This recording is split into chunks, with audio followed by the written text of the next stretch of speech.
to the sea for a getaway. Car top down and we're driving just to feel young. Moving away to the sea, moving away, can't you see?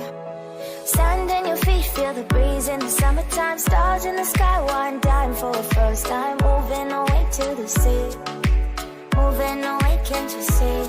We'll drink honey by the ocean, it's our favorite potion. Come on baby, let me tell you one time that our days will never end, yeah. No, our days will never end, yeah.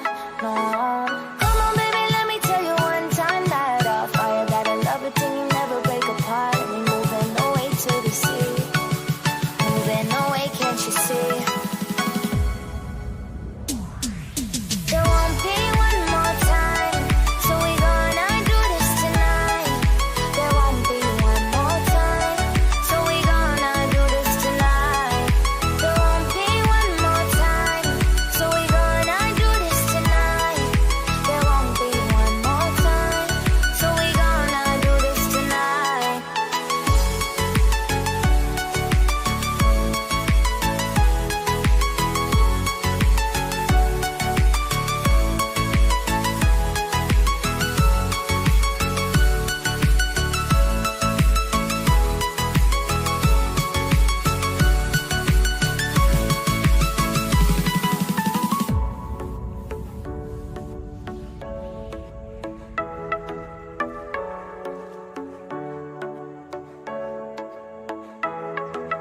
Get off your seat, clap your hands to the beat. Grab your champagne glass tonight. We toast to freedom in the Caribbean, yeah, in the Caribbean, yeah.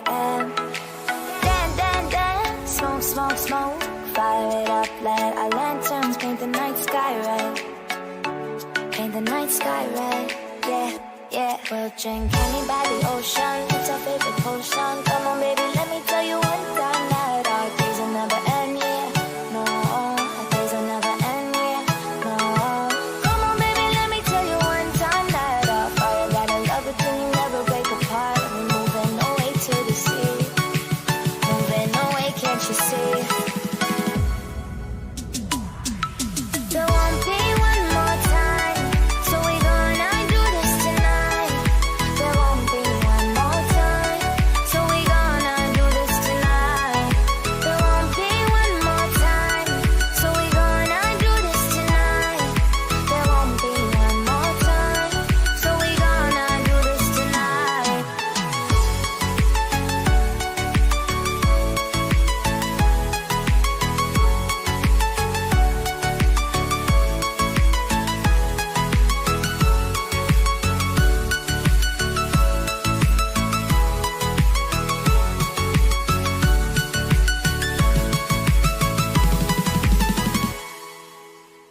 But it's too late now. I remember you and me, and how careless we could be. All day and all night, we'd stay up, it felt so right. We were so young, we were so dumb. We would get drunk and then hook up. We were okay, we were alright, staying awake till the sunrise. We were in love, couldn't stop us, like a good drug, never run. We hook up in my car, driving so far, play you guitar, you'd show me your art. Let down our guards, think with our hearts, stare at the stars. We were never apart, drinking too young, way too much fun, out in the sun, open when it's gone. Took you to prom, dance to our song, dance all night long till the lights come on.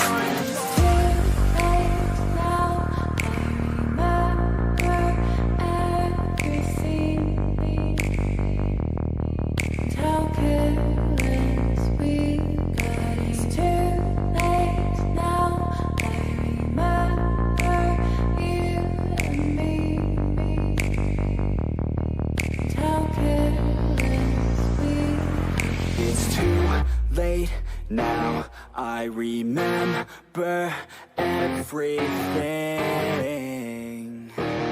and how careless we could be,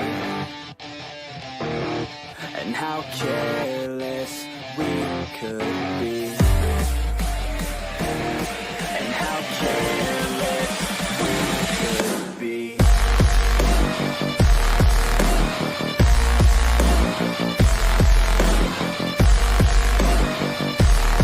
And how careless we could be.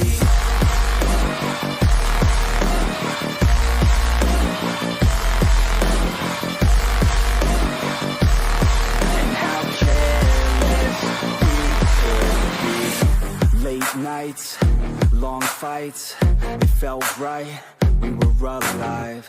We would go out, we were so loud, we were so proud, we had no doubts. Weekends and weekdays, we'd spend our own way. We were careless, we were fearless, we were reckless, time was precious. We loved to waste time, whiskey and wine, drinking all night, asleep by your side. Finally alive, we would just drive, never arrive. Our journey was live, staying out late, testing our fate, running away. We live for today, young and so bold, never get old. Screw what we're told, we can't be controlled.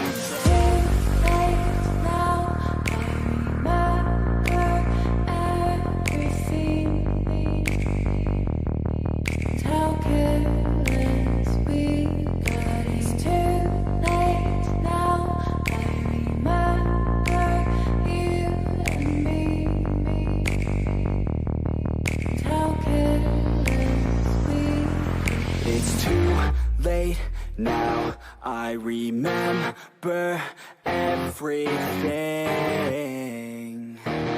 and how careless we could be, and how careless we could be, and how careless we could be.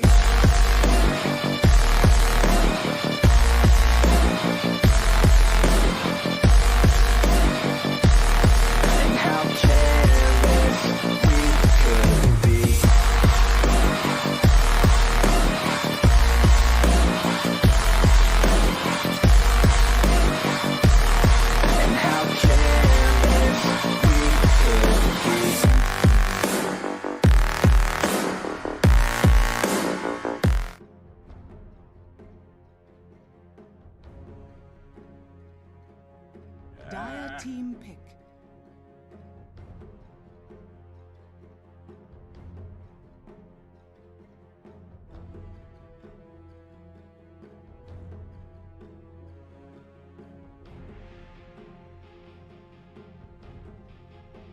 Radiant team pick. Radiant team pick. Bounty hunter. Dire team pick.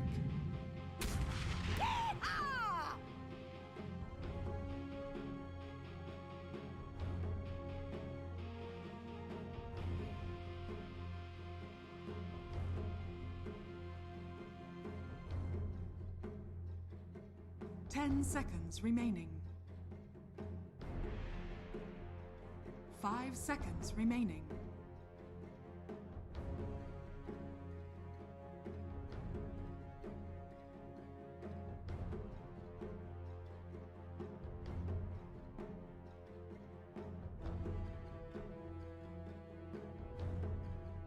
Dire team ban.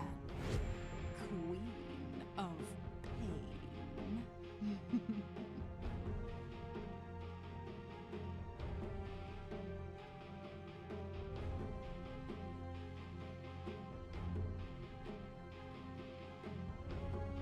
10 seconds remaining. 5 seconds remaining. Radiant team ban.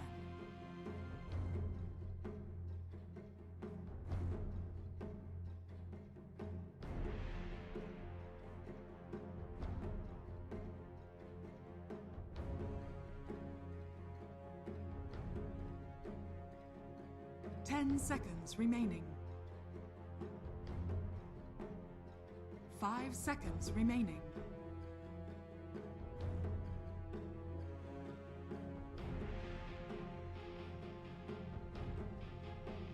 Dire team ban.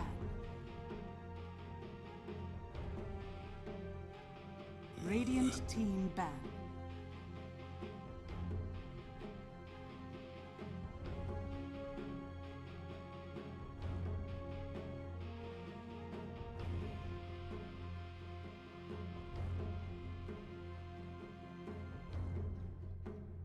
Ten seconds remaining. Dire team ban.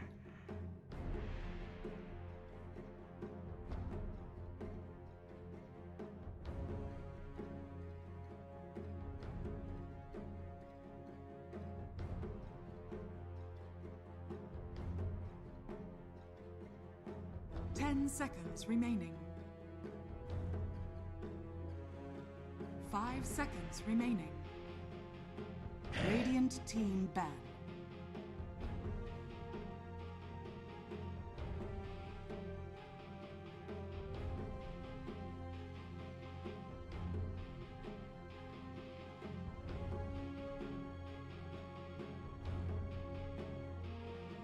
Ten seconds remaining. 5 seconds remaining.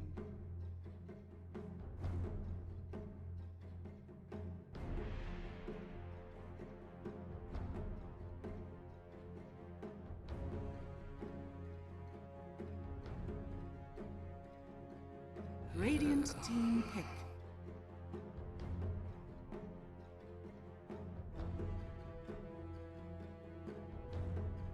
Dire team pick. Spectre.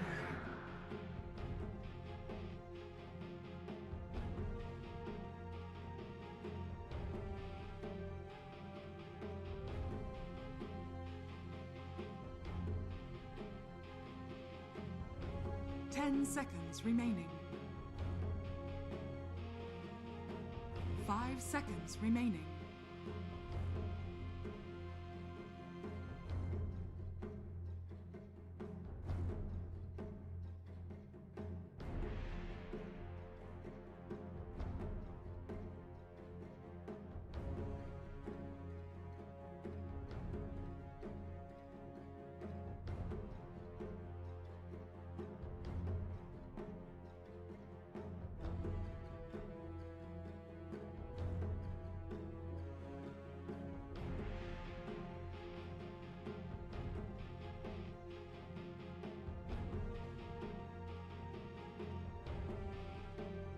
Radiant team pick. Oracle.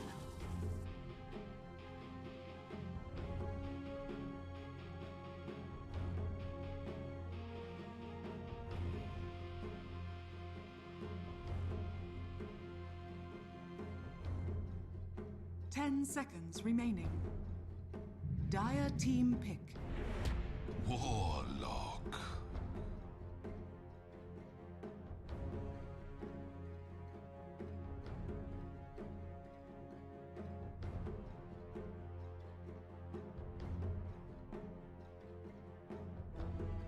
Ten seconds remaining.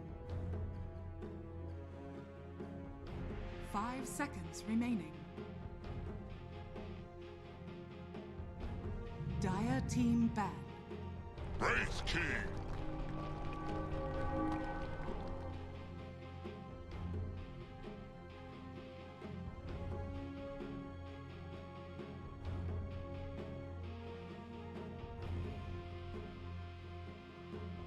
Ten seconds remaining.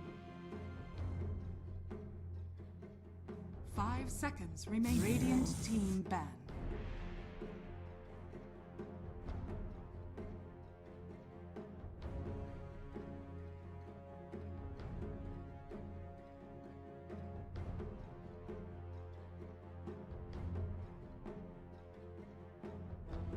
Ten seconds remaining. Dire team ban.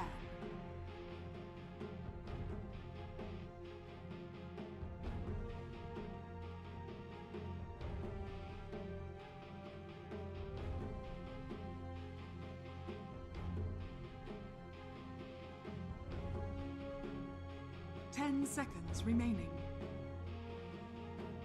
Radiant team ban.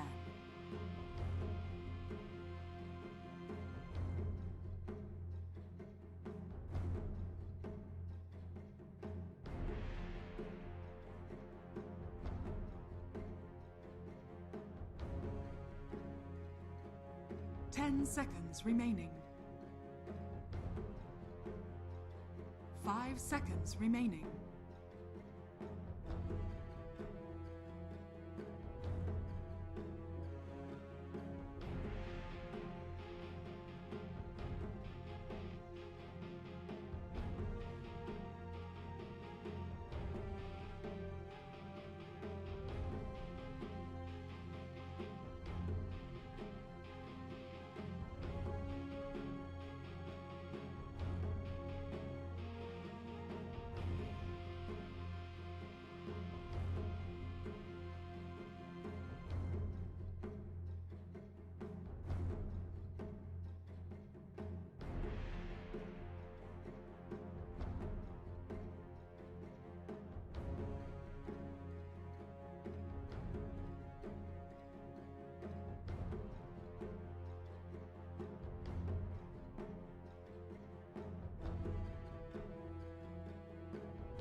Dire team pick. Radiant team pick. Dark Seer.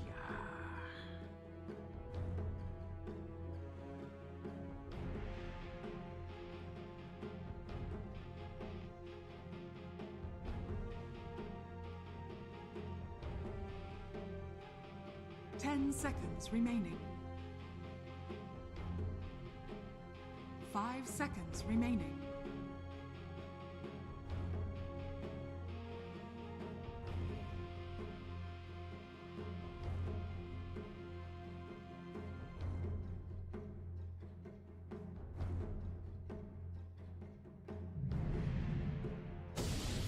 Night You may now Stalker. select your heroes.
Tell tales of this. Tell tales of this. Prepare for battle. You want me? Come get me. It's looking spicy. I miss my bones. Very nice.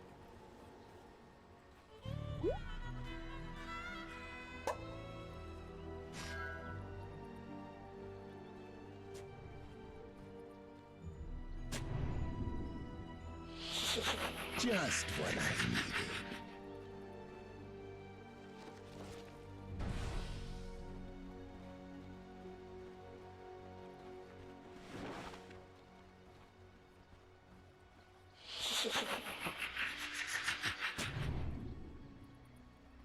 "30 seconds to battle.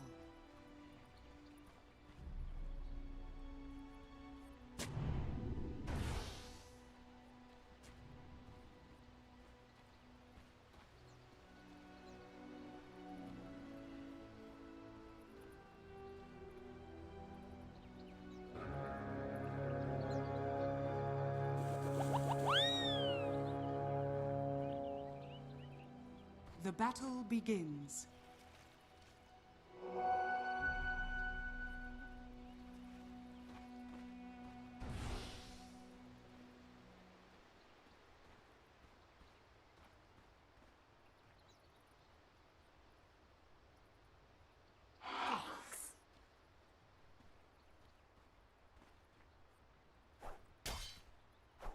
Dire's courier has been killed.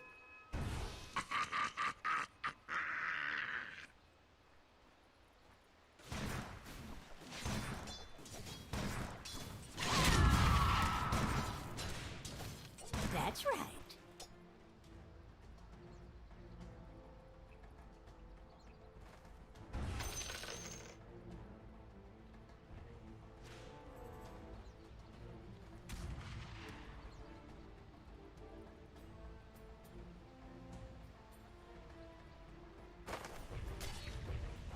Dire's courier has been killed. Stings, don't it?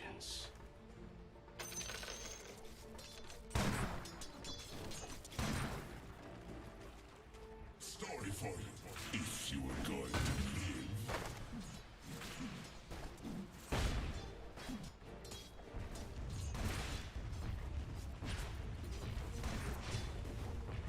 Just what I needed.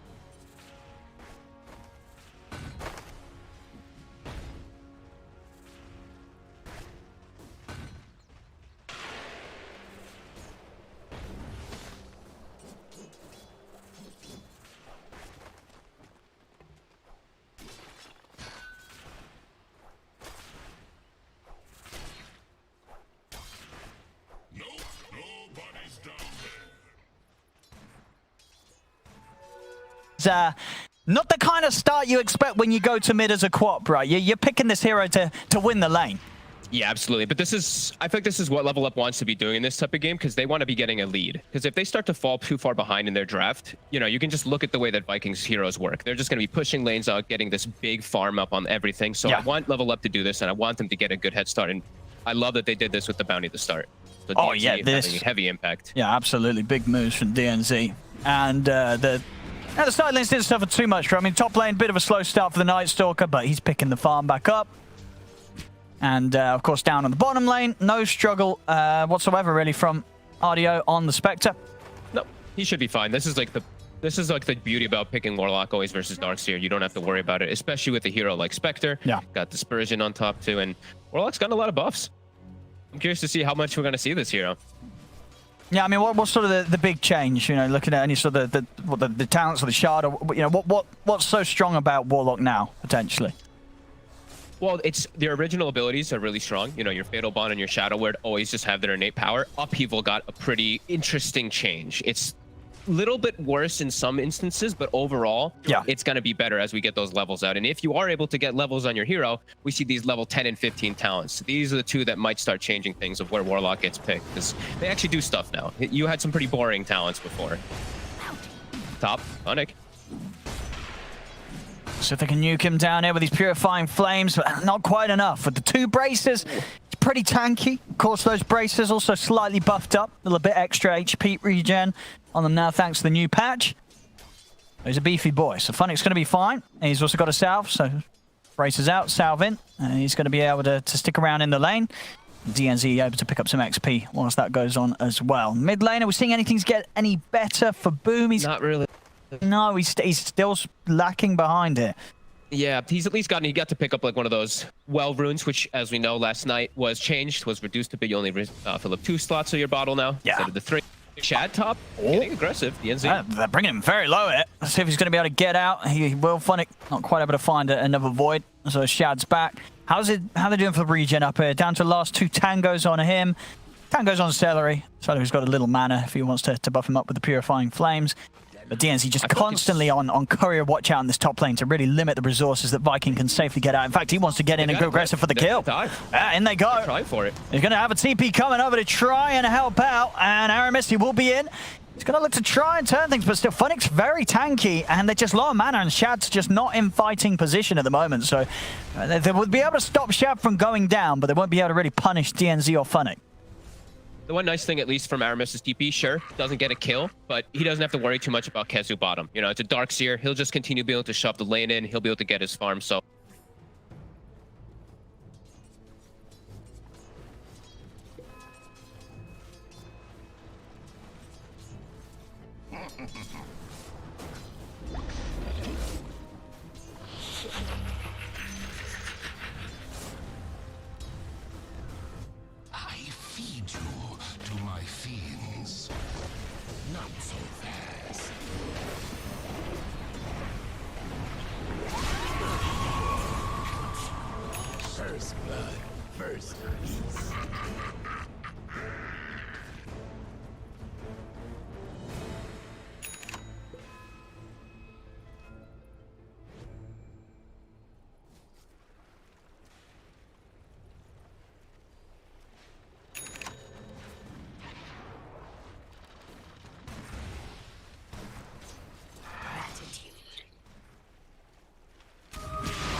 Service to the realm.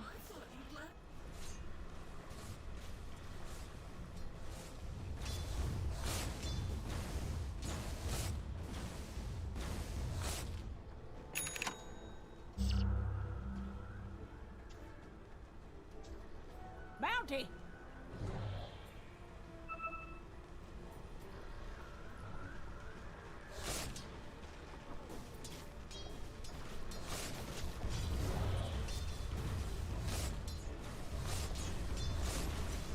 Radiant's middle tower is under attack. How many of you do I kill? Add another to the tally.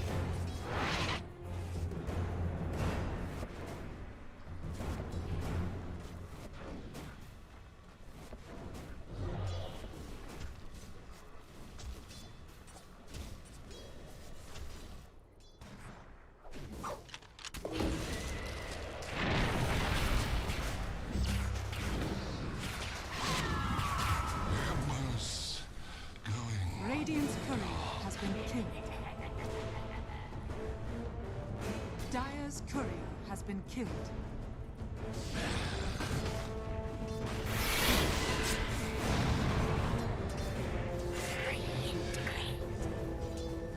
Dire's middle tower is under attack. Radiant are scanning.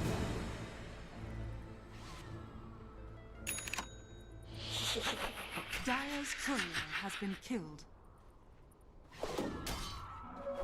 Dire's courier has been killed.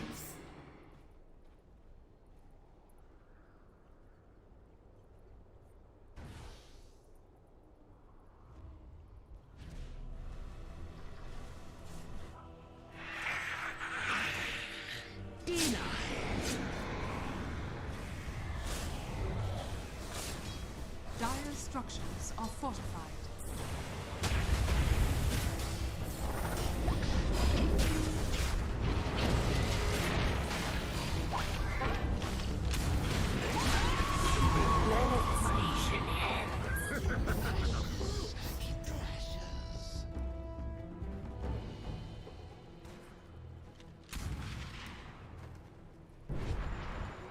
Worthy tribute.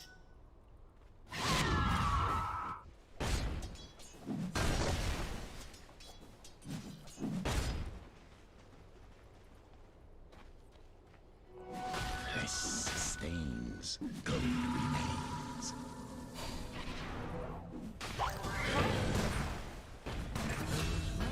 Radiant's middle tower is under attack. Get!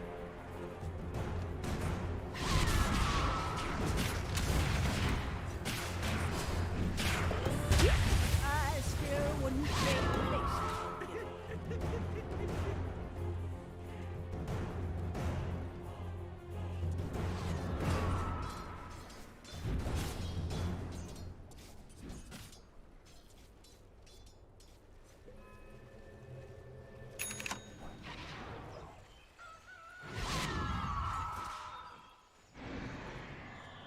Radiant's middle tower is under attack.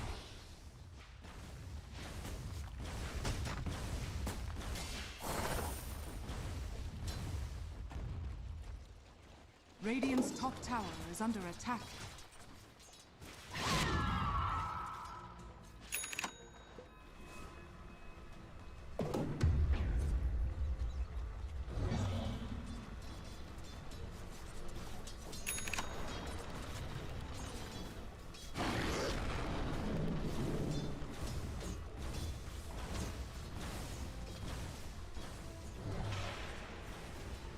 Dire are scanning.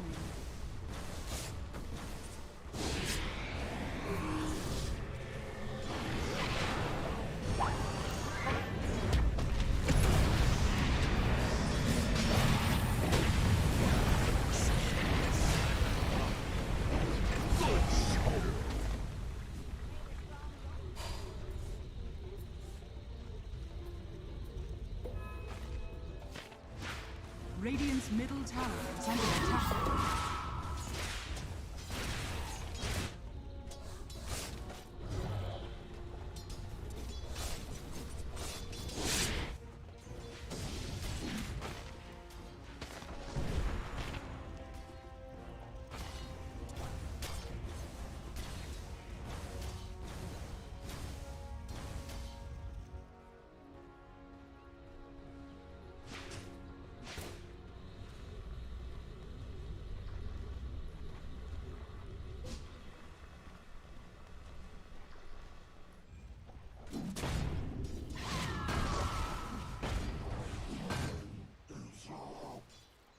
Radiant's bottom tower is under attack.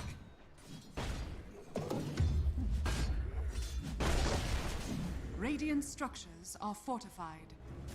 Radiant's bottom tower is under attack. Add another to the tally. Dire's top tower is under attack. Dire's courier has been killed. How many of you do I have to kill? Radiant's bottom tower is under attack. Who knows patience? Dire's top tower has fallen. Radiant's bottom tower has fallen.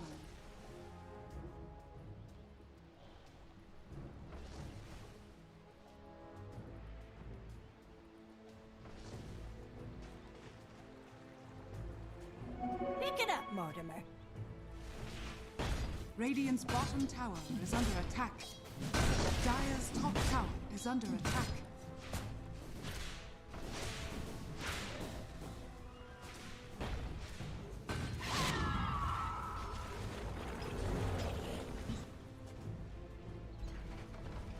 Radiant structures are fortified. Radiant's middle tower is under attack. Dire's top tower is under attack. Radiant's middle tower has fallen. Radiant's bottom tower is under attack.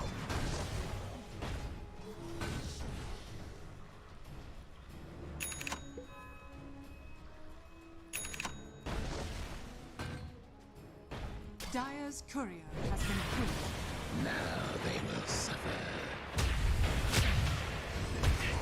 Didn't pay off. Torture, darling. Should have a time.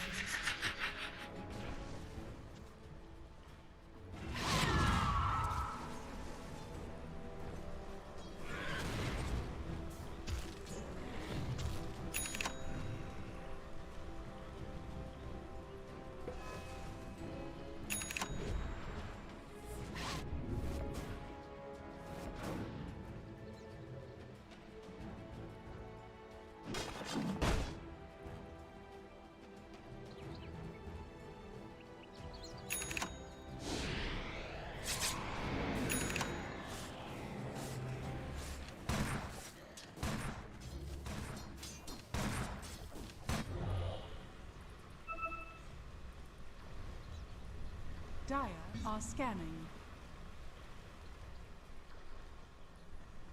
Radiant are scanning.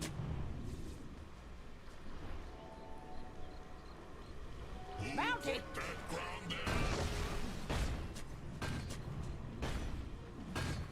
What surge is this?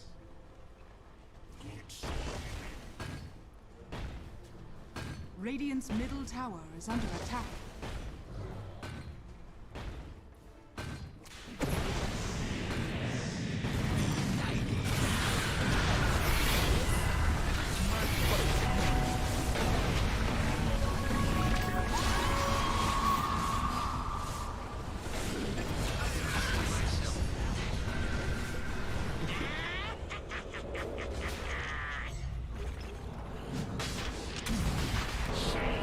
Radiant's top tower is under attack.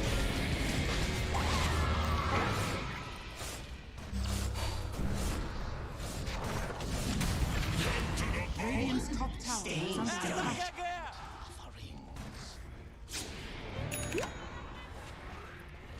Dire's middle tower is under attack. Dire's structures are fortified.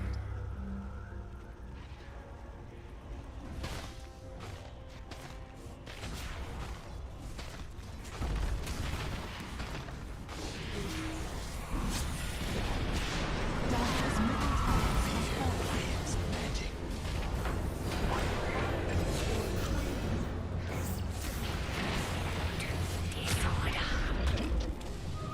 Arcane power!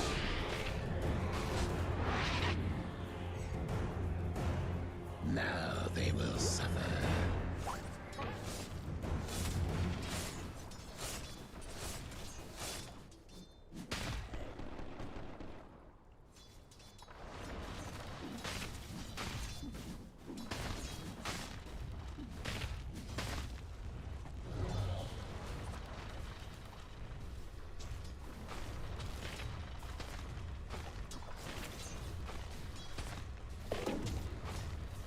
Dire's bottom tower is under attack.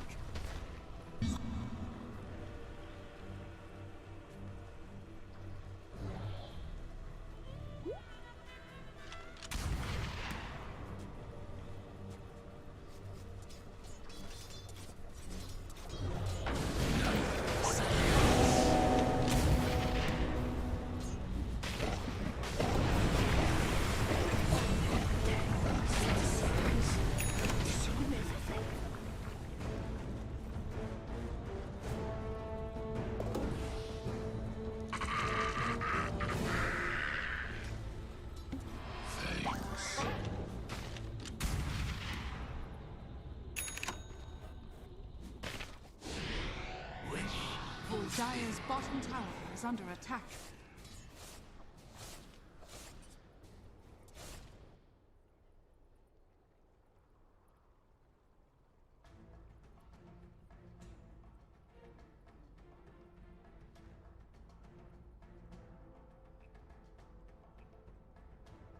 It's looking spicy.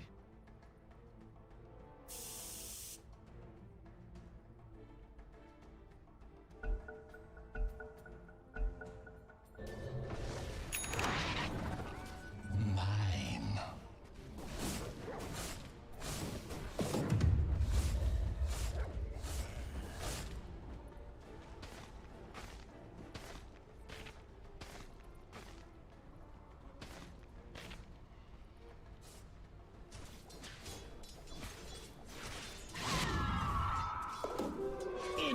Invisibility.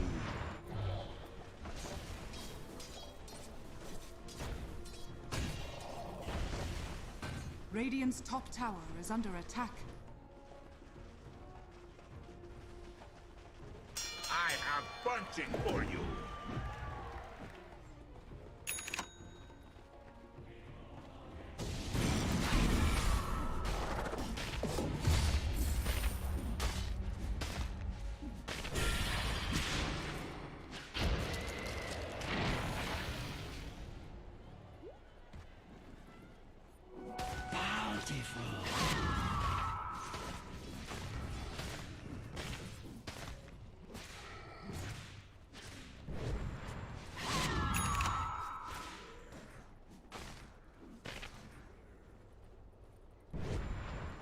Radiant's middle tower is under attack.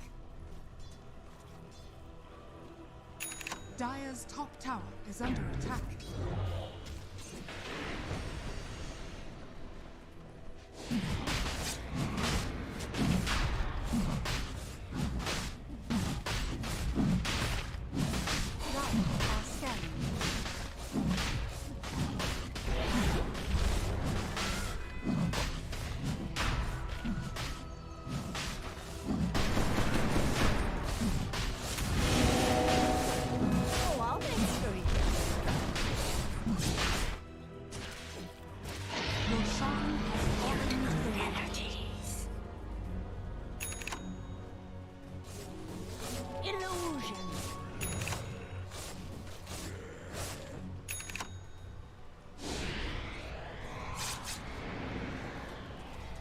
Radiant are scanning.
Dire's bottom tower is under attack.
Dire's courier has been Stings, killed. don't it? Oh, you shouldn't have.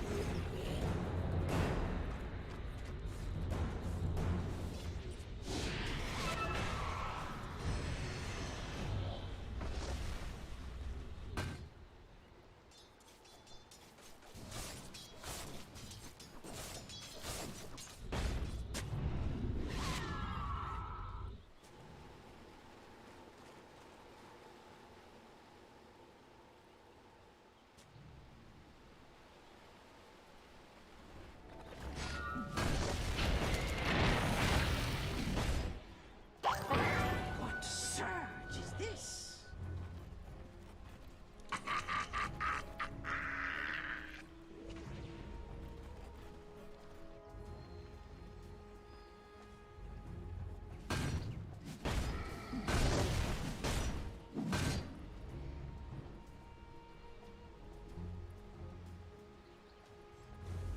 Radiant's top tower is under attack.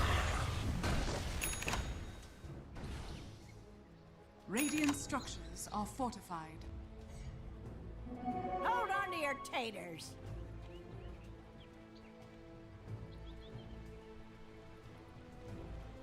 Radiant's top tower is under attack.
Dire's bottom tower is under attack.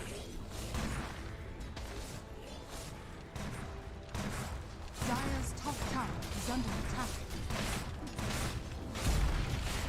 Dire's structures are fortified.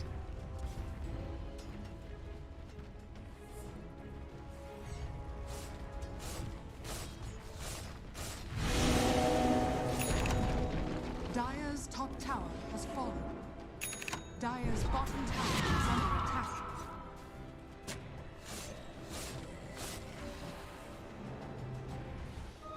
Don't underestimate the power of pink.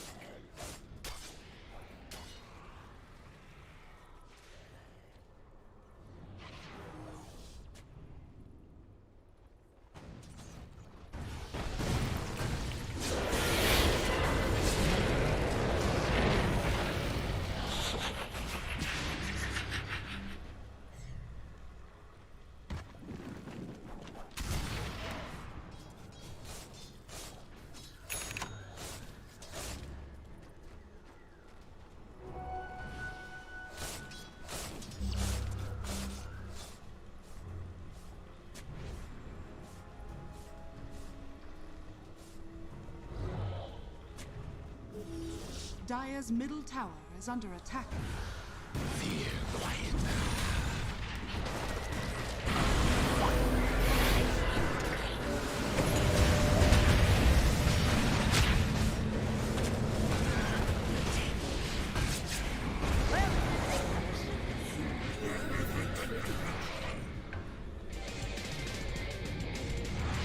I come, Dire and are I scanning. command.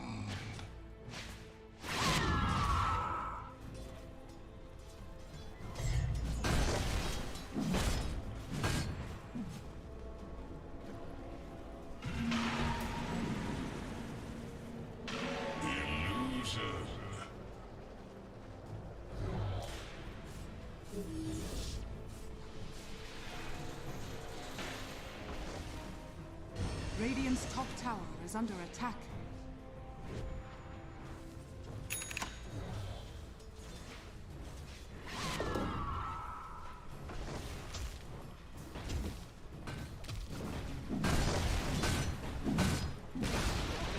Radiant's top tower has fallen.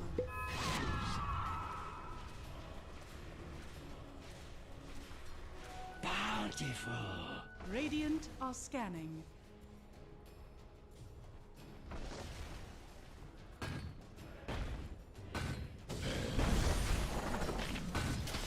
Radiant's top tower is under attack.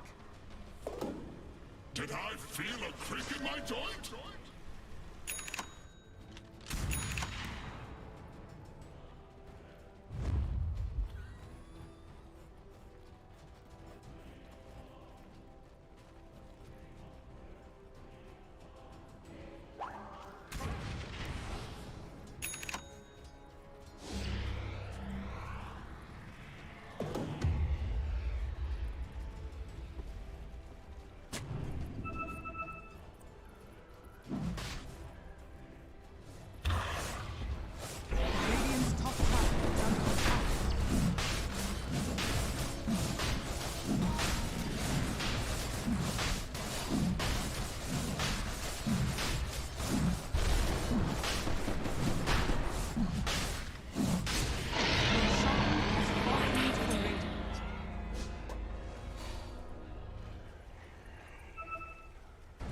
Radiant's top tower is under attack.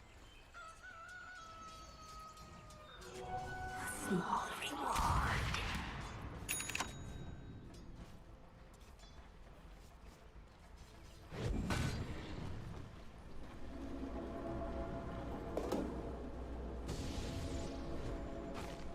Add another to the tally. How many of you do I have to kill?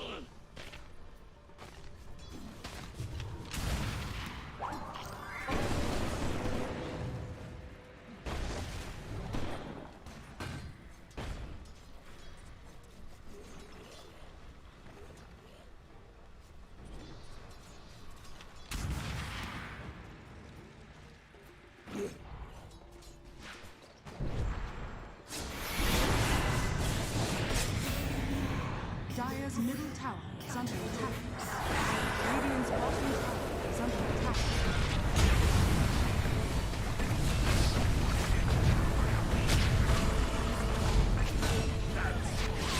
Dire's middle tower is under attack.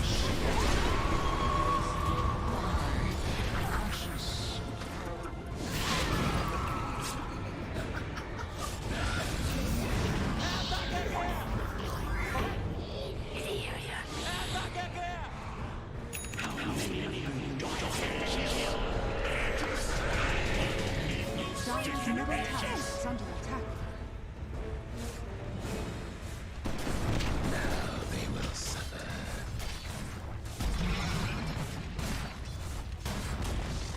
Dire's middle tower has fallen. Dire's middle tower is under attack. Dire's structures are falling.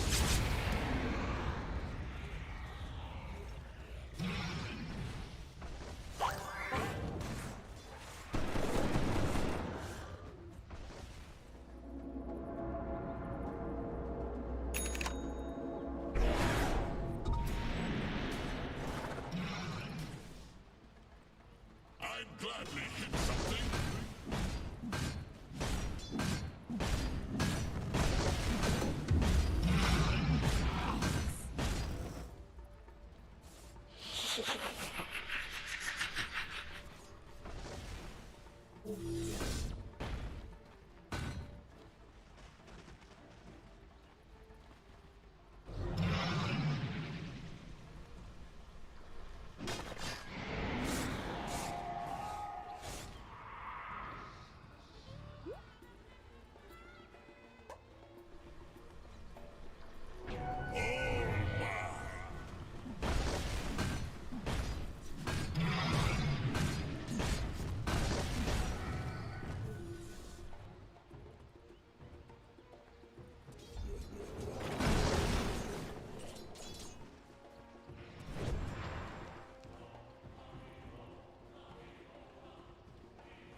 Invisibility. Your nightmare continues.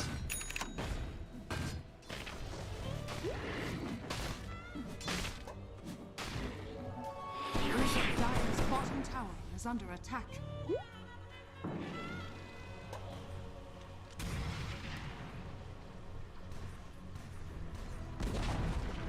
Dire's bottom tower has fallen.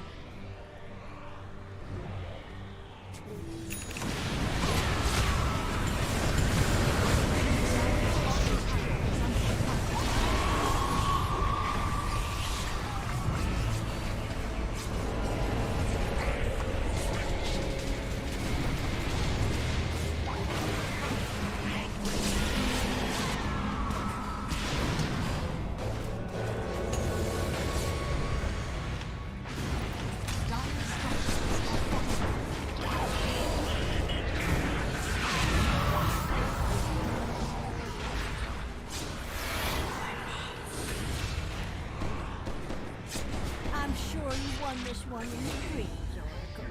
Triple kill. There's no escape. Dire's bottom tower is under attack.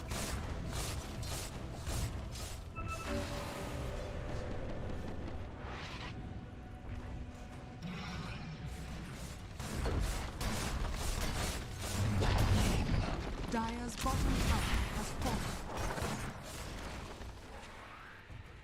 Dire's bottom tower is under attack.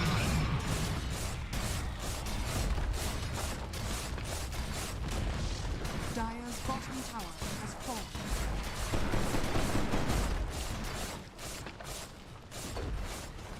Dire's bottom barracks has fallen. Dire's bottom barracks are under attack. Got it. Dire's middle tower has fallen. Dire's middle barracks are under bottom barracks. Dire's middle barracks has fallen.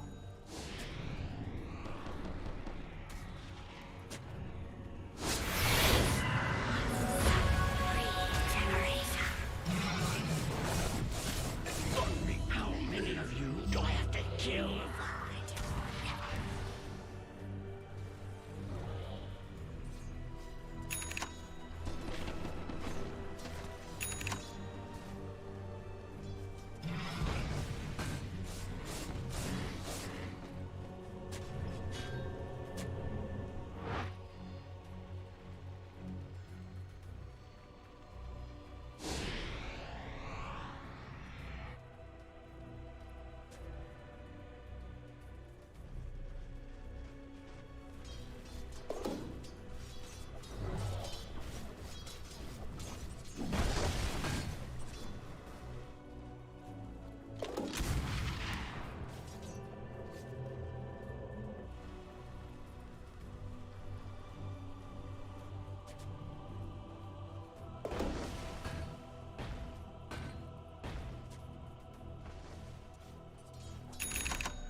Radiant are scanning.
If we are one grain of sand in the middle of the ocean, can you try to understand how a touch can cause explosions?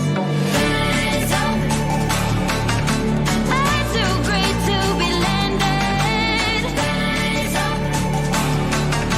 We're too great to be standing. They ain't never gonna stop us, fly at 'em like choppers, better took those risks, cold blood in my fists, we fire starters, one out of a million will reach those heights, always got a feeling that I won't deny that work, never could toss, look in my eyes, I'm on the rocks, rise.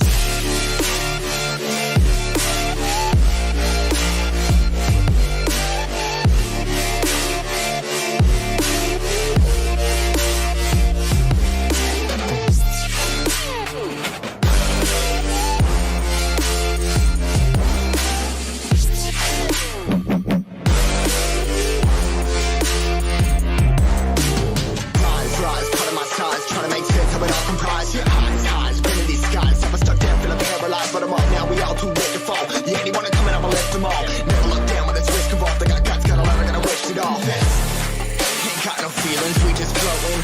Yeah, I'm that grain of sand that made it out the ocean. A couple milli now, I'm causing a commotion. I've been coasting, hear my name around the world like an explosion. So rise up.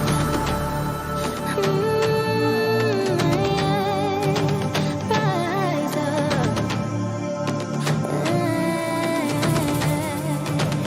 We are the apocalypse and a pill that keeps us floating. As we fly above the stars, the night won't scare us falling. So rise up.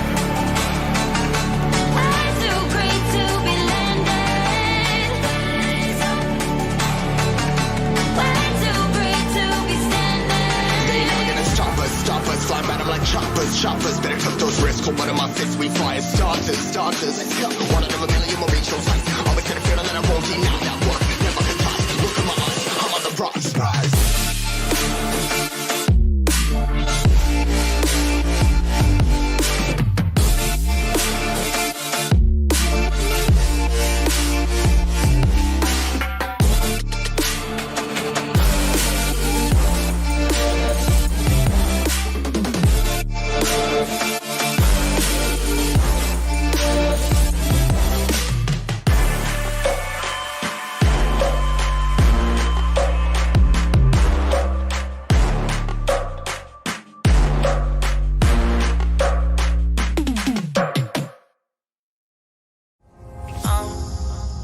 Down to the ground, you're dragging me. It's constantly. No, I won't make a sound. I love the pain. It sets me free. It's wrong, I can't make right. I love the bird below you said myself. But this is the last time. It's wrong, I can't make right. Slipping off in the moonlight when I knew the truth. I had myself for you. On the ground, I know the truth. I know the truth.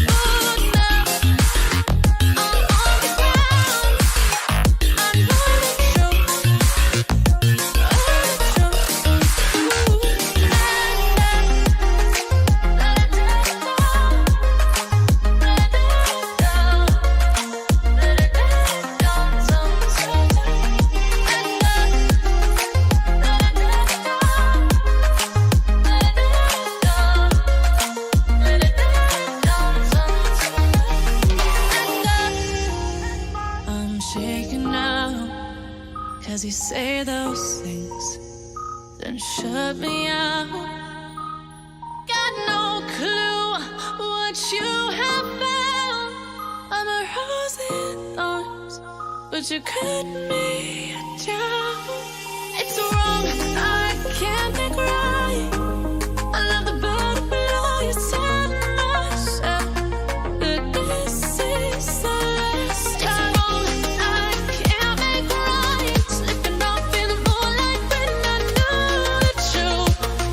I had myself for you. I know the truth.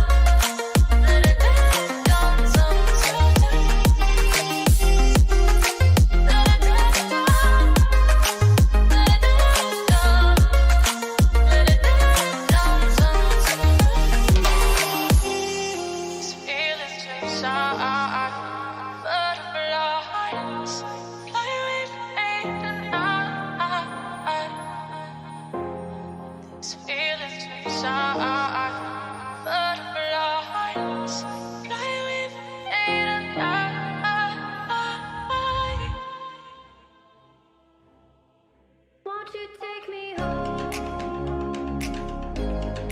Give me wings to fly. We can run away. Castle in the sky. Won't you take me home and give me wings to fly? We can be alone in the castle in the sky. We can run away and leave this world behind.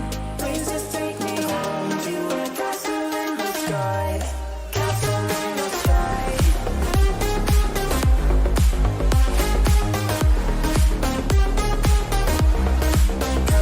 in the sky.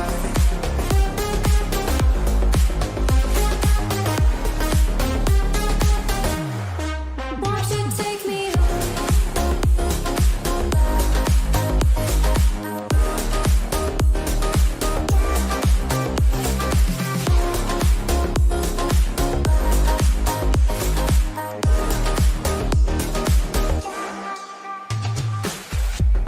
I can wait another minute. I can wait another second to be with you for an eternity.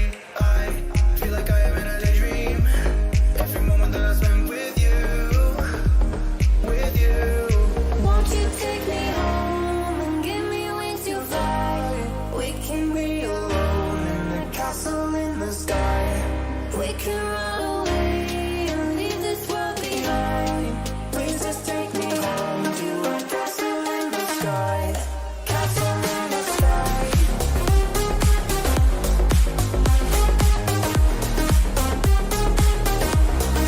Castle in the sky.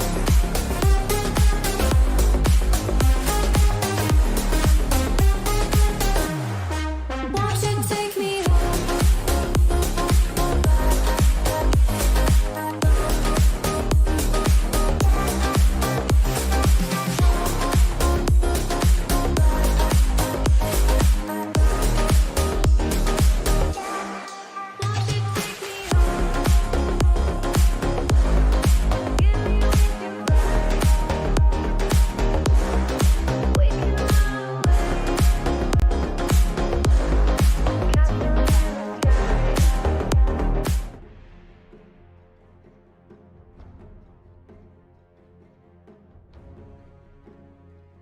Radiant team ban.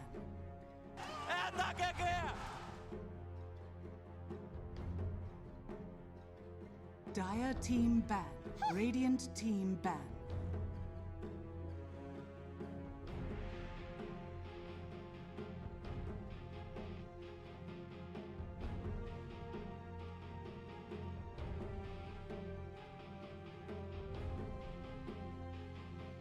Dire team pick.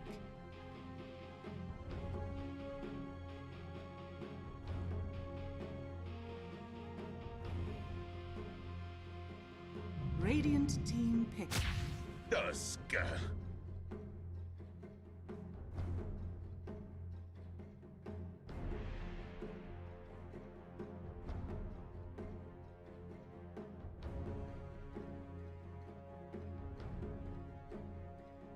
10 seconds remaining.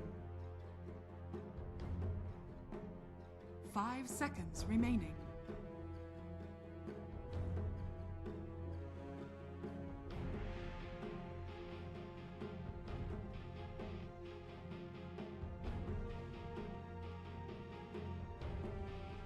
Radiant team pick.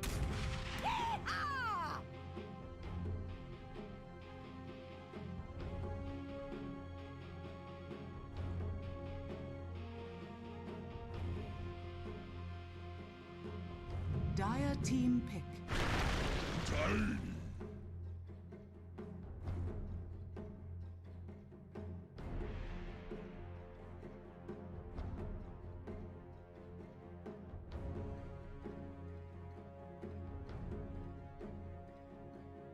10 seconds remaining. 5 seconds remaining.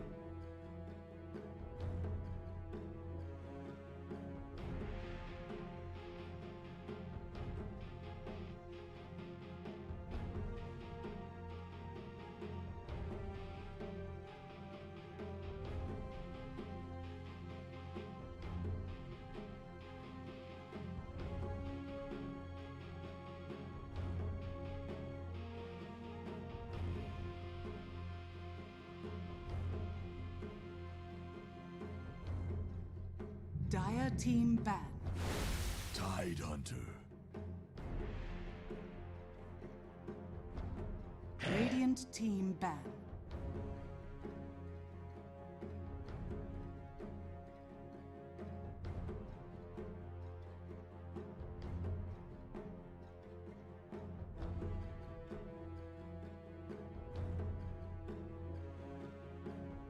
Ten seconds remaining.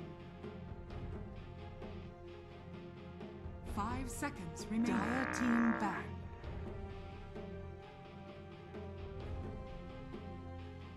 Radiant team ban.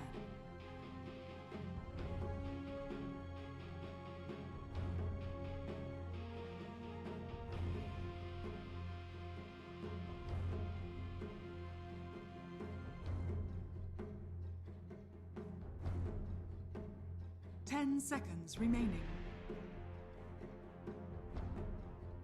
5 seconds remaining.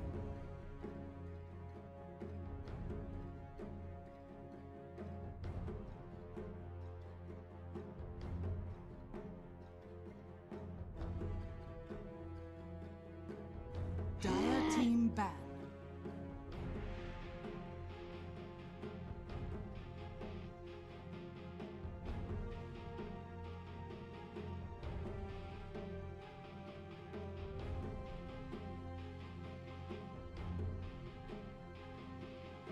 Ten seconds remaining. 5 seconds remaining.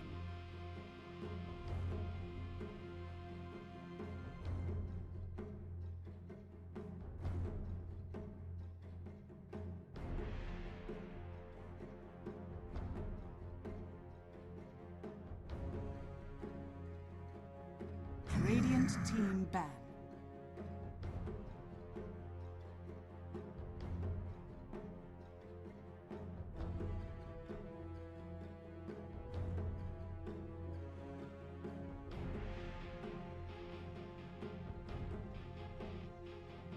Ten seconds remaining. 5 seconds remaining. Radiant team pick. Dire team pick. Spectre.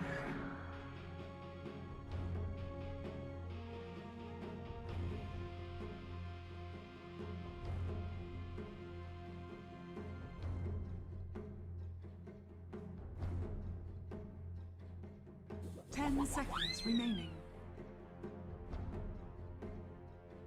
5 seconds remaining. Radiant team pick. Void Incarnate.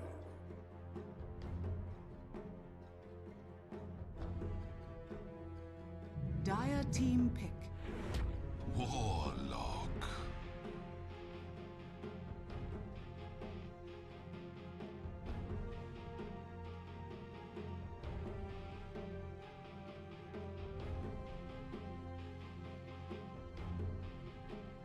Ten seconds remaining.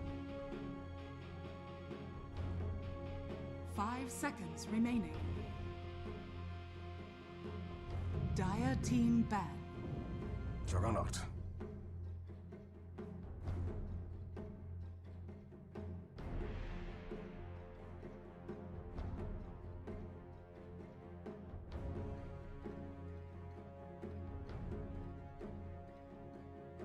Ten seconds remaining. Radiant team ban.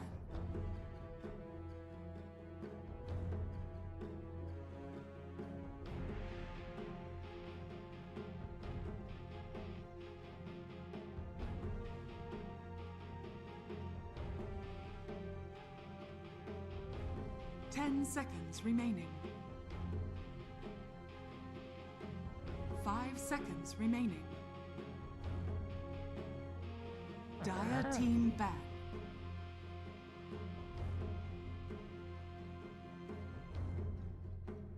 Radiant team ban. Ataque aqui! Ataque aqui!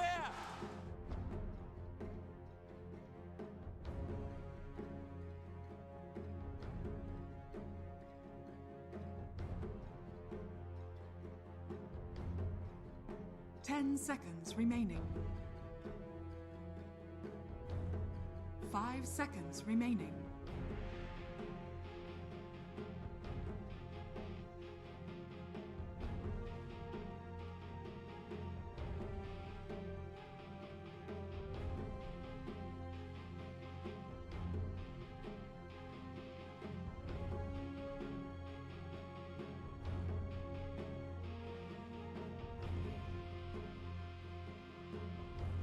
Dire team pick.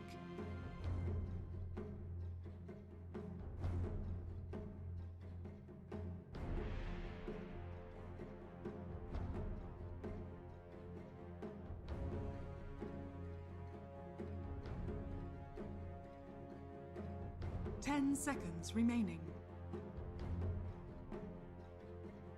5 seconds remaining.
Radiant team pick.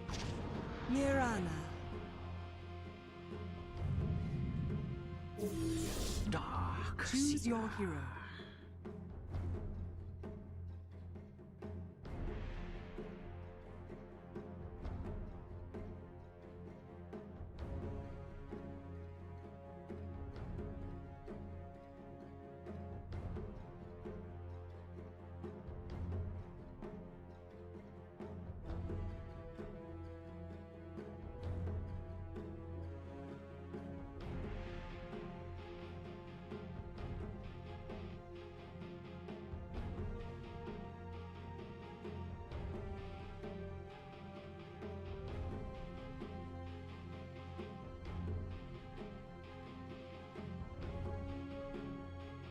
10 seconds remaining.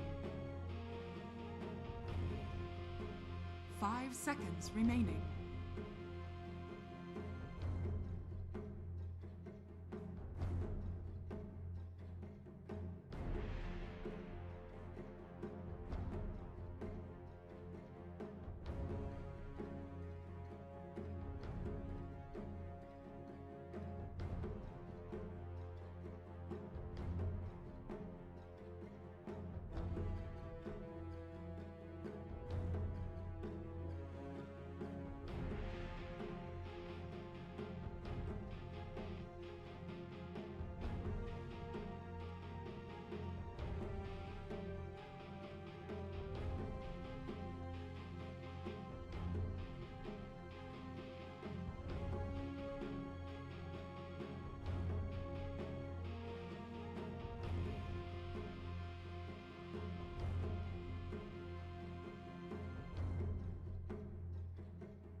Excited to see what DNZ is going to be able to do on Tiny. You know, a hero that's been kind of falling out of the favor for 4 positions. I'm seeing it getting picked up a lot more. I know Viking even tried it, I believe, yesterday or the day before when they played a series on Aramis. So we're seeing this one come up a little bit more. And I really have to say this one because it's a blast from the past as well. We got Funnick Darkseer. This used to be his most iconic hero back in the day. Super cool. And then we've got just the standard, you know, same 3 other heroes that Level Up played. They've been really solid with it. The Snap, the Warlock, and this Spectre. When we look at Viking, you know, they got, I like the Mirana plus the Tidehunter. He didn't go for the Blightstone, which, you know, that just means he's going to be going for like a rush or earn, which is going to be the case. But it will be able to not apply as much pressure. I think, you know, he's playing versus the Spectre Warlock. He's probably just thinking, I need to maximize. Let's just get Kezu farm. We're not going to kill too much. We're definitely not going to kill the Spectre unless something really goes wrong down there. Maybe we get some kills on the Warlock. Don't know if we need the Blightstone. So this is a cool approach by him. And yeah, we'll see if the 5-position Tusk works. That's quite a big difference. No, it is. Yeah, I mean, a complete sort of change up compared to heroes like Oracle. Well, I guess you're still a hero with a save. Now, that's what we're going to be looking out for if Celery can make those big snowball plays. Yep. Can be a little hard versus, you know, your vacuums, your avalanches. Yeah. Avalanche is very annoying. The little mini instances of avalanche will prevent you from getting your snowball off if you're not facing the correct direction instantly. Yeah, and the Golem. You know, Golem is always going to be something to just break the kind of saves because it's just such a massive area. All right, let's see how this one goes underway. We're seeing some lane swapping coming out already. Kezu heading toward the top. See the Warlock starting to match it. Both teams trying to get this matchup. Yeah, I mean, who's trying to dodge what here? Darkseer wants to dodge Jug is what I would have expected. Okay. They want to have this Warlock plus Spectre laning versus the Tidehunter because he can just free farm. They can't really apply as much pressure. If Spectre's also versus Jug, same thing. No, I guess they actually just have to have Darkseer versus the Jug, actually, now that I think about it that way. They can't actually put it anywhere else because that Spectre doesn't want to lane versus him, and they're just going to have to accept the fact that Funnick's in the hard lane. Sure, but it's a lane where he shouldn't die, right? I mean, they got measures to catch him with the shard block and the damage from the Blade Fury, but at least he can sit back, try and push out the wave with the Iron Shells. Yeah, he'll get some levels. We'll see Shad just up to Shad to get all those denies. So just really watching the Jug, watch those numbers. He wants to get almost every single one to prevent that XP. He actually missed 2 just now. So Funnick, he's going to get level 2 off of this range creep already. So he's got at least a little bit of an element to save himself. And we're seeing Aramis. He's starting to arrow those big creeps. And in the top lane, we're going to see Kezu get himself a pretty decent amount of farm too. Sure, Fatal Bonds will be a little bit tickling, but that just means the Kezu's going to get farm. RDO is going to get farm. So we'll have some farmed carries this game. And hopefully, you know, for the sake of a good game of Dota, we'll see Viking have a bit of a better shot than they did in Game 1, as Game 1 was a complete stomp, really, by Level Up.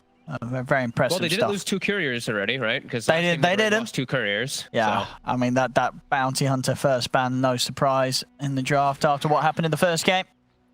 Looks like we're getting some rune contests. DNZ just trying to toss and mess with Boom at the moment. He's also going to be able to steal that other water rune away. So Noob, he gets the refill. Boom, he'll get his bottle out. But yeah, some good stuff coming out again here for Noob in the mid lane. And we're seeing Shad 9 denies. Good stuff. That's what we want to say when you're playing versus that Darkseer. See mid, Noob stepping up pretty far here.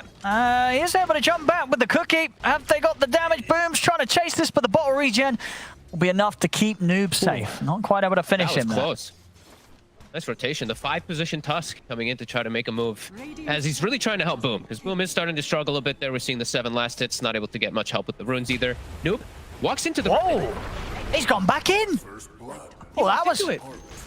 Oh, I don't know what happened there. I mean, he was incredibly low HP. What was he thinking? I mean, there wasn't really many other outcomes than guaranteed death when he did that. I think maybe his model, he just didn't think, like his model is just so big as a Snapfire, he just clipped the edge of the Remnant. I mean, unfortunate for him, but very nice there for Viking. Boom needed that. See, Celery is going to try and deny himself to the neutrals. Nicely done there. Gets himself taken down by the creep cap. And like, look at Funnick. 3 last hits. Kezu, he can't get pressured. Warlock Spectre, sure, like at the first level, it's a little annoying, but you're Tidehunter. You're able just to stand right through this. Perfectly fine. He's even going to be having a hood very early on. This is just infinitely better compared to last time for Viking. Yeah. I mean, and you're right as well. You know, this very much was lanes that Level Up did choose to take. Yeah, they knew that Funnick was going to have to play the hard lane, but yeah, maybe we're hoping to get a little bit more than he's able to do so far. As with this sort of setup, it just shows, you know, Vikings draft this time round has just made it very hard for Level Up to get good lanes across the board. One of the lanes is going to be pretty much impossible to play, it seems.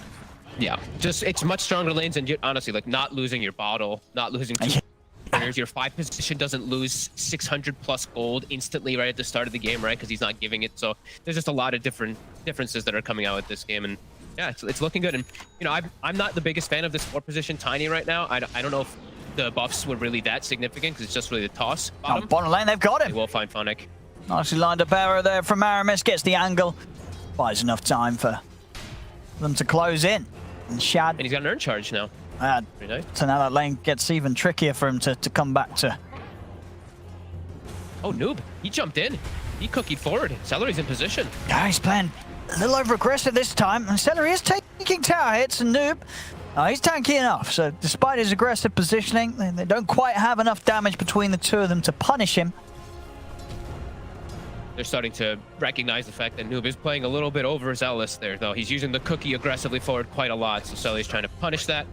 DNZ, he'll be able to find the snag here over on the side with the combo. We'll probably give away his ward. See Kezu taking away the stack. He's just taking the stack, yeah. I mean, Noob's going to have to come across to try and do something about this. Fatal Bonds. He's angling it with the Fatal Bonds, too. Gets dispelled now. And Kezu's still going to clean up the majority of those creeps there. Because Smash finishes off. DNZ's going to come in and see if they got enough damage with the toss, but there's backup as well here for Viking as they close in, turn towards Noob. Noob, he's trapped in by the shard. They're still doubting if they have enough damage to kill him off as he's being healed up by the Shadow Word. Whoa, nearly walked straight back into the arrow, but he won't. Sticks to the side. DNZ does go down. Viking bringing in the numbers, and this time round, this game, Viking having a much better shot at winning these earlier skirmishes. Yeah, they've got... I mean, Shad doesn't need help. They can just completely leave this jug in the bottom lane. Funnick actually has to go start jungling to try to find something. They can make moves as 4. Love the move from Kezu too, just walking in, stealing stack. He got the majority there. Stuff coming out from Viking. And even camping the runes now, Celery, looking for it, Noob. Maybe hoping that he can get it. Might actually be able to. And they get the kill as well on Boom. Very nicely done there between the two of them. Just perfectly maxing out the duration. They're able to disable the Void Spirit. DNC, tiny work too. 2-1 so far. 3, making the moves around to try to fix these lanes. We'll see how Funnick recovers. He's up to level 5, so a little bit safer.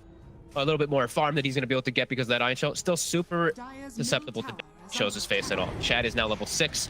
He's got mid as well too for the Omni. This time, probably not going to have the damage. No, Boom's fine. Well, they're trying with the kisses, but Boom, I mean, he is not level 6, so no Astral Step. Oh, and they get the kill again. Very well done there between the two of them. And DNZ, he may die, but RDO is going to be very happy with that player. able to jump in and get a kill on the mid with that first horn. It's a heavy commitment because they do have to commit both ults, but they did have the catapult there. So they got about half damage on the tower, so pretty decent. We're going to see Shad. He's doing the same thing down bottom. He'll be able to get the full one, though. So we're seeing level up, a little bit different of a game this time. They're going to have to start expending more ults to get the kills to bring them back in this early game. Yeah. It's going to be a little bit more of a recovery for the Starks here is quite far behind. I mean, it was a big kill in the sense that it's going to significantly slow down Boom's momentum. That was at a point where he just respawned, so the TP's still on cooldown. He's having to walk back to lane.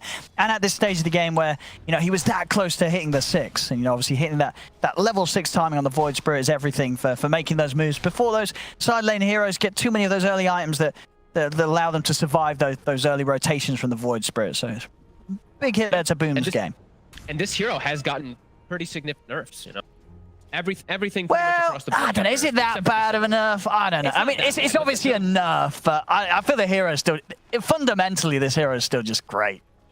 Absolutely. I think the ones that hurt for me the most is just the small things on Astral. You feel these small little cast rate, these small little percentage changes. It definitely hurts you quite a bit there. As DNZ will deny away a regen. They're going to... Oh, actually, running off the mark. DNZ might be able to step back. Boom, committing for this. If they can get him, they will. They will manage to get him there with the 3 of them. Well, did actually, had a full stick. Could have maybe made them try and chase him up to the high ground. Might have even been able to live, as there was no step left to chase on. Yeah, maybe wanted to save for future. I'm not sure. Maybe he lives. Viking immediately smoke up again. No hesitation. Void Spirit level 6. He's got an Astral Step charge. And Noob, he's actually walking into the river here. And they're in onto him. Arrow's going to be off the mark, though, and he's able to cookie up to the high ground. Noob's fine. Push with RDO, LeBron, and Funnick coming in from the side. Viking can't fight up into this high ground. Now they're starting to bring the Darkseer into the fray. Something we used to see, again, Blast of the Past, the Darkseer plus Spectre. Something to enable the Spectre to be a little bit more powerful. Funnick, he's going to start playing with his team. Be looking to try something on Kezu, but he's got a hood. So let's see how this one works. I mean, the kisses are a lot of damage, though. Kezu's going to pot the Ravage, try and get the reach onto the Snapfire, but Noob at a sufficient of enough distance to not be caught by the stun, and now that's a Ravage down the drain. Yeah, I thought he might just accept his death. Maybe he thought he was tankier than the hood and the stick. I mean, if he did catch... Yeah, I think he was hoping that he'd catch the snap there. If he catches the snap, then he might live, but... it was the last glob as well, too, as DNG found... I'll see if they can get more out of this Viking. I'm going to try and go for Funnick here, but Funnick's getting healed up by LeBron. As Aramis is having to run. Boom as well, also having to respect the fatal bonds here as the 2 of them are getting brought down pretty low. Kezu's back in the lane, Cookie forward, they're in, onto Boom. If they got enough damage to take down Boom, Boom still alive, but only just. Boom's got to be careful. Dagger's out. Snowball save will protect him from that damage at least, so not bringing him down low enough to a point that may have tempted RDO to commit with the horn. I like how they're using RDO even to try to apply some pressure here. He's going for the same build as last time. Just Blade Mail has maxed out that dispersion, but he can actually get involved in this game because he's got that Ion Shell. And now he'll be able to farm up his Ancients because he does have that max dispersion. I think they wanted to try to pull Shad out of the bottom lane. That's why they were so eager to push up top, but Shad's holding to it. He's staying bottom, getting his good Battle Fury. And yeah, level 9 too. He's having a really solid start. Z? So a bit low on mana. We'll jump in. And I've got this DD, but it's nowhere near enough damage to take down Kezu. Kezu doesn't mind at all. And some of these sort of core item changes on the carries, like Shad still farming away for the Battle Fury, did get nerfed. I mean, realistically, did this really get nerfed enough to start seeing it less, or do you think we're going to see the same heroes in the same situation just continue to buy it because of how key it is for what it does? I think we'll still see it picked up for certain heroes. It definitely hurts, though. The creep reduction, it really is like an item that's all about creeps, right? So it hurts. It definitely does hurt. But it's still so valued. The build-up's so nice. I feel like you're going to have to make some pretty serious changes to put people off buying it. Yeah, I don't think this was enough of maybe not enough of a nerf to make people not buy it on these big heroes. Like, especially when you're getting this type of a game, right? Oh, for sure. Literally you get it every time. The most free game ever. You're going to go for it here. And you're playing versus Spectre, so you want to have super carry. And 1150, he's got it done with Face Boots. They're setting up for him, though. Let's see if they can take him down. Oh, what? Oh, he tossed. I think he must have. Oh, wait, because yeah, he ended up in the middle of the river. Messed up, and now the Ravage is coming out. They're looking to turn this around. Shad's going to live. And they get him with a cookie. It still actually ends up pretty good for level up. They get the two of them. Kezu and Celery just sort of ending up right in front of Noob. So no, Shad may not have died, but level up will still take that. They're not even done yet. Oh, leap away from the cookie here, Aramis. He's going to try and run. RDO staying in on top of him. So if they can turn towards Boom. But can we get a replay? I think the haunt. That must have been to do with the the haunt illusion happened, and the illusion swap position was right. So it tossed to the haunt illusion. Yes. Swap with, yeah, right? I think that's what it was. That's what it was. Which was looked really bizarre. We'll see it here. Oh, he was dead, but he. Yep. Here we go. Because right, look. So tosses to the haunt. Yep. Yeah, but why is he going to the tree? Because that's where the Spectre illusion was. That's where the Spectre wasn't. Jump, right? No, he was. Nobody was there. What the heck? Nobody. It's in between, and that's the max distance. You're right. Spectre currently is in the mid lane, and you're right. It's got to be to do with there being a max distance to when it tosses to a target, as you say. So indeed. It looked like he tossed it just up, but I guess it did somehow toss to the illusion that the haunt was at, and then it somehow just okay. We'll go to 2, ladies. No, but you're absolutely right. It's to do with the positioning of the illusion and the fact that there is still that hard limitation on how far the toss can go if the target gets moved across the map. So it goes in just the direction. But it saves his life. Yeah, Shad lives. Saves Shad. He would have been dead for sure. You know, they lose 2 heroes, Ravage goes down, but yeah, Shad's alive, and Shad is still having a spectacular game, which his team does feel like they kind of need. You know, he's been free farming, but things are starting to crumble all around the rest of it. You know, Spectre's free farming, Warlock's chilling, everyone on the side of level up is starting to get a decent amount of farm. DNZ's on his way toward Blink for the hard initiation for their team. So. I'll tell you what, mechanic-wise, though, it's a good job that he didn't end up getting tossed to the mid, because imagine sort of the fountain tossing potential there. If you haunt from fountain, jump out whilst it's being tossed to the illusion and they get sent all the way into your fountain, that would be amazing. But well, now we'll have to look for new strategies, right? Yeah, you can't. At least you can manipulate the angle, I guess. You know, if you're able to sort of position in a way to get quite a long distance toss, but most of the time it's probably going to cause more issues than actually positive, so they'll have to be careful around that haunt toss next time. I love Dota. I love when we just do weird stuff. Buybacks in place and just... Alright, so little chill moments for both sides. This benefits Viking, of course, even though they're playing versus that Spectre lineup. You know, Ravage was down. Yeah. Now they've got time for Ravage to come back up. Farm online, and now they're making a move, trying to claim the high ground. Got that bounty rune spawning right now at 15. See what they find. DNZ, gonna be it. Yeah, quick jump, see if they're gonna try and do anything in return. Level up? No, they'll let him go. Got the setup here to take the mid-tier 1 Viking. Again, level up. No interest in trying to fight right now when they know that these abilities are up for Viking. Dire's top tower is under attack. Yep, RDO just still farming, doing the same exact build it looks like from last time. To me, he still goes the same thing. Diffuser was a little bit more valuable in the last game, but because of buffs, it still might be a decent option versus something like Tide. The mana. Rotation's coming out the same ward as last game that Level Up used. Viking is not taken out this time again. Spotting all the moves here from these two. I'm very aggressive here. See if they can get Celery. They really want to try to get a tower. You know, they haven't gotten a single one. They dropped a wall for this because of their lineup. They're hungry for kills here. And they should get this. Oh, nice little dodge of the cookie with the snowball. It's still dead. Let's level up. Dropping the wall for that, for the position 5. Yep.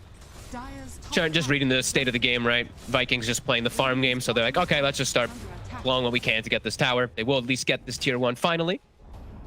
They get themselves a little bit of map control, as it's been Viking, for the most part, leading the charges on those towers. DD bottom for Boom, who is just going for a straight Aghanims rush. That'll be pretty nice. He'll be able to... Now another way for them to stop that Mortimer Kisses, because they do lack a few ways to do it. You know, Moxie was saying, you know, the arrow. Besides that, it's like the Tusk, Snowball, Punch, Ravage. This will make it a lot easier for him to just stop it. And the Blanket Silence is always just nice. And just a game as well, where he's obviously not pressured to buy any defensive item himself early on. There isn't that silence or even sort of an instant stun, you know. Avalanche and Cookie. Most of the time, you're going to be able to react to as a Yeah. There's a Void Spirit. Unless they do get the instant jump on you, which, you know, DNZ does now have the blink.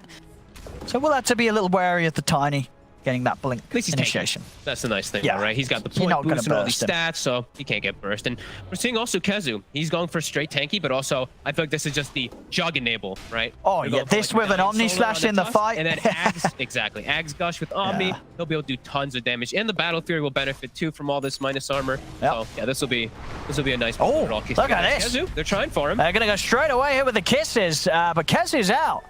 A very ambitious move there from Level Up. And now, LeBron just tanking the front lines as a warlock. He will get the golem down. Vacuum Horn as well out. The Tide Ravage comes out in return. RDO falling a little low, but he's got the Essence String. He'll turn towards the Healing Ward, take it out. They've brought down a couple, but the slashes are taking them down in return as Shad gets in with the ultimate, able to cut down 3 of them. Decent connection of ults, but yeah, just caught by the shards in the front line on the warlock. The Omni Slash just doing a bit too much. RDO also just got exploded. I don't know if he was he not full HP when he jumped in, because he looked a little low initially, but I think he jumped in. I think it was just the initial combo, wasn't it? That was just the initial combo. I mean, you're right. I don't think he down. was 100% though. I think you're right. Yeah. He couldn't have been 100% when he entered. Oh, and now Noob, he's a bit far forward. Hey, shows himself Got pushing the close bottom up lane. there. Okay. Invisibility. Yeah, that was a bit awkward. They tried to get the jump initially on Kezu, wasted kisses. They couldn't get the nice toss because the creeps were there. A little awkward there as Viking benefits heavily.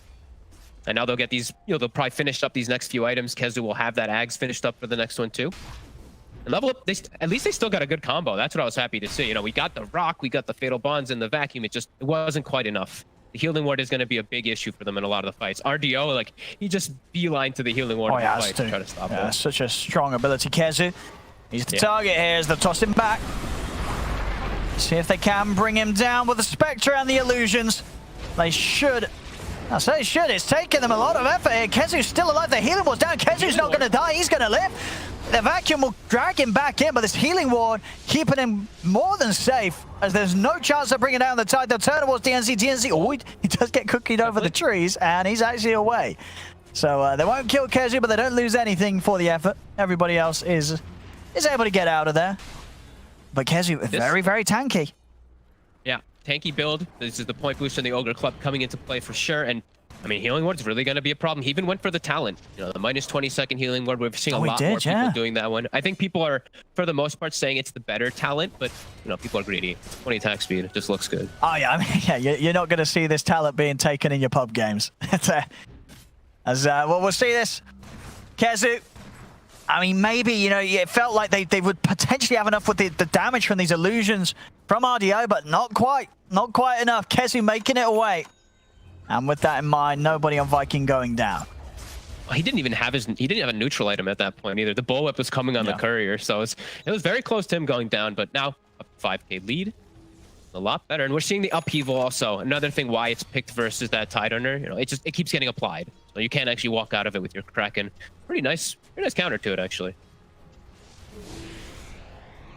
Shad just getting continues to just get so massive, and it's a good matchup versus Spectre at all stages of the game. This Jug, when you're able to go for this type of build, you don't have to really worry about dispersion as much, especially when you just start getting to your Omnis and your Shard and all that kind of stuff, and your Aghanims. You're just able to just prevent a lot of that damage that's going to be going onto yourself. And it's same build though. No defusal first, but RDO is going to be going for the Aghanims first to fight more free.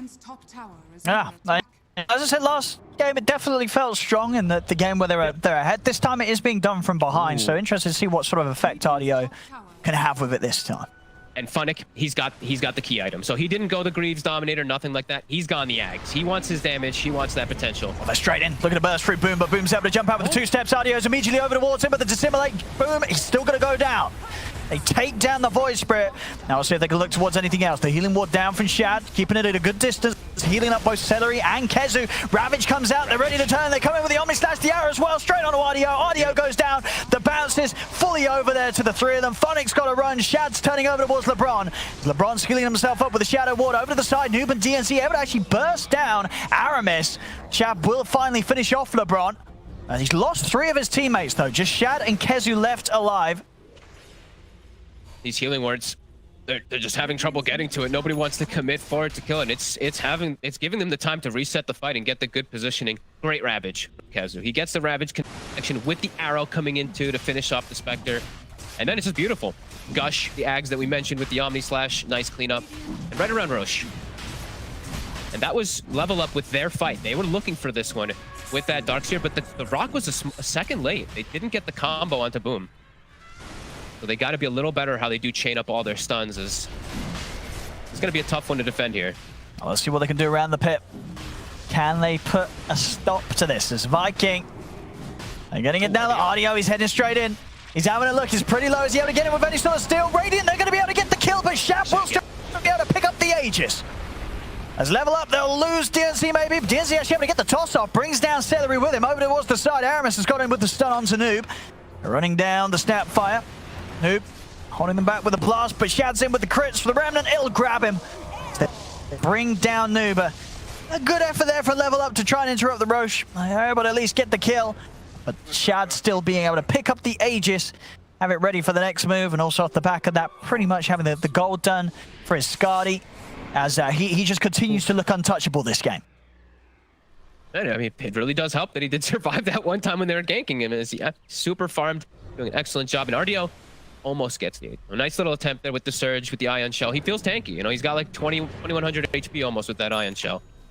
So it makes the run in, but yeah, Viking prepared for it. And immediately go to the side lanes, pushing them out. Still doing a good job. Boom, he's still struggling this game, but because of how farm Shad is, it's making all that difference.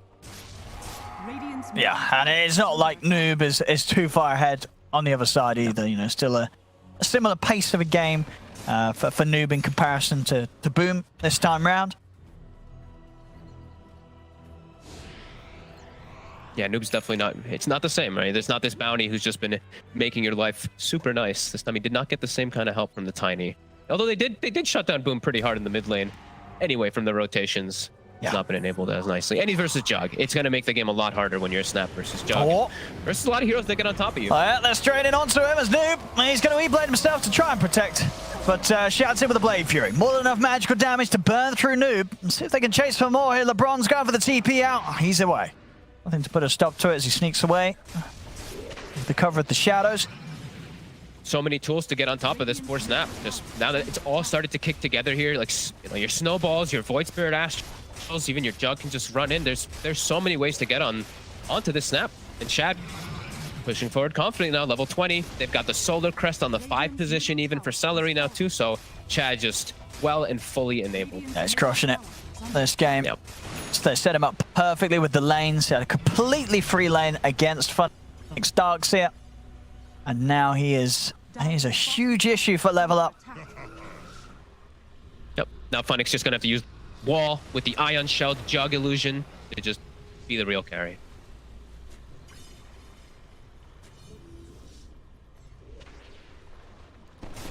Viking with firm and true map control now. Kind of pick and choose what they want to do here.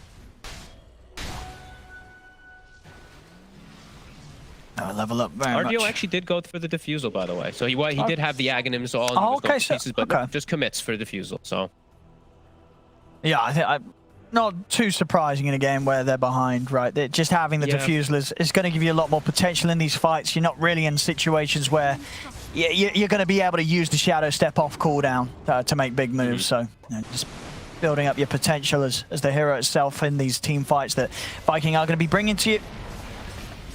Yeah, it's definitely going to be nice, at least some extra damage, which it really does feel like they're going to need in just any type of mana burn, anything. They just really need quite a bit more in the fights as the arrow hits onto LeBron. Ah, they're straight in onto him. He's gone. Down for 30 seconds here. Shad's just going to continue to push on with the Aegis. With that shot as well. Ready to keep on punching through. Not a lot that can stop this Jug here from this siege as level up. They're not able to push Viking back yet. They're not going to even try and take a fight. They'll just let Viking take the mid-racks. Dire's top tower. Yeah, they know even with a Warlock buyback, it's impossible to win that fight on it. So lose the racks, try to get yourself your own farm. DNZ, he's actually just been kind of chilling in the jungle here, not really moving much. Doesn't really feel like he can probably do much anyway, as Viking just now have firm control, good vision as well. And time with the Aegis. They still have about a minute where it's pretty tough for level up to get out. No. And it just seems that this sort of game as well, it's a lot harder for RDO to find his targets. You know, he said already just not having the same sort of enabling support cast that he had last game from the Night Stalker and the Bounty, and the fact that, you know, who is he sort of jumping on at the start of these fights? You know, Tussler's going to be into a snowball, Mirana's going to be 3 leaps away, and Kezu, you know, you're not going to stand the chance of killing this Tide. Yeah, it's a much more difficult option, right? Like last time, it's just like, oh, Oracle. You're always going on Oracle. Always get the backlines. There isn't really a backline anymore, especially because they've gotten all this farming. They have their own built-in. So yeah, much harder for him. They're gonna have to play some crazy long fights on the side of the Radiant to try to win these. Because yeah, I'm just looking at Vikings. The explosive team fight that they can have immediately is just crazy. And like the Spectre needs to get as many daggers off, needs to get as many chases in, the ion shells, and even just this wall. You have to as much benefit from as possible. Because yeah, it's starting to look pretty tough for them to take down Shad at any points in this game. They only have the one real big disable, right? The only one big disable through that spin, which is that Warlock Golem. Shad just has so much freedom. I'm ready to go. And I mean, Shad it is just a truly enabled jug. 5 positions, Solar Crest, you got Bullwhip, you got Ag's Gush. Like everything's just great for you.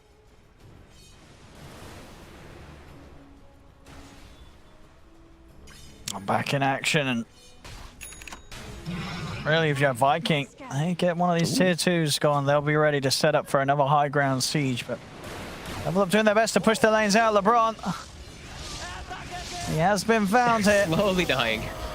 And nothing's going to save him from Shad. More map control going the way of Viking, and Level Up, they've still only gotten that 1 tower. Just the way that this whole game has gone and the way that their draft works this time, they don't hit buildings with Spectre this time.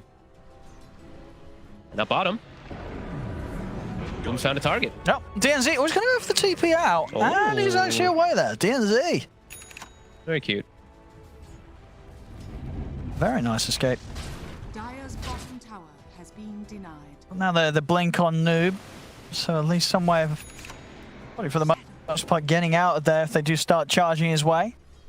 Okay, almost has the shard. He's gonna have blink and shard, so they can do some fun combos. So we've got the blink shard with vacuum, probably one of the coolest ones with like the 2-second stun pushback. Funnick, arrow actually, wow, looked like it was gonna miss, but connects onto him. Looks like a dead Funnick. Yep, they're gonna go. Oh, the E-Blade.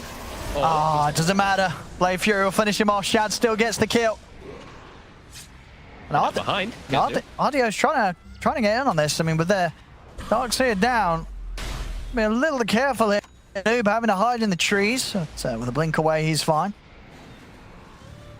Kez was just cutting him off. And, oh, a DD spawns outside the Roche pit with Roche, of course, not back up, and also a Paladin sword for our Jug. He also has an Elven tunic, so he's actually going to pass over that Paladin sword to Kezu. And wow, yeah, Kezu's going to be pretty immortal now. With this lifesteal, yeah, on this smash. Yeah. That's going to be pretty insane. Hey, remember, the other thing about Paladin sword too, spell lifesteal now. So even more beneficial, Tidehunter. He's got this Gush, his Ravage, 2 spam. So yeah, he's going to be really durable as DNZ. He won't be. He's found out again, trying to do just some funny business. It's getting to that point in the game where I feel like Level Up just doesn't really know what they can do on the map. No, it's They're tough. not able to get out anywhere. I mean, what? Yeah, the spell lifesteal addition to Paladin Sword, that's definitely, for me, that's one of the whys of the patch, though. Why? this item wasn't bad. I mean, sure, you know, certain heroes would be not very happy to find it, but yeah, it was already pretty good, right? A slot that gave you lifesteal without the need to commit a talent or one of your 6 items to. But now, you know what, that's insane.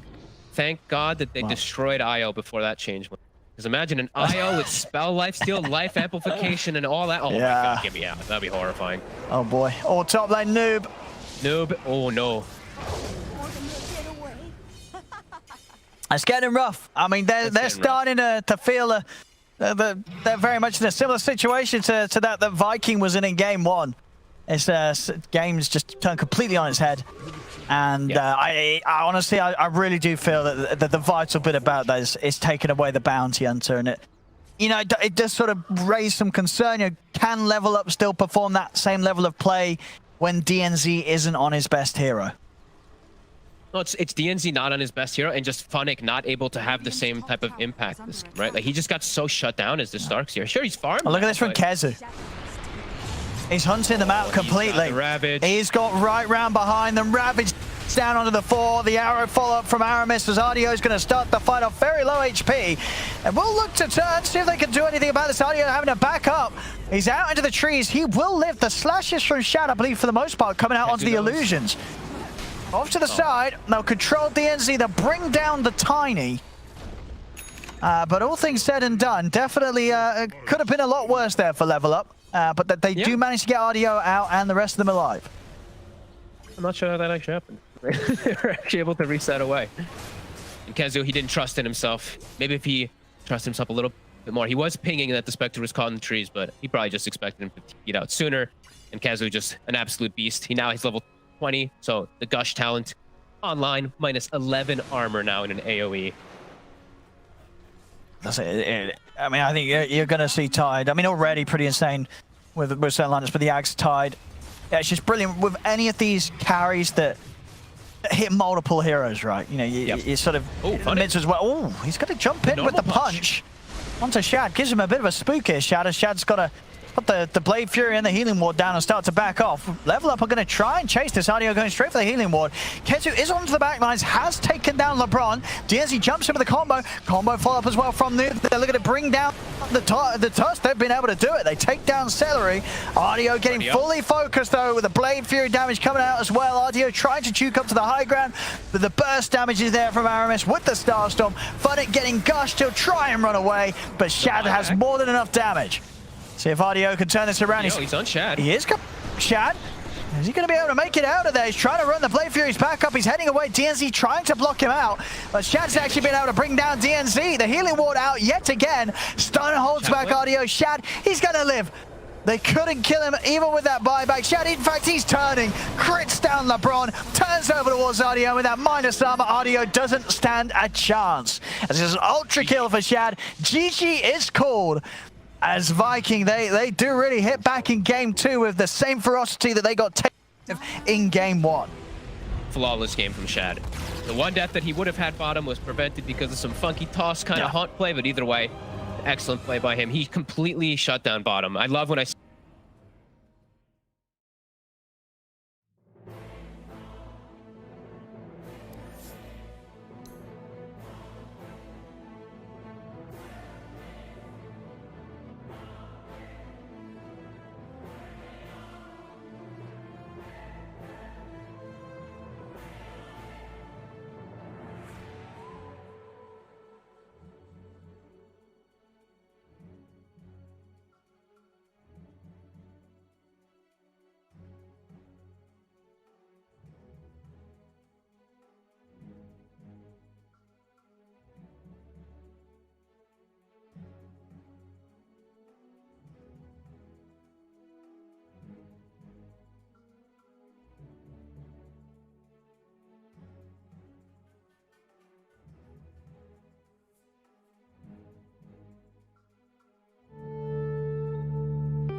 Yeah.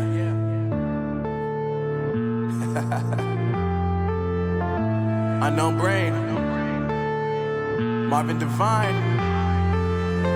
I'm saying bye to all the lies and all the times you cried, saying that I wasn't right, yet I was right by your side. You manipulator, playing games, your friends commentators, and I don't know what you say about our private conversations, but it's got them hating. Thanks to all the rumors you be claiming. It's cool, I'm done with you, so they can throw you a celebration. You gon' hate it when you see me with somebody living better. I'm trying to tell you that me just doing me gon' have you jealous. I know that I gotta stay away from all your games, yeah.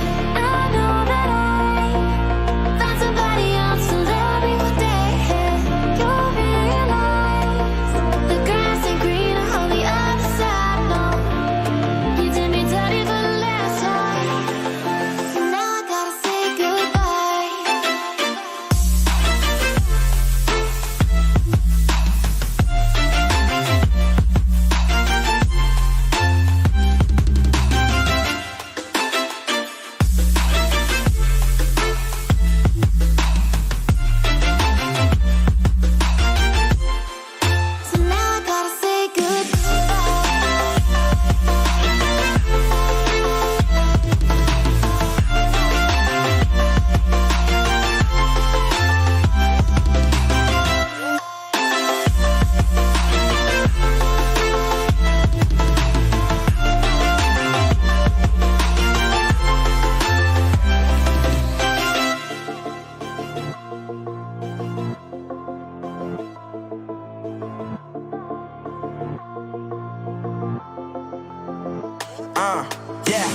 life is lovely now, I'm focused on me. You said you were about to die, I guess the car is on E. But see, I ain't even tripping, cause I just chose to believe that somebody gon' come around and give me just what I need.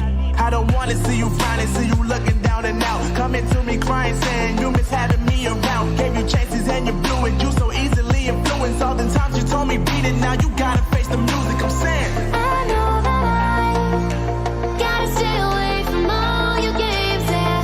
I know that I found somebody else to love me one day.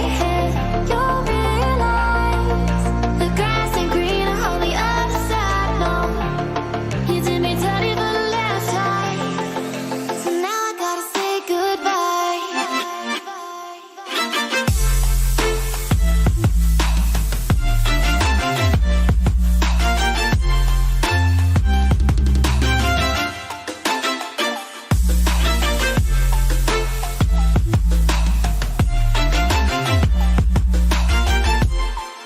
So now I gotta say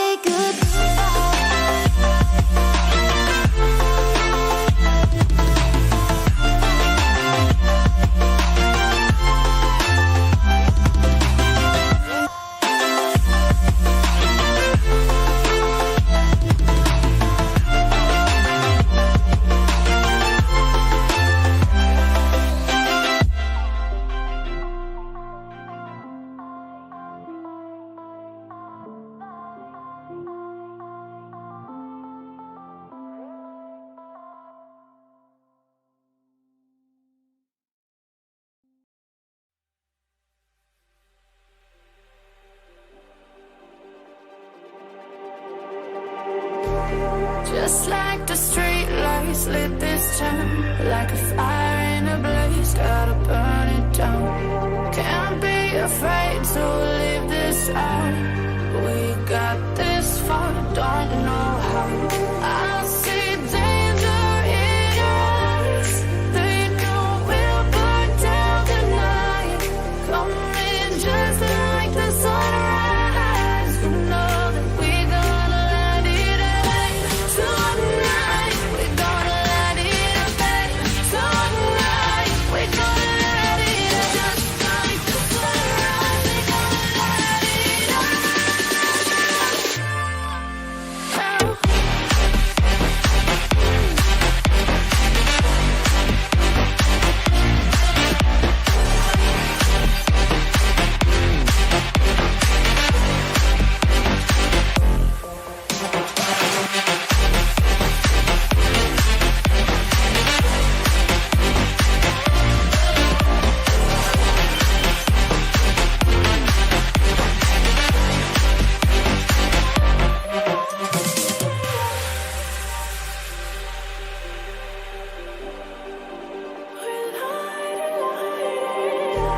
Just like a spark that's breaking out.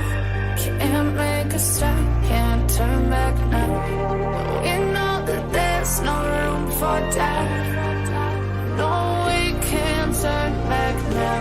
I see danger in your eyes. They know we'll burn down tonight. Coming just like the sunrise. You know that we gonna let it out. Tonight, we gonna let it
like I'm floating through the air. The pain I felt is paid for, all is said and done. Oh, I am restricted, fixed upon the web. I need to kick the habit that my mind is breathing in. Break out, I've got to see. Spent all my life holding all of it closely. I played it innocent, a feel of discontent. I'm finally facing it all, fearless.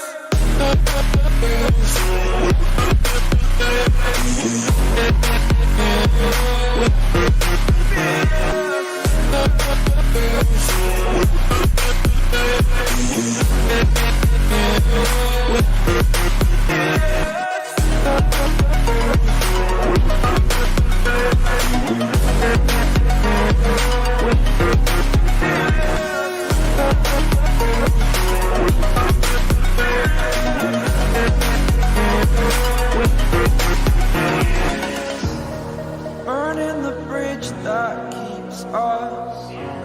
I'm here and I'm feeling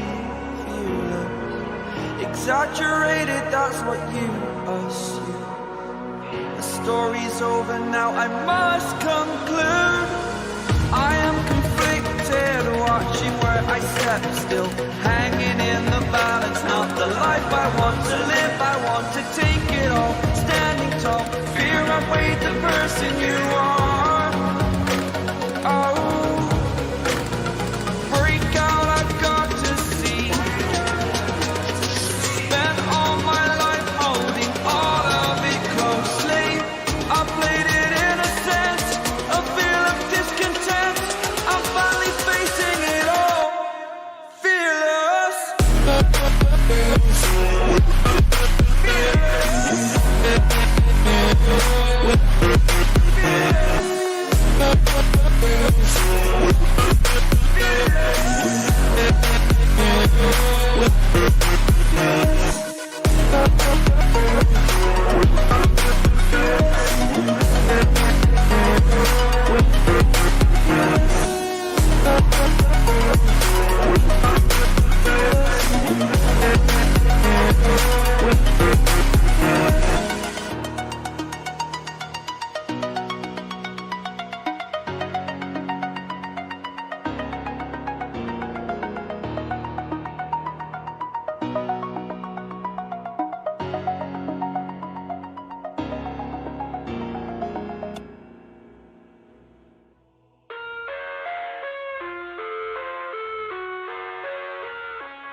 I live inside my own world of make-believe. Kids screaming in the cradles, profanities.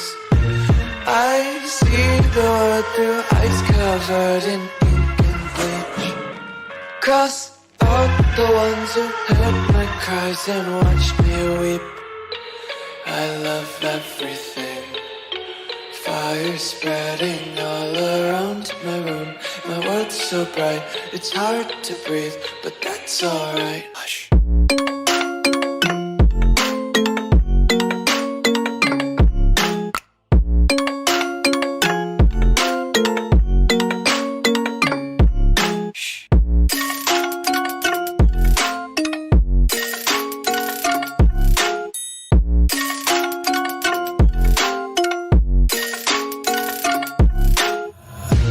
Take my eyes open to force reality.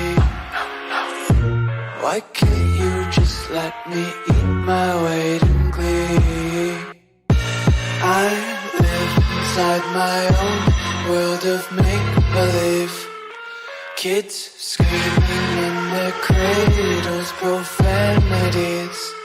Some days I feel skinnier than all the other days. Sometimes I can't tell if my body belongs to me. Dire team ban. Radiant team ban.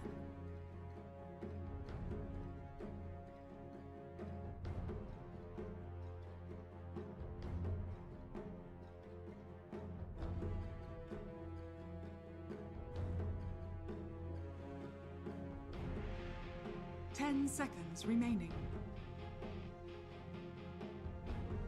5 seconds remaining. Dire team ban.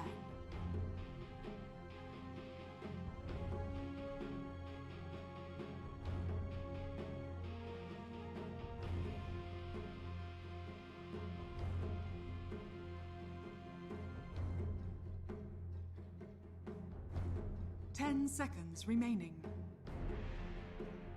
Radiant team ban.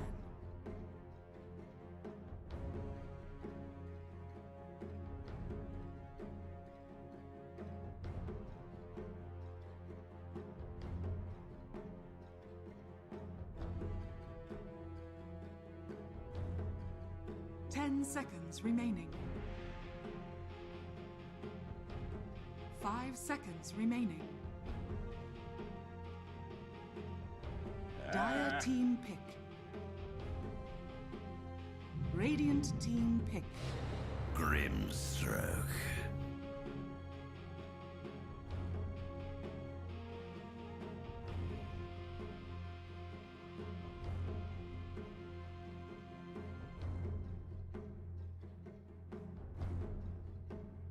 Seconds remaining. 5 seconds remaining.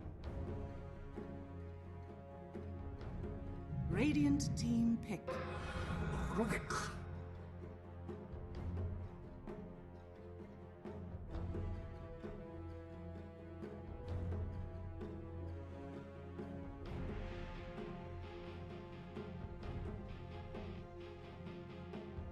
10 seconds remaining.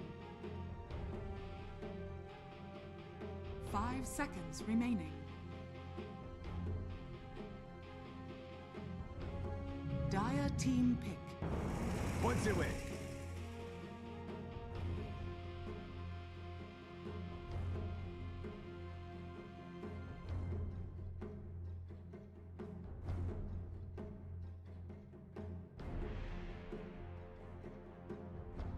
Seconds remaining. 5 seconds remaining. Dire team ban. Imber Spirit.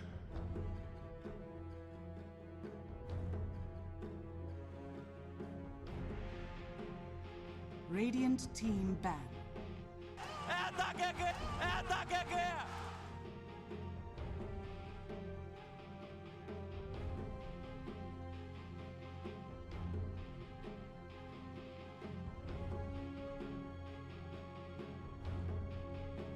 10 seconds remaining. 5 seconds remaining. Dire team ban. Radiant team ban.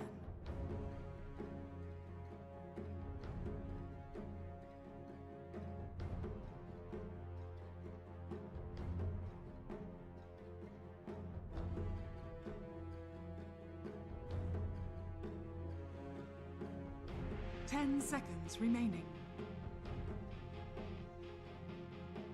5 seconds remaining.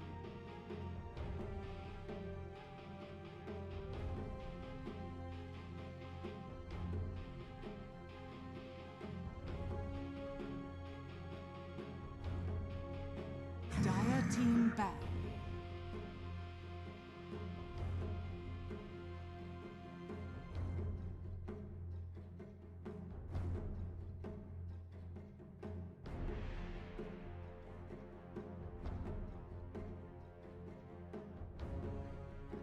Seconds remaining.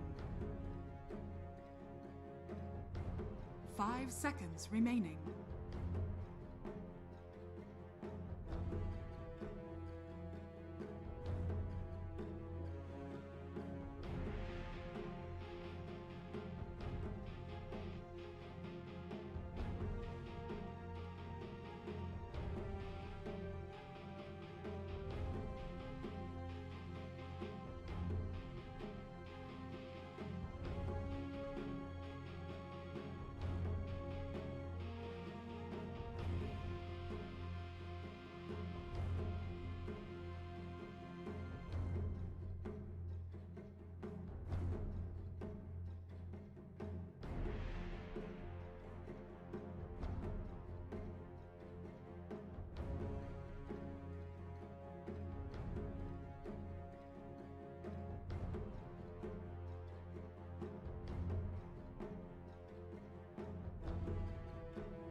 team ban.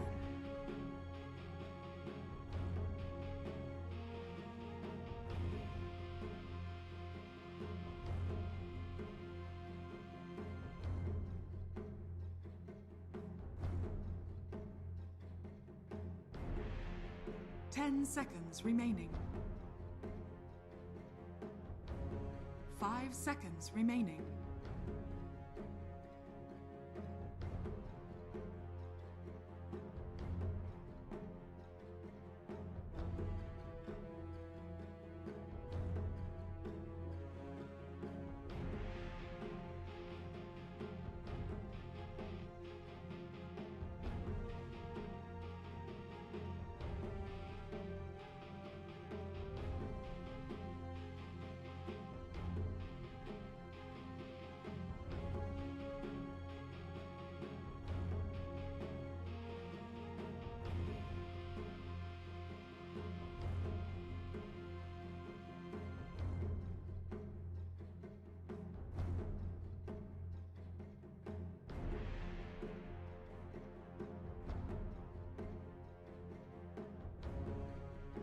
Radiant team pick.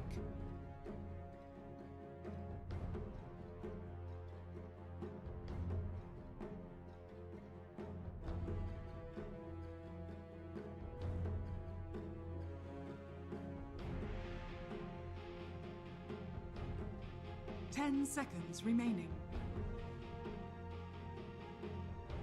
5 seconds remaining.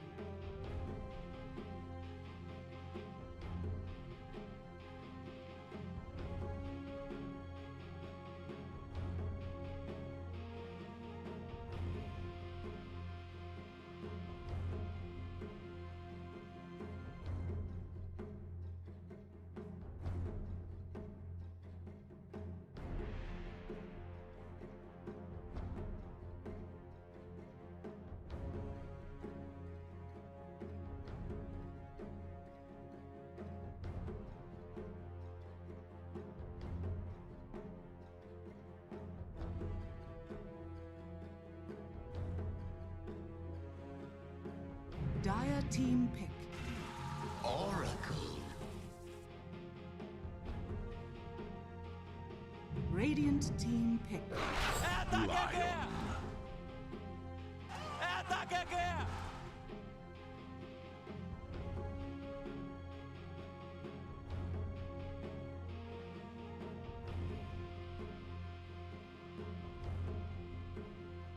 10 seconds remaining. 5 seconds remaining.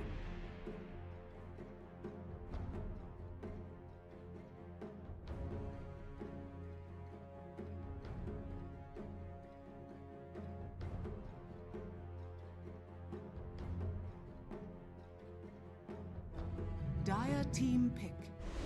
Monkey King.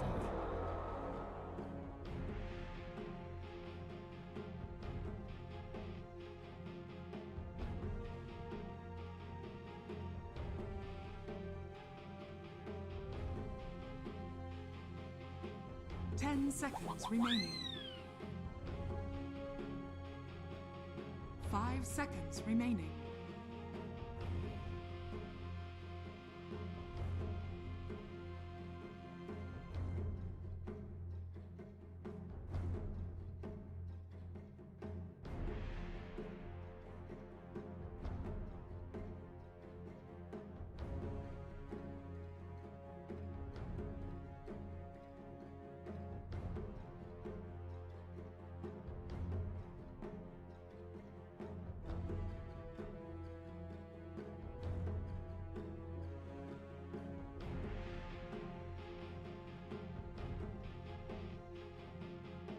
Dire team ban. Warteeth.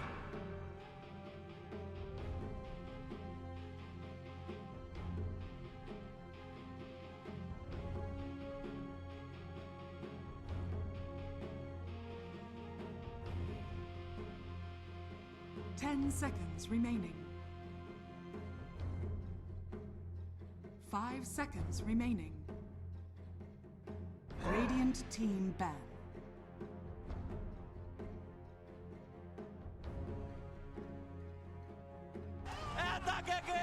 Dire team ban.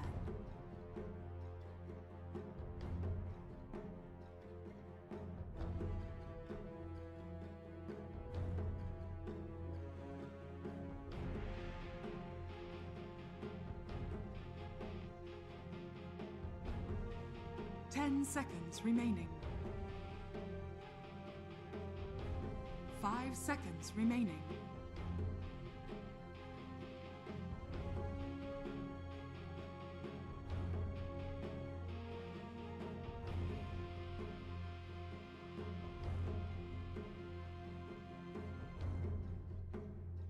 Radiant team ban.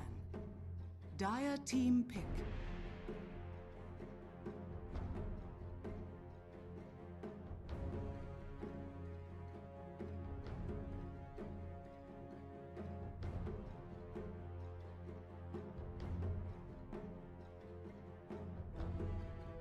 Ten seconds remaining. 5 seconds remaining.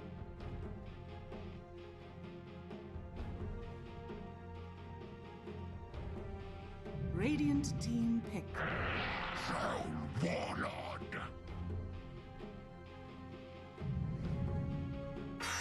Timber saw. Choose your hero.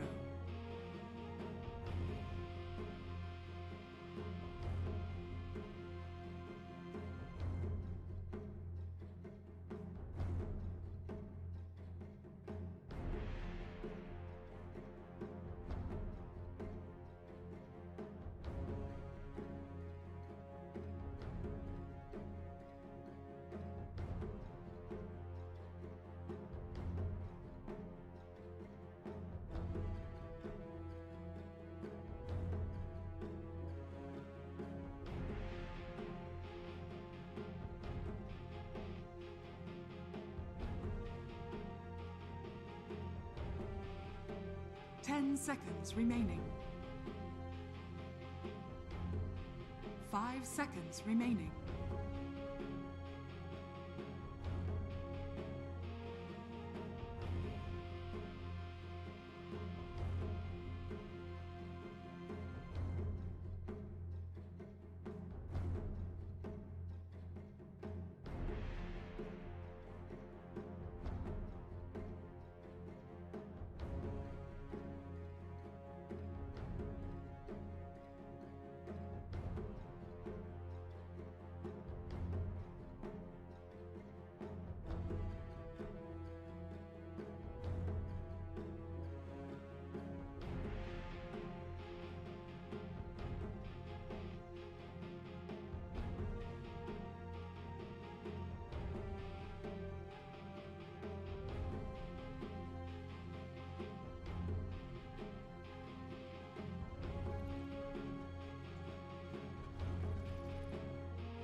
This patch as well, watching games like crazy, watching as many teams and players that I can too, and I think there's a lot of heroes that have gotten buffed, and I'm seeing a lot of those on the side of Viking. I'm seeing a lot of heroes that got nerfed on the side of Level Up. So they picked the Monkey King. For people who don't know, Monkey King got hit pretty hard. You know, you don't get your Aghanims, they don't work when you're dead.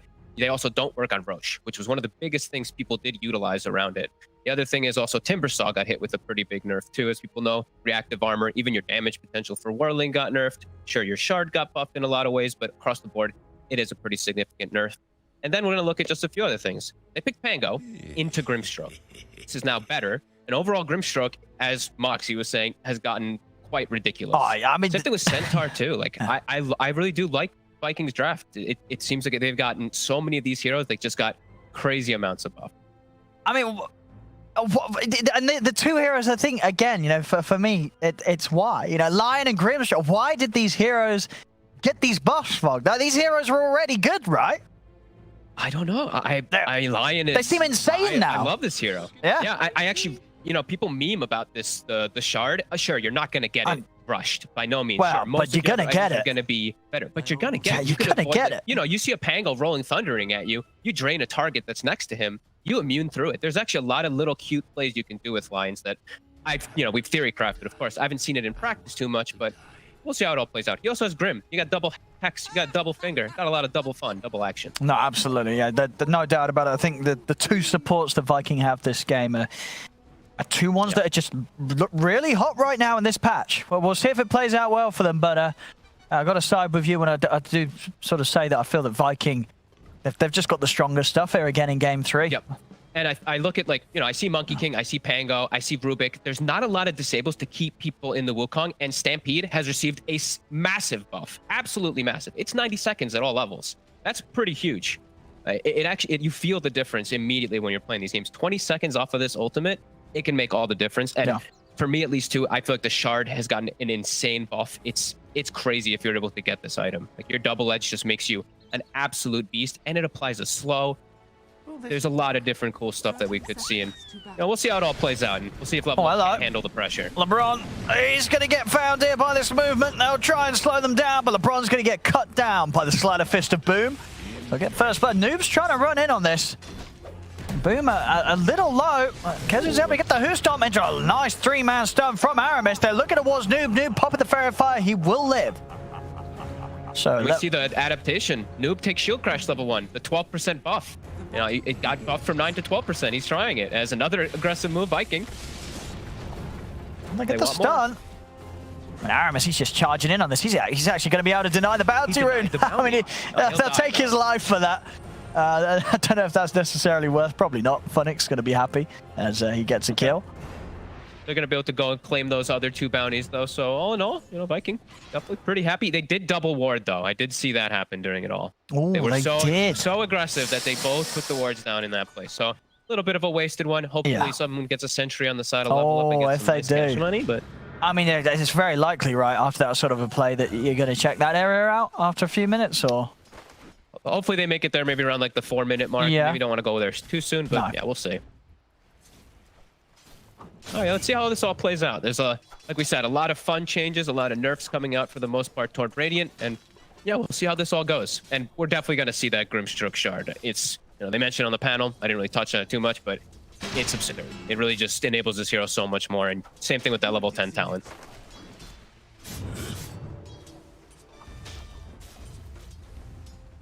And we'll see how things go in the mid in this matchup this time round. Ember versus the Pango. See how many procs Noob's able to get.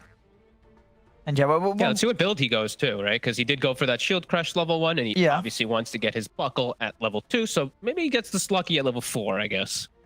A little bit different. It'll be a little bit change up, but yeah, I imagine when you do start with Shield, you're still going to want the 2 points in Swashbuckle, before you take a point in it. Yeah, and we look at the lanes. Top, he has been left alone at the moment here for Shad. They're just doing the tri-lane to get Kezu a nice start, it looks like, and also just to shut down the Monkey King. Yeah, and they're going to switch things up. Yeah, because you imagine that this time round, we Funnick, he's going to have a game, right? You know, we saw last game, Funnick just getting completely shut down in the laning stage. Yeah, and I'm happy to see him actually getting this, because as we know, Timber's gotten nerfed. The first like 3-4, like actually the first like 4 levels have gotten pretty impacted. The reactive armor change, sure, you don't have negative base armor anymore, which was, you know, a little bit annoying, but reactive has gotten really, really hurt. And the other big thing that I do have to say is like the X factor. I'm going to be watching DNZ. This guy was so good in the first game, right? He completely clutched everything for his team. So there's a lot of fun spells he can steal, right? Like if he's able to steal the Ink Swells, if he gets a shard, if he's able to steal Stampedes, could change some elements of the game. Always the fun about the Rubik. Yeah, I guess Rubik himself, did he get any changes? He didn't, right? Just the lift cooldown and the shard change, I think, was like the only things that I recall. Yeah, it looks like it. And he got a talent change, right? He got the telekinesis landing thing and the telekinesis lift duration. So he's got some extra forms of disable, maybe extra length, and a little bit more damage. I'm curious to see about that telekinesis. I haven't really gotten to see too much of it. You know what? You imagine you do take that talent. I'm not sure. Maybe your other abilities are just, I think just maxing your other abilities just might be. Oh yeah, that's true. Actually, yeah, Don't take the talents over the ability levels. Yeah. No. Yeah, you're right. And they're still keeping this tri lane down here, though, with Kezu. They're really just blocking out the pole, making sure that Oracle can't pull it back, not letting Monkey King get much of anything. So seems like this is their approach. And Shad's definitely giving them the updates, right? He's like, I'm still getting some stuff up here. I'm not really getting pressured too hard. Now the lane is starting to push. Now Shad's in some trouble to get anything. Maybe he calls for help. But RDO. they're going to kill an RDO first. Yeah, they're running in on him. See if LeBron can hold them back, but he's been hexed around. Is he able to dodge the damage from the Hoof Stomp? But he'll still get taken out. It's a little too much to deal with there with the 3 heroes running him down. They're still not breaking it. Waiting to see when they do decide to. Looks like they're still content. Funnick, he's now starting to put some pressure on the Shad, but yeah, they're still keeping it here. LeBron, Inkswald creep. And a good stun hold him in position. He'll dodge some of the magical damage, but it's not enough to keep him alive. Viking GG strike again on the bottom lane with this trio. Oh, Shad's courier got taken out. He was able to snag that one, even though he's not a bounty. He'll get some couriers, so it takes out most of his items. So Shad quite naked up top. Might actually get brought down here if they're able to get on top of him. Let's have a look. They can. Well, they do. TPs are coming over. They have enough damage. Yeah, Shad's trying to run around this, but if they can get the angle, and they do, they'll take him down. As both carries really having a miserable opening to this game. They really are. And Funnick, this is the other thing, is like he's not playing around the Whirling Death anymore because that's the one that got nerfed the most. He's just playing around Timber Chain, the spell that got buffed. So it's nice and quick now. Maybe not the most buff, the biggest buff or anything like that, but hey, every small thing counts. Yeah, this is not a fun carry game. No, not at all. Shad and RDO having a really tough time in these lanes. Checking the runes. Boom gets the bottom one, and we will have Noob get the top. And he actually did not even go for Lucky Shot, by the way. So he's just going 2 points in Shield Crash, 3 in Swash. Okay. Okay. I mean, yeah, we'll see what sort of item build Noob wants to go for. I mean, you got to imagine it's still mana intense. Yeah. No, absolutely, yeah. He's going for the corrosion. We'll see what he opts to go for afterwards. Maybe just still going for like some treads or something for a little bit more mana with the bottle, but we'll see. That's battle top. All right. They should have there one more chain, and they do. Funnick. Nice. He is crushing it up top here. 3 kills already in this lane. He's still going. He's got Soul Ring, and he's got the damage. Like Shad, very likely to go down here as well. Yep, they got him. I mean, as we said, tough game for both carries. Definitely a little bit tougher for Shad, though. There's a few times they've taken him out of the lane and getting kills around him as well. As Funnick is having a phenomenal start up here on the Timbersaw. Yeah, and Celery's like, you know what? I'm not going back top. Get me bottom. Kezu, they take an ink spell. Let's kill RDO. Gets dispelled right away. We get a nice connection on the 2 of them, even the stun. And they're probably going to get both of them here. LeBron as well. Yeah, I think with his control for Celery, he's going to have another nuke and slow in a second. LeBron. Oh, Shad's coming down. He wants it. Give it a Shad. He needs it. Yeah. He needs it. There we go. And he's every bit that he can get here, Shad, after such a tough time top. And now he's repositioned to the bottom lane. He'll be fine here. We'll see if they make any moves on level up to try and hold on to this tower. If they don't... Oh, they'll start to move. Yeah. Oh, arrow missed. Should be another kill here for Funnick. In fact, for RDO, likewise, level up, also making sure that their carry gets some action off the rough lanes. That's a good way to get them back in, and they're both able to pressure tower with this catapult here. And Funnick, he's going to immediately move. He's got his arcane boots now. He's got mana. He's got the chakram too. So Celery in some trouble. We'll force him away for a second, but Funnick's going to be able to hold this tower here for a bit longer. Double damage And the rotation too. Noob is coming down for some kills. See top lane RDO. He's going to be found here by Boom. Boom running him down. As RDO, he's a sleight of fist away from dying. He actually not even needed. Boom just runs him down. Kills him off again. Both carries, they just can't catch a break. RDO and Shad, they're having a miserable time in the carries. Yeah, they're gonna need some time to catch up for sure. All right, so now lane's probably gonna start getting broken quite a bit here. I don't know who's gonna lane versus Funnick. Like, they don't want to put the Centaur down here by any means. No, they don't want Troll versus him anymore. I think you're just gonna have to avoid this Timber now for the next few minutes, unless you're gonna bring like 5 heroes. You're just gonna have to deal with the fact that Funnick is gonna be quite a bit of a beast in this game. And that's sort of the difference as well when you look at the two offlaners. You know, Kezu for sure, he had just as fine time farming down bottom, but the XP difference is pretty massive between them. You know, Kezu yet to hit 6. I think, well, Funnick, he's well into level 7. So a big XP difference between the offlaners and, yeah, overall level up. Despite the fact that both carries didn't get farm, both offlaners did, the way they were able to set the lanes up has allowed the level up to get that bit more efficiency out of the laning stage. Yeah, absolutely. Just these tri-lanes, right? That's going to happen to Kezu, just this lack of experience in a way. He's got the Vanguard. They're still able to make these nice kills. You know, Boom still having this really good time. Dire are scanning. And it's going to be tough to prevent Boom. As we mentioned, a very limited amount of lockdowns on the side of the Radiant. See bottom? They have to use the Stampede defensively. I mean, Funnick's going in. He's going in past the tier 2s. If they can burst through him, they've got the catch with the stomp. But Funnick, he's out and he's away. Aramis, he's going to have a stun. So he will catch him. I mean, he's going to have 1 charge. He's got another chain ready to go in a second. In fact, Kezu's in trouble. Enough mana there to throw out the chakram. Funnick stays alive, gets another kill. They can't kill him. They had to bring Boom. If they were going to go for this, they needed that. They needed to. Mid, They've got to shut him down. Funnick. He's running away with the game. He's 6-0-2 at the moment on this Timbersaw. Level 8. 8 minutes in. He's got his hood already. Like, now it's like even the Ember isn't going to be able to do anything. They're going to literally have to throw absolutely every spell to take this man out. As Funnick, he's going to be able to make leaps and bounds of space for his RDO Monkey King to start to catch back up, as he really needs it still. This Monkey King still quite behind and doesn't have the easiest time of recovering compared to the Troll. Troll, at least you just have the natural thing of your axes. I'm looking at the build. Okay, RDO is starting to put points in the tree dance, so you will at least have that to build the farm as well. Maybe we'll put the catch back up, because they're both just in a tough spot. There we go, up top. Right. Whoa, neutral items. There we go. All across there, pretty much 4 dropping at the same time there. A level up. On the hunt for Shad. I want to try and find him. He's just about to hit the 6 though. So we'll have that. I say that. Or is he? Oh, he gets it. Yeah, he does now. So he's ready to turn around. In fact, he may look to do so. With backup coming in, he's heading over towards Noob. Boom. Gets the chains connection onto DNZ. DNZ turns with the telekinesis, and Noob's ready to go, rolling out with the Thunder. The Remnant's out. Boom's still able to get the kill, and he'll be able to jump away. I'll lock him down for a little bit. But still enough time to jump out to the side. And down bottom, Kezu. He's thinking about diving in here for RDO, but RDO's up in the trees.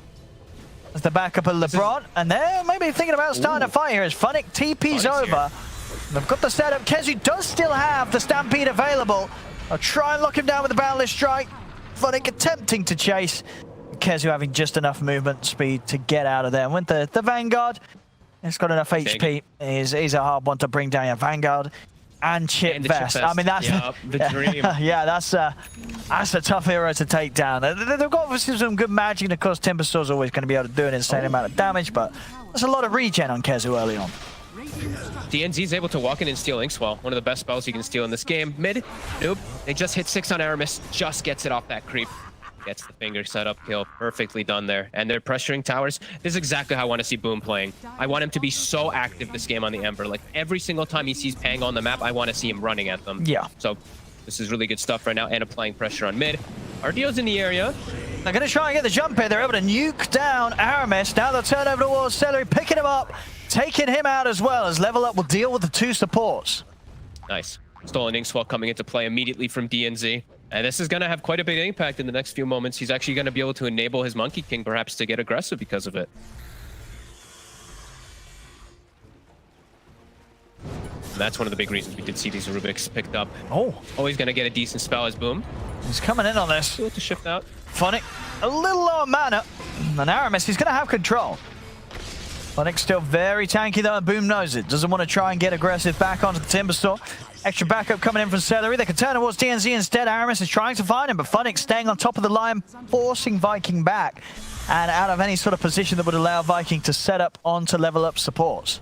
They have to just ignore him. Like, this is good. Boom, just go for the creep wave. Exactly. Pull the creep wave aggro. Don't let them just try to abuse this Timbersaw thing and push your tower. This is great. They get the creep aggro. They're getting farm on Shad. They're getting farm on Kezu. This is a good hold here by Viking.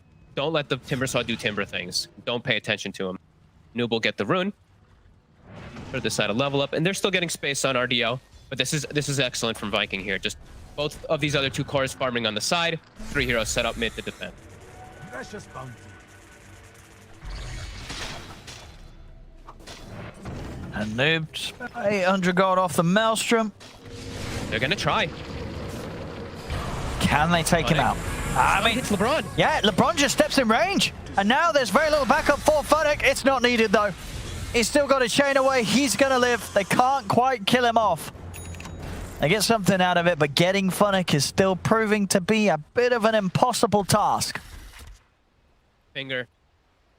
30 seconds until that's going to be back up. With the finger, it looks like they will probably have enough damage to be able to take him out. He is looking like he's going to have a Lotus Orb very early in this game, though. I saw him have the Perseverance already finished up, and he's got the Arcane, so he'll have a lot of ways to prevent a good chunk of damage. Remove chains, in particular, probably the biggest one. Immediately goes right back to mid, so he's just going to keep trying to put pressure onto this tower. I want to see same thing from Viking. Move the 2 supports here, spam the waves. Keep getting this farm up. Kezu, he's about to have Blink, so he's going to have a really good form of initiation that they've been lacking on the side of Viking to get onto those backlines. Level up. This is a good move, too, from them. Now they're smoking to catch these 2 heroes. They're just clearing the creep waves. There we go. It's broken. Not a lot they can do to stop Funnick doing this. Epic. Okay, Kezu, he's doing quite similar. This Vanguard and everything pushing in the lane. Shad getting his catch up too. I think Viking's pretty happy with all this. As again, gonna try Funnick. So if they can do it this time around with a finger. But no, not even able to bring him down anywhere close to being burstable by the finger damage. DD rune bottom. Oh, Funnick doesn't pick it up while timber chaining. He actually maybe a slow finger there. Oh, I don't know. Do you think he was close enough with the angle? Maybe not. It looked like he tried for it either way. Boom. Nice DD rune, giving them extra damage to be able to deal with the timber. He almost has Maelstrom too, so more damage elements to be able to deal with that as a nice smoke. Viking looking for the Monkey If they could get RDO. RDO, he's not ready for that blink there as Kezu comes in. Fantastic blink reveal. Aramis even playing he wants the stacks, you know, nowadays those stacks, they're going to do that a little bit more. So he doesn't care about saving the damage for a necessary play. He just wants those stacks. Sure. Oh my goodness. Stop the blink. Aramis did again, taken down there by the swashbuckle. He's able to get out to the side. Noob chasing him with the Rolling Thunder. Finds Celery in the river. Oh, nice jukes there from Celery. And Celery's actually going to be able to make it away. Fancy. That little slow, right? The slow on the Pango roll. The play as Aramis. Ooh. This little sidesteps will still die. Oh, the stolen finger. And that's the finger. Mid. Funnick. Can they take him down? No. They realize pretty quickly, they're like, yeah, we can't do this. We're not killing this man. It's all space for Shad, though. Look at this guy. Shad, he's got the Maelstrom in a good position. He's actually getting close to the top of the net worth on this roll, while Monkey King's still at the bottom half of the cores. And still not able to get this mid tower. This has been an excellent hold here by Viking. And they're still bringing the 4 of them in. Putting everything into trying to slow down Funnick from getting away with this very slow siege on the tower. They see LeBron for a second here. Kezu's going to get him. Oh, they got the jump. LeBron's positioning getting heavily punished there as he's caught in the river. LeBron has... That was way too far forward for him. He has to be completely onto the high ground. Immediately when he's on the low ground there, he's just a free kill for the side of Viking. Right. Now they're feeling confident. They're feeling aggressive. No Oracle up. I mean, Aramis, he's got the setup. Is he going to be able to buy enough time for them to get in? He is. The Stampede comes out of the room with a change jump forward for Kezu. Kezu will get lifted up by DNZ, but Noob goes down. Funnick comes in with a chakram over towards Kezu. And Funnick, he's going to try and chase, but the Phantom's embrace, of course, causing issues. He's going to need his teammates to help him get that one off. One of the ways Chakram can get heavily punished by that, as they're not able to right-click it down once it's out. so many easier forms of just instant aggression coming out from Viking. They just, like, everyone has a disable or a stun, right? And you look at level up, as we mentioned, there's just very limited lockdown coming in. So Boom can play very risky running in, getting these dives. They've got the blink on the Centaur, and now they also even have a blink on Aramis. So double forms of initiation. While level up, they're not having any. Oh, they're going to go for Shad. He's just coming in straight away with the ultimate. Have they got enough damage with the stun coming out? They're finally able to bring him down. And Shad gets the kill too, the big bounty. Well and truly enabled. And an instant smoke too. 30 seconds with no Timbersaw. They're feeling confident. They also saw Noob in the jungle with this ward. Oh, and they've got the finger ready to go again. Aramis, he wants another stack. Oh, double blinks and the Ember Spirit to catch up to. Oh, they see him. In they go. Larry, and there they've got him. They will steal the finger at least again. So at least the DNC does grab that. Yeah, Viking, they're really ticking all the boxes this game. You know, the way that they set up this defense mid, tower is still alive. Oh, and 1750. Like, level up, that was their whole game plan for the last, like, 9 minutes, it felt like. Yeah, just trying to hold it. Really stopped it. And Shad just is farming the entirety of it. So, yeah, really good stuff coming out from them. They at least do have RDO finished up with Battle Fury, but, you know, when's he going to be able to join the fray? This is not going to, he's not going to be able to fight until BKB. No, absolutely not. Yeah, if he turns up right now, he's not going to stand any sort of chance. Unless there's some sort of godly false promises coming out from LeBron. But as we've seen, you know, Viking have done a good job of being able to find LeBron in these fights. Funnick will at least now have his Lotus finished up, so he's a lot stronger, and he's going to be able to at least protect a little bit too, maybe protect the Pango or the Monkey King in some situations. Kazu chilling up top. Trying to bait him here with RDO, but wonder what his next item is going to be. I actually really hope he does get the shard. I really think it's gotten so many buffs now that it has potential. Well, let's see. What have we got? 15% per hero for 15 seconds. And it refreshes on each application to all the way back up to 15. Oh, wait. I think it has some hidden potential. But he's going to go for his bots. He's just trying to get active and just be speedy around the map so he can keep looking for these fights. And I think they're starting to feel they're getting some dominance around map control. So if he's able to just meet up with his Ember around the map or a +1, these bots are going to be pretty beneficial.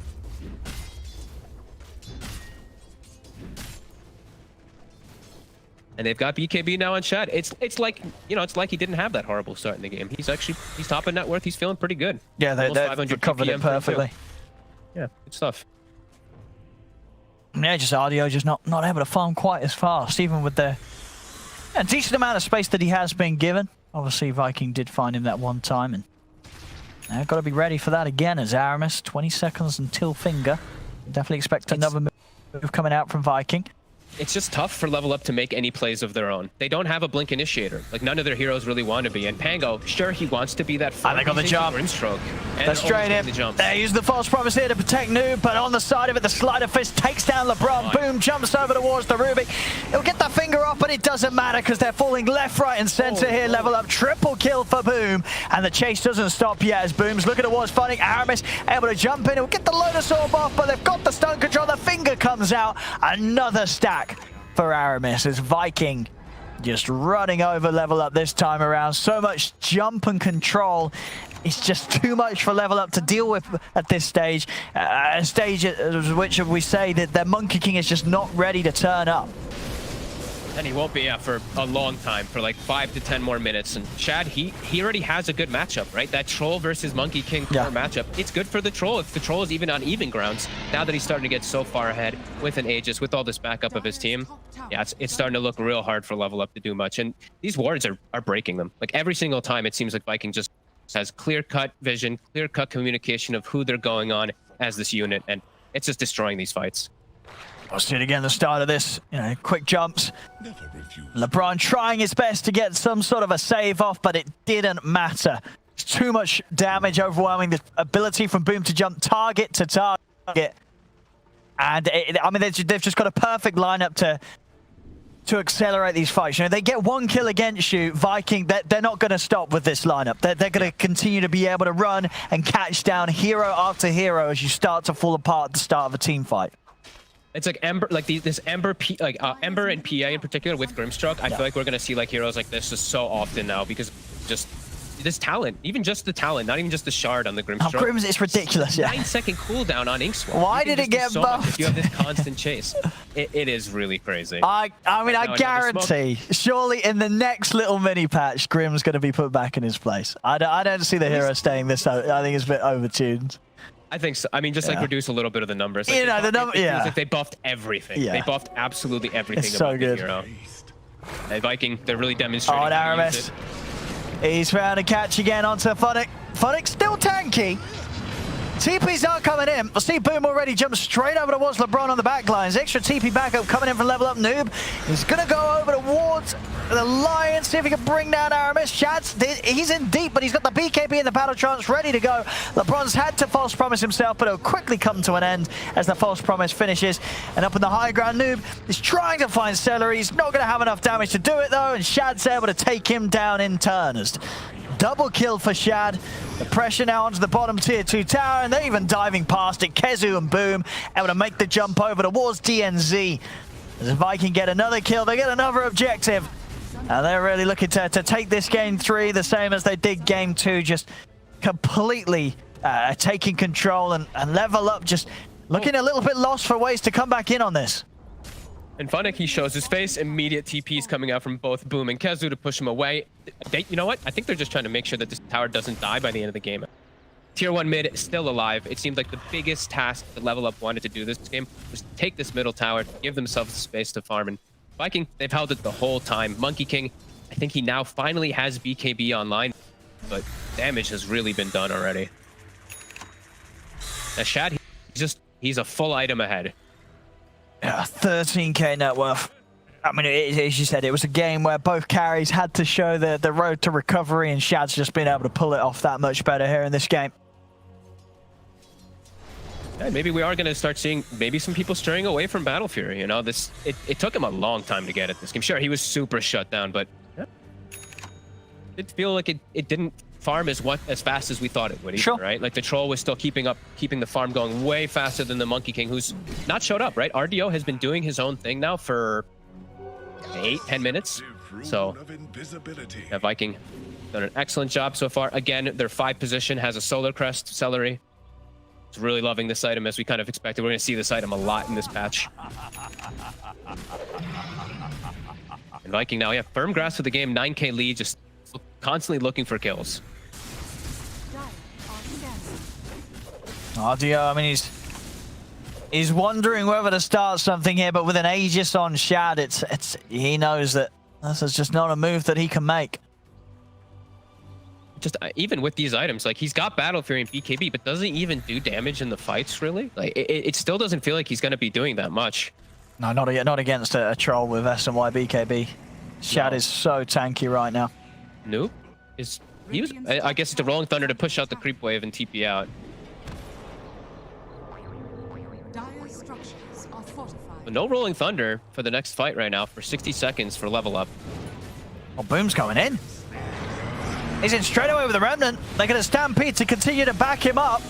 Over to the side, RDO is going to put the BKB, get the Wukong's command out. They simply step out of it. And over to the side, the finger comes out from Aramis. Another stack picked up. A jump forward from Funnick over towards Aramis, but Aramis forced back to safety. And now with the Battle Trance pop, they turn towards Funnick, tear down the Timber Saw. Boom's over to the side. He's got the catch onto Noob. Aramis jumps in with the follow-up lockdowns. The stuns are in place. Noob has no chance of getting out of this one as Viking take down 3 and lose nothing themselves. Great teamwork out from Viking. And we saw there was your farm for 24 minutes. The Wukong's into the BKB, into everybody just walks away from it. No Rolling Thunder for the fight either, as we saw Noob had used it bottom to push out the lane.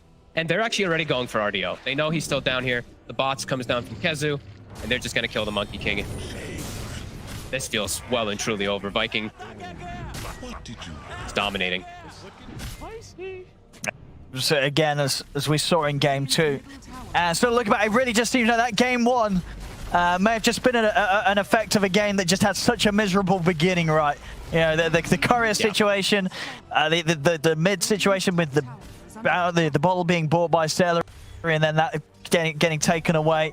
I mean, just goes to show how disruptive of a start that was for a team that overall in this series does certainly seem to be the strongest one. This game 2 and game 3 are looking like pretty definite victories without any of that sort of early game shenanigans to have been necessary. Yeah, I like this draft just looks so much better, and boom, you know, he looks so confident this game. Like, look at the way he's playing as this Ember. 10-0-12. This is what I want to say. He's just crushing it. He's everywhere. He knew what he needed to do in the game, and he's made all the space. Like, Shad has literally had such a... After the first 8 minutes, Shad has had a completely free game. His team has done such a good job of making that space. I think we're going to see this. We saw this item already being picked up. Again, another bit of a surprise. It did get the buff it did, but, you know, Kai and Sanj only getting better. You know, Sanj was already like that item that was being picked up on calls all over the place because of how strong it was. And it didn't get any changes. And then for these heroes that love to build up the Kai component, Kai just got better. You're never running out of mana anymore. You know what it is? There was 5 Storm picks in the grand finals, right? So they just want to buff the Kai a little bit more. Oh no! Those heroes. Well, just saying they saw the Storm and they're like, oh come on, we need that Storm to do better. That's not the way I meant it, I thought that's what you meant. They saw the Storm and they're like, well, we need to buff one of his items. Let's give Kai a buff. No. I mean, 24% to 50% mana regen out. That's, you know, I don't do a lot of numbers, but that's a big up in the numbers. Yeah, it definitely seems 30% to 50%. Yeah. Yeah. Sonic running in. He's got his Sage now too. Oh, but they just get in the back line. Oh my goodness! 2 heroes dead before we can even see them. Phonic, he's gone as well. There's 3 dead. Noob rolling around. As he'll soon be rolling in his grave. As they've got him as well. This game looking pretty done. We'll see how much they want to play it out. But yeah, he's ready. He wants to end this one, and understandable here with the lead that they have, seeming to be very little that can be done here by level up to slow this one down. 32 to 13, 17k lead. Oof. I wonder how much, honestly, I wonder how much more Monkey King we're really going to see, because I think this, he had a really hard game, but I think this hero got really smashed with the nerfs. And also, like certain heroes that were bad in the game are now just back because of all the buffs, and they're quite good versus Monkey King, like a hero like Centaur. Oh, boom's in.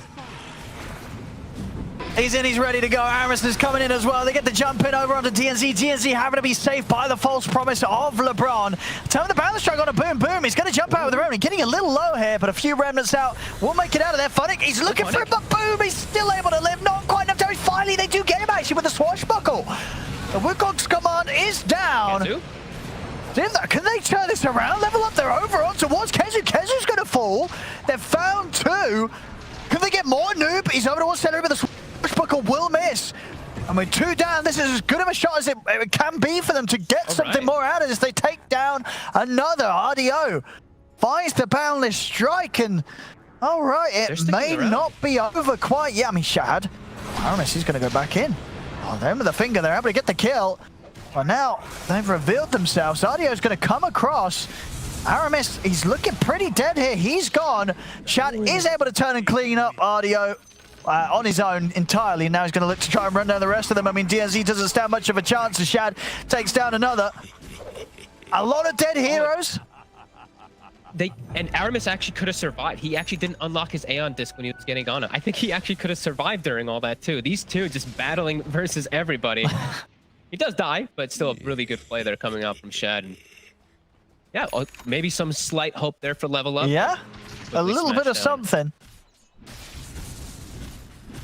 Yeah, he had the locked Aeon disc and he didn't. I think he got like picked up right at the last second and he couldn't actually get it up, right? Let's have a look. It looked like he was trying to unlock it, but there's so much. I mean, this is hard to do, obviously. But he gets lifted at the last second. I think that's what caught him. Yeah, I mean, I guess even if he did, he was probably dead anyway, though, right? Or could you argue that Shad would have had the opportunity to clean the 2 of them up before they could kill him after the Eon proc? Who knows? Yeah. Maybe he gets a blame. Who knows? Like, either way, it was a really fun maneuver that they do playing around their ward vision, just going for like the 2v4 battle. As Kezu's not buying the shard, by the way, makes me kind of sad, but he's just going for the overwhelming blink. He's got the Crimson Guard, probably more appropriate items versus stuff like that. Oh, Shad? He's got a Satanic and a BKB though. All right, that's a nope then. That's not a kill to be had there. Definitely not. RDO. And they get the jump over to him. RDO is going to put the BKB. Still Stampede. They're trying to turn over towards Shad. So they get the catch on to Kezu, but Kezu's able to get down to the low ground. Shad and Boom still standing with one another. And let's try and get over to the back lines. They're able to close the gap in onto LeBron. LeBron trying to keep himself alive, but Boom will run him down. False promise continues to buy time for LeBron, but Aramis jumps in with a stun as LeBron will fall. Funnick trying to do a bit of shopping, I believe, over here at the secret shop. But Kezu, he's going to be able to hold him in place. Buy time for Aramis to TP back over. Funnick trying to escape, but he's going to go straight into the face of Shad. Turns around with the halberd. Aramis says he got the stun control. He hasn't quite. Funnick away with another jump. There's the remnants, the change from Boom. They'll lock him down and allow Shad to finish off the kill. He made them work for it a little bit, but Shad comes in, cleans it up. There's a Roche available for them, but they're not even going for it. He's going to check it out with the illusion. Maybe now they will actually go for it as Kezu pushes out top, almost has this item, and this game just continues to feel quite impossible for this 4 level up squad as the Monkey King. Sure, he's got an S and Y now too, but still just I'm not feeling any damage from him at all. Oh, Aramis. He's into the high ground, so is Boom. They find DNZ, tries to go for an attempt onto the line. Now they'll turn over towards the Pango. As Pango's gone, Aramis bursts him down. Another kill for the Lion. He's already starting to build up those stacks very nicely this game, Aramis. 8 stacks. I mean, you do the math, there was 560 additional max health on this Lion. Yeah, he's actually very, very tanky. That is a very good point, yeah. And Boom, Boom is just having the game of his life. He's having so much fun in this Ember. He's diving in wherever he wants. Level up, trapped in their fountain now as the Siege. Radiant's middle barracks has fallen. Now 40 seconds, no Pango. Does have a buyback noob. So already, Shad actually just popping the ult here to speed up, taking down the towers. That's a shard, I think, right? That's the rampage. Oh, you're right. Sorry, yes, indeed. There's with the attacks burning up, and we're going to see a final little attempt here from Level Up to hold on to things. As Funnick is getting turned upon, gets Hex, bound together here by the Soulbind. Finger comes out, they'll call it. GG, well played. As Viking, they'll take this game 3. And with that, the series is theirs. 2-1 against Level Up. As they really turned it around after what was a very crushing game 1. Both game 2 and game 3 looking very solid. And I think as expected, you do expect Viking, the team that was knocked down from the upper division, to have to come in as the favorites against most of the teams down here. And this game, I honestly really like their draft. You know, they picked really confident heroes that have been buffed. Heroes that are just already strong in a way too, and they got really good core matchups. Like this Troll in this, like in the position that it was picked in. Sure, Timber, you know, we saw Funnick, that last pick, Timber was really starting to do a lot of damage, but Viking knew how to address it. They completely stopped all of Funnick's movements when they just sat in the mid lane, stopped this push, and then Troll outfarmed. They picked good fights, and they always got in the back line. Honestly, that's what I kept seeing. This poor LeBron just got jumped by the Ember every single time. Double blink initiators for Viking. Some really good stuff coming out from him. Really looking forward to see this team more. No, for sure. Yeah, the jumps from Boom, Kezu, and Aramis every single fight, just making it impossible.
I stopped asking for forgiveness, cause you should know only fools tread where the angels fear to go, but you keep trying to get too close. Save myself by turning into stone. So save your judgment cause you just don't know. But some things never change, never change. Oh, They say I should feel guilty and change my ways, leaving crumpled bodies in my wake. Swear I didn't mean to make them break. Swear I didn't mean to make them break. But they're so delicate and so mundane, and they keep coming like a moth to a flame. Oh, some things never change, never change. You'll break your back to make me feel again. Suffocate to make me breathe again. Lose your mind from endless pain. Some things never change, never change. Oh, redemption never came.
Staying up when I go out, you gotta know I'm all yours. But when I say what's that about, you start slurring your words.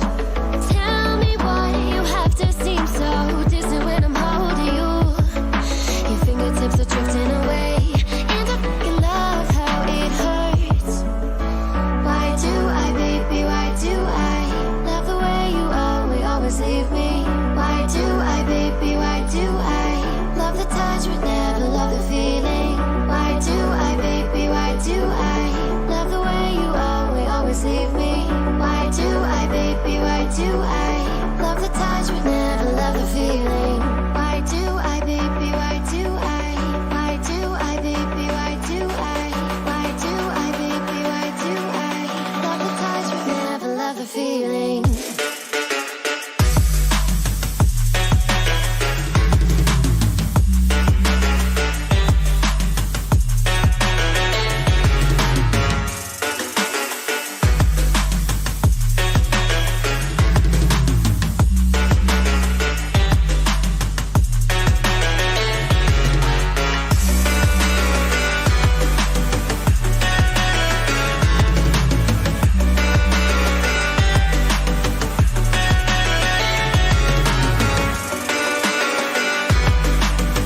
take me in the snow, breathe me in and let me go. Sink to your heart to find you. Open up your eyes till you're blinded by the lights, so you can see what you do. Restless every time we start locking eyes. Lost control. Oh, it's paradise with honesty, but I'm in the dead of the night. Teardrops on the floor. The pain is over. Feel the darkness take control.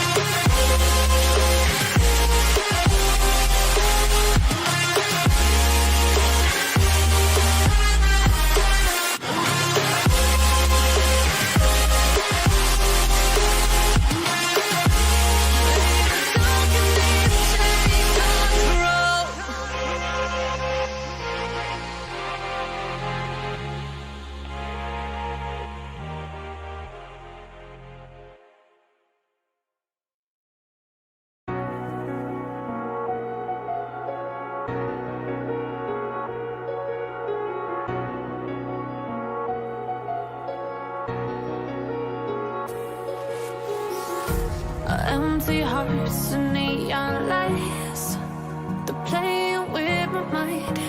Gotta get out of here tonight. Oh, I wanna run off and fly, and I'll tell myself it's fine to be alone, just to find somewhere that finally feels like home. I hate all this overthinking. The more I swim, the more I'm sinking. Take me to a world of silver, no more heartbreaks, tears, painkillers. Take me somewhere unfamiliar, bring me back to where we started out. Get me out of now. To where we started out. Get me out of now. To where we started out. La la la la la. Oh. Get me out of broken hearts and starting fights, turning truth to lies. Gotta get up, stop wasting time. Yeah, I wanna run off and fly, and I'll tell myself it's fine to be alone,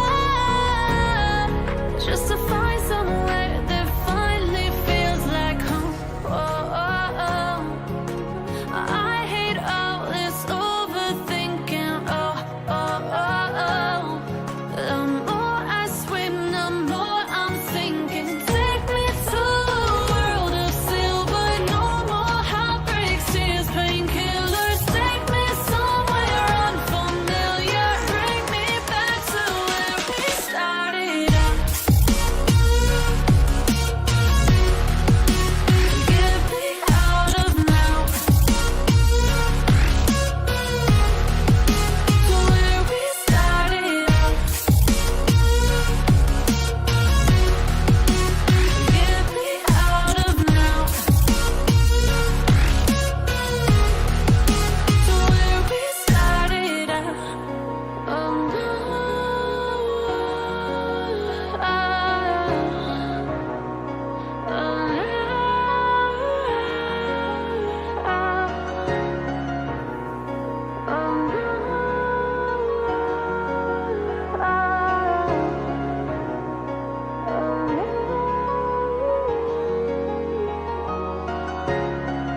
10 seconds remaining.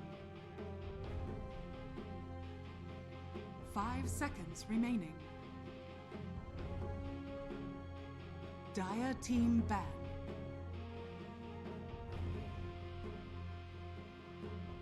Radiant team ban.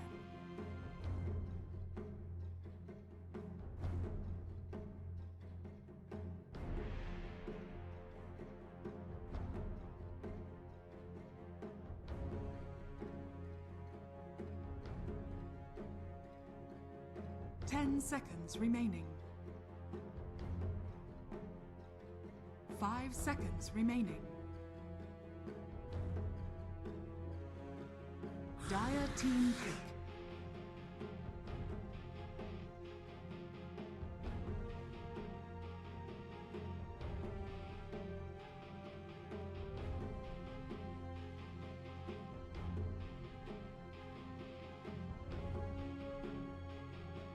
Seconds remaining. Radiant team pick. Beastmaster.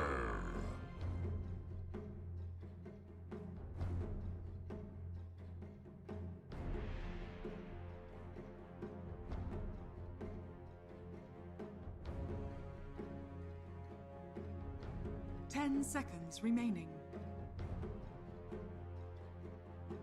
5 seconds remaining.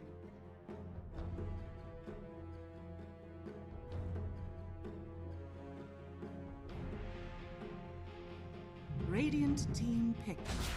Bounty hunter.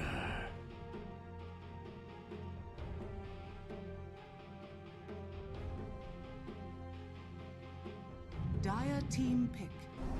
Invoker.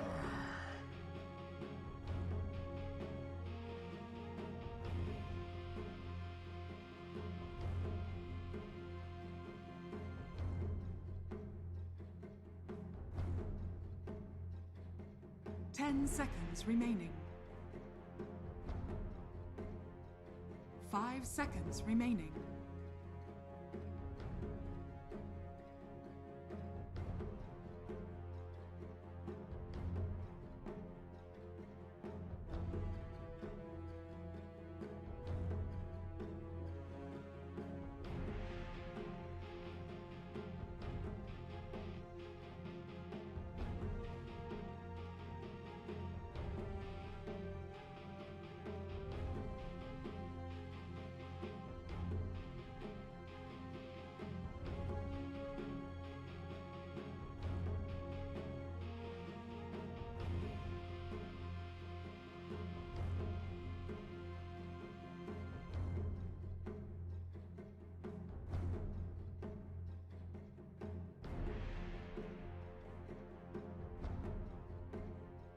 Dire team ban. Gyrocopter!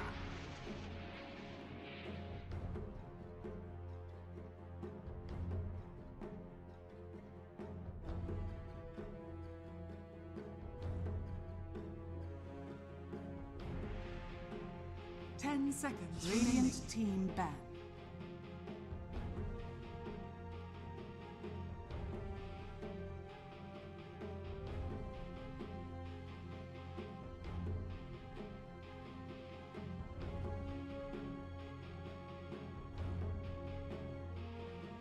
Seconds remaining.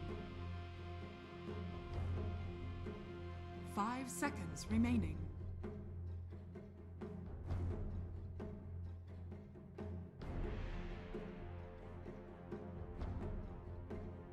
Dire team ban.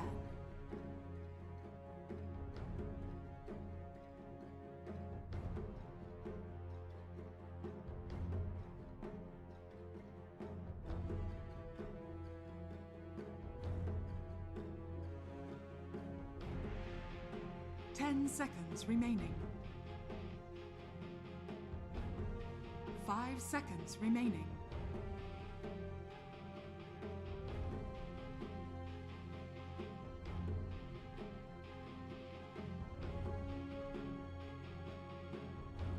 Radiant team ban.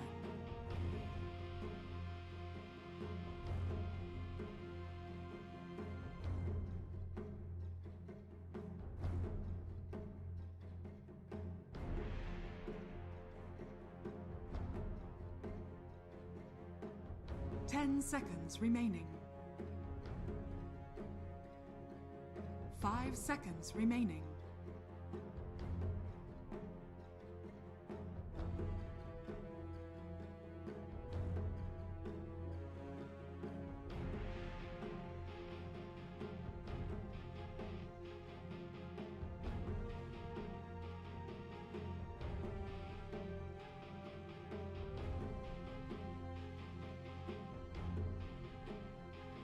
Dire team ban.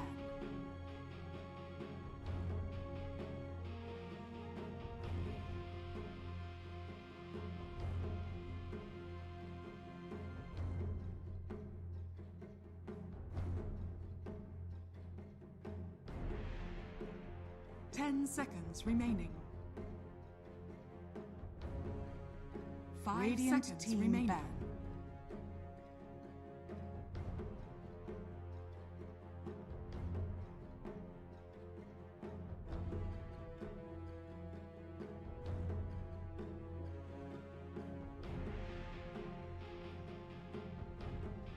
Ten seconds remaining. 5 seconds remaining.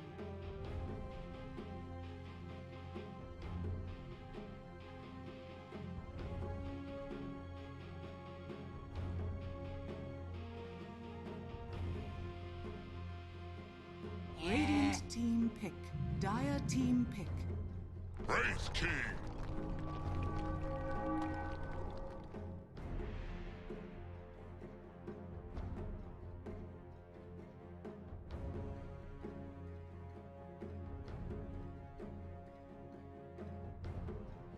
10 seconds remaining. 5 seconds remaining.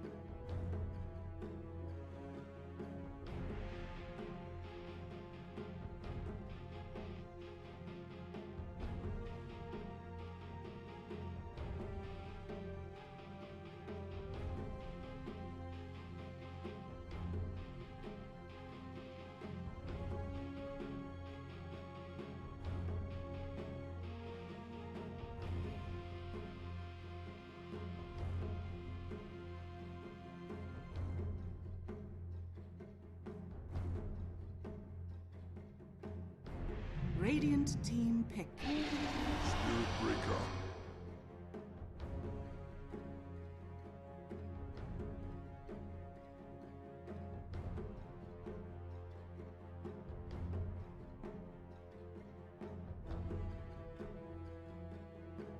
Ten seconds remaining. 5 seconds remaining. Dire team pick.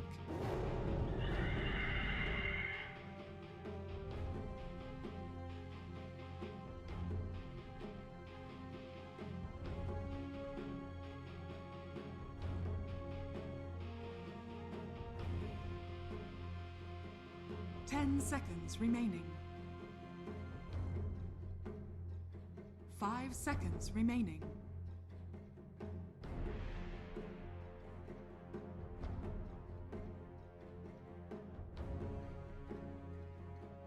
Dire team ban.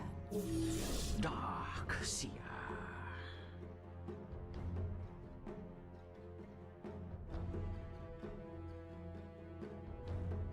Radiant team ban.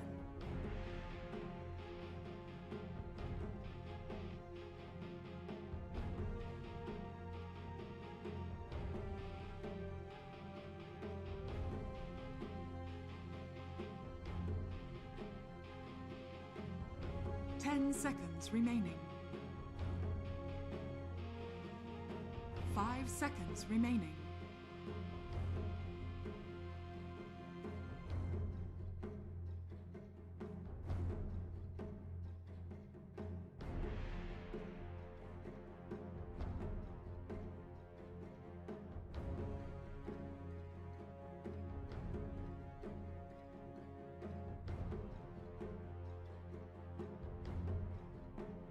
Dire team ban.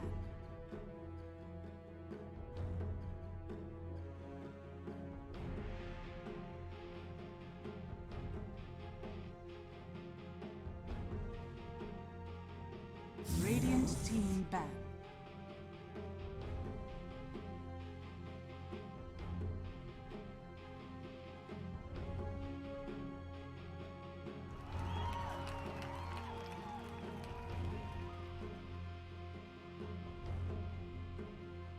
Ten seconds remaining. 5 seconds remaining.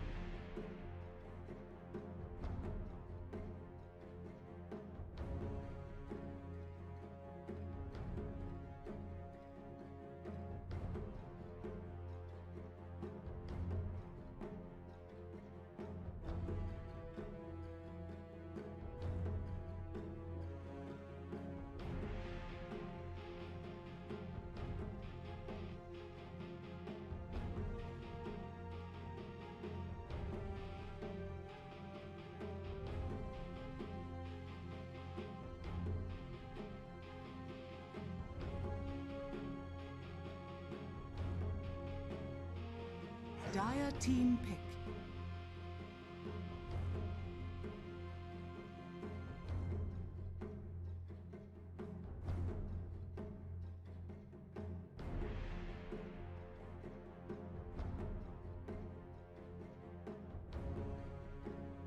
Ten seconds remaining.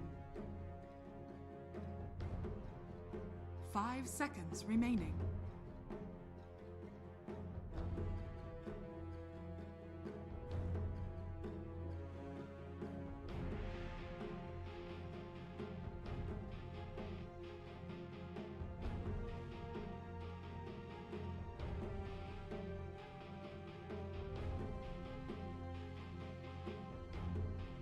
Radiant team pick.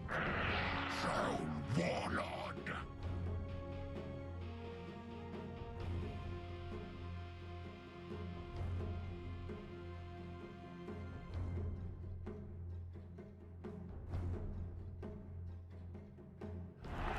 10 seconds remaining. 5 seconds remaining.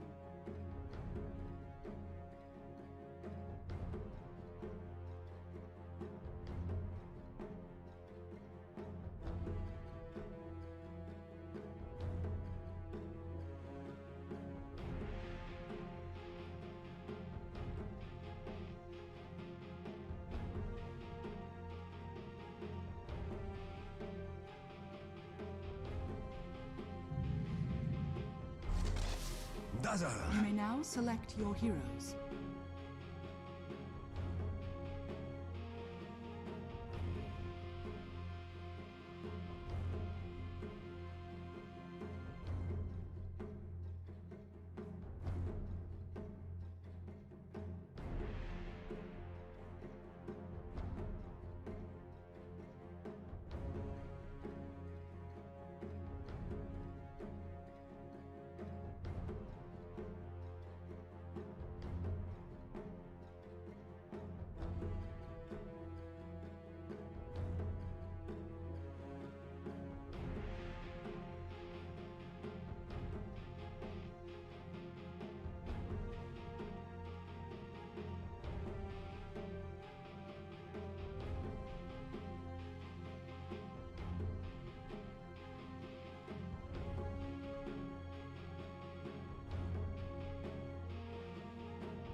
Like, they're doing mid Beastmaster. And Brian's going to call it out because I told him about it. He wasn't listening to me, Kyle. I was very clear with Sheeves, too. I said, remember to introduce us as Kyle and Cap, and she bumbled that as well.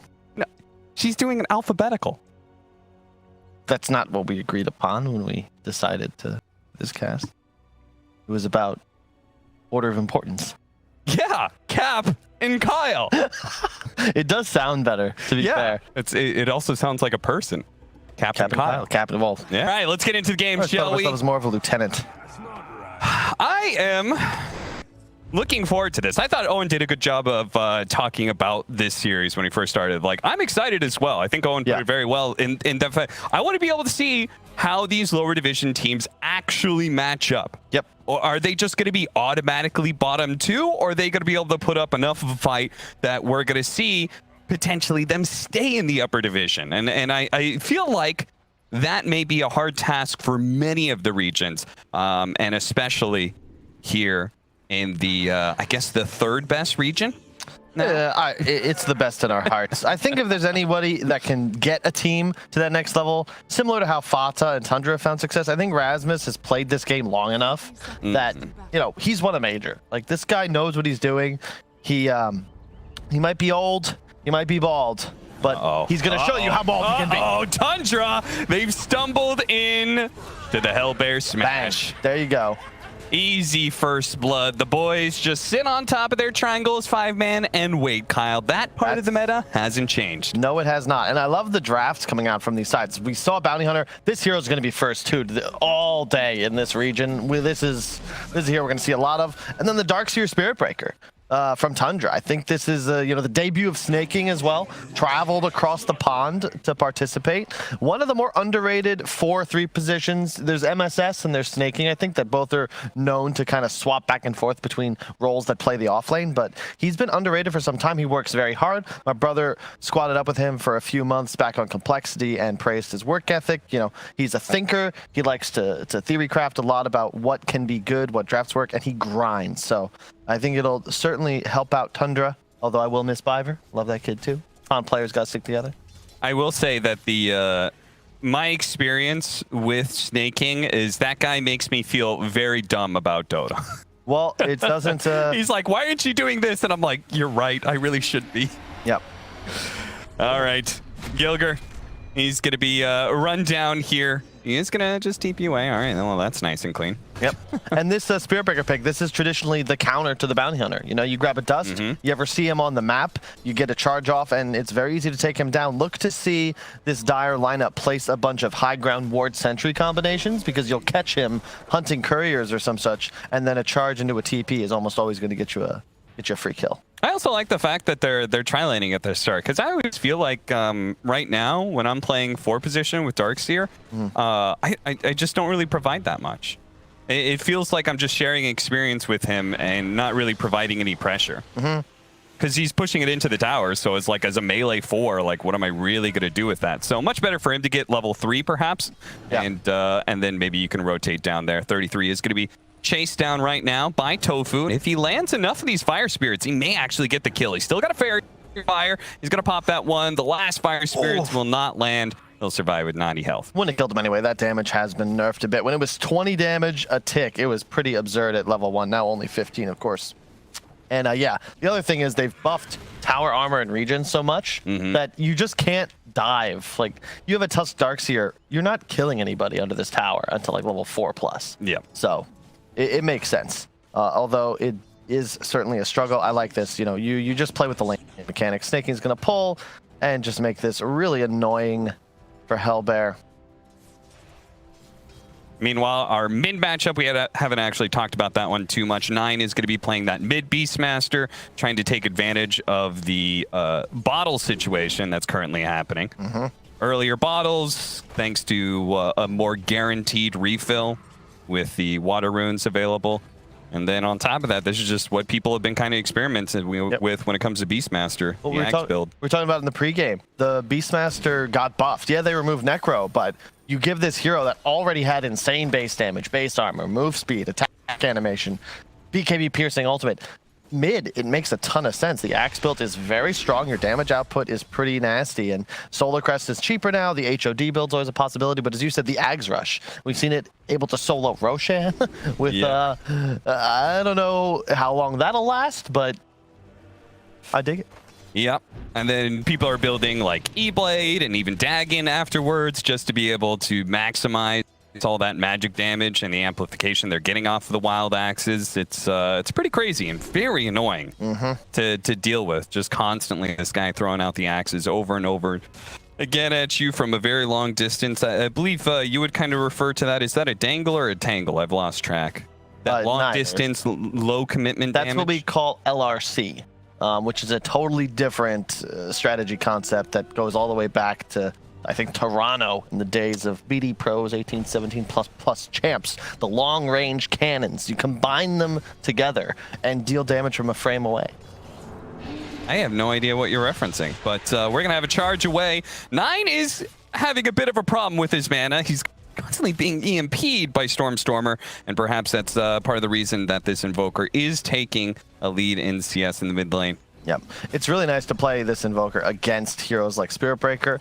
It's really their only interrupt, so he'll likely have to, it has to be Quasflex. If not for the Breaker, maybe you can experiment with Exort. It certainly would be better for you in the laning phase, but you need that interrupt on the charge. Rasmus looks like he got a little too close there to the troll in the top lane. What do you think about the new Dazzle?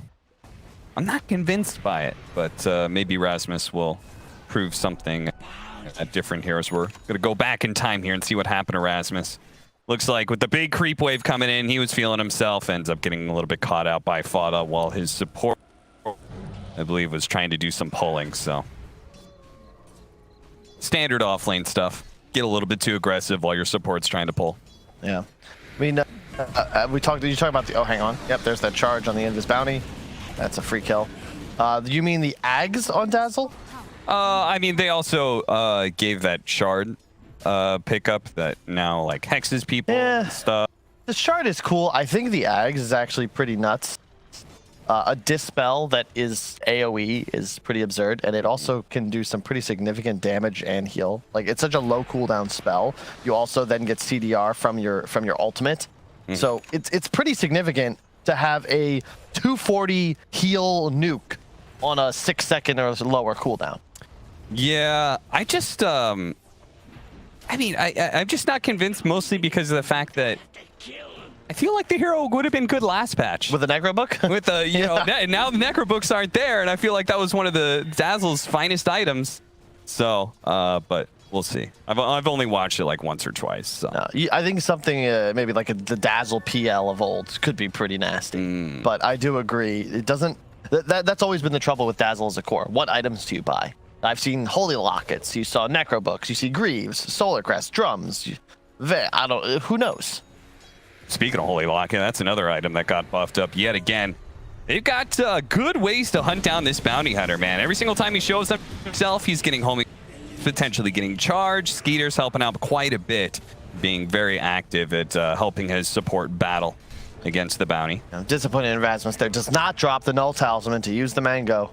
But perhaps that's just the experience. You know, if you drop items on the ground, sometimes things can go awry quickly. The Phoenix also, I just realized, doesn't really have too many answers. Yeah, theoretically Troll, get the Beastmaster attack speed, or you can take it down with the BKB, but it's a very good pick, and we saw it used a lot at the major. You know what you can get, Kyle? What can you get? You can get that fancy new shard that the Troll has. The, what's it called? It's not Battle Chain. It's a whole new ability.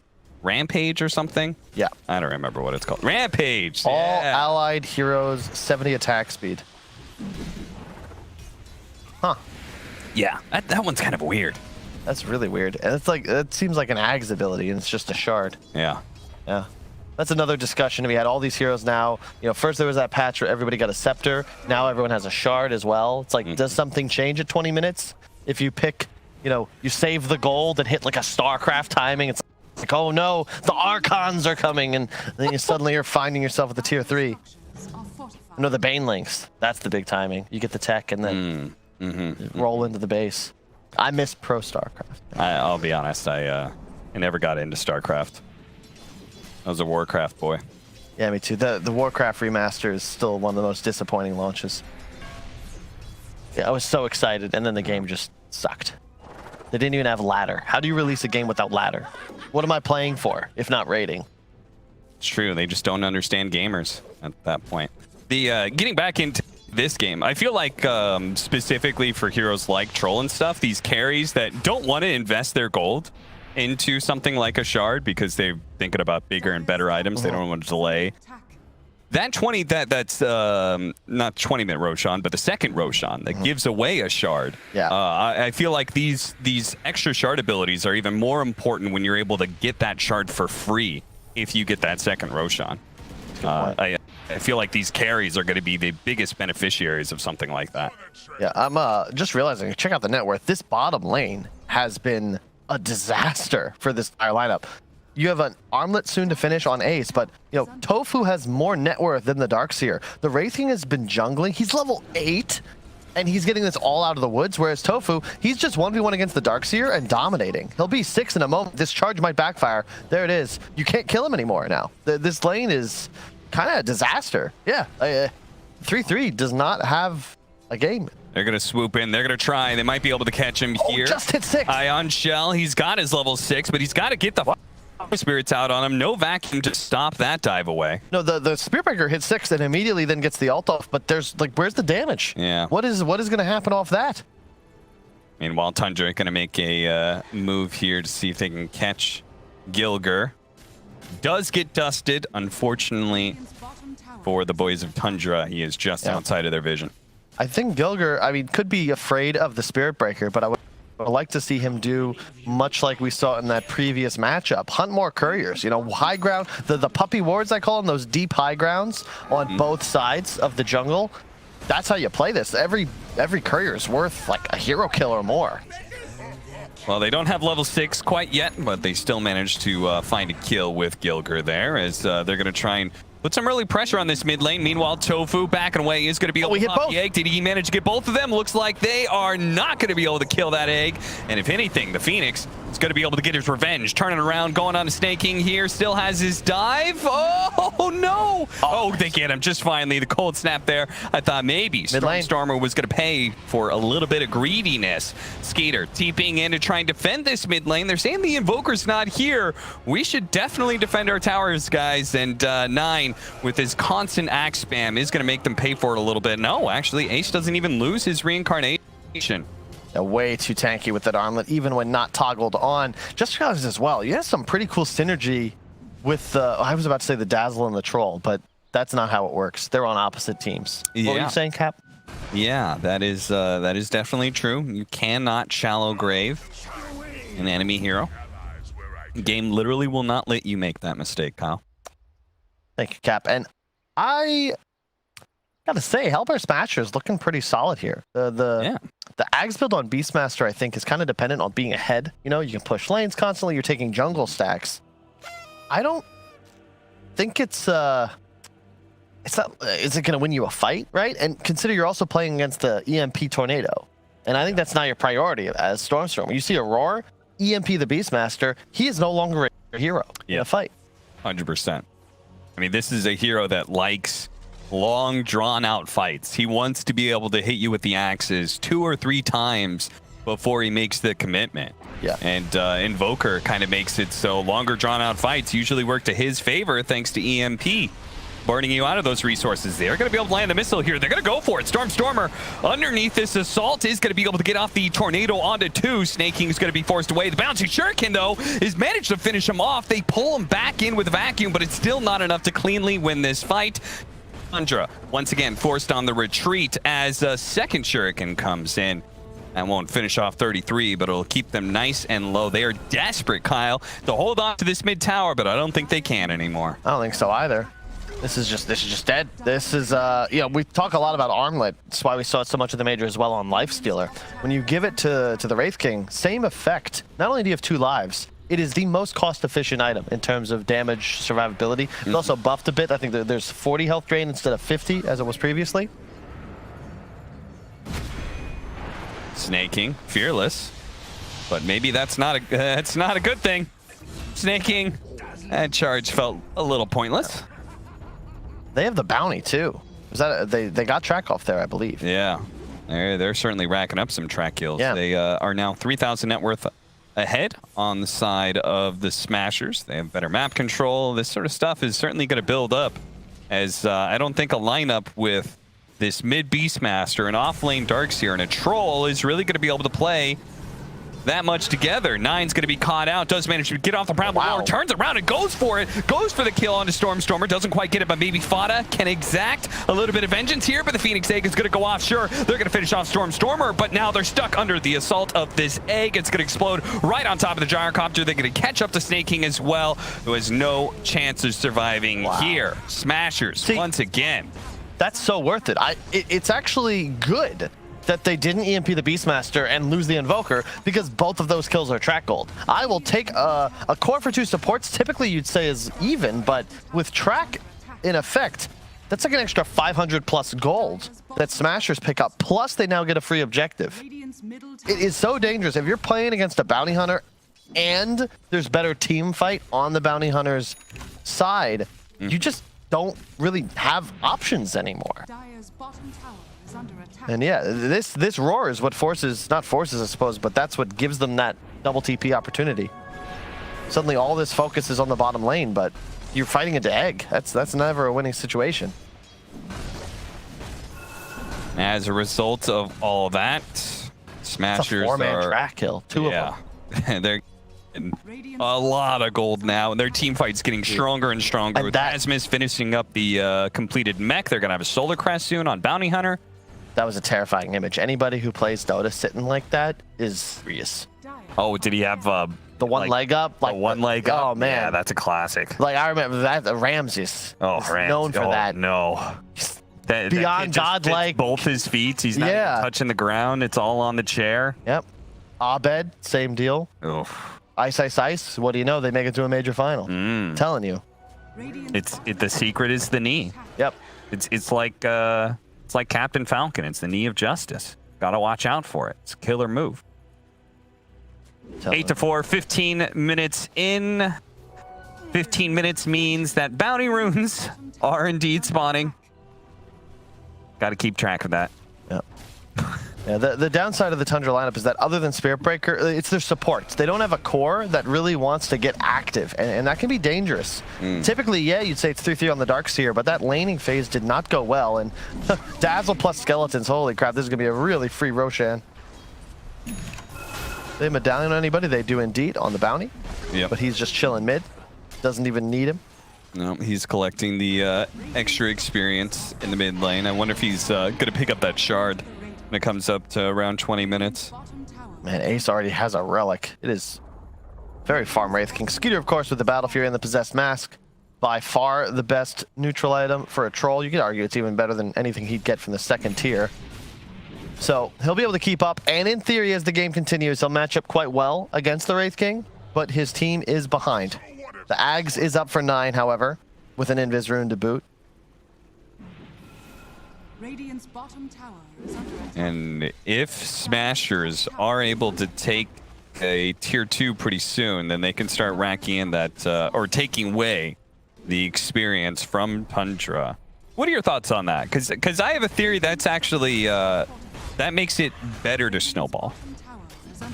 Compared to, so now you get the experience constantly, right? As opposed to directly at the 10-minute mark. Oh, yeah, yeah. So teams before, when you were behind, you could at least try and make a play, a smoke play, off of like, you know, trying to get a team fight and getting the outpost last second in time for the experience. Now that it's a constant thing, I feel like that's it a lot the more. advantage of the winning team. Yeah, you like it more? I think it's better just because, you know, in this spot, right? Let's say you take the outpost. Okay. It gives Tundra 3 minutes to just make a move and take it back. I like this. I just like it more. You also get immediate benefit when you take that map control. You should be rewarded if you kill an enemy tier 2 at 15 minutes instead of 23. Forced away, snaking. And they do have very good high ground defense. That being said, I feel like a lot of Dota, especially over the last year, teams have gotten really good at not going high ground, Kyle. Teams have gotten really good at just controlling the map and choking people out. So even though Tundra may have this Beastmaster spamming axes nonstop on the high ground. They can still just control the map. They don't quite do it here, though. They try and rotate to catch the troll and leave Rasmus behind. So maybe not quite the best example of that, but, you know, these things happen. They do. I mean, no. Won't make the joke I was going to make. I'm a big Rasmus fan. Big Rasmus fan. Always happen. Always have been. Yeah, man. We go back. It's starting to get a little strange, honestly. Dota is one of those games I'm sure many fans will understand. Like, you started playing Dota, you never really stop. Yeah. So you look back and you're like, holy crap, it's been 9 years. What happened? Yeah. Yeah. Yeah. It's been... Did you play Dota 1? Only a few You games did a little as bit, an right? amateur. Yeah. I used to first pick Riki and ask somebody on my team to pull me boots. I carry. And some people would. Yeah. That's great. Poor souls. Yeah, I was like 11 or 12. Yeah, so Ace, this is how you want to play it, though, if you're Smashers. You know, just take these towers. You've got so much tempo and pressure. Get your team gold up as much as you can. Continue to force. You have the Aegis on the Invoker, and you can force the enemy team all back to base, and then you're just going to continue. Careful, snaking. Snaking is in right now. He's going to get Cold Snap. Sun Raid slowly burnt out. The axes are doing quite a bit of work here. Tofu's going to have to dive on out of there. Yep. But he should be good, as this rocket will not even touch him. Get the Aether Lens now, too. Man, this is just a straight-up axe build. The nerf to the mana cost from 80 to 65, it's just absurd. He actually just has infinite axes. Yep. It's sort of like any movie that has some kind of archer. They just ignore the fact that he's shot 100 arrows, and yet his quiver is still somehow full of arrows. In this case... So you're saying this is more realistic because his axes come back to him? Yeah. Understandable. It's like Thor's hammer. It makes sense. Yeah, I treat axes like boomerangs all the time, as we're going to watch Fada step outside of his base and immediately get his head cut off. So they've learned their lesson. No more low ground excursions, unless you're a troll. If you're a troll, you're allowed to step outside the base and... oh my gosh, it's so hard. Try and find a few creeps, as long as you don't get spotted by anybody, but I think he just did. I think Gilger just spotted the troll. Or did he? No, he TP'd back in time. Yep. He was pinging him, but yeah, he is going to go for the shard. We'll have that pretty soon. Snaking. About to get 4-shot by Ace if he stands still any longer. Let's see. Blink next. I like that decision. You really need to have that catch. Well, not really catch. You need to be able to blink on top of these guys. Get on the gyro. Get on the Darkseer. Even the Beastmaster. Because if you can't close the gap, 9 will just spam axes until your team is dead. You know, it actually would make more sense if instead of wild axes, they were called tamed axes. Because they come right back. Domesticated axes. But he is a wild man, so his axes are also wild. And because he is a wild man, he controls, and only he can control them. The same way only 2 other people could pick up Thor's hammer, other than Thor. In the lore, at least. I mean, anyone worthy could. Yeah, of course, in the lore. I'm surprised that Smashers aren't farther ahead. Maybe that's some of the effect of our change in economy, right? We had the bounty runes giving less.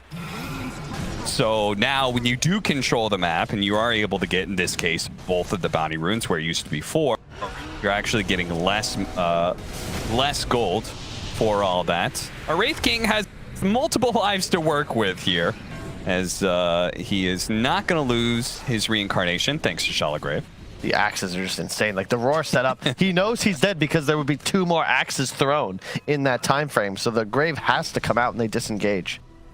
And Smashers, they're not as far ahead as well just because they've put a lot of pressure onto these tier 3s. This is the 3rd time they've forced a full team response. They got 800 damage to the top tower and 1400 to the bottom tier 3. So they're chipping away quite nicely, but how much will that matter? Will they look to maybe push high ground hard with the 2nd Aegis? We'll have to find out soon. It will be fading, or has been faded. It can spawn in just a minute. Now a blink on the Invoker as well, so look to see them just get straight onto the back line and try to blow up 9 and the support duo, but he will have a BKB soon, likely in time to defend high ground. What's Skeeter's item set at? How's he doing? About a 50 BKB. Nothing crazy, but solid. So he can fight right now, but the problem is he's currently stuck in the base. Before, at least he was out and about and he was able to kind of find some farm away from the Smashers. But in this situation, where you're all stuck inside your base and your carry is the only one allowed to be able to take any lane creeps that are coming your way, this feels quite bad. And anybody who starts to leave is immediately scouted out by Gilger and potentially routed. As they scout him, they're going to be able to quickly kill Fada as he dares once again. And feel like they keep on learning the same lesson. You go outside the base, and you're going to die. This brings you back to TF5 days playing with Fly. He's like, whenever you're ahead, and you saw them do this in OG throughout most of their major wins, just camp this high ground, right? Control bottom, control mid. You've got a bots hero who can deal with top inevitably if necessary. And just, they want to leave the base? All right, well, we're attacking you. If they run up high ground, they must die. So what is the counterplay to this? It's to shove out top and create some sort of map instability. The trouble is no one on Tundra can really shove waves safely. Like Troll could, but he's going to have to spend a BKB charge if he wants to TP away. And other than that, it's tough. You don't really, you need vision, right? Your initiation is a charge or it's a roar. And you don't have vision in order to make that sort of thing happen. Well, somebody just showed themselves top. Tundra try and come out, but it's not looking so hot. Snake King's pretty much diving in to his death. God. At this point, I feel like Snake King's almost doing it on purpose. As Gilger is going to be saved by the shallow grave. Skeeter's like, well, I got to hit something. So he starts going for the bounty hunter. It's going to take a while. He actually gets him in just in time right at the end. Ace, he's going to be slowed down. He loses reincarnation. Skeeter still has his ultimate. He's going to pop BKB, pop the ultimate, and just rip into Ace. But they do manage to get off the supernova and the shallow grave, so he's going to stay alive for a while. Plus, the stun's going to be able to come in, but the Wraith King not able to get off a good armlet towards the end there. Almost immediately dies as the shallow grave runs out. Gilger, he's going to be the next victim here. No, actually, Snake King wants a little bit more out of that. Managed to get his ultimate onto Rasmus. That way, they get an additional kill, and maybe even a little bit more as Tofu. He may be run down here. Doesn't have an Icarus dive. Snake King, he's got a charge coming up soon, but they got to be careful of this Invoker. So Tundra finally get a win, finally get outside of their base thanks to pretty much Snake King just diving in there with a buyback in his back pocket. Unfortunately, that is now a dieback for him, but it is also potentially death for Tofu. Gets a charge away. Fortunately, that disarm from Stormer saves his support's life. Really nice fight there. And yeah, heads up play by Snake King. I'm sure he was aware of and made his team know, look, I will buy back. I'm going to just straight up face check this high ground. I know I'm going to die, but I'm the only hero on this team that can immediately get right back. Oh my God, he's got the shard. Really? You're gonna hit the Sunstrike. But like,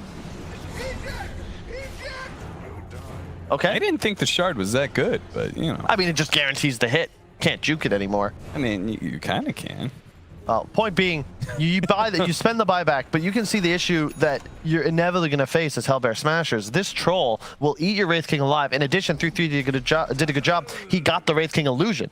So you have that Radiance burn and the mischance being applied. And now we'll just see. Yeah, he just straight up dropped the bomb. I mean, look how spread out those are. That's my problem with the shard. How do those not destroy trees? It's a rolling ball of fire. All right. Listen, I've seen everybody's complaints about like, with my realism, macro pyre doesn't burn down trees. Guys, it's a fantasy video game with a bunch of wizards and stuff. If it doesn't burn down trees, I think it's more of a buff than a nerf. You kidding me? You know how many times somebody's in when you go try and juke through trees and you're able to lay down AoE damage through that area, they're stuck in that area for longer because they can't run a straight path. Sure. But I'm just saying you lose continuity. Continuity? It's a flaming ball of fire. Like it should. What continuity, Kyle? Didn't it destroy trees in the past? Well, yeah, sure. There you go. There's a lot of things that used to happen in the past, Kyle. What continuity do you want? What? Let's focus on this high ground siege. Cap, we've got the Aegis on the Invoker. He's gonna actually TP bottom, looking to set up. There's nobody there.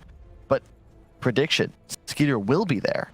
As expected, he's gonna look to just shove off lanes and eventually be forced to TP back. Sure, Stormstormer found him. Stormstormer, he knows what Skeeter's up to. Skeeter, he knows Yes, he's gonna try and kill some creeps and TP out.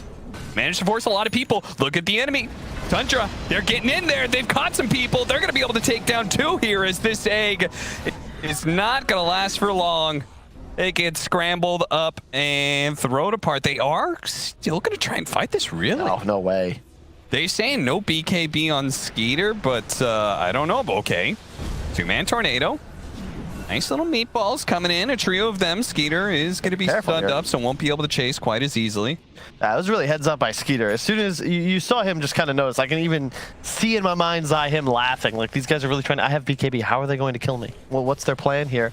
Even steals a creep wave. And the moment he calls Invoker bot, his team immediately ran forwards and cast spells on enemies to find kills. You got to be really disciplined to keep your team alive when you try and make these plays across map against a Spirit Breaker. Because all Snaking has to do is charge you with vision. Yeah, I feel like that was very chaotic from the Smashers. I felt like they were doing that frantic, guys, I got the carry, I got the carry, you know, like, and they're just like mass TPing without like really, you know, thinking it out. You got to know that Tundra's, they're trying to find their way out into the map. And the best way for them to do that is to split you up. Smoke's gonna break. Ward and Sentry nicely placed right there. Getting some decent information. There's still more heroes smoked, but the BKB is back up for Skeeter. They're going to run into Gilgar. They're going to start off with that. Ace, though, blinking in, immediately going to be primal roared up. The Shallow Grave is going to be able to buy a little bit of time here for Gilgar, but surely he's going to die to some of this AoE damage as Gyrocopter is able to finish him off. Ace is being kind of run around here. He's trying to put some damage onto their trolls. Skeeter is going to turn around, thinking about popping that ultimate. Not quite yet. He's going to wait until Ace potentially for his second life here. Oh, they're actually going to retreat. They're not going to go for it. I thought he was going to once again just pop the ultimate and see if he can beat Ace to a pulp, but decides against it. Instead, they're playing the long con here. 9. He's just laying the axes into them, constantly throwing them around. The damage is significantly building up. Rat is stuck on a cliff here. He's going to be partially saved by a tornado, but he's got nowhere to run to, nowhere to hide neither. So Tundra hold the high ground, daring Smashers to come up and fight them. Meanwhile, the axes are flowing. They do have the egg to be able to go off with the dive. Skeeter's going to pop his ultimate. They're going to try and go for the egg. They do manage to kill it, but Skeeter, can he deal with Ace and Stormstormer without his BKB? They still have that Aegis up on Stormstormer. He can blink forward very aggressively, go for this kill onto Skeeter. Fada's going to come in from the side here, but he can't really save his carry. He's going to be burned out eventually. Fada, he's not going to last for long unless the axes, they're building up. Stormstormer's going to lose his life. Fortunately, Reincarnation was back up for the Wraith King. Now, the second life of both the cores are going to come through a blink forward. Managed to get a nice vacuum out of 33. Meanwhile, 9, he just doesn't have anything left in the tank. Nobody to help him. That's going to be Tundra losing more than 5 with multiple buybacks coming through. Nobody left to have a defense here. That is going to be Smashers taking buildings. I can't believe they reinitiated there. Like, they got the Aegis, they got the Reincarnate. You have to run. And instead, just both cores die. The staying power of Smashers in this fight is something. They didn't have the egg. With that reinitiation they did, huge. Yeah, you kill it off, but it just doesn't matter. Like, your troll's dead after that. He popped ulti just to be sure that he could take out the egg, and I would say they would think in tier 3s, but no. Or tier 4s rather. Instead, just 2 racks. You take those.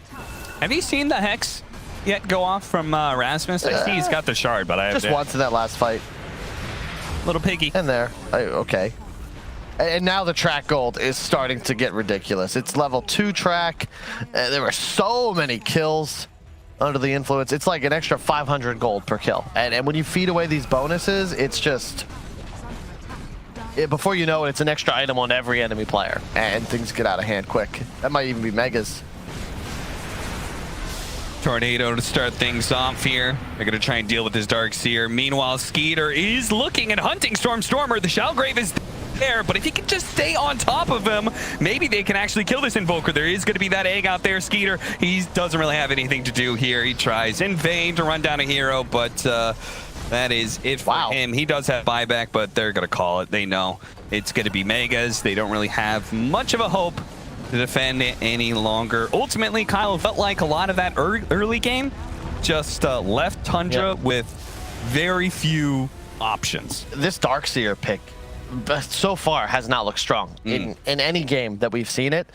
The laning phase bottom puts you in such a hole. Ace is allowed to free farm the jungle, effectively keeping up with his farming speed, even if as if he were in the lane.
Down to the ground, you're dragging me.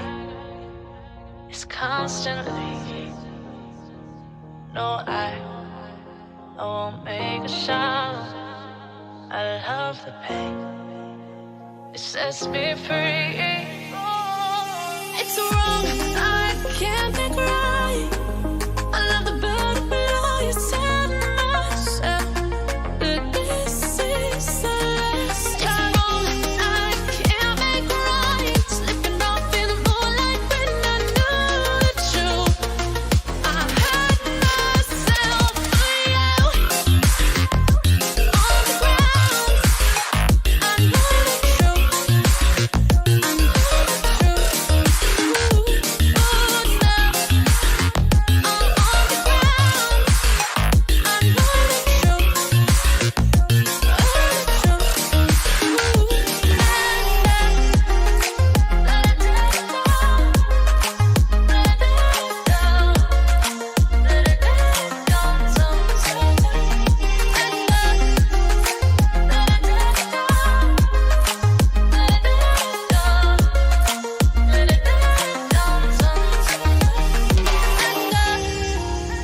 I'm shaking now, 'cause you say those things, then shut me out.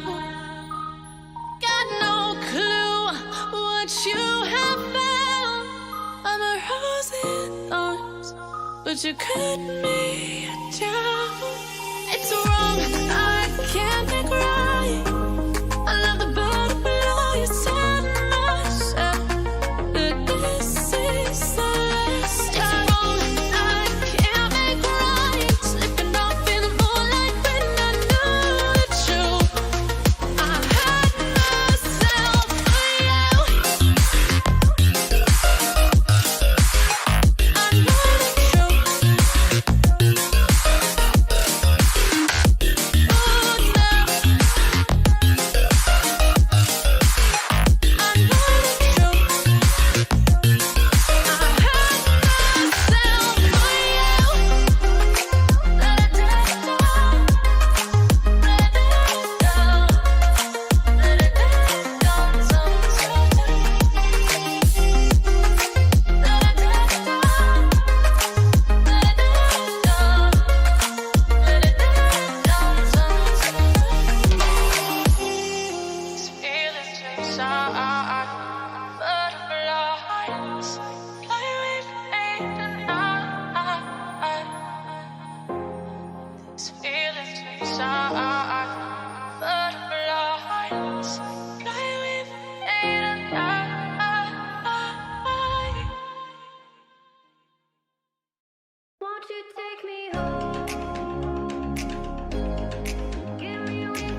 Yeah.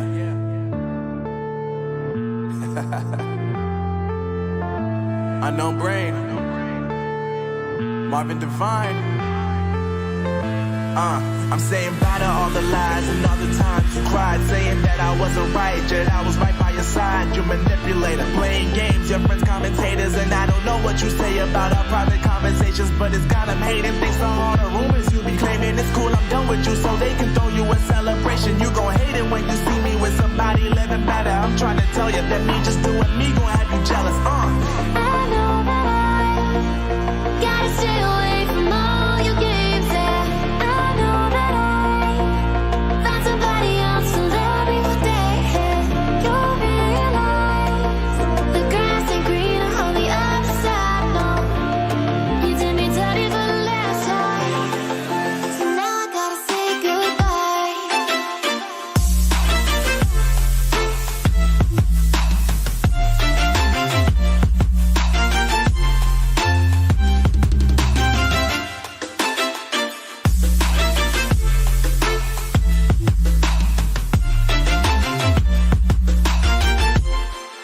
So now I gotta say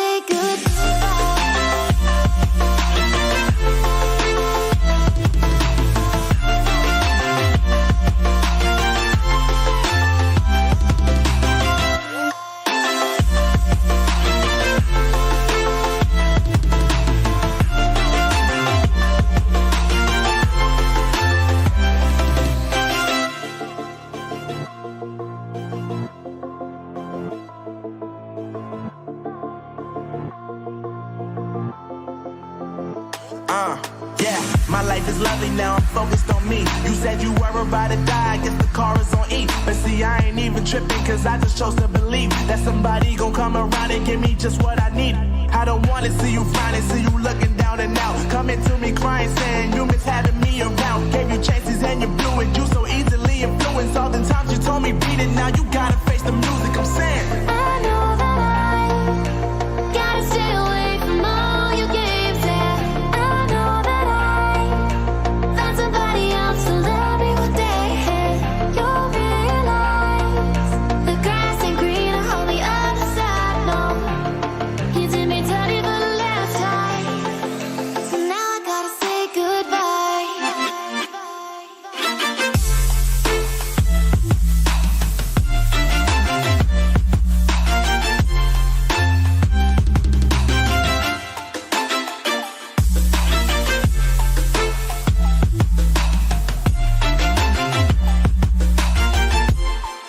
So now I gotta say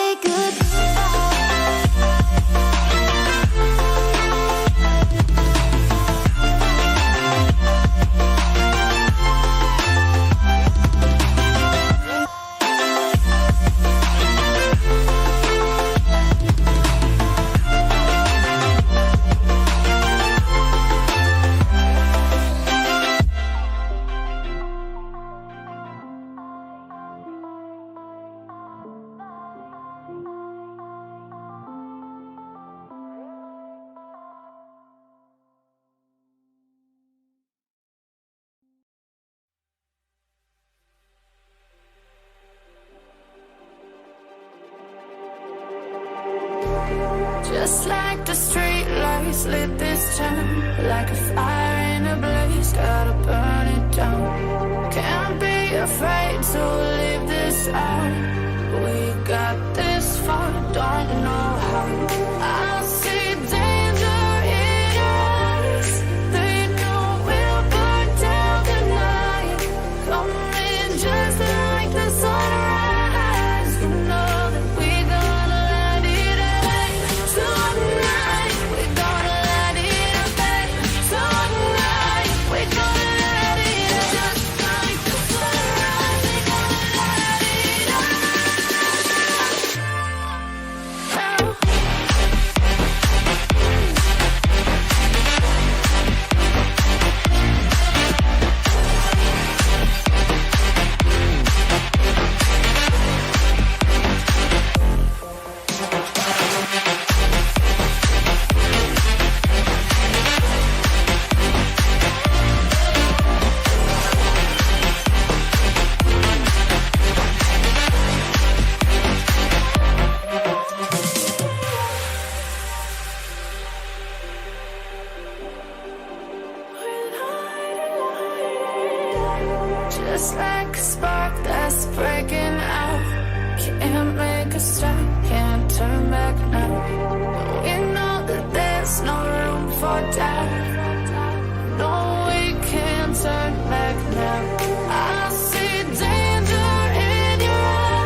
Dire team ban.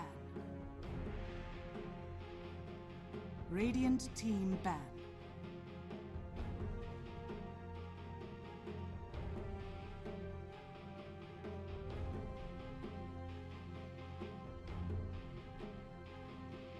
Dire team pick.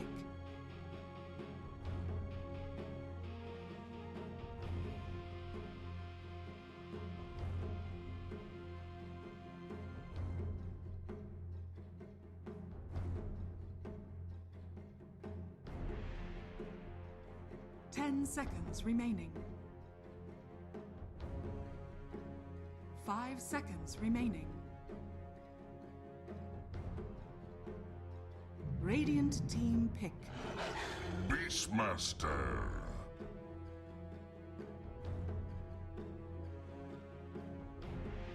Radiant team pick. Dire. Puck.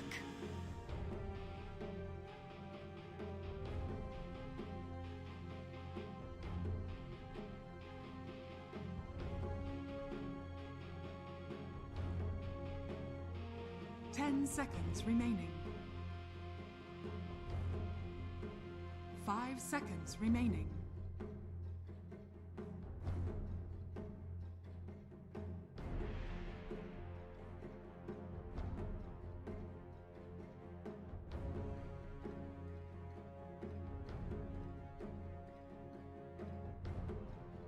Dire team banned.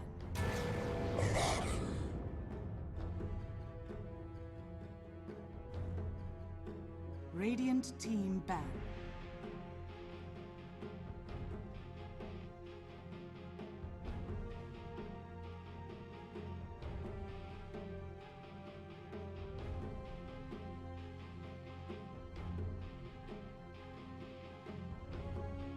Ten seconds remaining. 5 seconds remaining.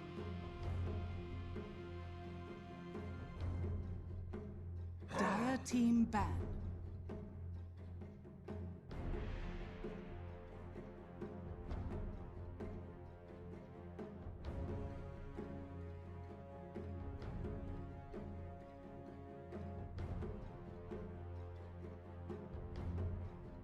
Ten seconds remaining. Radiant team ban.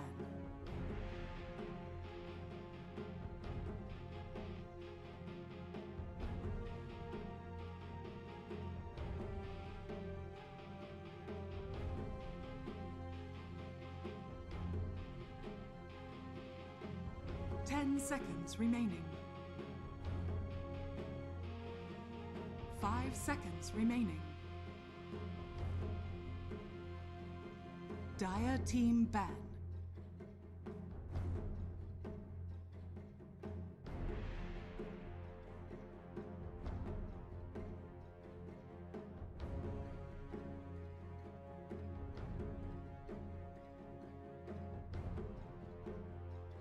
Ten seconds remaining. 5 seconds remaining.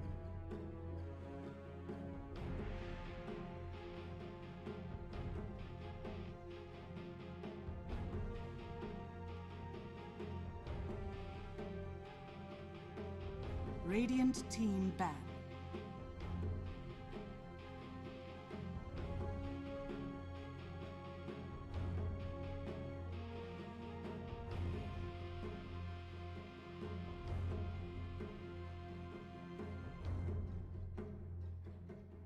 Ten seconds remaining.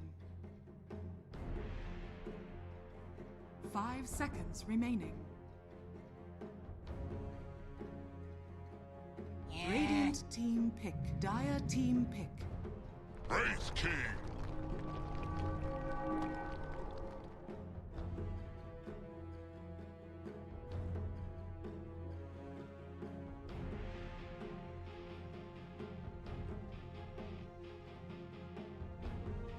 Ten seconds remaining. 5 seconds remaining.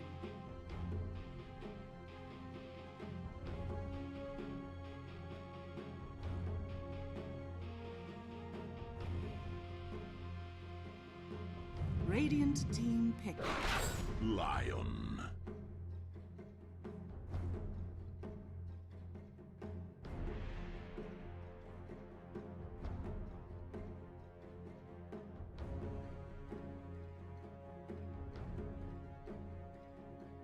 Ten seconds remaining. 5 seconds remaining.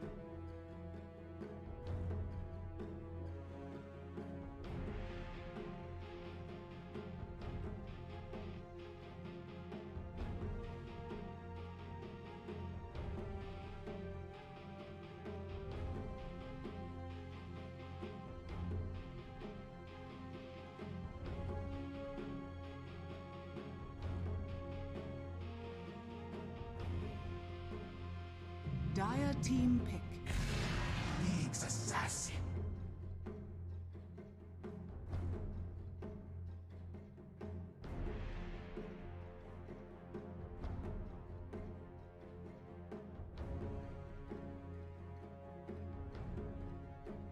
Ten seconds remaining. 5 seconds remaining. Dire team ban. Life Stealer.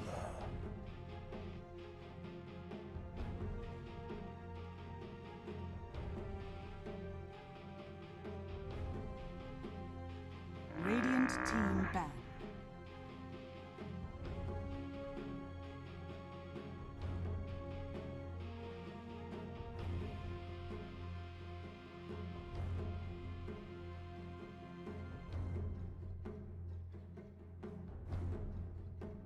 Ten seconds remaining. 5 seconds remaining.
Dire team ban.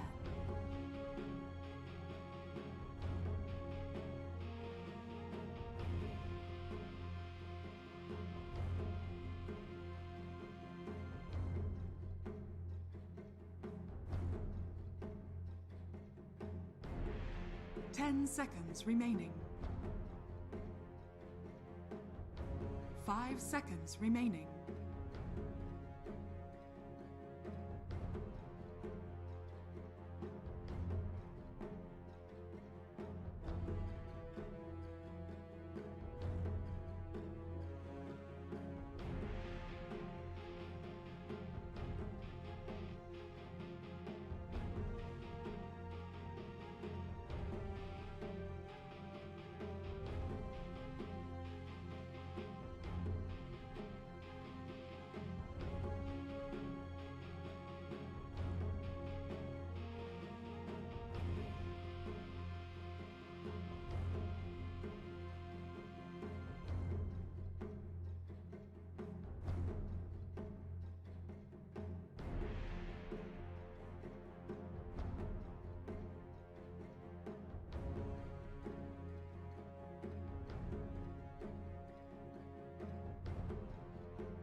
Radiant team ban.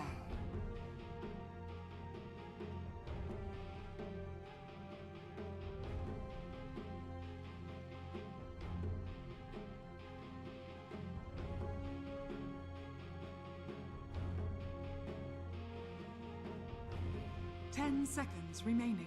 Dire team pick.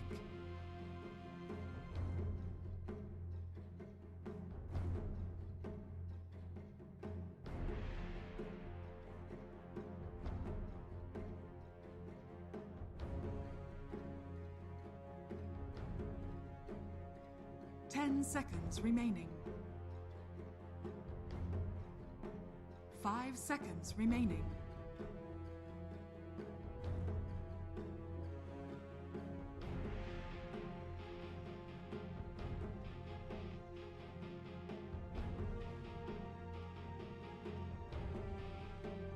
Radiant team pick.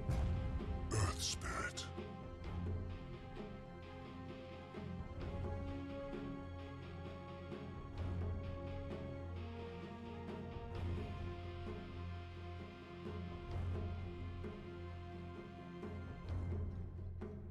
Seconds remaining.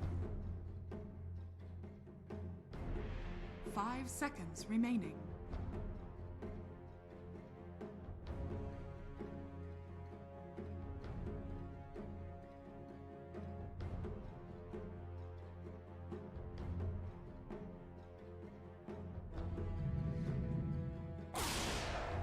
You may now select your heroes.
Prepare for battle.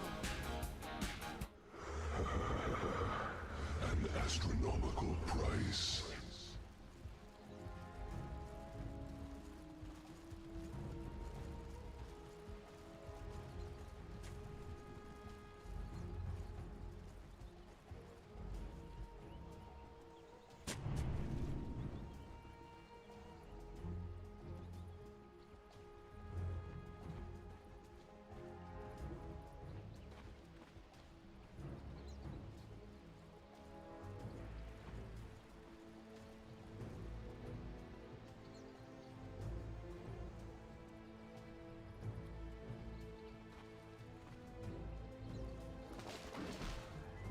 Thirty seconds to battle.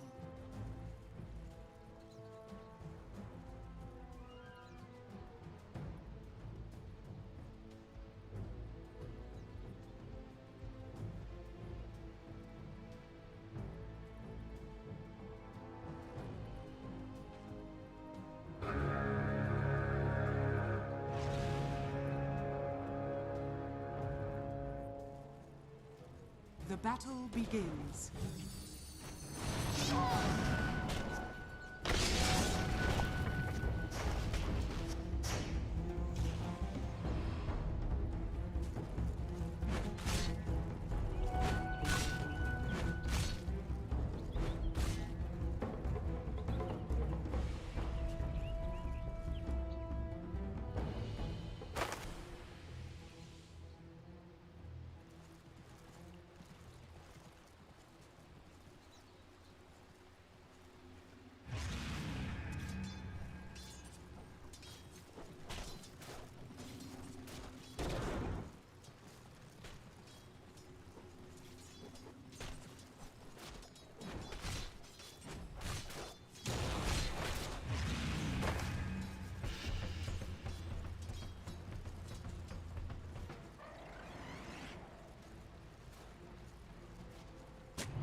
How did this happen?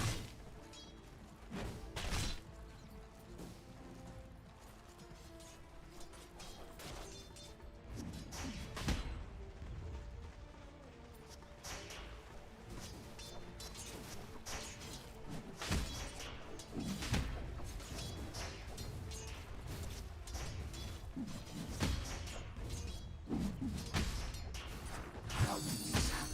Setting in stone. I'm out!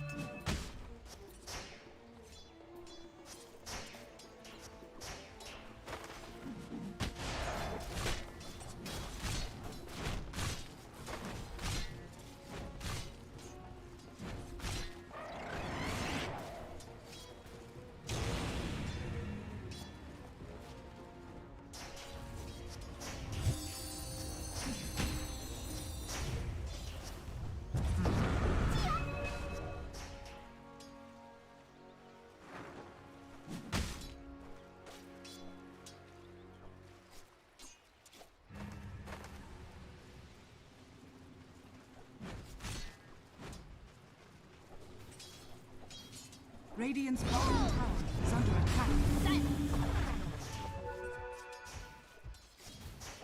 No, no! Puck out!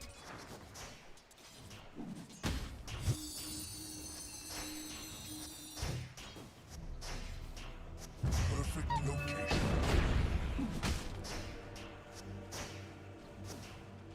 Radiant's bottom tower is under attack.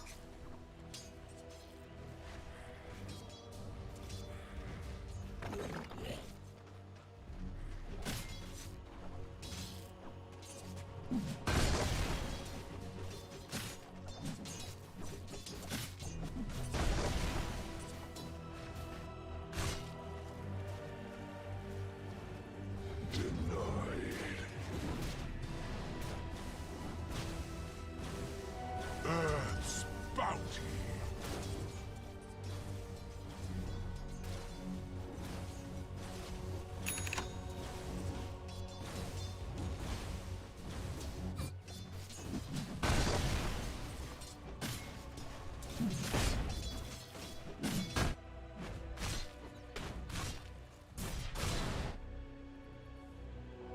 A prize!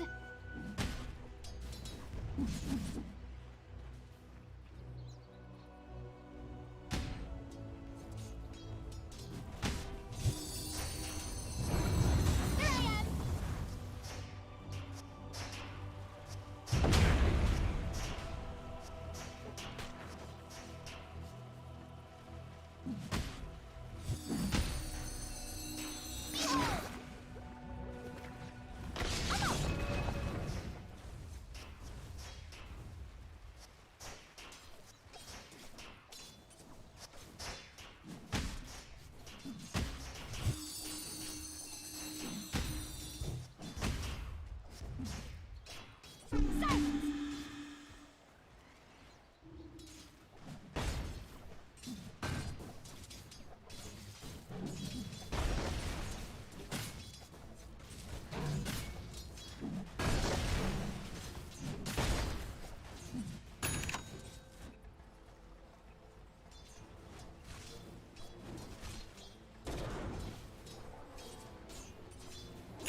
Dire's middle tower is under attack.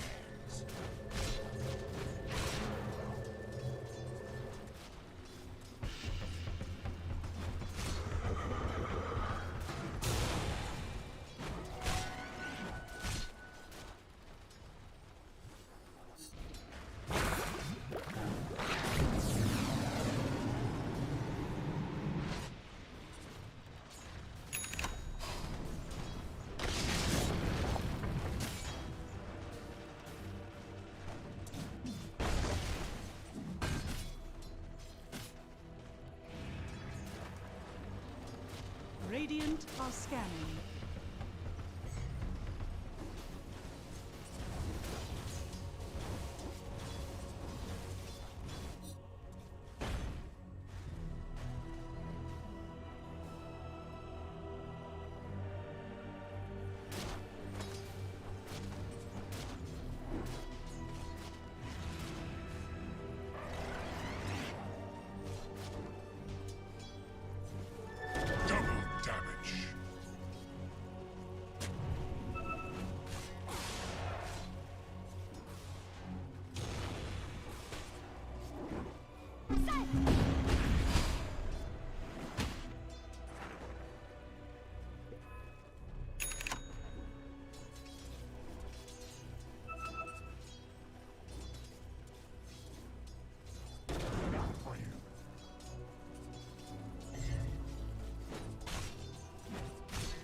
I 9. didn't realize we hadn't gotten a kill yet. 9 with a nice rotation. Top, you got to be a little careful if you're Skeeter. If Rasmus hits 6, you might just end up going down immediately. There's no interrupt.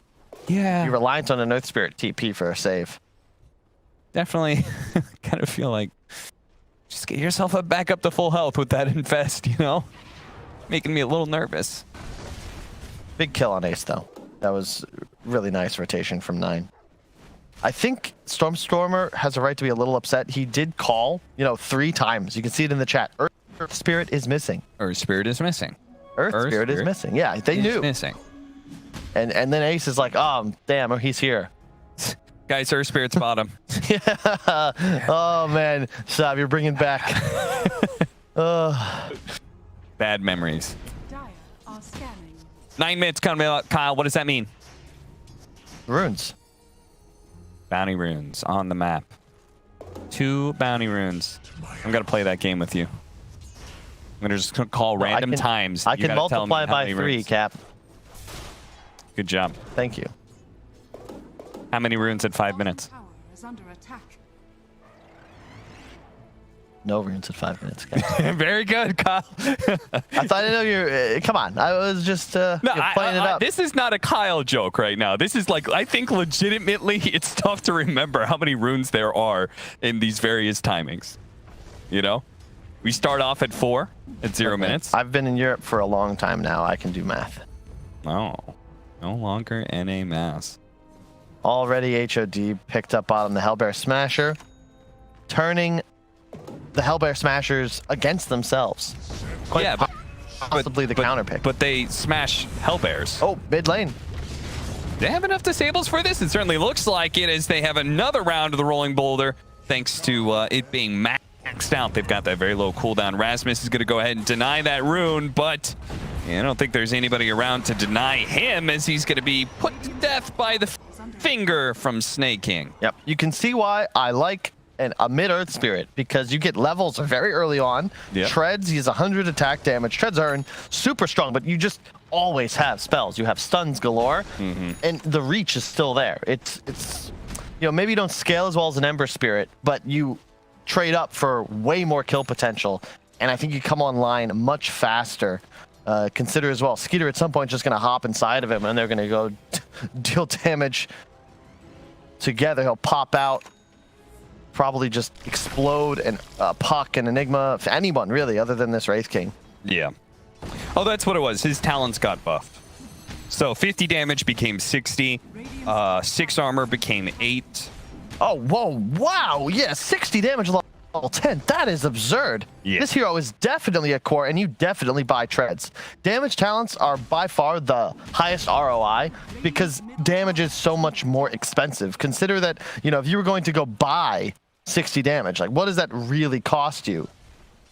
Consider a sacred relic. I can actually tell you it's 3,800 gold. That's how much this level 10 talent is valued on for Earth Spirit. You compare that to, say, Puck, 30 damage. Because it's a bad example, but, you know, Phoenix, 6% spell amp.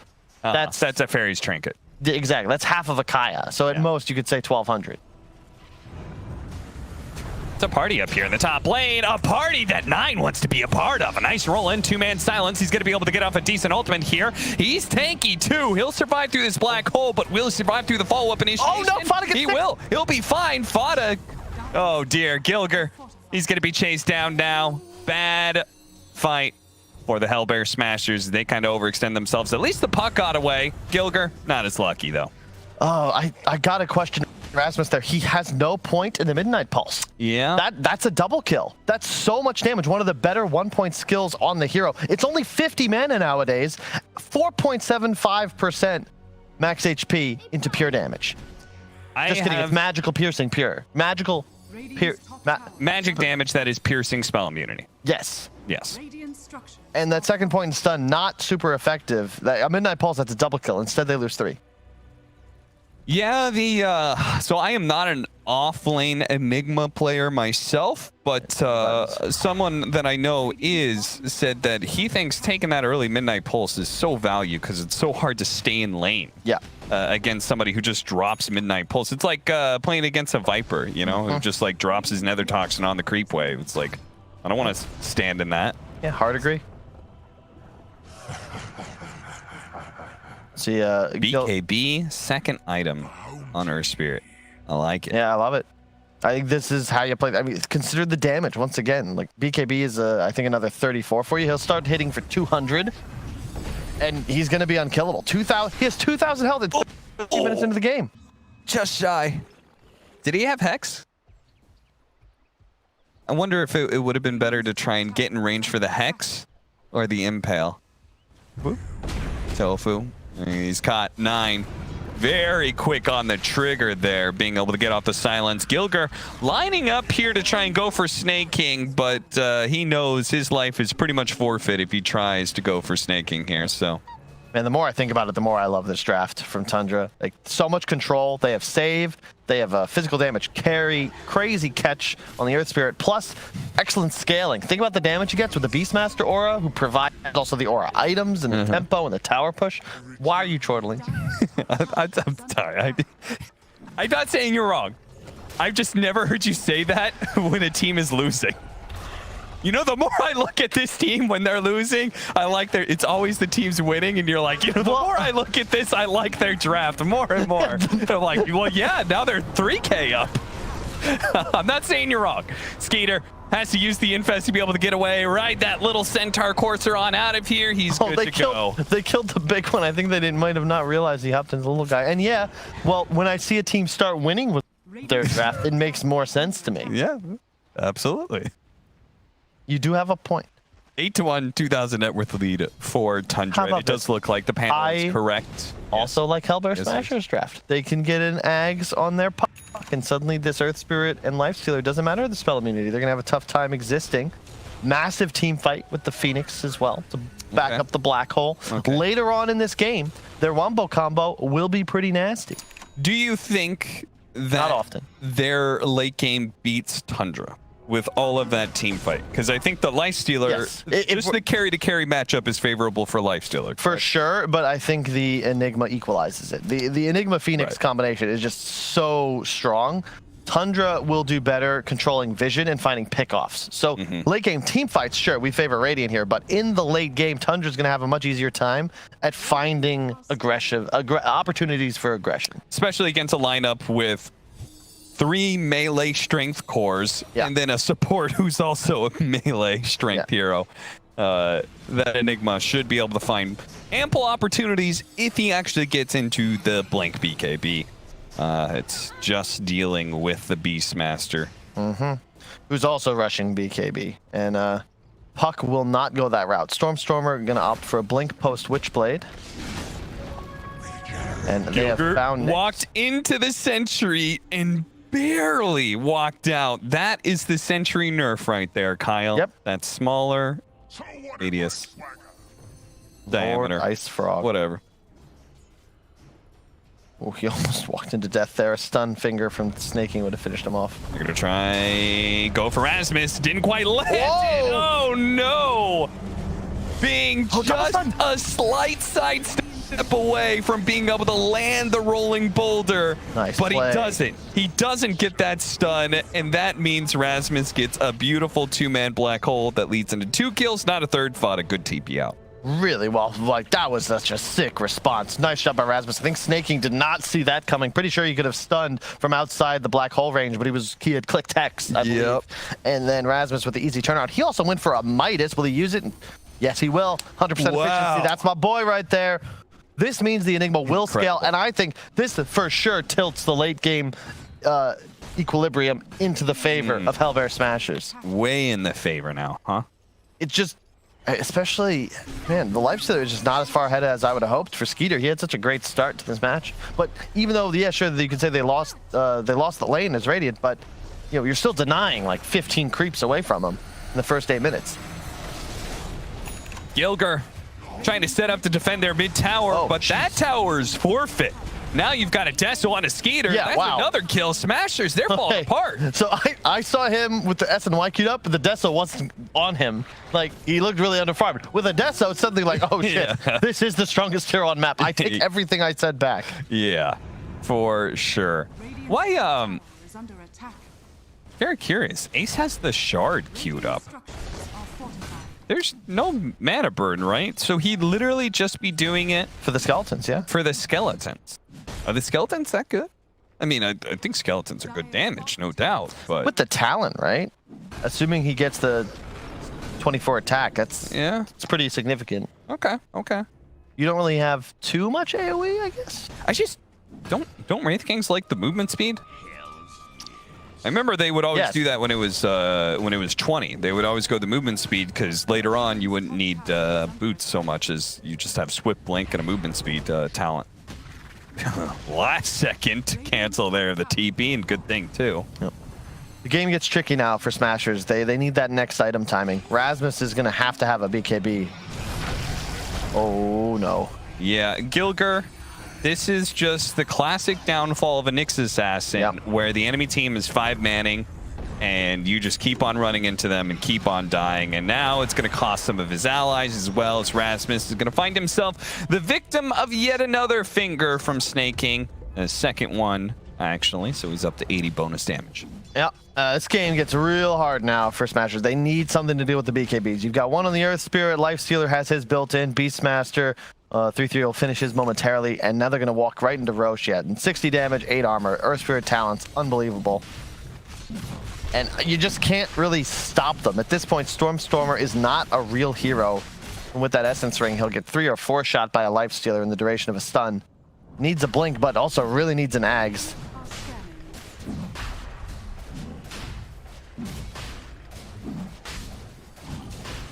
Well, there's maybe a scan, but the knowledge that they're doing Roshan doesn't really give you a whole lot.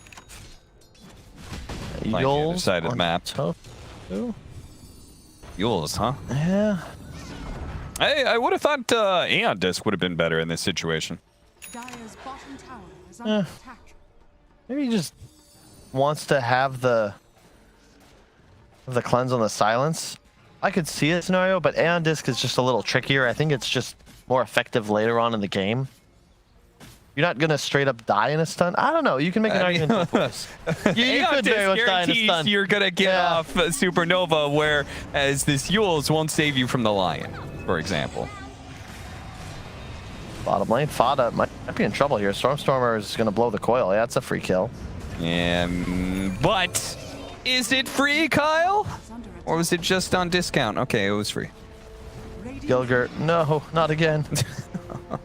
Dude, Nyx Assassin, such a miserable hero to play at this kind of game. When the enemy's kind of steamrolling you, and they may not have Necronomicons anymore, but they still have a Beastmaster with the superior Hawk Vision, and they've got sentries everywhere. Yeah, this whole game we can just put. I've actually on my game just locked camera on Rasmus. Okay. I think he'll have to pull out some Taiga level 4-man black holes to save this game for his side. 9. That's keeps on She is so tanky. Look, really is. What the? Almost 20 armor, almost 3,000 health in a BKB. Yeah, take the outpost. It's an absurd hero. We're gonna see more of this. Play this core. Let's guarantee it.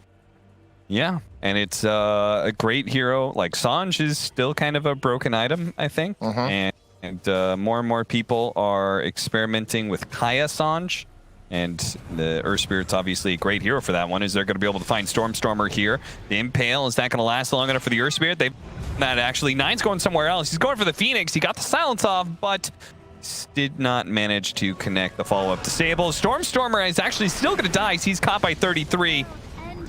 A third finger kill for Snake King. This is not a fun game. How is... Man, Lifestealer is so fast. With just a Windlace, 405 move speed. Ace. He has to use his crit to deal with the boar, otherwise he's not going anywhere. He did pick up the shard. Interesting.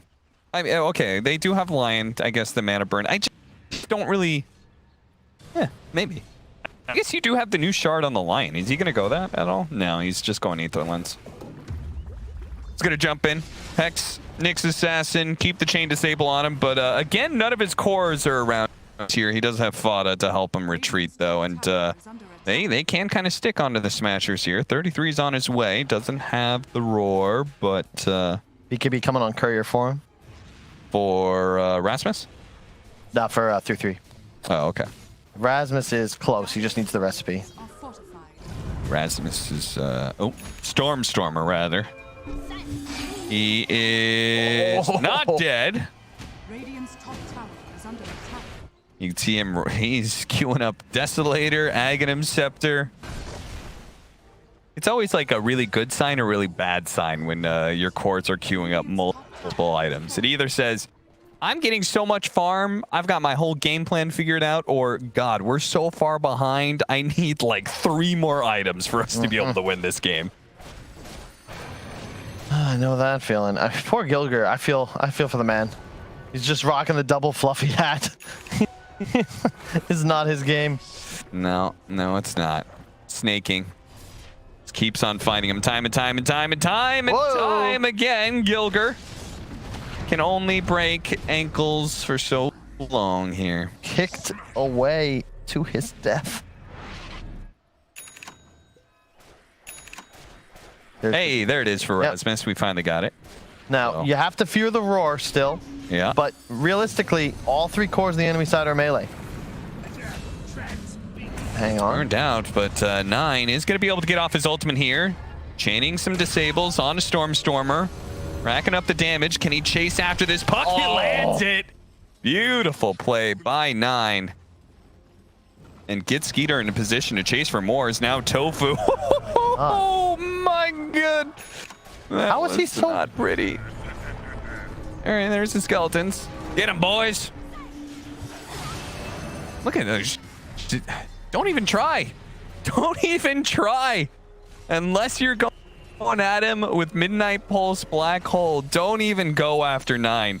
That guy is beastly at this point with his Kaya Sange complete. He's got 3,000 HP and an Essence Ring on top of that with a BKB just as the cherry on top of everything else.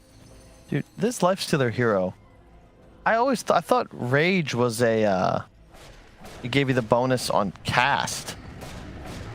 Hang on a sec, he's gonna get opened on. Can they actually do this one? They're going to drop everything they have. Oh, no, he didn't have the range. He walked straight into that black hole thinking he could get the roar off. Fortunately, the extra movement speed of the roar will try and help him escape, or maybe he's not going to get away. He's already taken so much stun rate damage. Nice double stun from Snake King. They're still going to chase after him, though. They're still feeling it, and they should be feeling it. 33 going to be slowed down by that hit from the puck. They only need a little bit more. Silence up by 9 as he makes his entrance in. Zap, and Gilger falls. Ace, though, keeps on going. They're going to be able to bring down the line. Maybe they can actually win a full-out fight here as they have the Supernova right on top of everything else. 9, he needs to be able to roll away, but he's not going to be able to do so. What a big turn. The HELLBEAR Smashers. They managed to win a monstrous team fight. Huge fight, and they just, everything went better than expected. They get the ultimate off on the Lifestealer, 100-0. So much piercing damage, and he just dies. You can see 3-3. He goes in for the roar, but I suppose just needed to take a different angle. You know he has roar clicked here, and just can't get it. It's too close. Did roar range get nerfed at all? No. Okay. Well, yeah, okay. Unfortunate what the heck? Why was he move? Oh, it's Drum Zora. Lifestealer had 460 base move speed. I'm like, wait, I thought Rage gave move speed on cast, and it does. But the Drum Zora made him run around like near haste move speed. And now he's got spider legs, so. All right, well, they got their one black hole in. Congratulations, Tundra. But you've now expended that very long cooldown. We're going to go right back into just fighting for this map control, right? And if they're lucky, Roshan may even spawn right away. Would be ideal. Do they have any really good shards? Oh, wait, oh my god, that gold lead just disappeared. It was 5-6K, one fight, it's gone. Yeah. Ooh, that is nasty. XP, yeah, that's big. And it doesn't get any easier. I mean, this is, Rasmus next item Lincoln's, and then it's an uninterruptible black hole. You really have to then play for an Ag's Earth Spirit to turn people to stone and kick them to safely. Because otherwise, they're just going straight for this Skeeter Lifestealer. There's nothing he can buy to itemize against this damage.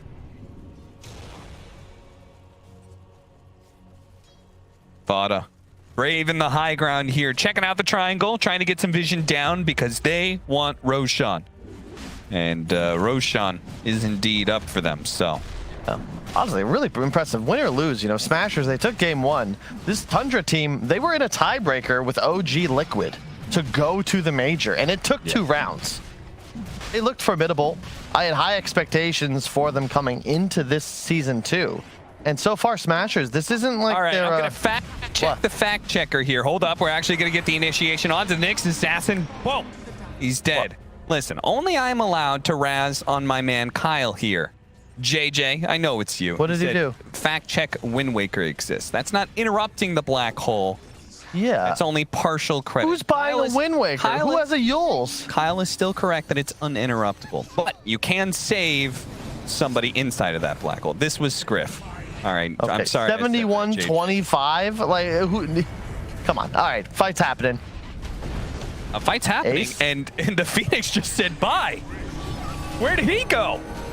They just left Ace. Ace is done for. Okay. Did they get distracted by our conversation too? What in the hell? I guess they made the judgment call that like this is. That's everybody out. We cannot win this. They had black hole. I mean, maybe they're waiting for Lincoln's now. It is tough. The Aegis changes things. Suddenly, this Aegis is. Oh, he broke him! Wow. Fada. He could not hit the button fast enough. He gets broken by Gilger, stunned, and is unable to click the button. Aegis is so important against Enigma. Oh, we know our prize break. Damn it! You got me on that literally just wrong. Scriff. So they just killed him before the pop.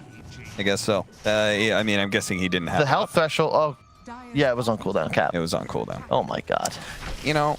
New patch. What can you say? You're just hype. Yeah. Can't contain yourself. I understand. I thought it was a cool move.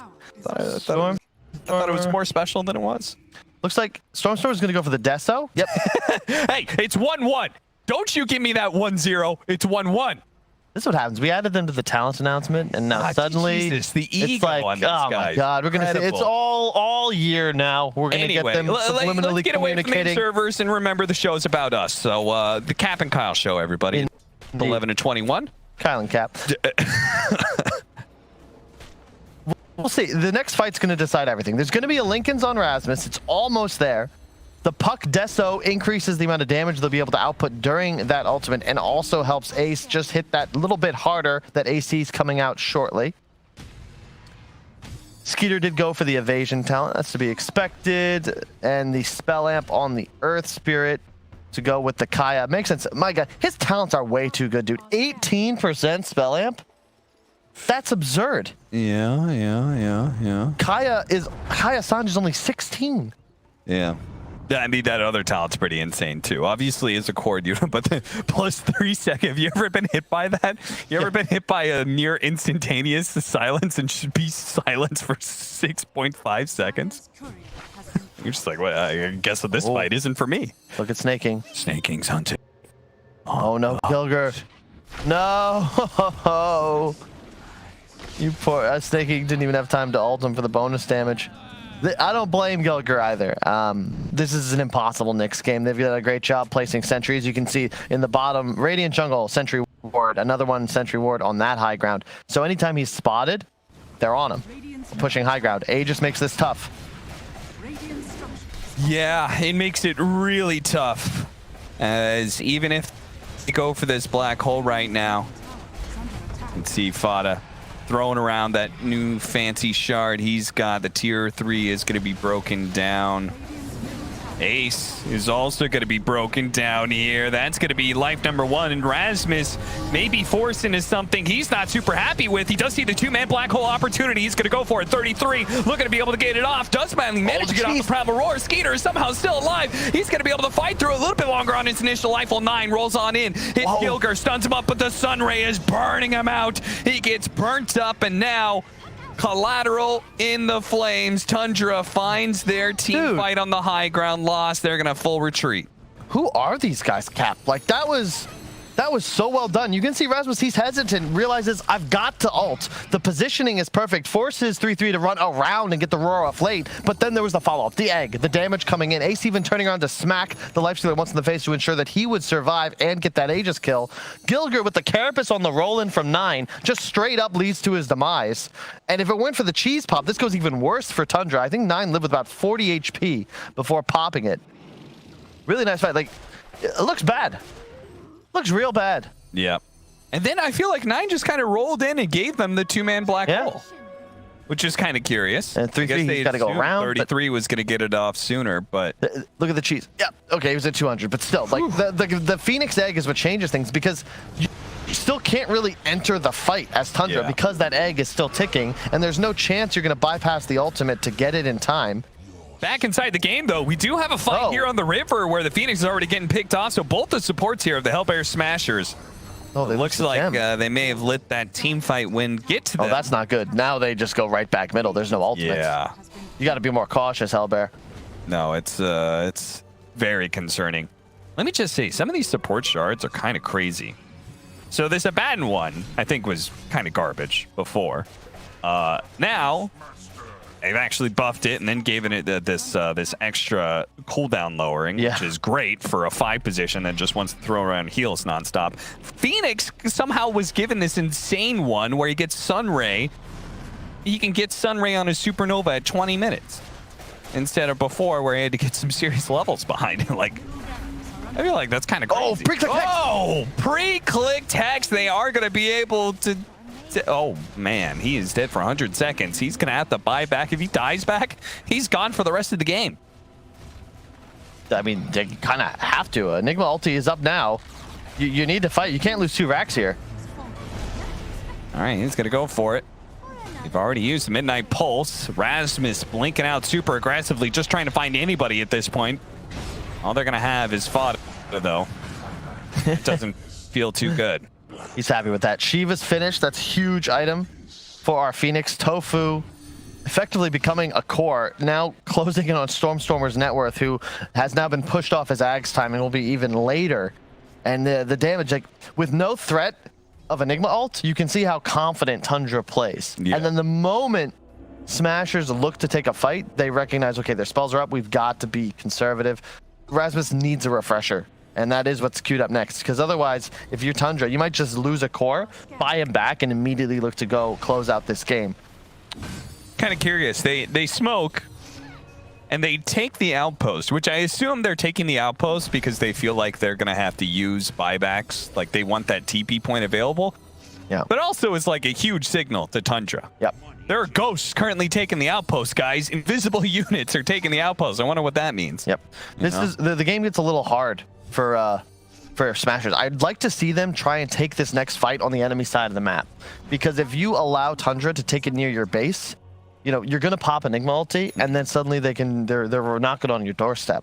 So you agree basically with what they were trying to do before, Yeah. like smoke, get out, like. And what I don't agree with, Skeeter went for a heart, which sounds good. The armlet pop, yeah, sure, you're not really losing health, but you go to so much max HP. It's 7% max HP from the Midnight Pulse. Okay. So that HP bonus doesn't really help you as much as you'd hope. Counterpoint, it's actually only 5.4%. Because he's getting gain 1.6 regen per second. Maybe that's the way he's thinking about it.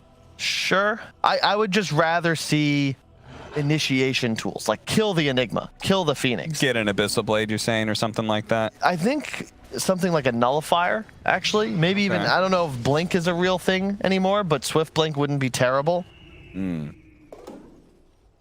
Yeah, I am curious on what some of these carries are going to do now that Abyssal Blade got nerfed, and Swift Blink also got nerfed. So a lot of those late game tools that they were used to been taken away. Stormcrafter. All right. I would also, you could consider, just get more damage, right? We've seen Matu in this scenario. He typically finishes his build with a Daedalus. I think that would be quite nice here too. No real evasion tools picked up on the side of Smashers. Well, this is a fun one. If he actually managed to get the Ags on Fada, this whole idea of this like big black hole team fight plays heavily countered. We've seen this Ags a couple of times, and it was used in, I think it was at a TI. Yeah, it was the TI9 group stage. It was used to be able to counter Chronosphere. Some of these big team fight abilities are just ruined by that ult. Yep. He also talented for the Mistcoil, so yeah, you take 575 plus damage, you get immediately healed for 315 by the Abaddon if he's in range with ult up. That's pretty significant. And yeah, killing Lifestealer suddenly becomes a much taller task. Shiva's is almost done if 9 wants it, but pushes you may up. want to hold on to buyback here. I think you gotta fight this if you're Smash. Like I'm concerned that they're playing so hesitantly here. You can't give Tundra this third Roche. In addition, an Ags on your Enigma would be huge to add that Midnight Pulse to the black hole. Yeah, for sure. You could give it to Gilger even. I'd say you could give it to the Phoenix too, but I think it's just so much more important on the Enigma. Yeah. Absolutely. Radiant's bottom tower is under We'll see bounty spawn. Look at Tundra just hanging out here next to Roshan, just playing together around this high ground while the other two of them are farming away the triangle. No rush. The Aeon disc actually instead of Shiva's. Okay. It's just that Smashers, they had this timing. Yeah. With the Lincolns, with the Shivas, and just kind of hanging out. We'll have Ags soon on the puck. I'd like to see him take more of a farm priority from his allies. No other item, you could argue, would have similar impact. Very, very important here. Penta-Edge Sword picked up on the Lifestealer. Helps with that reach, literally. 100 extra attack range with a Leveler backpacked when they need to go and look to end game. Into the pit. All right. Smashers gonna take things into their own hands here. Watch out for those dive bombs. I was like, how'd the wolf dive bomb? That was initiation could come. Gilger, careful. Oh, they're going to be able to find the opening onto Lion here. Stormcrafter being used for a moment. He's going to break the coil. Try and get them out. Now the coil has been used. Tundra probably feel a little bit more free to either force a fight or force a Roshan. It's the best spell they could have wasted. There's no Ags on it. Coil's kind of a useless spell in this spot when all 3 enemy cores have spell immunity, and then Abaddon can shield off anybody else who were to get caught. He has the Ags finished now. This game got much harder for HELLBEAR Smashers. I am not certain a single wombo combo is going to be enough to take out the Skeeter Lifestealer. They really need that second ultimate as well. See what Nine's doing? He didn't actually complete the Aeon Disc. He's waiting to assemble it, I'm assuming, when he gets caught in the black hole. There's the Aghanims now finished for Fada. With his level 20 on the way, which is CDR, I guess. There's the Ags for Stormstormer.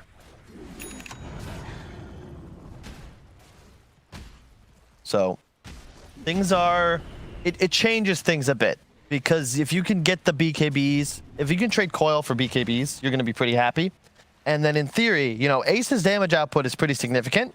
And then you can focus on controlling Skeeter and maybe taking out the other cores, and specifically this Lion. Remove Lion Earth Spirit from the fight. Yeah, sure, Skeeter hits hard, but he won't have too much stickiness when he tries to chase down these enemies. Like, Puck isn't going to die with no stuns alive. Right. Skeeter, man, he is attacking so damn fast, and Ace is moving so slow. Thanks to this explosion from Fada, plus the Midas already, he's going to be able to get the 2-man black hole. He's going to be able to burst it down. He's just getting burned out by all this percentage-based damage, and nobody from Tundra was there to bail him out. They're going to buy back and still force this fight. The Aeon Disc going off from 9. He's going to be able to get off the BKB. Sticks on top of Rasmus. Doesn't want to let him get away. The Phoenix is going to be burned out by these ultimates as Tundra are going to run over the field around Roshan here. They use their buybacks very effectively, but more is coming in from the HELLBEAR Smashers here, as now they've been able to chase down Stormstormer. And Impale coming in, but it's not enough. Gilger tried to do what he could. Oh, look at this. 9. He's going to be able to roll in. Midnight Pulse is out, but they don't have any disables. They don't have any damage here. They're just getting eaten alive by the Lifestealer, who's going to munch and bite down with all he's 2 heroes dead with no buyback, and Tundra say, screw Roshan. Let's go for the W here.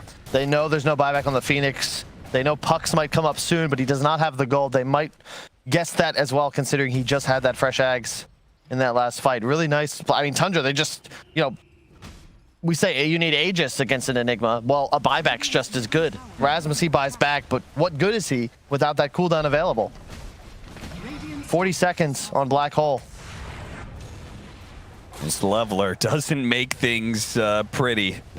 Tesso and Leveler, plus the Abaddon giving him that extra attack speed. Oh my.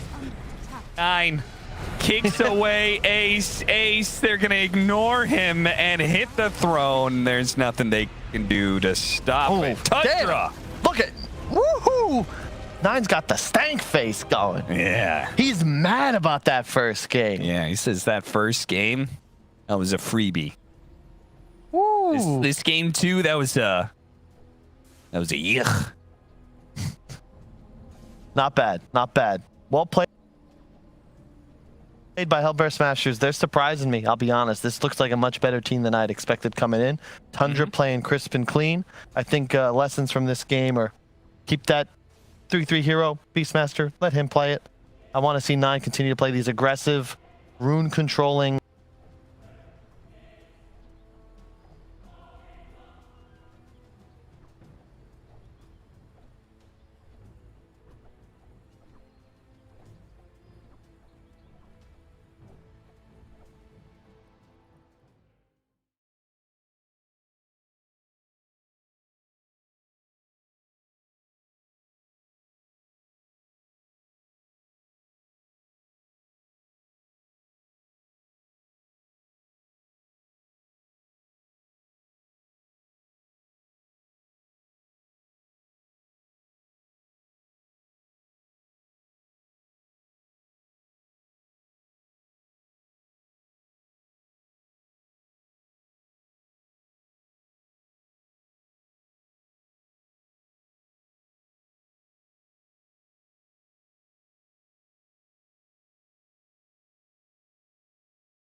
you love me, even if it's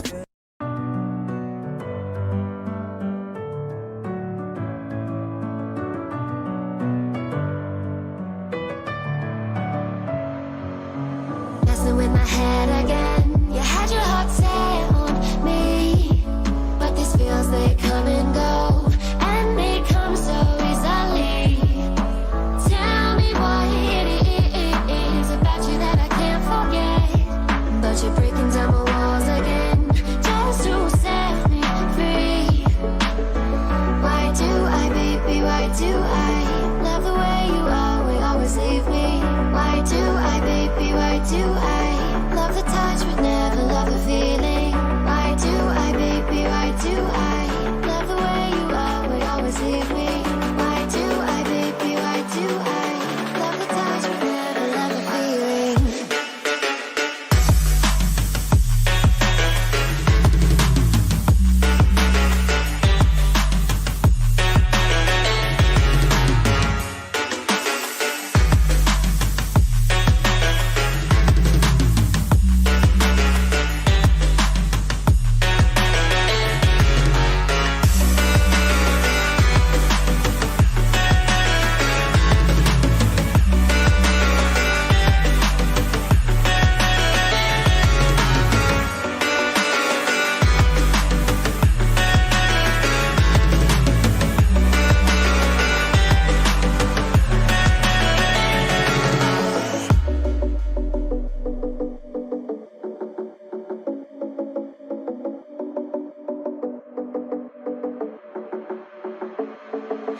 Staying up when I go out, you gotta know I'm all yours.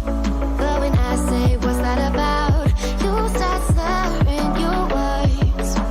Tell me why you have to seem so distant when I'm holding you. Your fingertips are drifting away, and I fucking love how it hurts. Why do I, baby, why do I love the way you always leave me? Why do I, baby, why do I love the touch but never love the feeling? Why do I, baby, why do I love the way you always leave me? Why do I, baby, why do I love the touch but never love the feeling? Why do I, baby, why do I baby, why do why do I, baby, why do I love the touch but never love the feeling?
Dire team ban. Radiant team ban.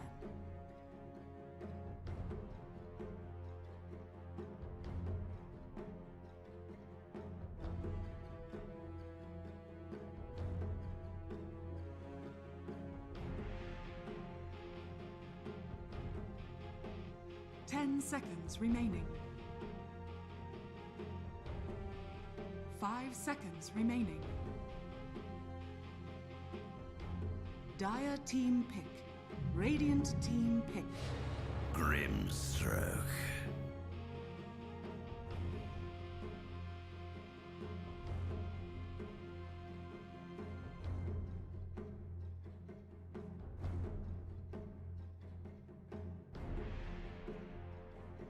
Seconds remaining.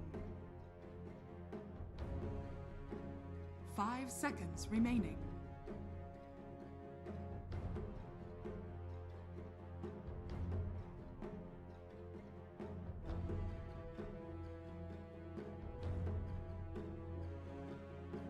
Radiant team pick.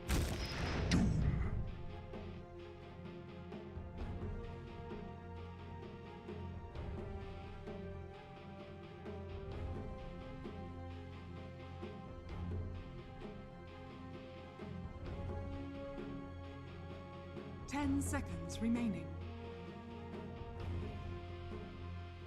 5 seconds remaining. Dire team pick. Gyrocopter!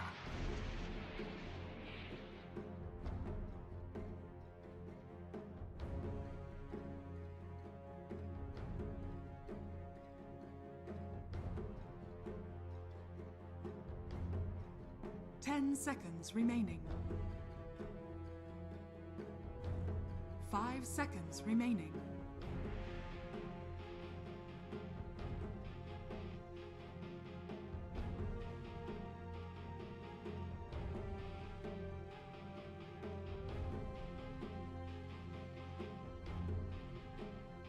Dire team ban. Radiant team. Race King!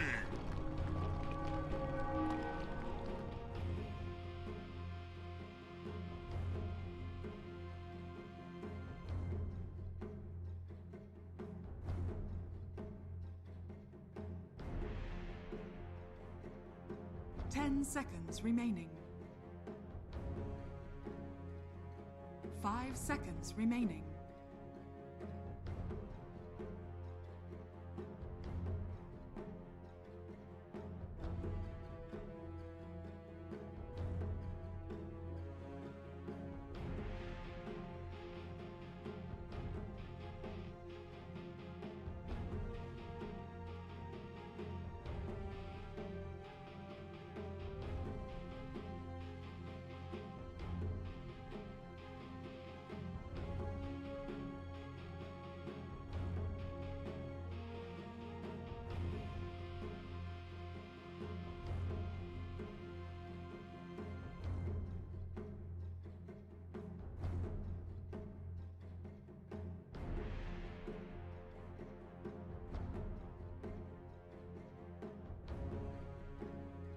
Dire team ban.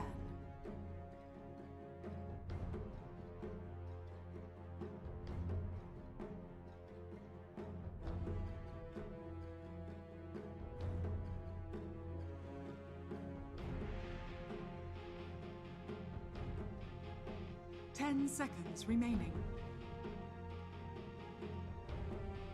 5 seconds remaining.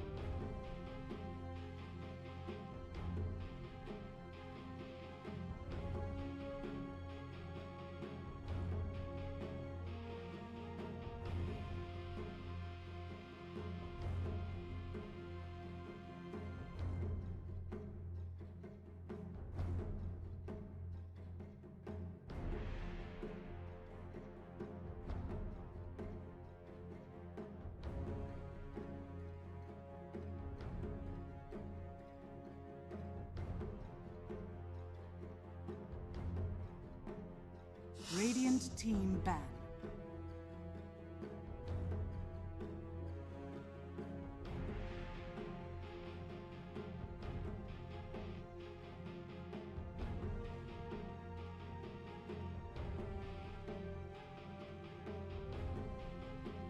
10 seconds remaining. Dire team ban.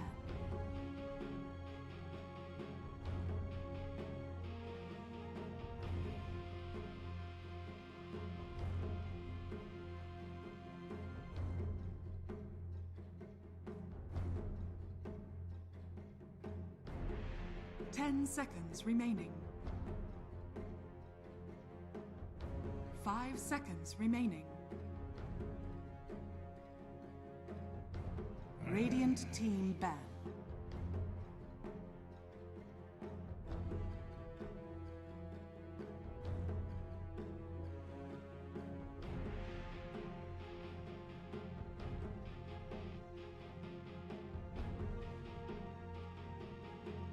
Ten seconds remaining. 5 seconds remaining.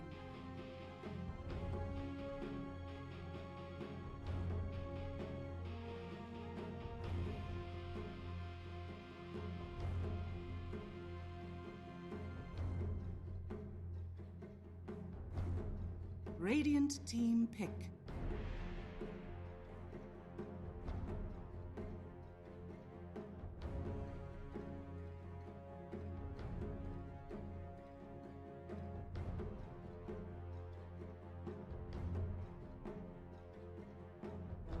Ten seconds remaining. 5 seconds remaining. Dire team pick. Lion.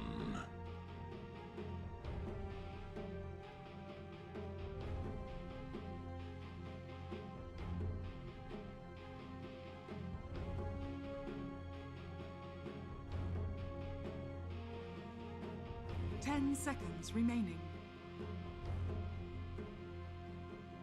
5 seconds remaining.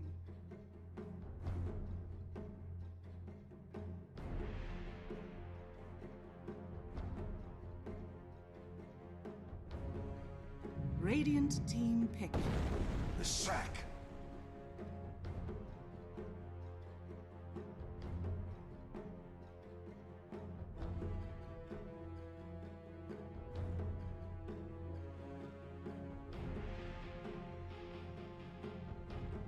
Ten seconds remaining. 5 seconds remaining.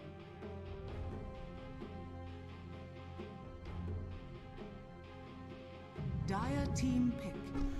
Puck!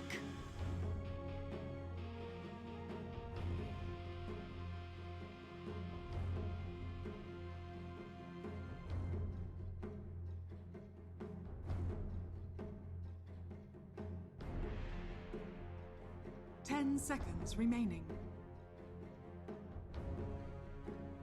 5 seconds remaining.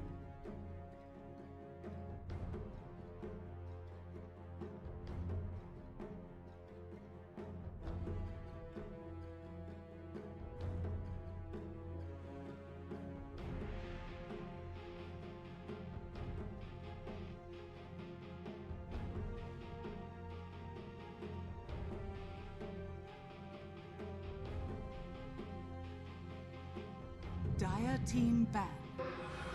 Rubik.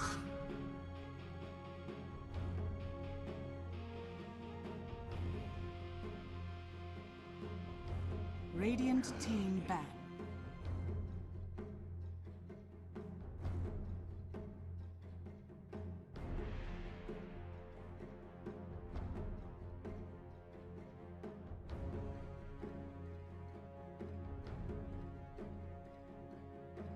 Ten seconds remaining.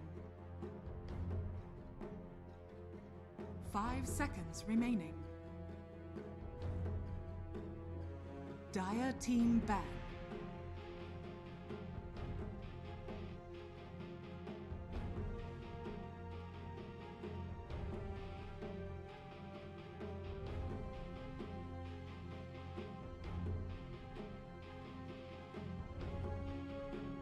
Ten seconds remaining.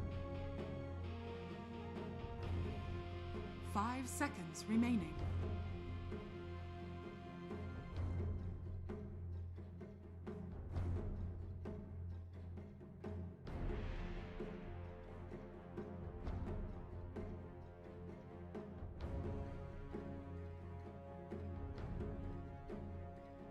Radiant team ban.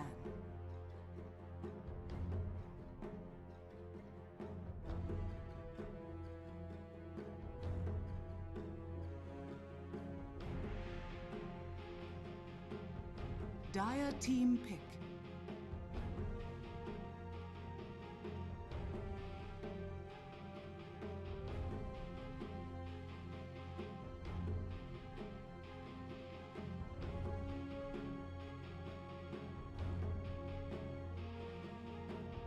Seconds remaining. 5 Radiant remaining. Pick. Legion Commander.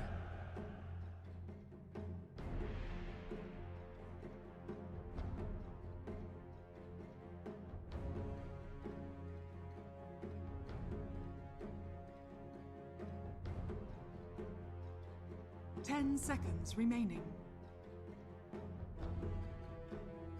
5 seconds remaining.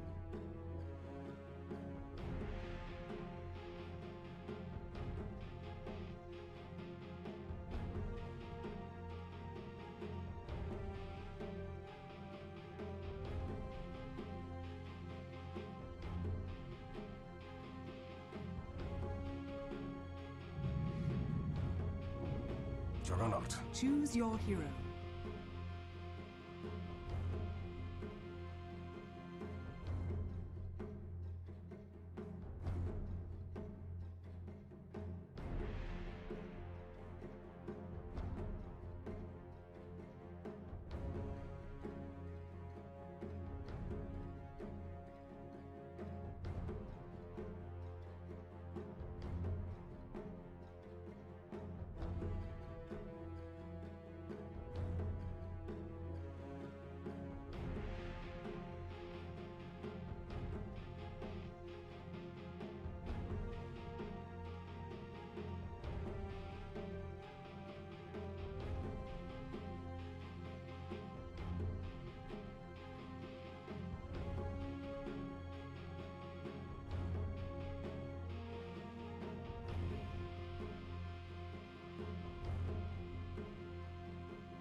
That's right. Don't give in to Kyle, please.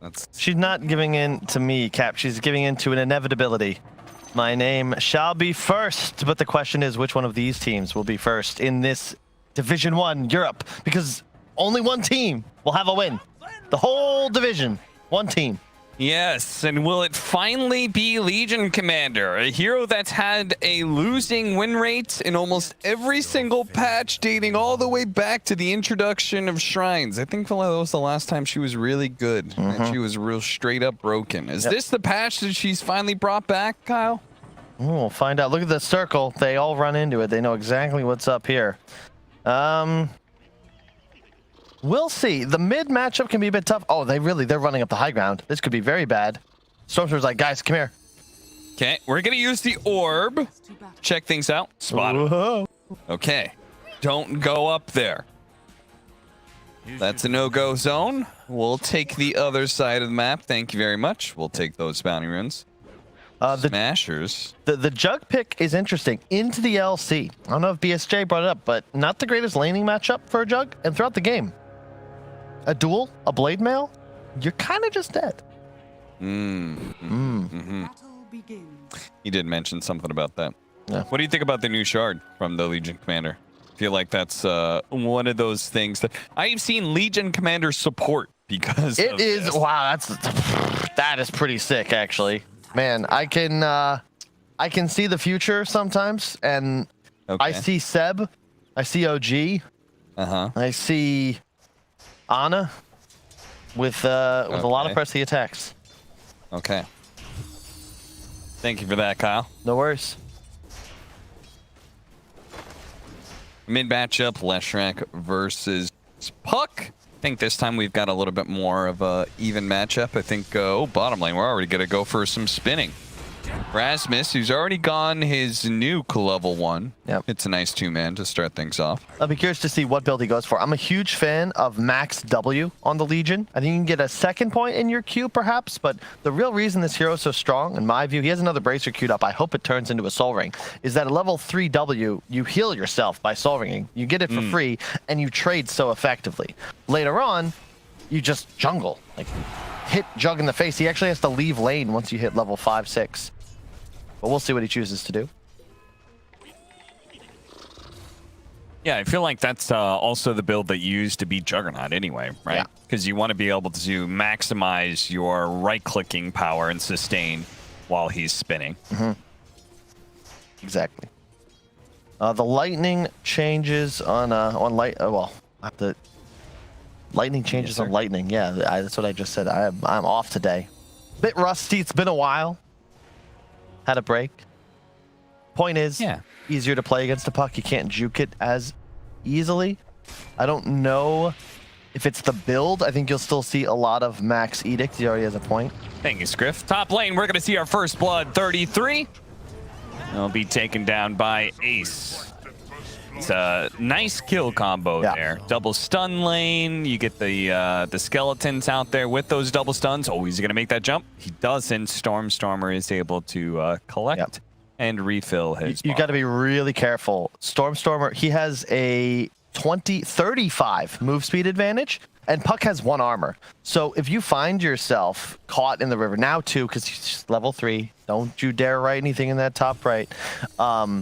You just kind of die to Edict. Can't outrun him, so you got to be really cautious orbing into the river. That is where mid-lesh thrives.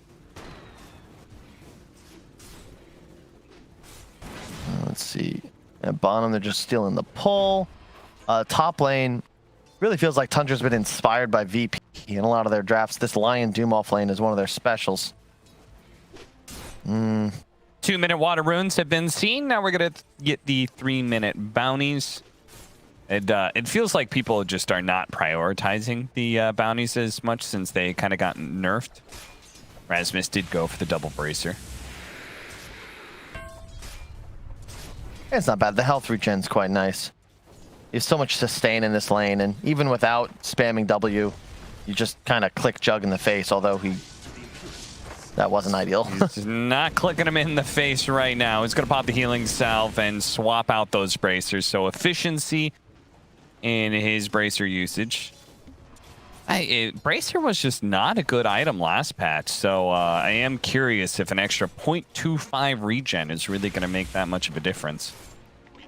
Yeah, I think Falcon Blade might have been another option. I prioritize mana regen a lot more on the LC, especially since you can just turn it into health. Don't need that HP regen. Uh-oh. He's got 10 magic wand charges, so he may actually be able to live through this no problem. Tofu's actually going to turn around, get a lot of damage on a Snake King here. Can he actually kill him? Turn around, impale.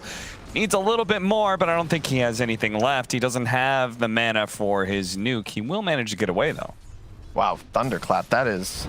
Oh, I forgot, yeah, they changed the Devour leveling factor, so it used to be 3, 4, 5, 6, now it's 4, 5, 6, 6, so... Yeah, level 3, you suddenly have that creep. Then we'll see it more in the offlane after that. I did not realize that had been updated. Yeah. So more bonus gold. They took away the regen factor, but they gave him more base armor in return. I think it was a lot of base armor they gave him. Yeah. Skater is getting a little low here. Handed to Tango, drops the healing ward. Rasmus 21-3 is actually ahead of the Juggernaut in lane, so doing very nicely for himself. Fada, what are you doing? Just blocking this camp, it looks like.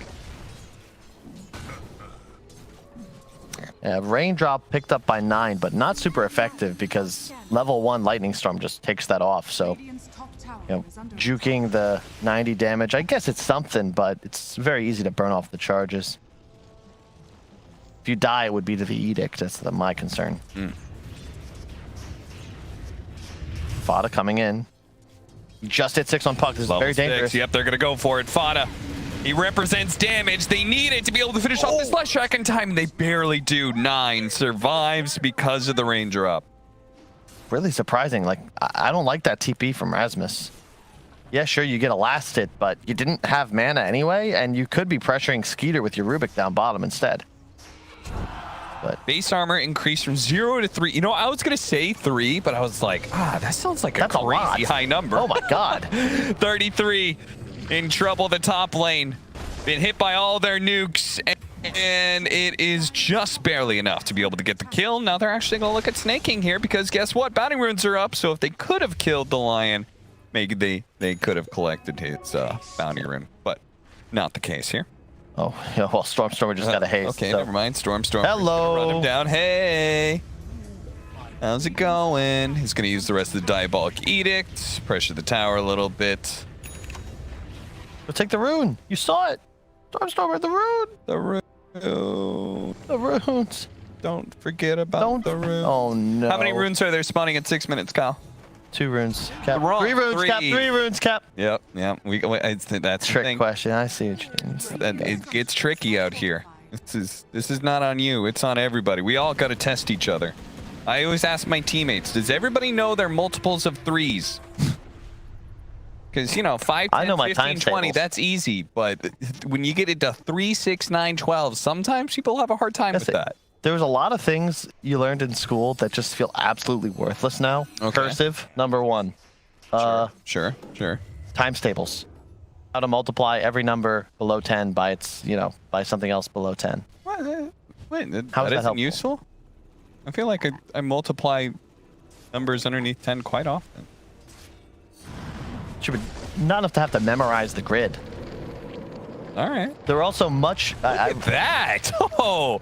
That was cute. Yeah. Tofu using the Inkswell on the skeleton, which was in range, while the Wraith King himself was not. So there's also way fewer puzzles involving jugs of water. Okay, jugs of water. Like you have a 5-gallon jug and a 3-gallon jug, yeah. And you need 4 gallons, but you can only fill them up all the way, or pour water into trade water. Okay. That's it. There's fewer of those. That's what I spent my childhood learning, and instead, I got to know that Doom's base armor is increased by 3. That's all right. So what's 8 times 7? 48. Oh. Should have done those times tables harder. 56. Thank you for that one, Scriff. That question was from Scriff. That's why I asked it. 56. You sure about that, Kyle? Coil on the mid lane. Stormstormer will break it instantly to try and get out, but there is... Whoa, my God. Rasmus with a big boy nuke. Is that 4 heroes? Man, that almost killed the Lion. I am not a fan of Rasmus's build, though. This spooks me a bit. The way he's played this game, I've seen this LC in the past. Yeah. It falls off. I would love... You just need that mana regen. Yeah. A Soul Ring, a Falcon Blade, something that allows you to spam more spells. And the max Q with no mana regen doesn't ever seem to pay off. If you want to go this style, I think he has to be sticking in lane. He has to be putting more points in the EW and smacking Jug in the face, but he's already a bit behind, and then rushing Blade Mail just feels like he's going to be very reliant on his Wraith King Lash to carry this game, which I guess is fine. As our observer was pointing out, maybe he will be bailed out slightly by his neutral item. True. Because he does have the Ocean Heart, so if he's standing in the river, he's got a good amount of regen. I think it's 5 mana regen. It is? Standing in river. It's pretty insane. Stand in the river. Stand in the river. The river. Stand in the river. There you go. No, No. Too far. Oh, Rasmus. So he's captaining, all right? He's got a lot more in his mind. Okay. We have the benefit of no fog of war and absolutely really nothing to do but talk about whatever we feel. And yeah, this Doom offlane, this is the real deal. 3 armor is insane. The Devour change is nuts, and he's legitimately Midasing a creep every 70 seconds. More than Midasing a creep, actually. 70 seconds plus 240 gold bonus. That is absurd. All right. That Doom, big boy meta now. That's what Kyle's saying. He's rushing the Solar Crest post-phase boots. I love it. Gilger has Rocket stolen from Fada. Why do you love it? Oh, hold up. Coil? Hey, what? You really gonna do something? We are gonna do something here. Rasmus runs out of the coil, but it's a little bit too late for that. He gets fingered.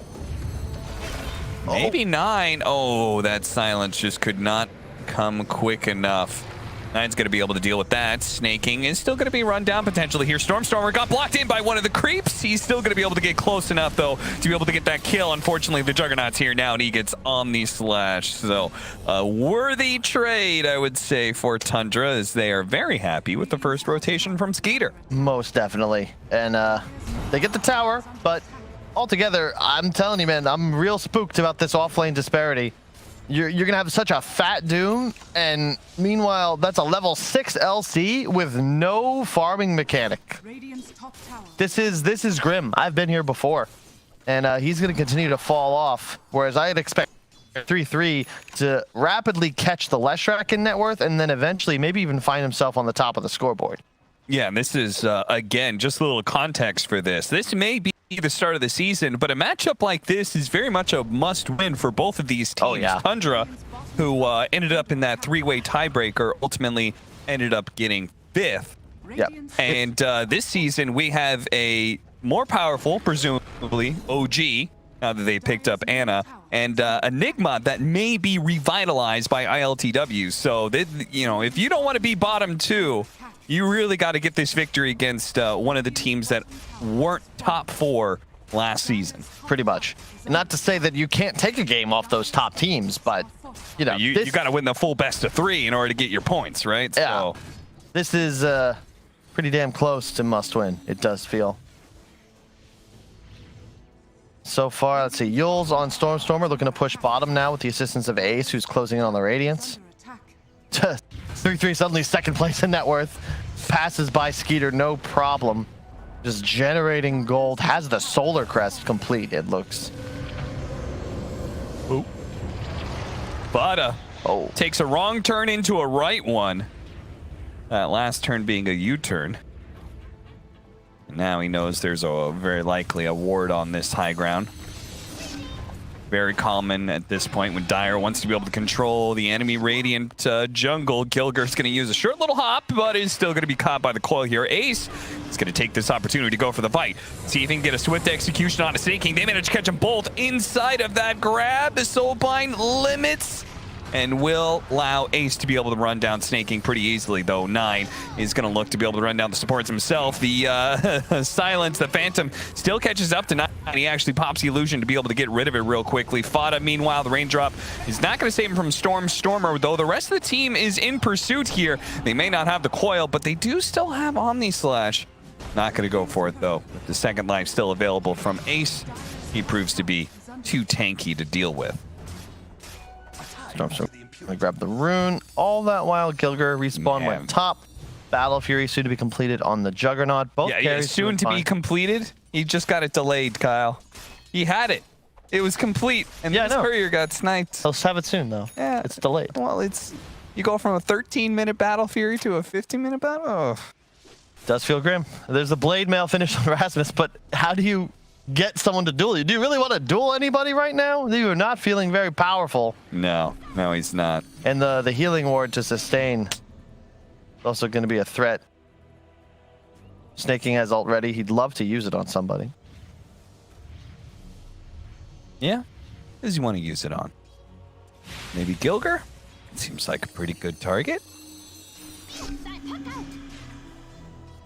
The Witchblade. Yep. Does he use it? Yeah, he does. Is it necessary? I don't think so. Okay. Snaking, he says, you know, it's not about the stacks. It's about having the spell available. It's about the threat, Kyle. It is. The threat of the black hole. I mean, finger. It's easy to confuse those. Relic picked up by Ace. He'll have Radiance soon. 15 minutes. What's that mean? How many runes? There are 2 bounty runes right now. That's correct. What do you hold it? He was trying to put his hand in front of me so I couldn't see, but like It doesn't do anything, Kyle. I can't see the entirety of the map. It's a 2-stage test. Oh. It's a distraction. Watch this. It was very distracting. I was wondering what you were doing. We keep casting together, Cap. You're going to think that more often than not. Okay, what is that? Bloodstone? Yeah, Kaya and for Smash. For Who? Stormer. What the? Who's building what? He doesn't play again. Look, we're going. HELLBEAR Smashers player, mid player, Stormer is building a Kaya into a Bloodstone into a BKB. Is that what you yes. to say? Yes. Okay.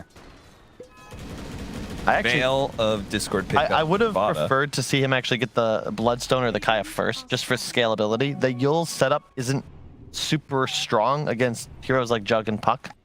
Okay. Like instant disables like Lion.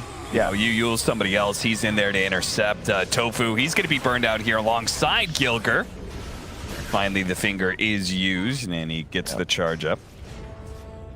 Yeah, I just think that it's similar to the concern I have with Rasmus, is that these are items that don't really help you scale. You know, not even finishing the arcane boots. Yul's, right. Sure, but maybe arcanes first, just so you know, both of these heroes turn mana into damage, creep kills, hero kills. And when you go for these active abilities on you, Blade Mail and Yul's, well, if you're not using them on enemies, they're being wasted. Well, they're being inefficient. Okay. But what about the fact that, do you think they are trying to in some way guard against some of this early game because their Wraith King is farming so well? Yeah, like this guy has total free farm across the map. He's already hit 10,000 net worth at 17 minutes. He's got armlet Radiance. I think it's deceiving, Cap. I think it feels like you're doing great, but I point to 3-3. I don't think they realize just how farmed this Doom is going to be. He's going to have Solar Crest BKB pre 20 minutes, and it only gets worse. Level 15, you don't get that talent that increases the gold generated by Doom because you don't need it. Icefork said there's too much on your queue already, but it's going to keep churning, keep tick-tocking his way up the net worth. Puck also very nice against Leshrac later in the game. He's just going to pop Ags, coil Lesh. Now what? You're going to get ran up by a Juggernaut who, sure, he's behind, but he is a Battle Fury. He's going to start scaling rapidly. Going back to that 15 talent. Yes. Do you think he's going to go Devour Ancients or... I'll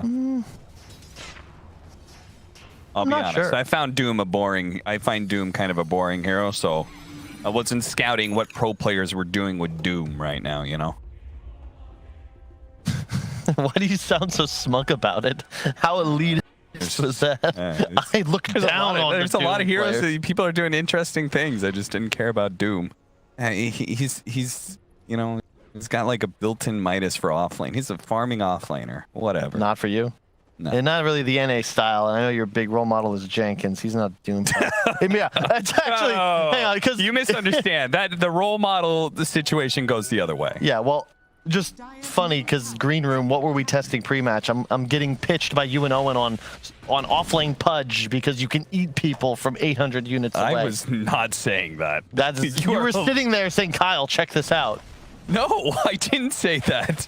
What? All right. I can't tell if you're like. It might have been BSJ. It might have been BSJ. You guys are like the same person in my head. Person. All right. Well, they're going to take away the first life of the Wraith King. Oh no, they're not. Rasmus comes in, gives him a little bumper. Rasmus going to go back in with the blink. He didn't get the duel. Do they have 2 damage behind it? 9. He's getting intercepted. He already hits the silence. They do manage to finish up Rasmus. The double telekinesis is going to stall things, but they're going to chase down Smashers. They thought that was going to be the opportunity, a big duel win, but all the damage, it wasn't there. They weren't there fast enough, and 9 with a big interception grabbed all those heroes with the silence. Okay. Rasmus didn't Blade Mail before the duel. That's not good either. You do need that, yeah. And this right into the bit. This is the problem. Yeah, Wraith King is farmed, but you're not strong with Armlet Radiance. Like, you need more. And there's 3 cores on the enemy side that all feel very powerful. In addition, that Sue supports the Gyro and the Lion. So much magic damage. And you have no BKBs. Tofu's dead. Oh, no, Rasmus. slightly missed. It doesn't matter. He would have died anyway. This time, Rasmus got off the blade mail. Maybe, no, it's not looking so hot. What? Did he get burned out of his? No. He already used his reincarnation a long time ago. And just like that, it feels like LC and Leshrac are no longer in this game. Yeah. And yeah, I actually really dig the support duo. I mean, these Gyro line, like, think they have so many active abilities. There is so much stun and damage output they represent. And you catch somebody off here like Gilger, he just dies. 9 is beyond godlike. We talked about his stank face post game 2. He is bringing it right now. Middle tower is under attack. He is very much in the zone. Mm-hmm. Now they've got that BKB for the Doom. Yeah, I see what you're saying, though. I think like one of the problems with Gyrocopter 5 is that it doesn't bring enough disables, and they're not instant disables. But Lion, he covers that. He has 2 different disables, and one of them's instant. Unfortunately, our aforementioned Gyrocopter was a little out of position here, and now it's probably going to cost Snaking his life as well. Is this going to be the first successful duel from Rasmus? Don't jinx it. He is not. Oh, no, he did have one. Second successful duel of Rasmus. Unfortunately, he didn't level it up in time. Oh man, he also he got didn't level it up in time. He could have had 30 damage instead of 20. I'm gonna WhatsApp him later because he also went for the strength talent instead of the mana regen. I'm telling you, LC, to be able to farm, you have to be able to use your spells, and he can't because he just does not have the mana. You tell him, Kyle. He's not going to listen to me. Although I don't have the best track record. In fact, when he was on EG, Phil and Bulba, after a long breakfast conversation where I sold him on picking Underlord for Sumail offlane, they actually banned him from talking about Dota with me.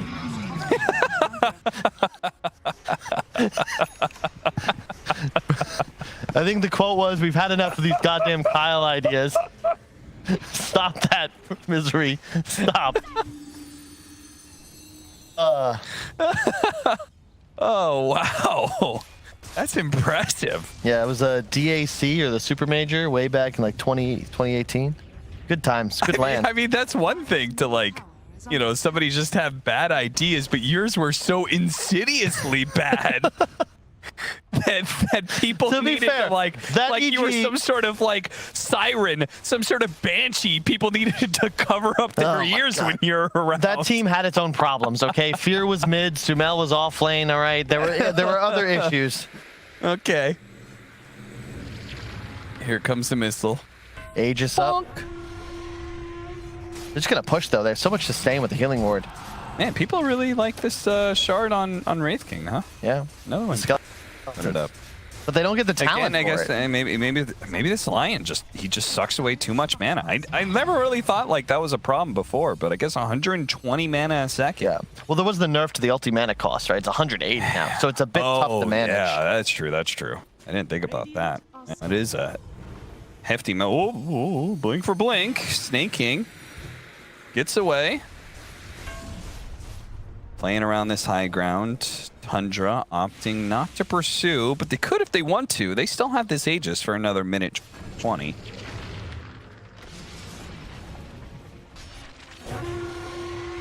Rasmus, he was looking for that duel, but again, not quite finding the opportunity, and still they're trying to force this. There's just 50 seconds left on the clock for this Aegis. I have to wonder if they somehow like got the timer wrong. I don't think so. I think they're just chilling. I mean, they have Doom printing cash. No, I mean that initiation from Rasmus. Oh. If you think about it, he was looking for a duel on somebody whose Aegis is going to run out very soon. That is actually a pretty good point. And he was literally going at the minute marker. Misery. Coil? He's stuck inside this coil. Ace going to help him out. He blinks in right into the center. He's getting disabled so many times. Stormstormer with a nice 2-man stun. And Fada does go down. Rasmus dropping a little bit low, but he still wants to be there for Ace. Unfortunately for them, Tundra are so fast. They are all getting out of there. And look at that little wiggle the Aegis does. It's telling you it's timing out. That's adorable. Good job. I like that. It's a nice touch. Yeah. I like how 3-3 has just kept this Ice Ogre the entire game, just plus armoring everybody. There's a ton of physical damage on the HELLBEAR Smasher side, so has the BKB on top. This guy is huge. Pretty money faster than the US government with that Doom. Scotty soon to be complete level 20 as well on Skeeter. Went for the Blade Fury DPS. I think it's pretty solid here. You just spin on top of Lesh. It's going to feel the pain. He's going to have... wonder if he's thinking about going back for the shard at some point in time. 33, they're going to try and blow him up, and they will be successful, even if it's not the dual damage. Honestly, at this point, that is my problem with the Legion Commander. So often, the dual damage just becomes inconsequential because you are just a one-man initiation bot. That's all you are. I just, again, it's the... I'm not going to twist the knife.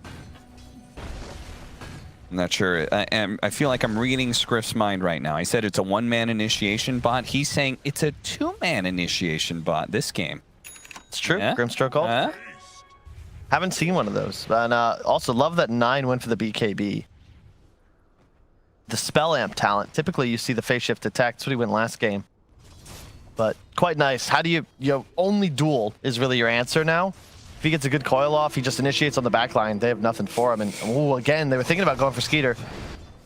Dire's bottom tower is under attack. 9 TPing back. They want to fight this. Certainly do. Oh, 27 minutes approaching, Cap. What's that mean? I can, we got bounties coming up. I can see Tofu is going to go the shard, right? And that now buffs up your Inkswell to do even more. And then on top of that, it heals that target for 50% of the damage that it does. So if you actually get the right kind of initiation with your duel with the Inkswell on it, and you actually survive long enough, you're going to do more damage on that explosion, and you're actually going to heal up. It is also pretty sick against Puck, right? Because it's a strong dispel. So if you run out of the coil while Inkswelled, you'll be cleansed at the end of it. That's pretty interesting. Yeah, and the strong dispel would remove Doom too, right, Cap? No, it would not, Kyle. Good try, though. Ace, he's going to try and focus on Fada right now, but the initiation, it's spoiled by this coil. They do manage to get a Soulbind double. Okay, he just fed away dual damage to both of them. That's not good. Oh, no. It just gave away 40 damage. Ace is working on armlet toggles, but it's running out of fumes. He slashed to make sure he is put in the dirt and stays there this time. A buyback from Rasmus. That is going to be all for naught, and Tofu's dead as well. They don't do any damage, Cap. Like, they just all die. And Puck Doom, pop BKBs, Jug spins. And it's like, oh, wait, we can't actually hurt a core. Oh, and they still had Doom, too. So Stormer, he was going for a desperate side lane split push. He's caught as well. This is just a total disaster here, Kyle. And we're going to watch that disaster again. Look at 9. I think 9 has been brilliant. He completely ignores and goes straight to the back line. No dual initiation. As a result, this panicky duel that comes out with a Soulbind. He also, that Witchblade is doing so much damage to these supports. 121 intelligence. So it's 3 ticks of about of 121 damage. I mean, that's it. Roche is up. This is just absurd. Yeah, not looking great, boys. I can't read lips, but I think it was something along the lines of, "Damn, boys, we're in trouble." Yeah. All right, shard time. Who gets it, Kyle? Who gets it? You give it to Skeeter here, right? Because he already has the talent for the Blade Flurry. Yeah, get that Blade Fury up. Blade Fury. Yep, there it is. It's too good. Way too good. Very good. Indeed, Rasmus. He even has the Nether Shawl. That's sick. His spin is going to do so much damage. No. God, what did Quinn call it? It's they called it something. When you're playing Puck and you get the psychic headband, it's the coil snapper. Yeah. It's the snapper. That's what he called it. The snapper. When you play Puck and you manage to get the psychic headband, and you've got a way to be able to try and break the coil on somebody. That's a sick item here too, especially with the Witchblade. It's a more bonus intelligence too, 4% more after the patch, so very solid on a puck. Probably the best, yeah, best item I'd say for puck actually, tier 3 at least. Yeah. Zooming on in. Tundra smoked up. Don't give a damn about no tier 1 towers. Tofu. Pretty smart idea, but 33 says, you think I care about BKB charges? Uh-oh. Ace? Uh-oh, God, there's so much damage. indeed. He does not have BKB to get out of here. They're going to try and turn this, and it's going to be a mess. They do manage to hit a 2-man stun, but there's no follow-up to Sable's 9.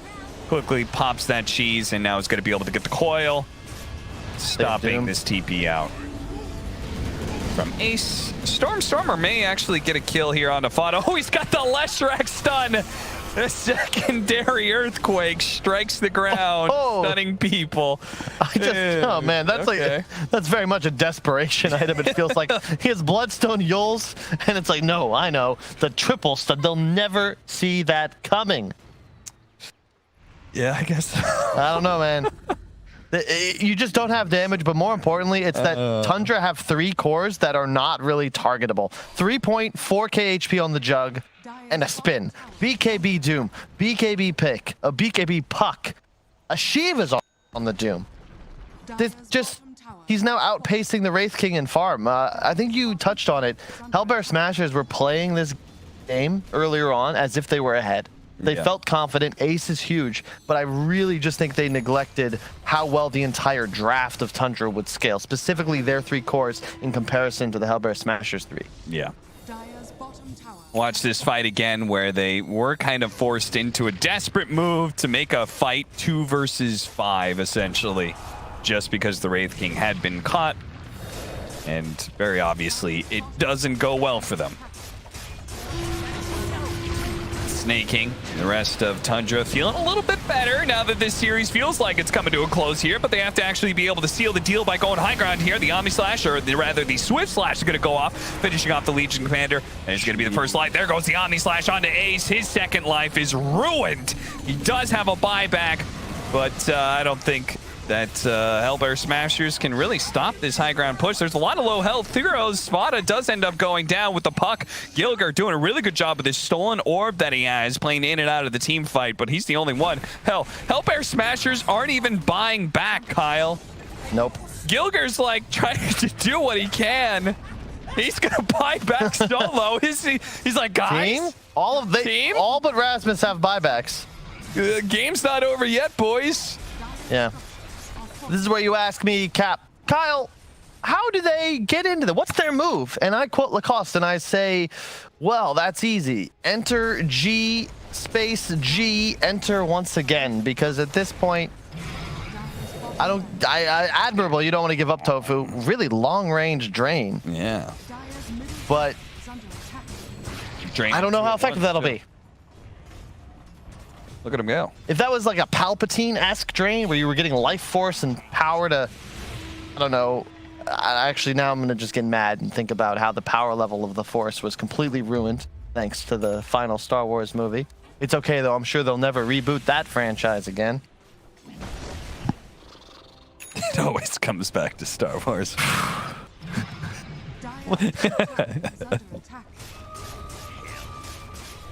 Am I wrong, Kyle? There's others. Vlad's complete for fun. Really He's just getting the most luxurious support item pickups now. You really want to... 10 years I've been waiting. Guess what I've been waiting for? What have you been waiting for? The winds of winter, Cap. Thankfully, Sweden's a lot warmer. It was light out here till like 8, 9 p.m. Yeah, it spring in Sweden. It's quite nice. Yeah. Smashers, it's over, Tundra. We have the high ground. I don't know if that'll cut it. They don't have the Aegis anymore on Skeeter, but he's just buying like new luxury items. He's like, hang on, guys, I got a Swift Blink coming up. I'm not farmed enough. 3-3, same deal. He's like, well, I had the Shivas. I guess I get an AC now. Sure. Might as well. And yeah, I mean, this is the thing. You can even see, look at Ace's item progression, right? He had Armlet Radiance at what? Like 15, 16, 17 minutes? Yeah. In the last 20, he's picked up a Blink. Like, it just didn't really affect the state of the game. And yeah, he's going Divine now. Rasmus is way out in front of his team. And Smashers are going to... Yeah, you look at Rasmus's items, it never looks good. You're fully slotted, but it looks like a collection. You know, Windlace, Bracer, Plate Mail, Boots, Blink, Blade Mail. None of these items really seem that threatening, and they just don't provide that stat and scaling power. Skeeter, okay. That's a really long range on that spell. That was interesting. They're just cleaning up. Yeah. HELLBEAR Smashers, they showed such great promise in game 1. Sadly, for them anyway, Tundra seems to have gotten things together. Here it comes. Split Earth. It's growing. It's growing. Yeah. Willy Wonka? Uh-oh. Okay. That's the Omni Slash down. Maybe they can make a fight out of this somehow. The Swift Slash used. Rasmus is going to die again here. And AC can't even get away. That's Scotty slowing him down so much. Stormstormer, he's not going to get back to the fountain either. 3-3 just hasn't needed to use Doom. They die too fast. And yeah, there's the again, though, Kyle. Well played. Nice comeback. After HELLBEAR, don't want to take anything with them. They look good. But I think Tundra realized, let's not go for the gimmicks. They tried that 9 Beastmaster. I think he looks a lot better on heroes that can kill enemies, and you could see the focus, the determination on this man's face. A nice debut from Snaking as well. But yeah, off the Beastmaster, 9, I don't know how many times he died on Earthspear, but it wasn't more than twice. On this puck, he was 14, 1, and 17. Yeah. So... No.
Sink to your heart to find you. Open up your eyes till you're blinded by the lies, so you can see what you do. Restless every time we start locking eyes up. Lost control. Oh, it's paradise with honesty, but I'm in the dead of the night. Teardrops on the floor. The pain is over. Feel the darkness take control.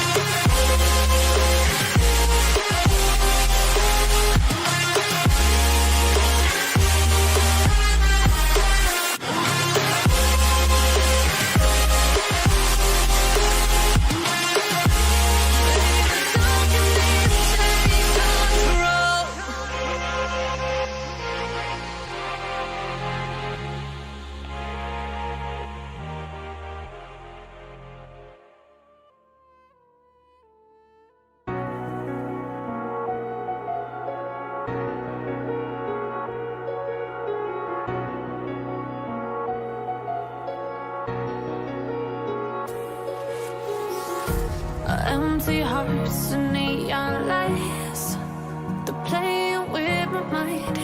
Gotta get out of here tonight. Oh, I wanna run off and fly. And I'll tell myself it's fine to be alone, just to find somewhere that finally feels like home. Oh, oh, oh. I hate all this overthinking. Oh, oh, oh, oh. The more I swim, the more I'm sinking. Take me to a world of silver. No more heartbreaks, tears, painkillers. Take me somewhere unfamiliar. Bring me back to where we started out. Get me out of now. To where we started out. Get me out of now. To where we started out. La la la la la. Oh, get me out of broken hearts and starting fights, turning truth to lies. Gotta get up, stop wasting time. Yeah, I wanna run off and fly. And I'll tell myself it's fine to be alone, just to find somewhere that finally feels like home. Oh, oh, oh.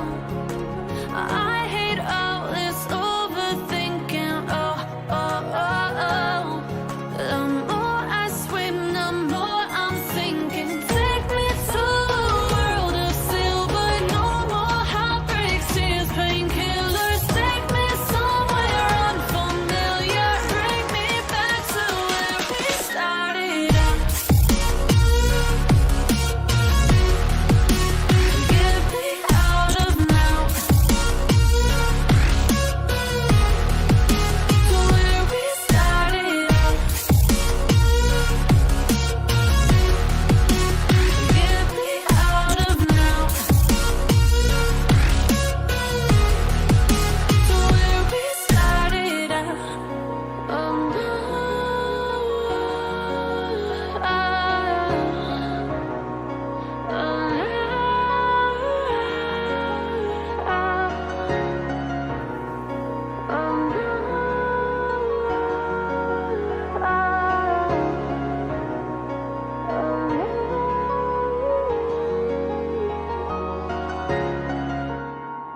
stalkers.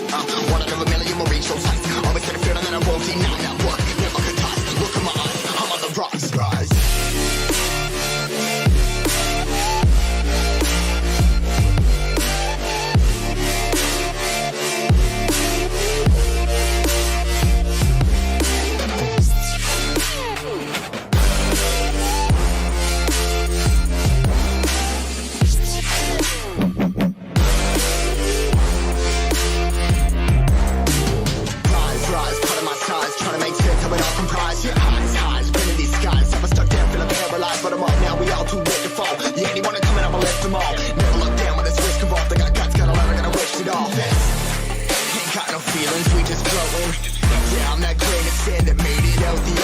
A couple milli now, I'm causing a commotion. I've been coasting, hear my name around the world like an explosion.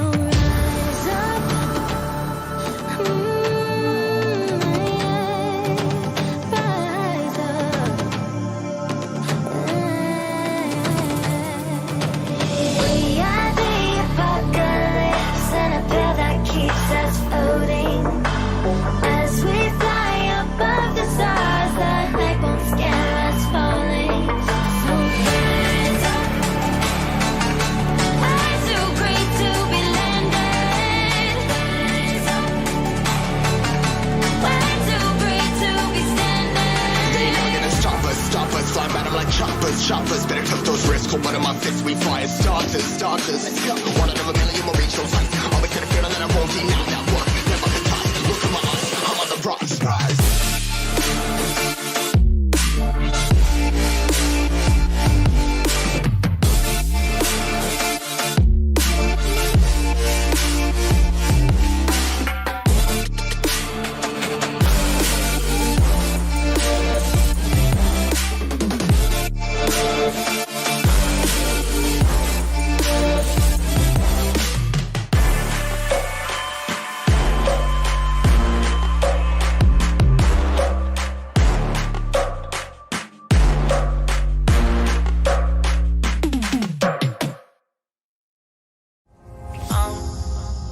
Down to the ground, you're dragging me. It's constantly. No, I won't make a sound. I love the pain. It sets me free. It's wrong, I can't make right. I love the bird below you, set myself. But this is the last time. It's wrong, I can't make right. Slipping off in the moonlight when I knew the truth. I had myself for you. On the ground, I know the truth.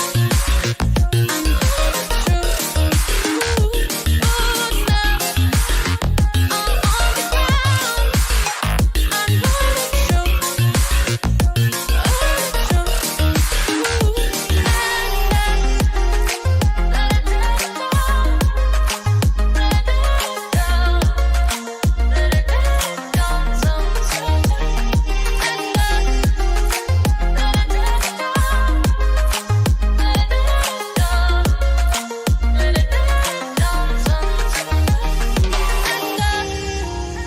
I'm shaking now, 'cause you say those things, then shut me out. Got no clue what you have found. I'm a rose in thorns, but you cut me down. It's wrong, I can't make right. I love the bird below you, set myself. But this is the last time. I can't make right. Slipping off in the moonlight when I knew the truth. I had myself for you. I know the truth. Oh, now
can be alone in the castle in the sky.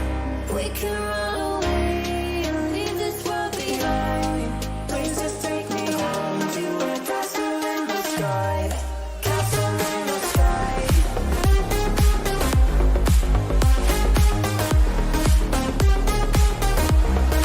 Castle in the sky.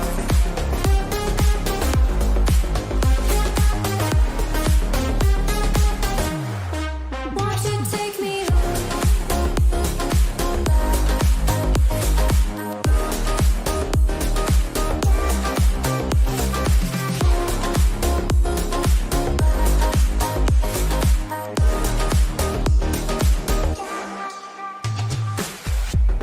I can wait another minute.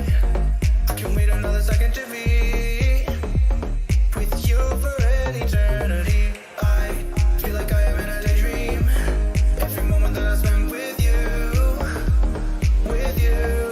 Won't you take me home and give me wings to fly? We can be alone in the castle in the sky.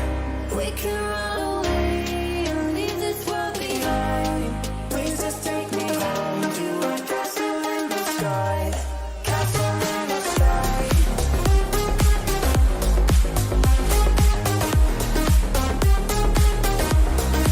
Castle in the sky.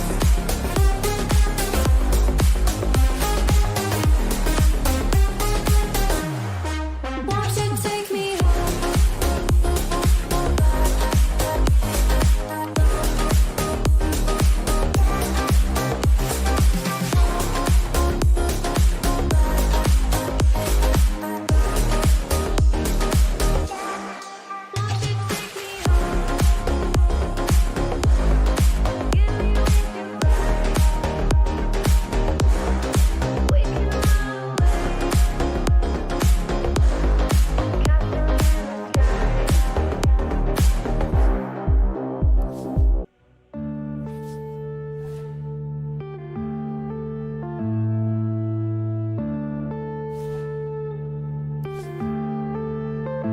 Yeah.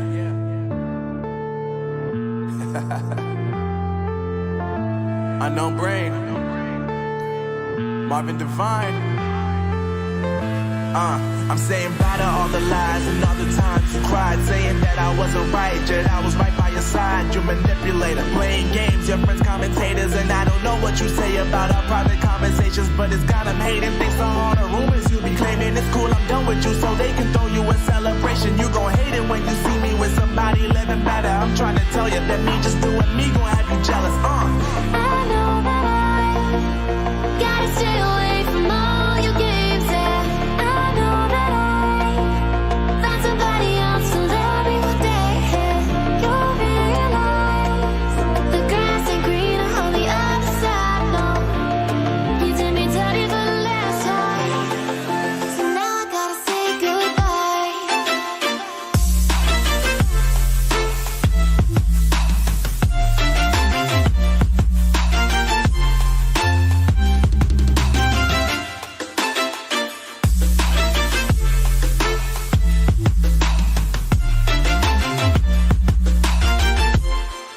So now I gotta say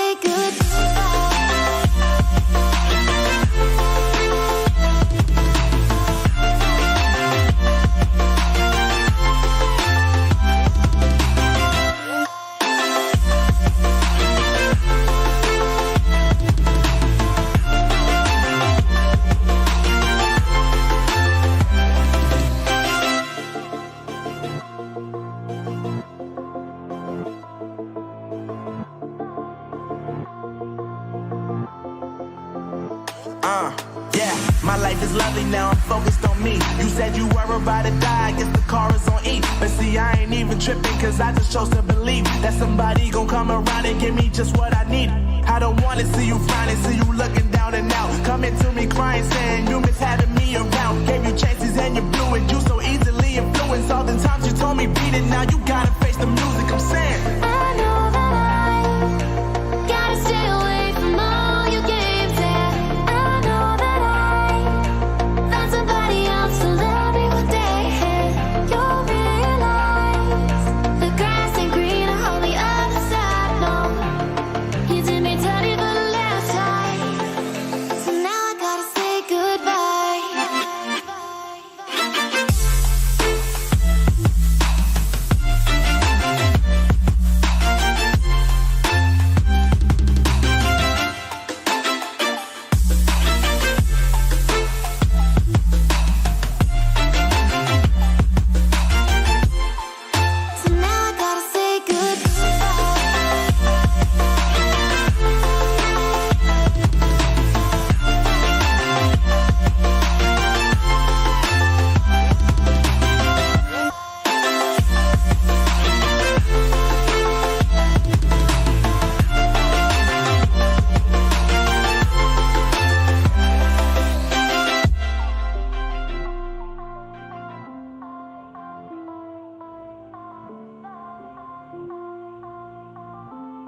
Just like the street lights lit this town, like a fire in a blaze, gotta burn it down. Can't be afraid to leave this out.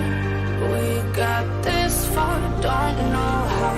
I see danger in us. Radiant team ban.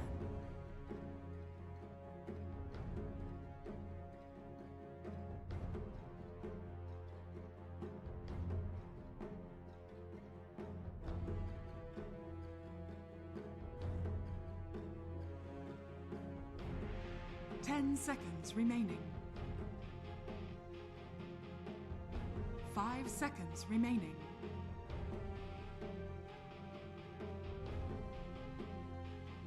OG's turn to ban.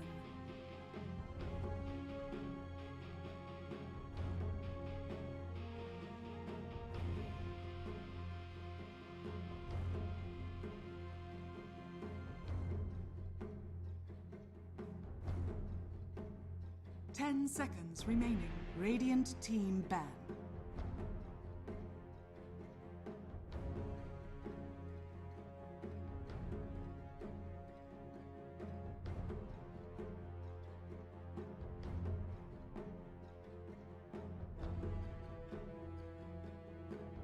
Ten seconds remaining. 5 seconds remaining. OG's turn to ban.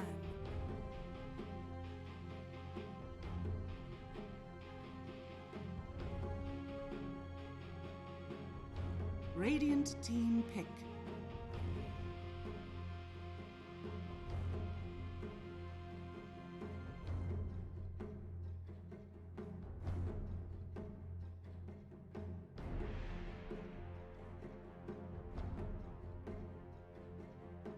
Ten seconds remaining. 5 seconds remaining. OG's turn to pick. Earth Spirit.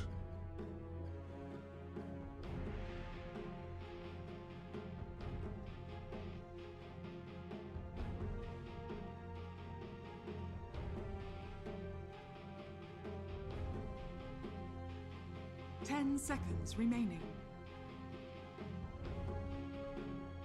5 seconds remaining.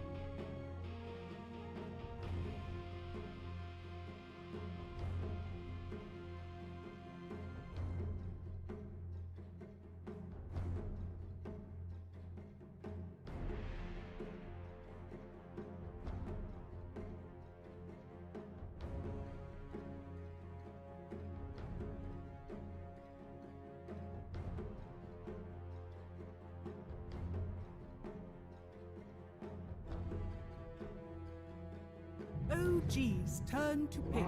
Behold the horn Radiant of Magnus. team pick.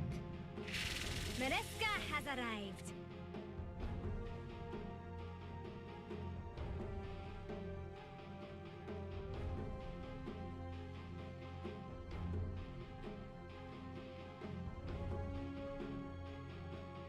Ten seconds remaining. 5 seconds remaining. Radiant team ban. TUNDRA.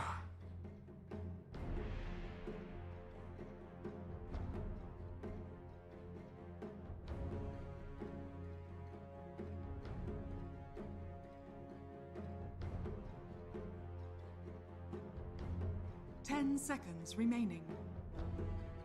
OG's turn to ban.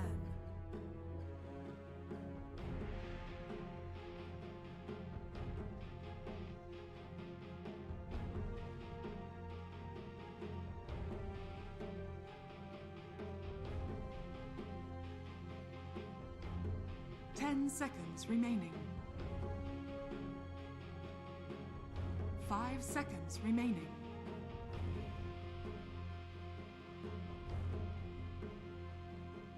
Radiant team ban.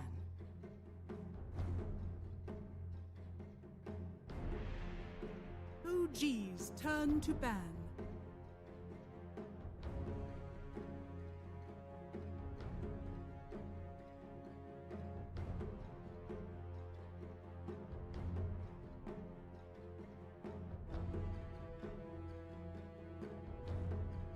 10 seconds remaining. 5 seconds remaining.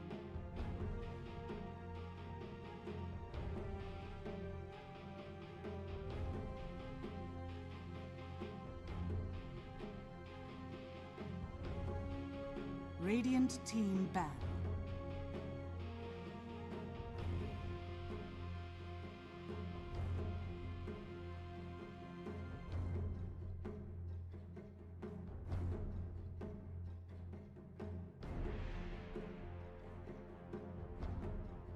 Seconds remaining.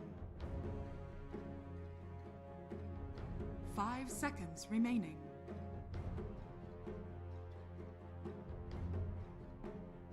OG's turn to ban.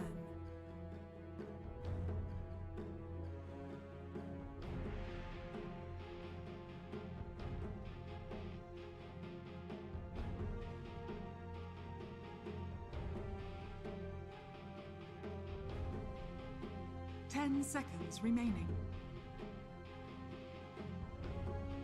5 seconds remaining.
OG's turn to pick. Radiant team pick.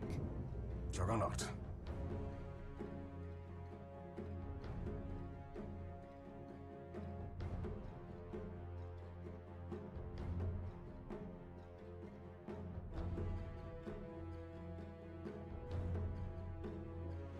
Seconds remaining.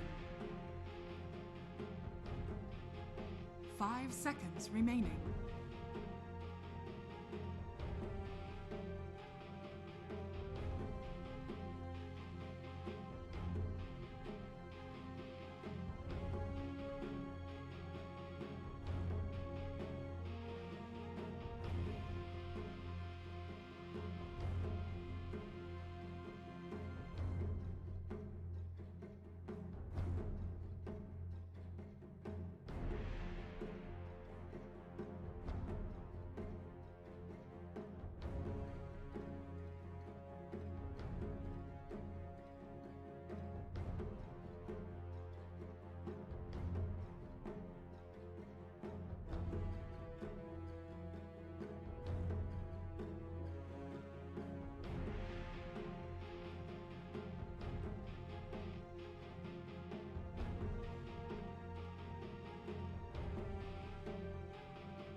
OG's turn to pick. Tide Hunter.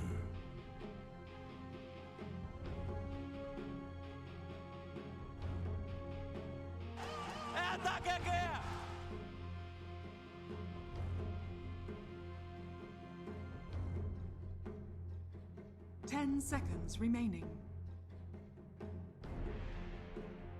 5 seconds remaining.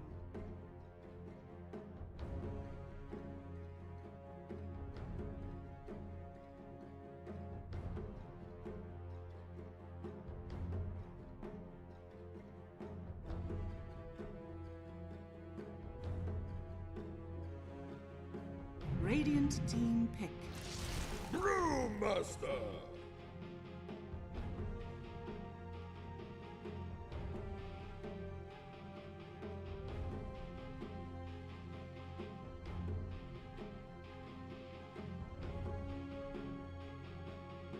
10 seconds remaining.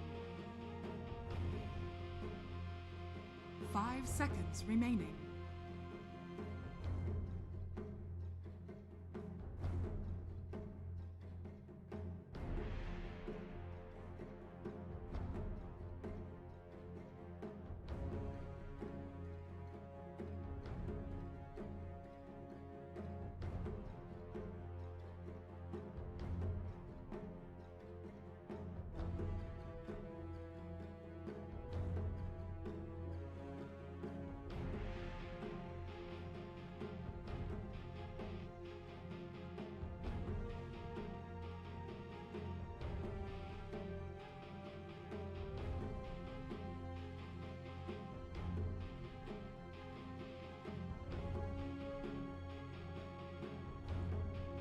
Radiant team ban.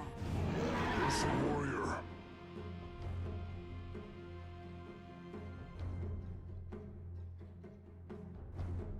OG's turn to ban.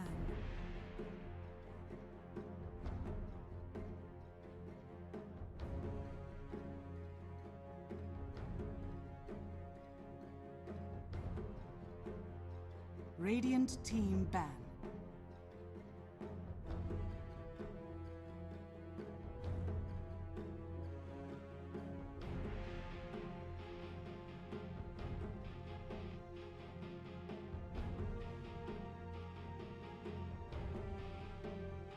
Seconds remaining. 5 seconds remaining.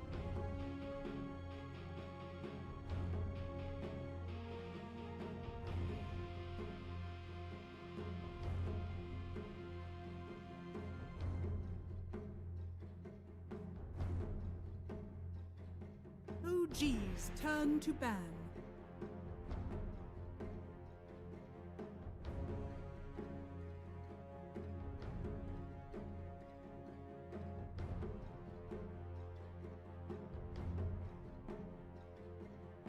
Radiant team pick.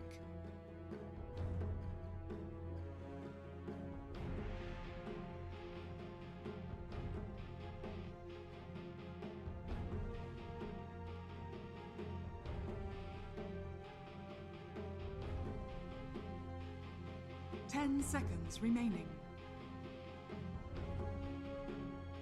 5 seconds remaining.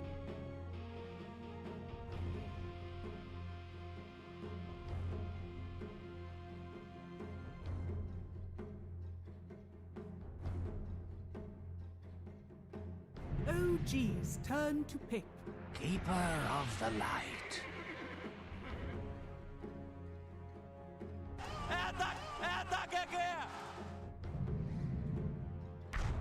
Riki. You may now select your heroes.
Oh, thank you so much, Shiverfog. This is the match that everyone has been very excitedly waiting for. It's the return of Ana. It's gonna look good here. What do you think we're gonna see, though?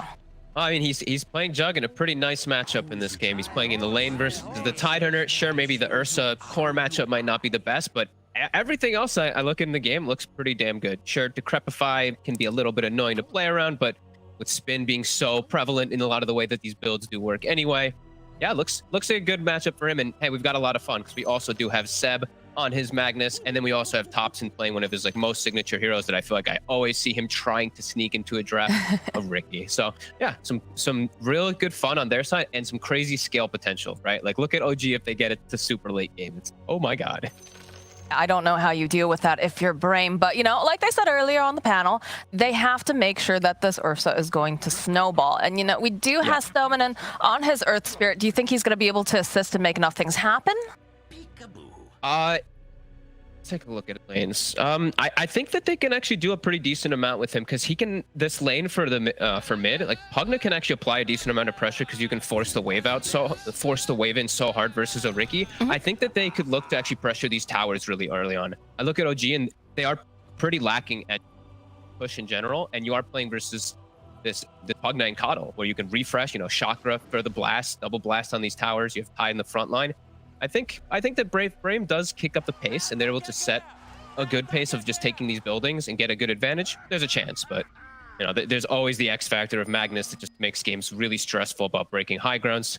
So I still definitely have to favor draft. They love late game. They love the late game.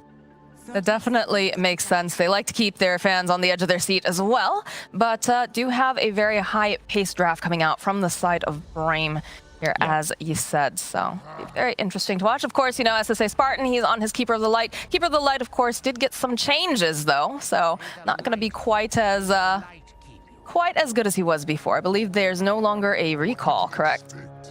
No, there is not. However, your Illuminate can heal, so it can change a little bit, right? Like it could maybe work decently with the draft with the heal instead of recall. It all depends. Set it up as Stominant. He'll be able to roll in, snag the one, so they will get 3 bounties on the side of BRAME. That feels pretty good. It's a nice start going out to the side of BRAME, but they're going to need to do even more than that. So we'll be watching with a lot of interest. Curious to see how the lanes are going to go. I want to see how this 5 Brewmaster does versus the Tide, because he doesn't really need to do like the craziest amount, because Juggernaut in this matchup is just, you can actually set up for a lot of kills. We'll probably see maybe some rotations. We'll watch Saksa, what he does, because he did start with boots on this Willow, so that tells me he's going to be checking runes. He's going to be shifting around his positioning a lot in this game. I definitely think that's where Saksa really shines, is being able to be very mobile and kind of put that pressure down on the map and make it known. So be interesting to watch for sure. They drop the brambles down. It looked like they were trying to maybe go for Stoneman because he rolled in under tower, but didn't quite get a chance. Did look like a pretty good opportunity, but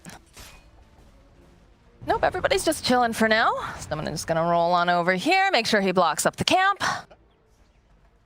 Nicely done, very nicely done. Watching both sides. Yep, Dire side also. He blocked the small camp pull as well. And yeah, I'm gonna be watching mid quite a bit because, you know, Thompson, I feel like some of these games he really forces the Ricky. Maybe it's either for a good matchup or just an overall good thing in the game. Because this game, I see a lot of reasons for smokescreen. This lane matchup does not sound fun though. No, this definitely is very difficult for him. He's going to constantly be getting blasted. He's going to be decrepified. But of course, you know, like you said, OG, they play for the late game. They've got something up their sleeves or in their pockets in some cases, right? With this little Ricky, but Wish does have to be careful here. He's playing nice, dodging a couple of the blasts here with either like a blink strike to blink past it or a tricks to trade. He's just trying to maximize and not take too much damage on this Ricky. Focus taking a lot of damage. He's hit 2 of these brambles, but is going to be just fine here. Does need to be a bit careful, especially with that shockwave pulling right back in. That's a fun combo. Skewer through those brambles for sure. Can cause a lot of pressure and cause a lot of problems as the courier. Fox will get it.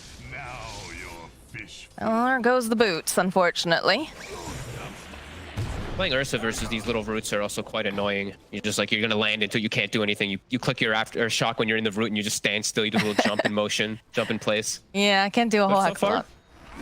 These lanes, they're doing pretty good in the last department. Well, no, looks like Spartan's gonna be fine here. They wound up here with the Shadow Realm, hoping maybe they could get that angle, but not gonna find it this time around. So still no first blood, but plenty of chances to try to get it.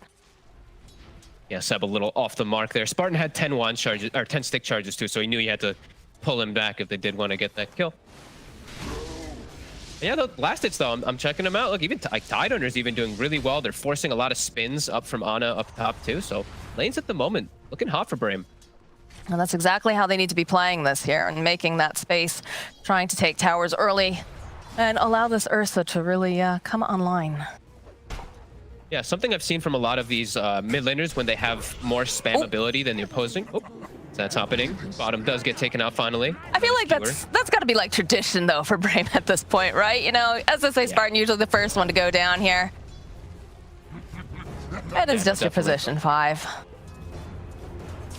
Yeah, I was mentioning, I wish, sometimes I'm seeing these mid laners lately, when they can super push the mid in, they actually run in and take the opposing 3-minute bounty run if you have a bottle. I think Wish can actually go for stuff like that this game, because he's playing versus Ricky. Ricky's not going to go for the same bottle as him, and he can have that good rune control with pushing lane in.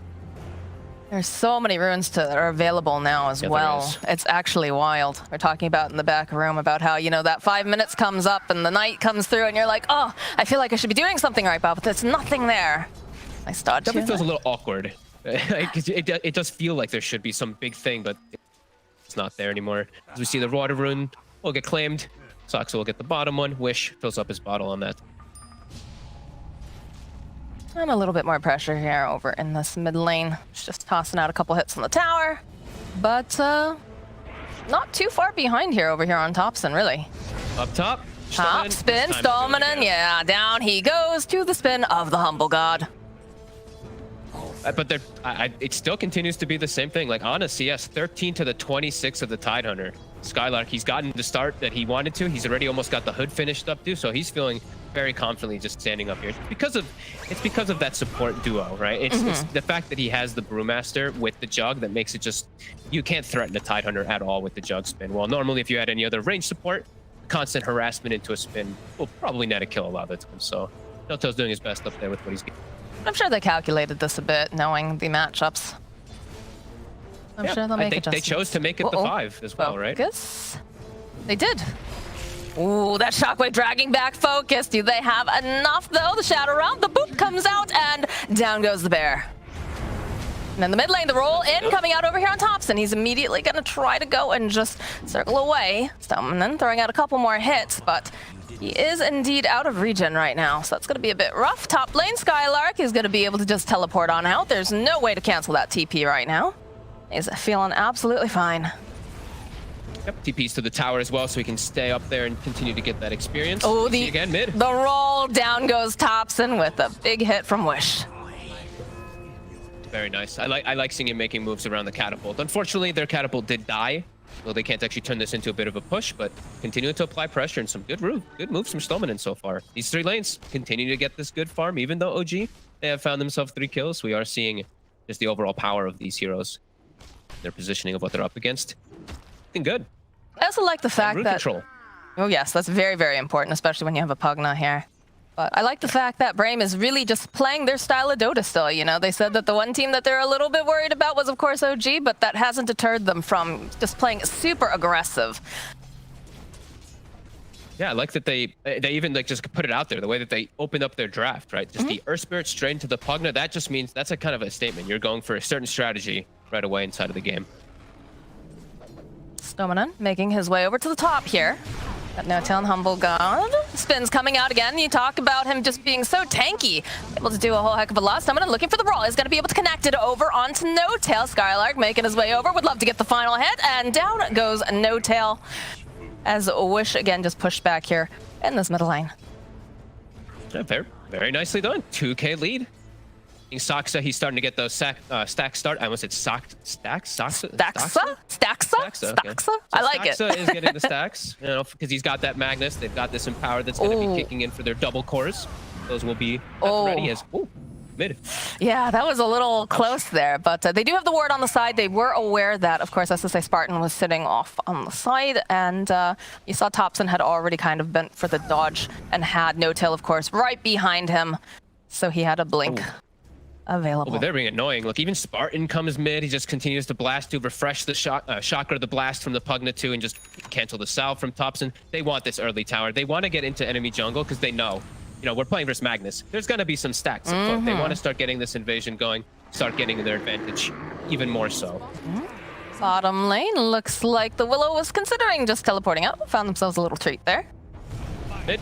But over in the mid lane, the kickback over on the side, they take no tail. Now Stoneman, he's got to try to run away here from Thompson. He's not going to be able to do it. The life drain comes out, but there's a blink target off to the side. Spartan is going to help allow Thompson to run away. Ooh, and that blink does give away the fact that there's a ward, but he actually checks the wrong spot. It's just out of range of that opposite. Spartan knows it's there, though. He's probably going to buy another. It's in between both sentries, right? Nice for the side of OG.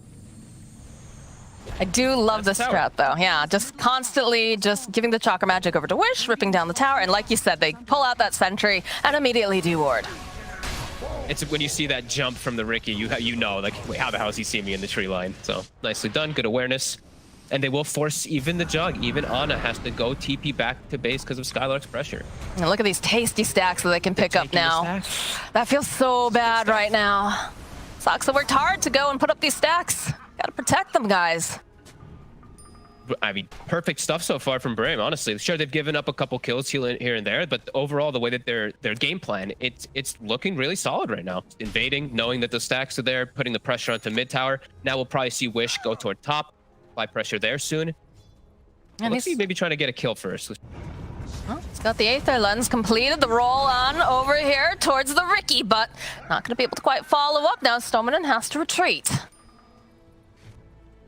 I think about going back in, though. You can see the pings. Skylark just They're really doing just trying to take advantage Tidehunter thing. How weak OG is at the moment. OG cannot fight back. Like, they have to pretty much like bring like the Magnus and the Willow, it feels like, to fight versus the Earthspear and the Pugna. Like, these two can actually apply so much pressure onto the map, and now we're seeing OG make the move. The Magnus is starting to make the way over. They're getting a little sick of Wish's shenanigans. The little green gobbo there. I guess he's a skeleton, right? Not quite a goblin. It's okay, kind of looks like a goblin, though. Right, doesn't he? Reminds me of Jenkins. But top lane, they throw down the brambles. Soxa immediately goes into the Shadow Realm, throws out the Cursed Crown. Will be able to stop Skylark in his tracks, but did feel a little bit close for that little fairy. I mean, I'm just looking at the way the map is positioned at the moment. This is so excellent for BRAME. Like, Spartan's able to chill bottom and farm. Ursa's farming in the jungle, fine. Tidehunter's pressuring top, gathering creeps, and also pressuring the tower. While OG, they're on the full defensive. Everyone's kind of sticking around each other. They're not able to really make their own aggressive moves. They're having to be responsive. This is a good start here, and BRAME needs to keep this up. As you know, we know that looming late game will eventually hit when those empowers do get in. But this is some really good stuff. Focus is getting pretty close to his battlefield already.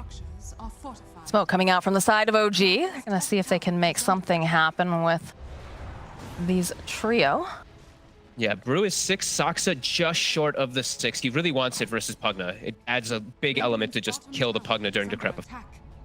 While this is going on, Skylark is, of course, taking that top tower. The roll in from Stoneman, and the teleports are coming out. That's a big silence coming through here, followed up. Oh, but they have the Ravage! Even though they have that Terrorizer, going to follow up. Down goes Wish. These Brambles holding them into place, trying to use that Bedlam in as well, but Skylark is very tanky. Curse Crown will proc, though. Stoneman now running himself out. It's Thompson clicking away over here at Skylark. No tail. Going for a little bit of a dive here. Does not have that split already, though. It already went down during the earlier portion of the fight, so they do manage to collect on the Brewmaster. Okay, but chaos caused. That's OG coming back in the game quite significantly. They bring Ana down bottom too, gets a kill with the Omni Slash onto the Coddle. So all in all, really good move from OG. Great smoke, use of both ultis. The Willow just hitting 6 for that Terrorize there too, perfectly done. So Ravage kind of wasted there for BRAME, and OG benefits quite heavily. Definitely a move that was necessary. Again, we've yet to see Seb come on in here with the RP just yet, so they still have that threat, but they're going to respond with their own smoke gank here, and there is a double damage over in the bottom rune spot. I'm sure they're expecting someone to show up. In fact, Thompson will oblige the roll in the life drain, and down goes Thompson. Oh, and then SSA Spartan doing classic SSA Spartan things where he runs up the side by himself right into the enemy core. I'm not sure you want to fight this, BRAME. Stop considering it. Yeah, they really want to try to contest this triangle because they know how weak OG is. Like, Brewmaster ult's down, Omni Slash is down, Willow ult's down. Like, they want to try to invade this triangle, get rid of these stacks. Ooh, they're going for the roll. Pressure. Seb runs away. Everyone's just grouped up within this. Oh, the stacks! They're doing it. They're starting to. They have to contest this here. You can see Seb getting into position. Nice blinding light. Dominant rolling on out. Skylark is still here. Wish over on the back lines. Getting the life drain off. Over onto the Dark Willow. Needs to be careful, though, because they drag right back and tricks the kid. Doing a lot. RP comes through as well. Wish goes down. And now it looks like they'll be able to claim themselves a pelt of a bear as the rest of BRAME on the run. Ooh, Thompson, he was hoping he could grab Dominant here. Not going to be able to quite find it, but he'll find Spartan instead and chase after him. Get himself a double kill. Dominant running now from Ana. Oh, the block comes out. Down goes the Earth Spirit. And now it is just the tanky Skylark who is left. And it's not looking like he's going to survive this, although they look like they'll back off a little bit here, but I don't know. Teleport's coming out, the buyback from Stoneman. They want this kill on no-till. They need to get something from this. So they will be able to collect that kill on the position 5. But look at this. Look at Thompson. Look at Ana. Soxa, they're coming right back in again. They get the Omni slash off, and down goes Stoneman. And Skylark now chasing after them is silenced up. But again, he's a big tanky boy. Love to put some more damage. They throw out that blast, and they just don't have anything to cancel out this teleport from Ana. So he is out. No problem here. Soxa's going to be able to flip those little wings away. But hey, take a look. They still have the stack. Skylark, he's like, I don't care. We all died. I'm still taking them. Thompson needs to be very careful here. They're going to try to go back in. Thompson looking at Wish with the goo-goo eyes. He'd love to get a kill. Here's Spartan, though. Needs a little bit of assistance. They do manage to use the Decrepify. Focus coming back around. I hear a Ravage going on the other side. Oh, No-Tail goes down while we're just watching as they chase after Thompson. He wants this kill so bad, Fogged. So it doesn't look like he's going to be able to get it. Look at Spartan. He wants that. Soxa, though, is going to go down here to the big old bear. Ana slicing away over here, over at Focus. Spinning, trying to do anything he can, but there it is. There's the little battery coming out from Wish as he keeps him alive. And now Ana, he's left pretty much alone. There's Seb nearby, but there's not much that he can do. Thompson jumping right back in again. Does have that shroud as he chases after Wish, but he cannot get this kill. And Skylark again just swinging around in the middle of all of them, throwing out the taunt. Says, come and get me, OG, if you dare. And RP's back up in 10 seconds, and I'm pretty sure we had RP start the entirety of that last 2-minute fight that kind of just went on. And man, this is what we want to see though from these teams.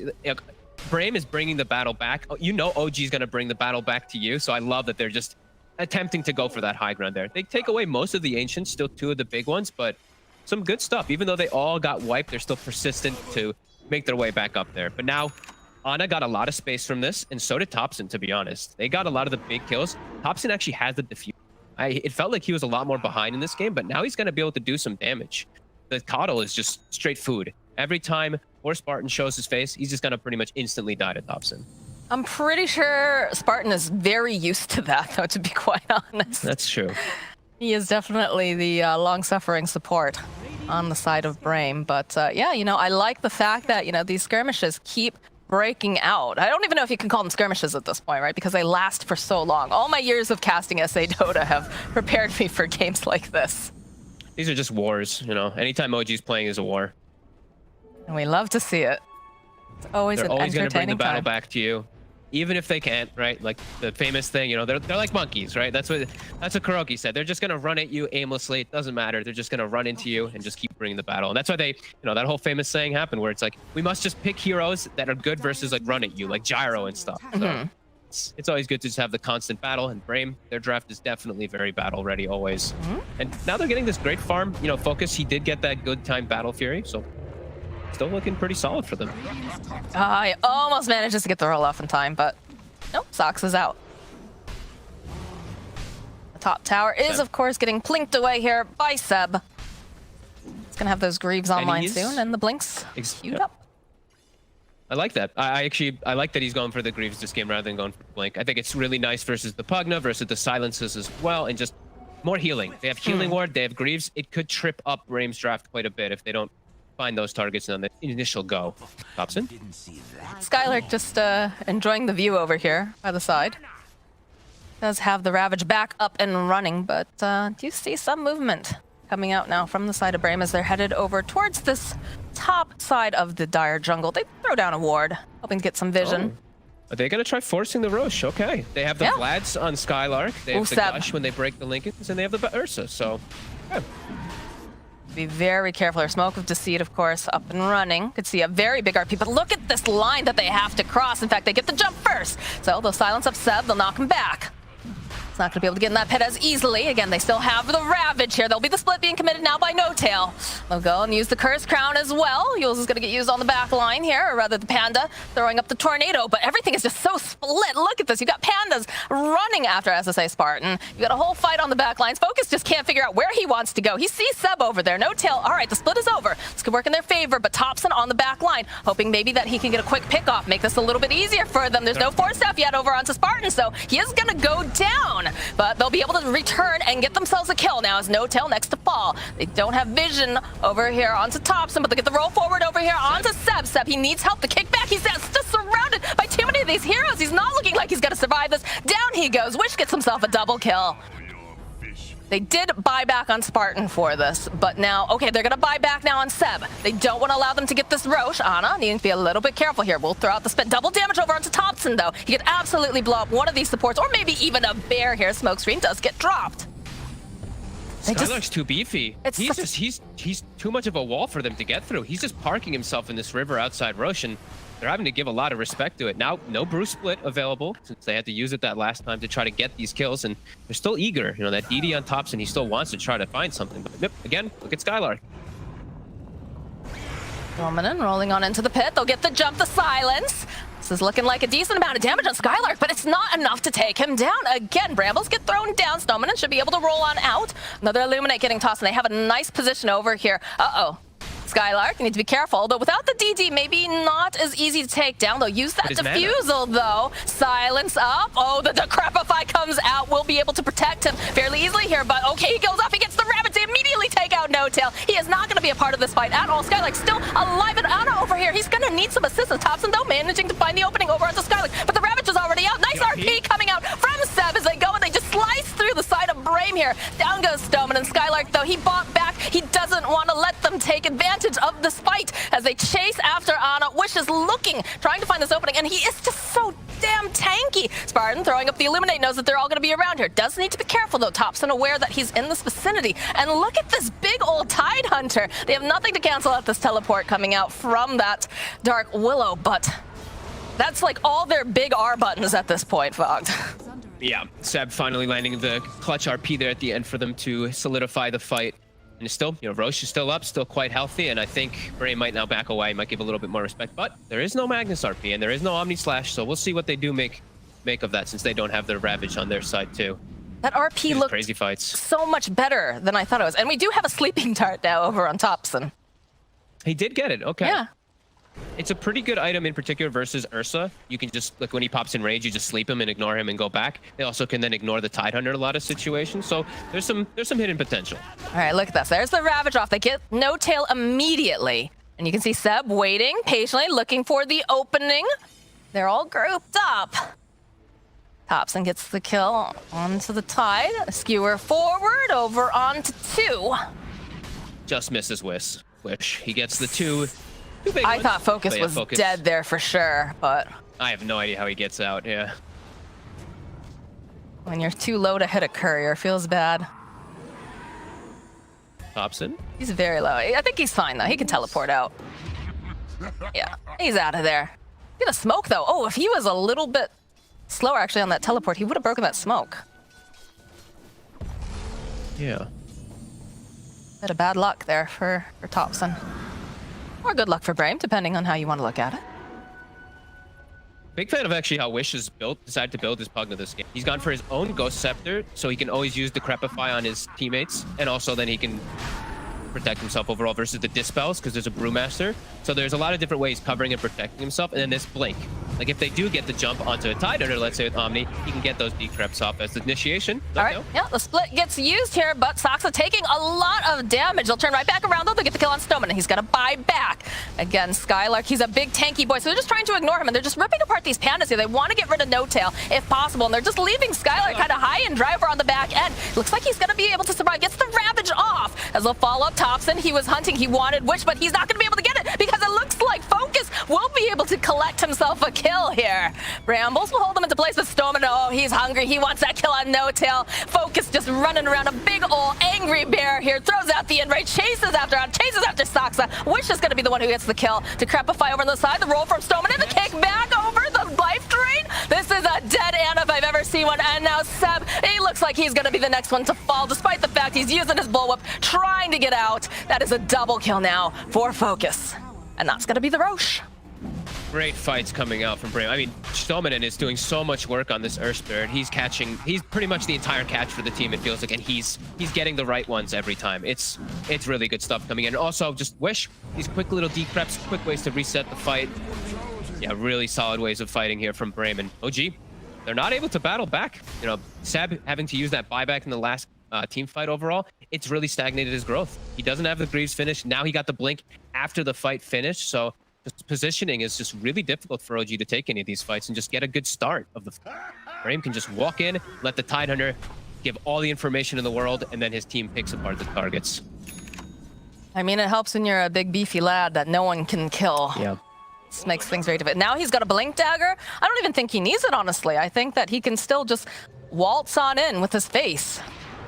But now he can... It's just really clever the way that they're actually doing it, because in a lot of games as a Tidehunter, when you're playing versus Jug, you have this fear that you can just, you get Omni'd, you die in the Omni, and you can't Ravage, right? Because the Omni's going on. But the fact that they have this Pugna, with the way that Wish is playing and the way that he built, he always has the cover. He will always be able to blink, protect his Tidehunter. So this is just a good display of them understanding the way that they wanted to play the game, and they're delivering right now. 4K advantage, OG looking pretty hurt at the moment. This is not looking good here for Sox as he gets found by Focus and Stominen. He's not going to be able to teleport out, and down goes the Dark Willow. Unstoppable Ursa. Almost has Basher finished up now too. He's a big old bear, that's for sure. Top lane, they see Tops and they want this kill. They'll knock him back. They throw out the gush, and down he goes. Radiant's middle tower is under attack. Radiant structures are fortified. Yeah, Stominen just feels like he's everywhere. I swear, I was just like, he just was bottom, and then he just hop again for the next kill. He's doing a great job on this. There's a reason that they first picked it. He made a big splash, I would say, last season here in the European DPC. I think he gained a lot of fans, honestly. He is a very aggressive player. I mean, that's, you know, we joke that we see teams with SSA Spartan. He's usually the most aggressive, but he's just very good at his positioning, and he made such incredible plays last season. So this does not surprise me, honestly. His Earth Spirit is excellent. He was absolutely the standout from him, and Wish were the two that were just really surprising me with some of their moves. As on a bottom, they do get the bash connection. Teleports are coming out as well here. You've got Seth nearby. The roll through coming out from Stominen, followed up with a beautiful blink Ravage. They do manage to get the split off, but Seth pushing all the way back over here, uses the RP. It doesn't seem to do a whole heck of a lot as Illuminate is going to get tossed out, and Skylark will go down. He already got the Ravage off. Focus will go down. Stominen they're a little far. They're a little bit too deep here as down goes Stominen, and now Focus is just trying to focus on someone. Does get a hit off over here on the Dark Willow, but the skewer right back again. He'll punish them for diving just a little bit too far here. And Spartan says, oh dear God, please, I don't want Topson to find me. Topson, though, his spidey sense is tingling. He's looking for him. He's doing a little bit of peekaboo here in the trees, but he's not going to be able to find him. Not this time. And just like that, the game state returns to being pretty comfortable and pretty okay for OG, just in one quick fashion. The RP bringing them completely out of range, and I mean, we're gonna keep watching Spartan. Yeah, Spartan. He's trying so hard, but look at this Topson, the blinks right forward. Decrepify does come out from Wish. They're gonna try to teleport him out, but not gonna be able to do it. Now, Wish needs to be careful that he doesn't just chain feed here. So they do use the bullwhip on him, slows him down a tiny bit, but that Pugna, he is a very fast fella. I mean, they got a little too overeager, it feels like. They dove past the tier 1, get skewered into tier 2, RP'd, and then it's, I mean, Dream plays for OG to fight, really. You can't make mistakes like this against OG. They are 100% going to punish you, so. You can't make mistakes like that. You have to be cautious. You know, you're playing into a Manta Jug. Like, even the small things, right? Like, Ana, I believe he, like, Manta dodged the rolling boulder, which allowed him to get out of range of the Ravage, which then caused this whole spiral of events that allowed OG to just dominate that fight. And like we said, just in a comfortable spot now, because Jug, he's top net worth with the Scotty and a Talisman of Avidity. He is indeed, but this is not looking super great here for Topson. The rolling coming out from Stominen, the life drain. Down goes Topson. So doing a bit of his own dive here. Just standard Topson making space in a very, very bizarre place, but in a very Topson way. Yep. We love him for it. We do indeed. So yeah, it's been a very tight game. Were you expecting that to be this tight? I mean, BRAME just had a huge window where they could really take over the game. This last moment just completely switched everything. Like, Ana is just totally back, and he actually has good ways to deal with like BKBs and sticking on targets. It's completely shifted. I didn't expect to see this from BRAME, but I also was very reluctant to just jump on the OG train. It's been some time since they've played with him. Ooh. They had some rough situations too. As now RP Skylark. He almost manages to get out, but down he goes. Spartan now running for his life. He's gonna have to leave Stomanen behind here, as No-Tail will turn back around, or rather Focus is jumped in over here. Stomanen rolling forward. Just a couple of these nice hits off. Those Greaves coming in handy. Focus still trying to run away. The Brambles holding them into place. No-Tail. Oh, but look at this Wish. He's got to be the little battery who keeps him alive. As Stomanen does indeed get left behind, he is going to be the sacrifice. But they do manage to get Focus out. Seeing they're just throwing RPs, they're throwing Omnis on the Tide now. They're seeing how important he is, and this time Wish was not in range to get the grab, nowhere near actually. So OG now starting to get their own footing, starting to get some actual map control too, rather than playing on defensive. No-Tail buys a gem, so these sentries, these wards. This is a dead Spartan. Difficult for BRAME, and yeah, Spartan is pieces, but pieces, true. Yeah. Down goes this middle tower, though. You don't have Stomanen up, you don't have your Tide Hunter, so you just let this one go. And I mean, Ana's build is all kicking together. He's 5-1-8 this game. The Scotty really good versus these little heals that are coming out from their team, and now just Butterfly straight up counter versus the Ursa, as he's gonna have to go all the way into an MKB to be able to hit him. No, he has Basher. Has to go for a completely different item than just finishing it up to Abyssal. Yeah, he just went and he switched around his build too. The second he said that, because he has to, absolutely has to. It's Butterfly and the Elven Tune. Yeah. It's like you're not going to do anything, and you are about counteracting the Jug at this point. Ursa has to start being that one to deal with him, because he's really getting out of control.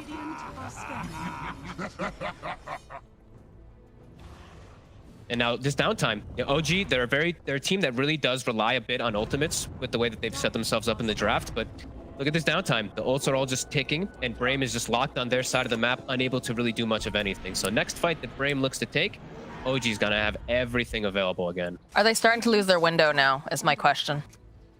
It's really starting to feel like it. This Pugna, he's starting to feel not as strong at all. The Tidehunter is killable, and we're seeing this control. The Magnus, the Willow, even the Brewmaster just running these Brewlings into the backlines and scouting. It's a bit too much for BRAME to deal with now. We do have the Blink Dagger picked up on Ursa now, so perhaps we can see something like a pickoff, but they're moving S5 here. In fact, they drop a ward immediately. Here's Spartan backing off the roll forward, though. They're going to try to just take out No-Tail, and down he goes immediately. But the follow-up is coming in here as they turn, and they have an idea. Okay, follow up here with the Ravage. Blink forward. They'll be able to go. They take down Seb. They managed to almost take down Thompson. Not quite yet. Looks like he's going to be able to survive that, but this Dark Willow's not looking very healthy as Saxa does indeed go down. Thompson going to be kept alive by the Humble God's Healing Ward here. And they got the gem. Like, that was No-Tail. He just purchased that gem. They immediately get it. Stomanen with a very beautiful roll, catching him up, kicking him up on the high ground. And now OG Stomanen? Two big ones alive, but... Spots out Thompson here and Ana, but that Sleeping Dart will only prolong this tower a little bit longer here, guys. This bear is going to get back up, and he's going to be angry. No Roshup available, though. They didn't get to get the tier 2 either. So they did get three heroes killed, but now their OG's back up in full force with their ults. And there is no Ravage, so we have to expect OG. The bottom lane is in a decent spot. Mid, they're pushing out. I think it's likely that they might look for some smoke movement here. Yeah, we see that again. The Blink Dagger coming out clutch for Focus. This actually was a pretty good pickup, so he can follow up with the Ravage and get the kills during it, rather than going for the MKB. That will take some time. Some big smiles going on there. Excitement. I like it. Yeah. And OG, they're in. As we said, ulti's down, Ravage is not up. Trying to get some big out of it. It doesn't look like they've managed to go and get any kills, but they have managed to collect some of that map presence again here as they took over the triangle. But again, Focus bottom lane, just continue to farming up.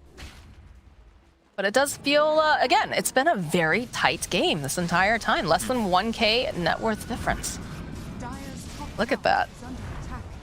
Stomanen needs to be careful. He's kind of stuck on the little the pseudo cliff. Good thing he got stuck on. If he rolled even like just a little bit further, he was landing right in front of a Jug and a Magnus. No-Tail's just sitting smoked inside the pit, waiting and waiting. There's a double damage bottom. Time. Oh yeah, Focus is right by that too. Yeah, I hope I think he sees it. Oh, there we go. All right, it's go time. And 20. They still don't have Ravage though. So Skylark? He needs to be careful. Oh, the blink away. You know they're hanging out around the pit. Got a big angry bear with Basher and BKB. They'd love to get in there if possible, but like you said, they've got to wait for that Ravage. I don't think you want to be... to get back up. 5 seconds, they can start looking to go. They know Sleeping Dart. There too. Thompson trying to just clean up on Stoneman. Immediately they follow up with the Decrepify. And that is the BKB though. And the double damage. Nice RP coming out from Seth. They'll follow up with the Ravage. And it just barely clips them at the very edge of this here. Stoneman buys back. Illuminate comes up. They're not finding a great position right now. This is looking really bad here for Wish as he's caught in the middle of it. Does have an Aeon Disc though. He's going to be all right with Stoneman. He's taking too much damage. He just fought back. He can't afford to go down here. Wish goes down. Stoneman goes down. They don't have the Ravage. Spartan now trying to run for his life as Skylark also just leaving the area. Oh, the jump forward. They want this kill on the Coddle, and they're going to be able to get it. It's a double kill now for Thompson. And Focus. Oh, Focus. He's chasing after a Fairy, and he can't quite get his claws on her. But you know what? No-Tail will be able to get the kill on the bear. Oh my god. Yeah, they're gonna tip him for sure. Like, as soon as that BKB gets popped, he is so screwed. Like, they have so much control for him. Like, with the RP, after the RP's finished, they just ignored him. They just threw him up in the air. No-Tail just keeps throwing him up again in the second Cyclone. Then the Saxo also gets to control him, and this Ursa can do nothing at that point. A phenomenal fight by OG, and now we're seeing the real big damage. As Stoneman buys back, he dies. They lose the gem that they recovered, and they're gonna lose. Oof. That was a brutal one. It was the way that they take it too. It's the way that he skewers, like he RPs and instantly skewers, because I think he knew Skylar was gonna blink and Ravage, so he tried to pull the fight out of that vicinity for a second, and it worked.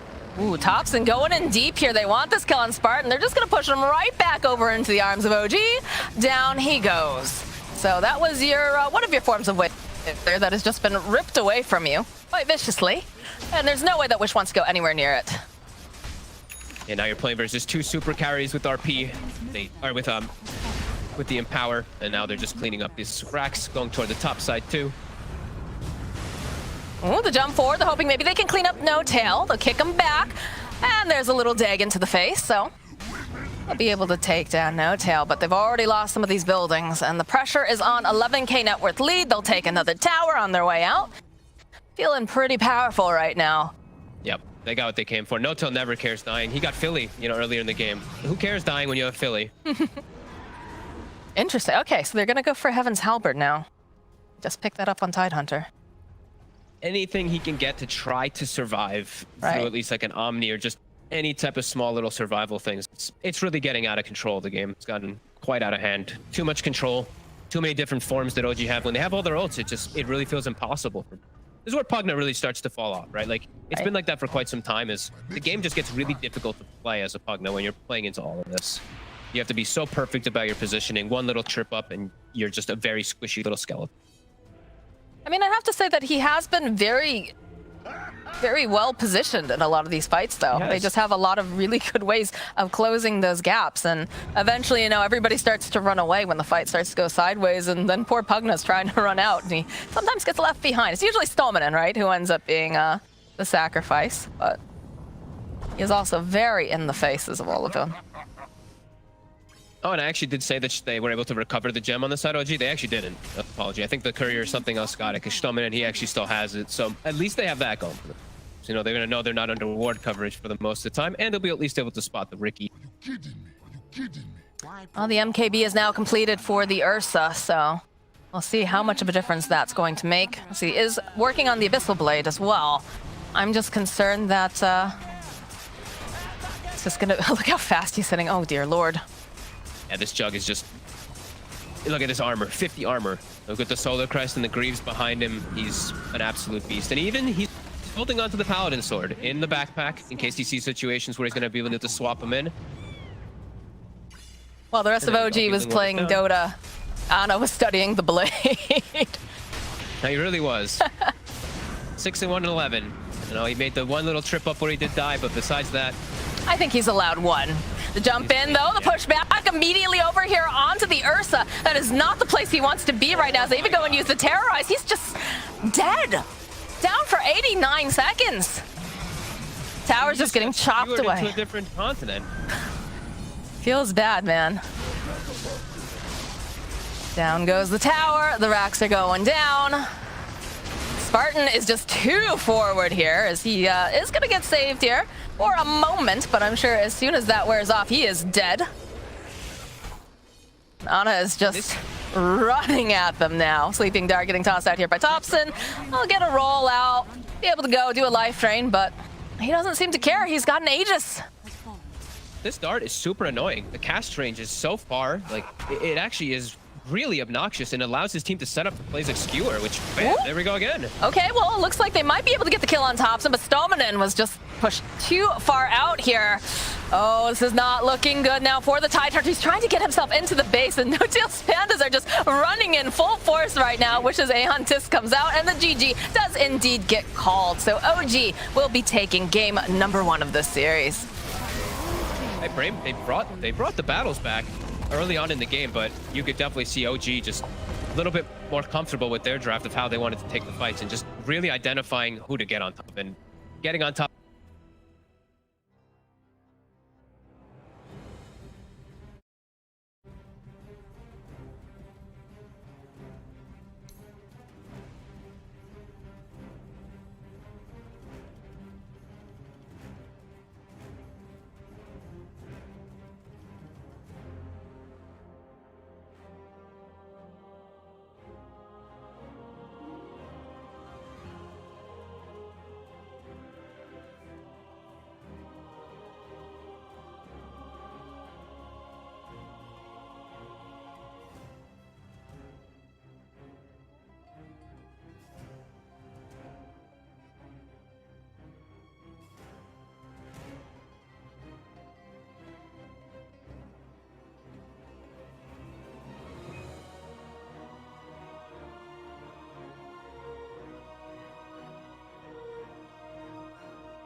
You know, honesty is the one-way gate to hell. I want to taste consumption, get faster to waste oxygen. Hear the children sing aloud. It's music till the wick burns out.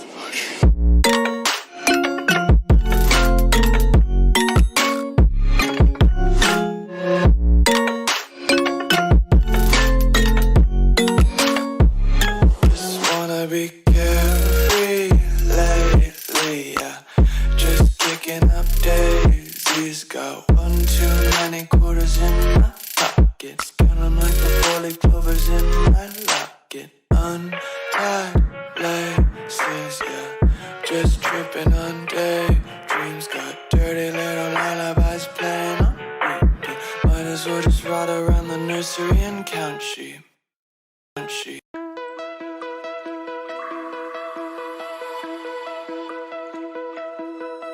Find your way into this wonderland. Cross the maze, the dark, the innocent. Chase the fate, the thrill, the heaven sent.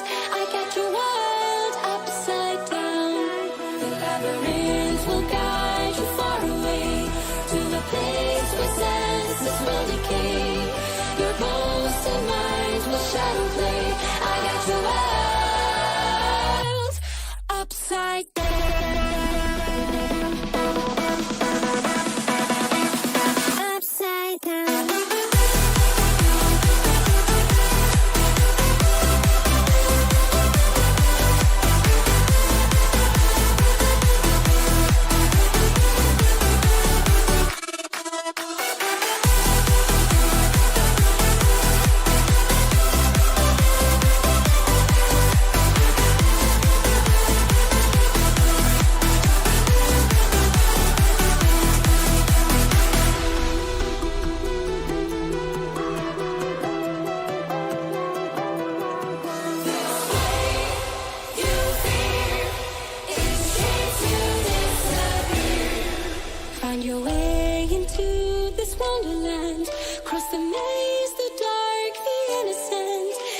labyrinth will guide you far away to a place where senses will decay. Your ghost and mind will shadow play. I got you out upside down.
You say I make you nervous, a tragedy, I'm a beautiful disaster, a reckoning. You wonder how I got this way.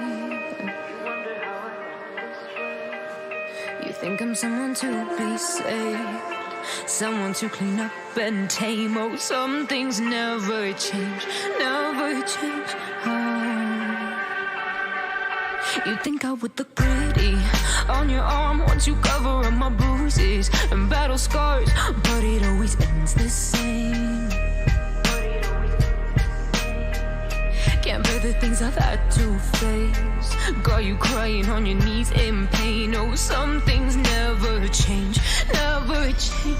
Oh, you break your back to make me feel again.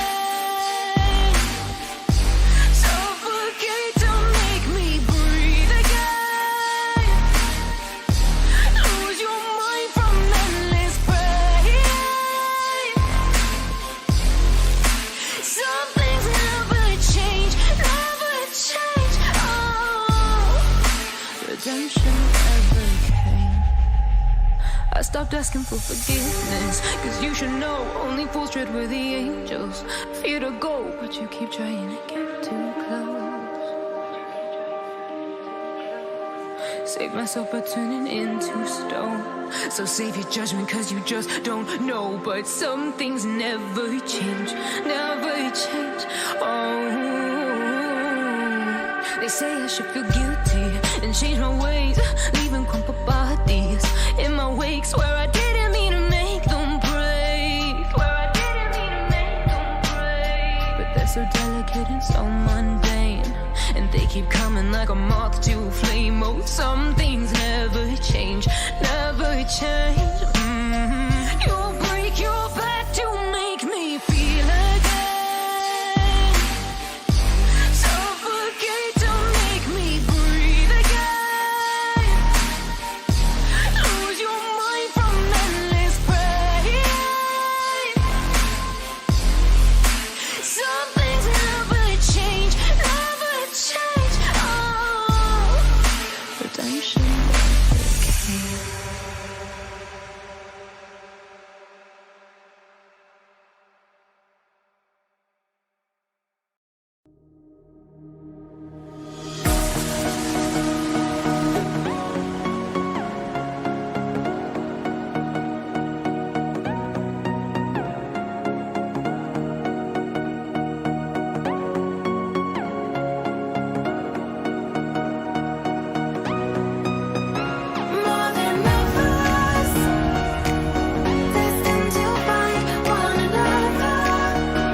ways.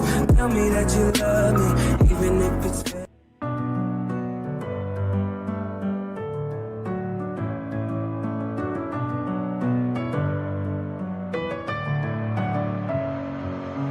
Messing with my head again. You had your heart set on me, but these feels, they come and go, and they come so easily. Tell me what it is about you that I can't forget, but you're breaking down my walls again just to set me free.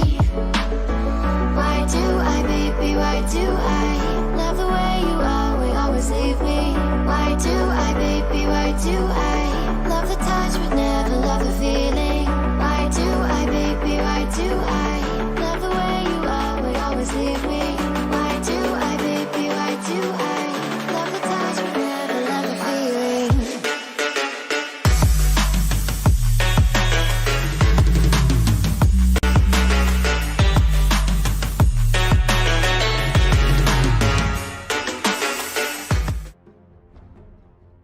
OG's turn to ban.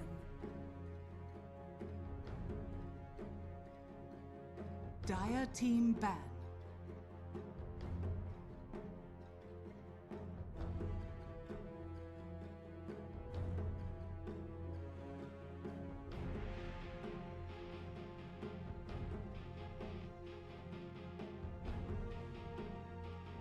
Ten seconds remaining. 5 seconds remaining.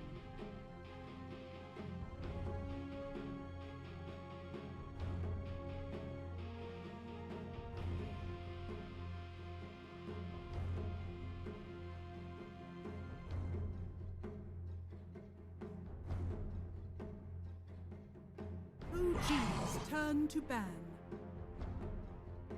Dire team ban.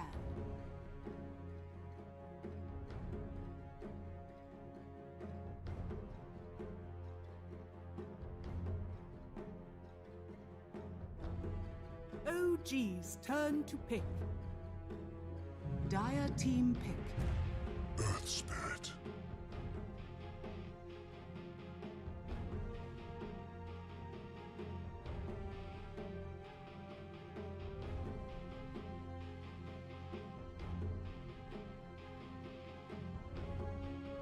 Ten seconds remaining.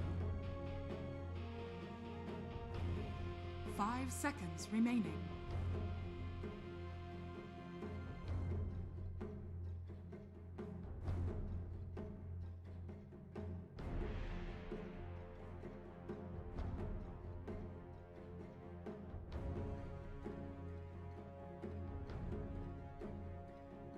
Dire team pick.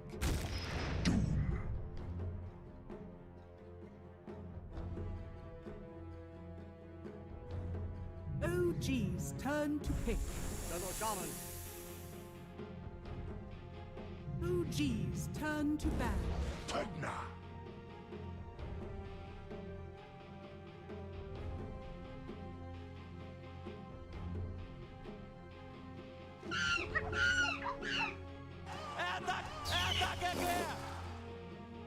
Dire team ban.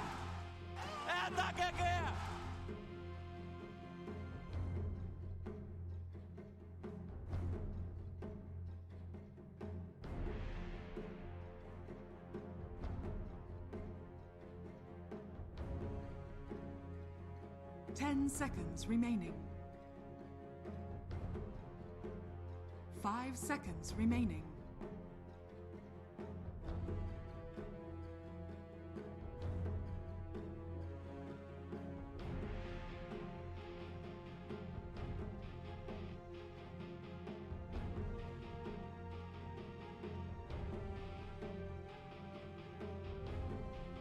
OG's turn to ban.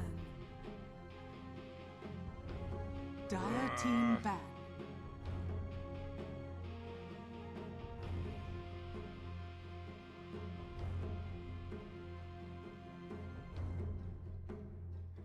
OG's turn to ban.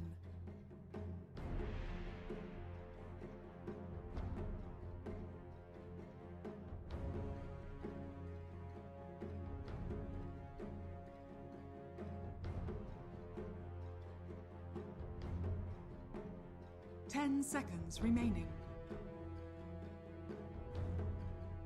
5 seconds remaining.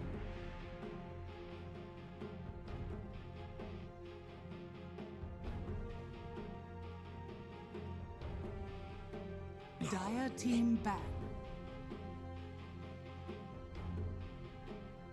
Dire team pick. OG's turn to pick.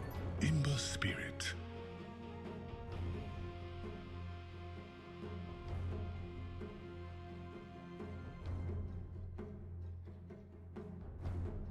Dire team pick.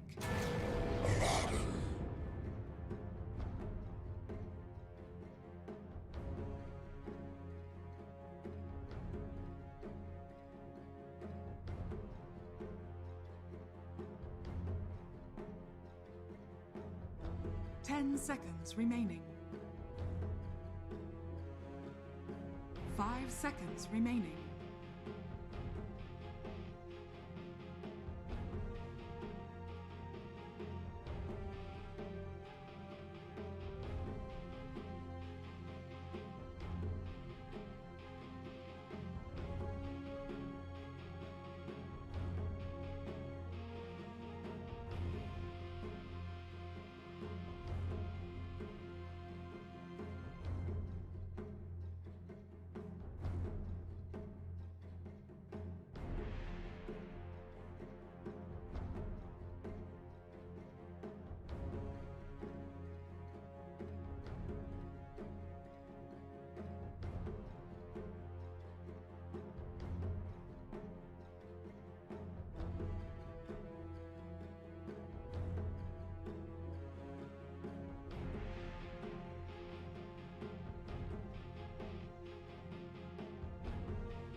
OG's turn to pick. Oracle. OG's turn to ban. Phantom Lancer.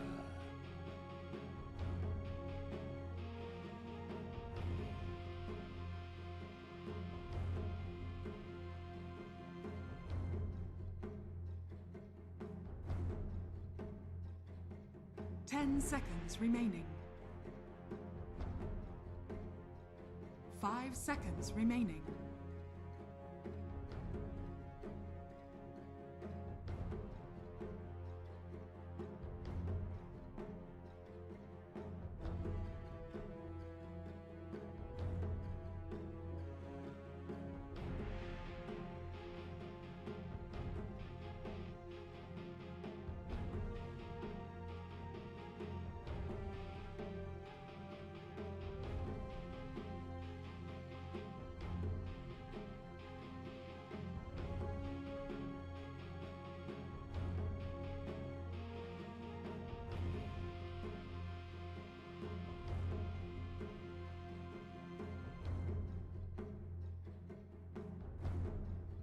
Dire team ban. OG's turn to ban.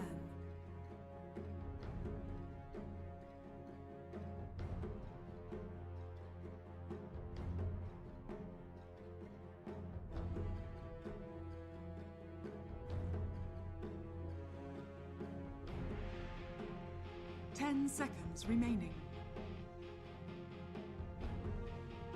5 seconds remaining.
Dire team ban.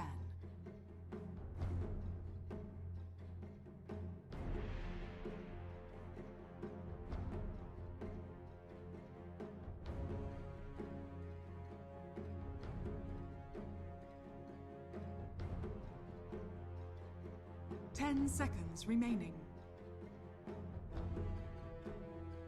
5 seconds remaining. Turn to pick. Dire team pick. Warchief.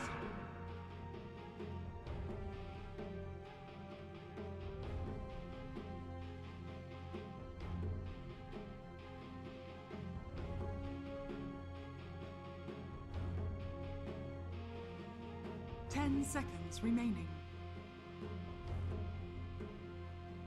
5 seconds remaining.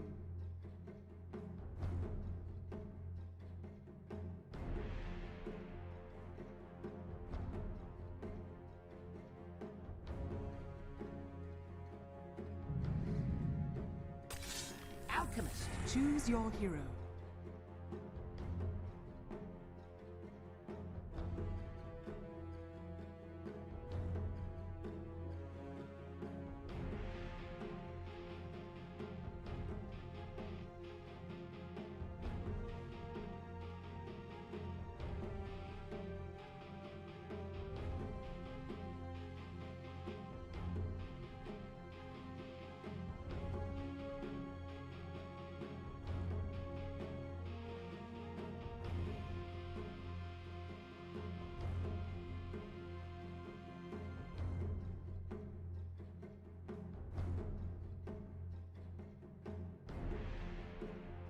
Ten seconds remaining.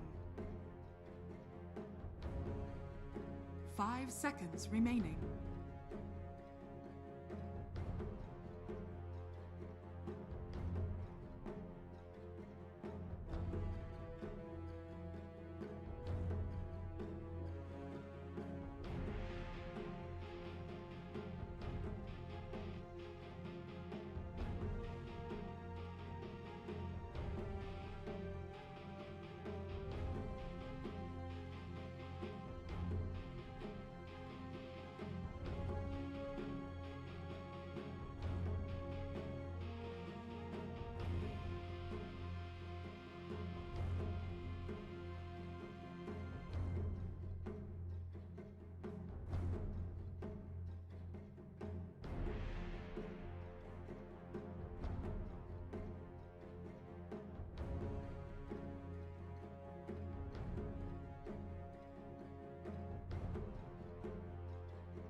Back to hell with you. Back to hell with you.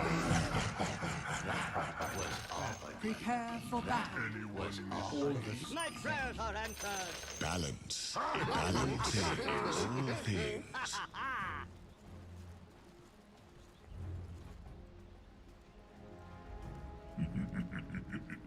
Handsome devil, aren't I? Handsome devil, aren't I?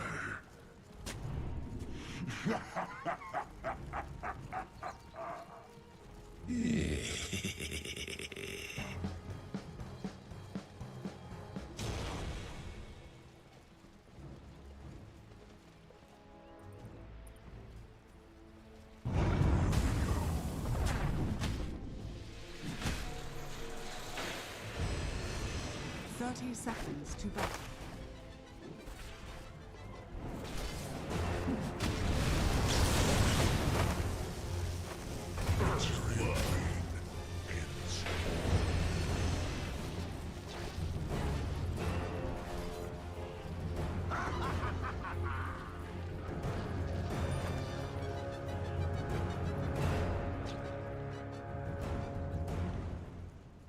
The battle begins.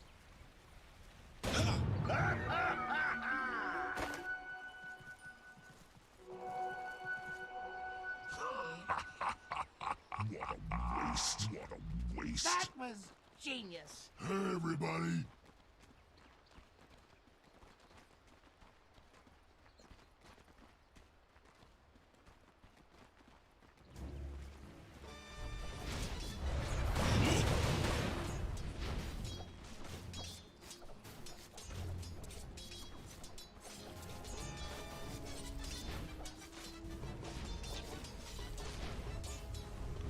You who are not familiar with Stolmanen, this Shadow Shaman, he plays a lot of it, and we talk about how aggressive he's been with that Earth Spirit. He's still very aggressive with his Shaman as well, and luckily his team has that synergy where they will back him up, but definitely not as playmaking as the Earth Spirit for sure.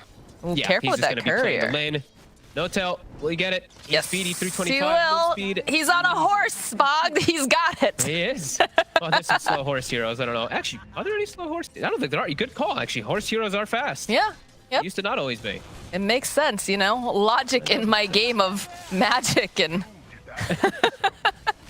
But they are duking it out over here. They have to be a little bit careful. Summonin, of course, does hit very hard, but No Tail, of course, does have ways of protecting himself and getting a better advantage here.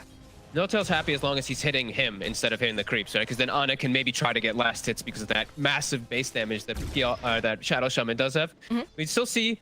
I'll say Humble God. You know what? I'll give it to everybody. I'll say Humble God. He's struggling still. He can't actually get many last hits down here versus this Shadow Shaman and Doom. He's at only 1 right now.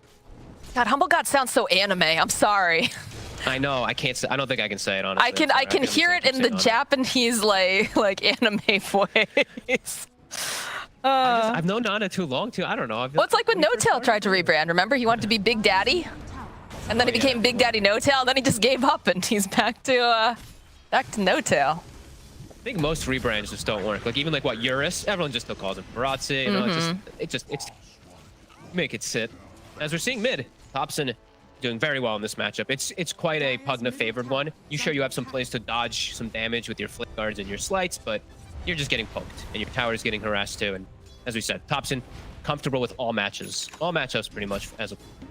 It's definitely the situation we saw in the last game too, when Thompson was on the Ricky, and you had it just changed up with Wish, of course, playing that Pugna. So it's going to be a bit difficult, but there are plenty of ways for this Ember to try to get himself back into the game more comfortably. But of course, that is going to come at the cost, most likely, of a tower, because Pugna does push so quickly.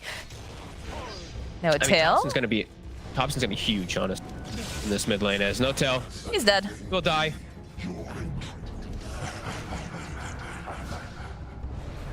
Look at this. Thompson's even contesting the small camp, so being an absolute nuisance for Wish. Handsome devil, aren't I? You're welcome. Be interested to see just you know, the pressure that Thompson is going to be able to put down early on here. It's a little bit faster of a lineup than last time around. And you know that they want to put a lot of pressure onto this Alchemist, but they get a kick back over here onto Spartan. They'll get the stomp and is forced out that Fairy Fire, but down goes the Oracle. Very nicely done. Seb, although he's not getting the most last hits up here, gets himself the kill. He's gone for this naked build into a Ring of Health, so he'll have extra sustain.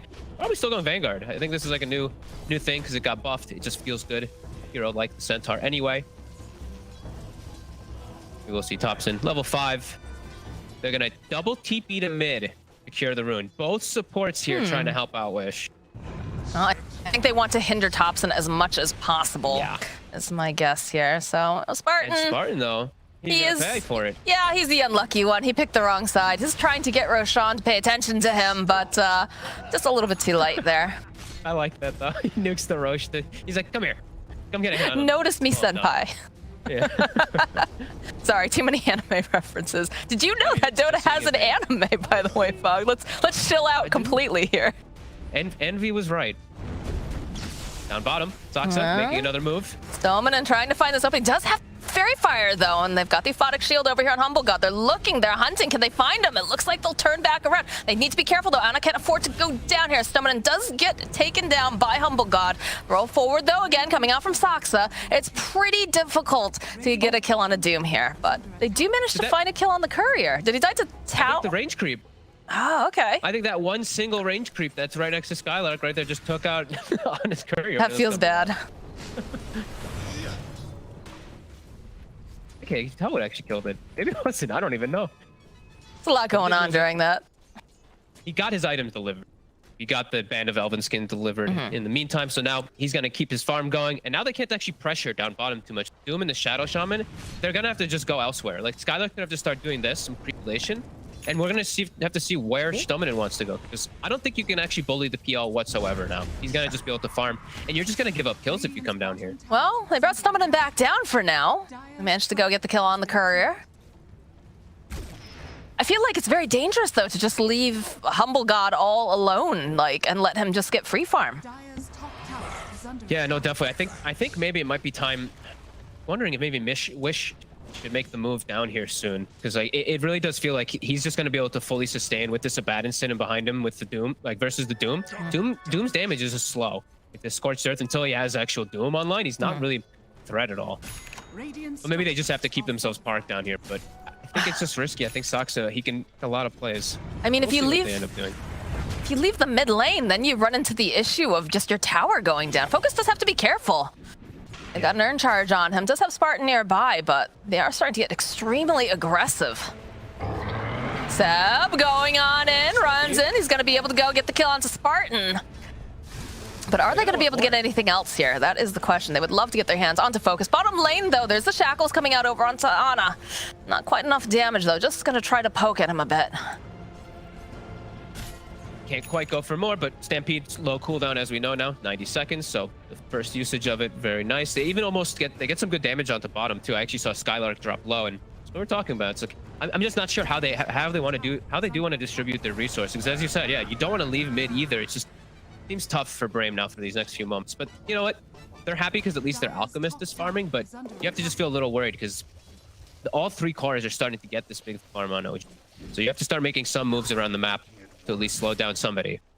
I just feel like they're going to keep continuing to poke at Alchemist as well. And yes, he's getting the farm currently, but it's just so easy for them when they have like an Earth Spirit, when you've got Thompson who can just start taking down towers, starting to really, you know, open up the map more towards OG. Starts to get very claustrophobic for the side of BRAME. Yeah, at least now Skylark, he's got the 6. So he's got Doom online, so now he can actually stay down here. But yeah, Stominen sitting around mid, trying to protect Wish. Saksa and Thompson both are ready. Rune's coming out in about 15 seconds. Some movement here. You can see Saksa getting to position. They'll use the Decrepify, the slow, life drain. It's just going to slide himself away. Just need to be careful of Summoners here. Nice silence, though. We'll keep it from using the shackles immediately. Remnants forward here from Wish. Rune's bottom. Spartan trying to hold on to it long enough here. He is forced to pick it up, though, so Minotail cannot grab it. Go root him into place. Mission Snowman is there a bit slow, but, you know, here comes Skylark. He's a fast boy. He's going to be able to body block, so they'll find themselves a kill. Very nice. And wow, no hesitation from Skylar. He actually TPs to the bottom tower just from right, pretty close to it. Just doesn't want to miss what would look like a double creep wave. So don't have a TP available to go help out the lanes. And immediately we actually see Ana is the one who makes the rotation to top. And Seb, he's just contesting jungle. Don't let Seb target those jungle camps at all. That is a big problem. They need to help Focus out here and make sure that he can get his farm on. Every time, too. Oh, Stomp. Yeah, it there. So it's going to be the Hex, though. They'll follow up. All right, you're not going to be able to run away from this one this time around. Followed up with a nice root into place, but they just don't really have that much damage just yet. And they're all out of ways to cancel it. Oh, never mind. In comes Wishies, gets those Searing Chains off. Throw out the Hex. It's taken a lot to kill Seb, but they eventually find it. And Skylark was sitting very, very low down here himself. Needs to be careful. Roll forward coming out from Saksa. Not going to be able to quite connect. Was close. And that's a Doom. That was a Doom used on Thompson for Look to kind of just get away from there. I thought you were going to say their stack. Huh? I thought you were going to say that was a Doom for what? Nah. Doom to survive. When he lives, and if he died, then it's a Doom for what? We do have some more stacks coming out, though, over here on the side of BRAME, so they need to protect them, though. That's going to be very important that the Alchemist is able to actually get them and that they're not contested here. But Snowman, I'm following up with the Hex immediately. Gets a nice silence off from Saksa, but the body blocks coming out from Skylark will make sure that he's not able to roll on out. Snowman looking for an angle here. He's just burning to death, and they don't even need those shackles as down he goes. But Now, of course, we're seeing some pressure being placed over here on this mid lane. You have a Pug that makes things difficult, and Focus is trying his best here, but No Tail's been a thorn in his side, as has Seb. One more hit, down goes that middle tower. It's time to take buildings. Centaur shows up with the Pugna, PL shows up top. Both these towers gonna go down. Now the jungle is scary. Now Alchemist has to be quite careful as Thompson, he's on top of him. The slow from Stampede. They are, and he's just not gonna be able to run away fast enough. The body blocks are coming out from No Tail, though he does sit very low. Spartan is nearby. He's gonna be able to save him a little bit longer. Decrepify coming out. Now this is not looking good here for this Ember Spirit, who does have a remnant up. He comes back up again. Was a bit close for comfort. Roll forward, coming out from Saksa. Gonna be able to give a kick off to Stomach, maybe the wrong direction there, just a little bit. Spartan does go down. As for the OG heroes, make their way to the jungle. The left side. OG has fully claimed it with all these heroes. Now they have to make sure they keep this right side, because that's where the majority of those big stacks really are. Focus, he's starting to work on them, but OG, they know. Like, they want to run up here and invade. Seb's still not making the way over, where he's the big tanky one. They do need him to be able to walk on to that high ground, but Sox is going to go in for the set. Got vision now. It's not looking good for Stomanen, as he is going to get life drained. Skylark chasing after Thompson here. A little bit of a heel tossed out by No Tail. Seb, again, big tanky boy, gets the stomp off. Look at this life drain. The roll and coming out from Saksa, and one more hit should do the trick. Down goes Skylark. I just realized Seb got the dream. Not only does he have the Vanguard, but he got the chip vest too. Oh He's yeah. got the max retaliate, so he can just walk behind these creeps and look how much damage it actually does. Like, he takes 0 damage for this. They're applying pressure all over, and PL is getting all the space in the world. Spartan, what are you doing? Oh no, Spartan. Oh, Spartan, life drain, but does manage to go. Okay. Throw out that W, and they're on the hunt now for Thompson, it looks like. They've got the remnants coming forward. There's an Alchemist nearby. In a room to place, they'll be able to go use that Stampede, so that little Skellyman, who was already very fast, is going to be even faster, and he thanks Seb with a lovely tip. And they take the stack. Oh, no. The chip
They just kept going and going and going. Everyone's running out of mana, running out of health, still continuing to go.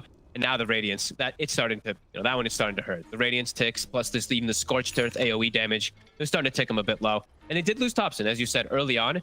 And a very different item build, too, from Thompson. I saw him building it straight Octarine. So since he just builds in from the Aether Lens, and Aether Lens is just such a core item on him, he wanted to just go for the full finish. Well, game is still very young here. We're only at 17 minutes, despite the fact we have seen quite a lot of fighting. Maybe it'll end up paying off. Maybe. I haven't seen a rush Octarine. He's probably feeling like he's got such a comfy game. Why not? Why It's not? very Thompson. Just go for an item, you know? Thompson is, of course, right underneath a ward here. Get the B ward off. The jump forward here from Seb, but immediately the Delta split. Focus is still in the vicinity, though. He needs to be a little bit careful because the rest of OG, they're on their way. Might be a little bit too greedy. I get it. You want to fight them for this, but I don't think this was the play here. Alchemist, Life Drain comes out. Good save here from Spartan. We'll keep Focus alive just a little bit longer. So Spartan, again, he is going to be the one who gets jumped on. Down he goes. Couple slides. Focus still alive and kicking. No mana to speak of. The rest of OG looking very healthy. They just force the issue so hard. Like, they know he's going to come back in there. They just know. They're like, all right, whatever. He's going to get false promise. Who cares? Force it. Just go. Force this. You know, we're making space. Ana goes right back bottom. Continue farming. We're applying so much pressure. We're never giving them this, like, this looming downtime where it's like, oh my god, Alchemist, he's getting too big. Oh no. They're like, look immediately. They just run into the enemy jungle again with 3-4 heroes. Just continue applying this pressure. And BRAME, they have to poke him out of here. They have to get the rats out of their house. They're struggling to do it, that's for sure. Yep. They do have Skylark with BKB now, though, so he's a lot stronger now, especially into OG's draft, they're all kind of magical. Even like the PL, sure, you're a physical component, but you're about the diffusal and about the burning. This will be pretty helpful for them to actually initiate the fights on their own accord. Like, things have calmed down just a tiny bit. Get a bit of a breather here from all the fighting that's been going on. But it does definitely feel like Ana has just been allowed to kind of play his own game. And it almost feels like, too, you know, he doesn't feel pressured to be a part of these fights. He shows up sometimes. They keep him alive. It feels like he's the golden goose in a sense right now. Just making sure that he's happy and healthy, and we're making space. It's an excellent PL game, right? The only thing he really has to worry about is getting doomed, which that should never really happen as a PL, and just the Ember Spirit getting too big and just being able to clear up your illusions throughout the majority of the game. Everything else, it looks great for PL. Like Shadow Shaman and Oracle, they do pretty much nothing to you. You're gonna just walk right through these two. You're gonna be clean up wards. Same thing even with like the Alchemist. It can be tough. Alch takes some more time before he wants to be able to deal with the PL, but then PL's fine. You need to just be much more ahead as an Alchemist if you wanted to be able to deal with that PL. He just isn't. I mean, we talk about the Alchemist as being kind of like an aha pick, but I mean, there's not, once you pick those supports up fairly early, you don't have a good way to deal with the spam balance. I mean, a lot of people right now are saying the Dazzle shard, right? With the fact that you can hex with the poison touch multiple targets. Seems to be pretty nice, but it's like, maybe they'll find themselves a pick off. I mean, that's they get the root off, but they're right near a tower. I don't know about this, BRAME. I like the chutzpah on you guys, but yeah, Wish finds a kill on Thompson over on the back lines.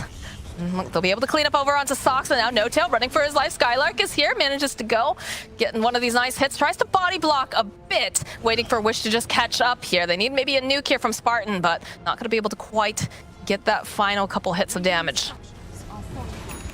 Pretty good. They catch Thompson just walking and maybe even TPing into the midst of the fray, and they just take him out instantly. Seb, he tanks through it all, but they get the big target. A bit surprising. Again, I was worried.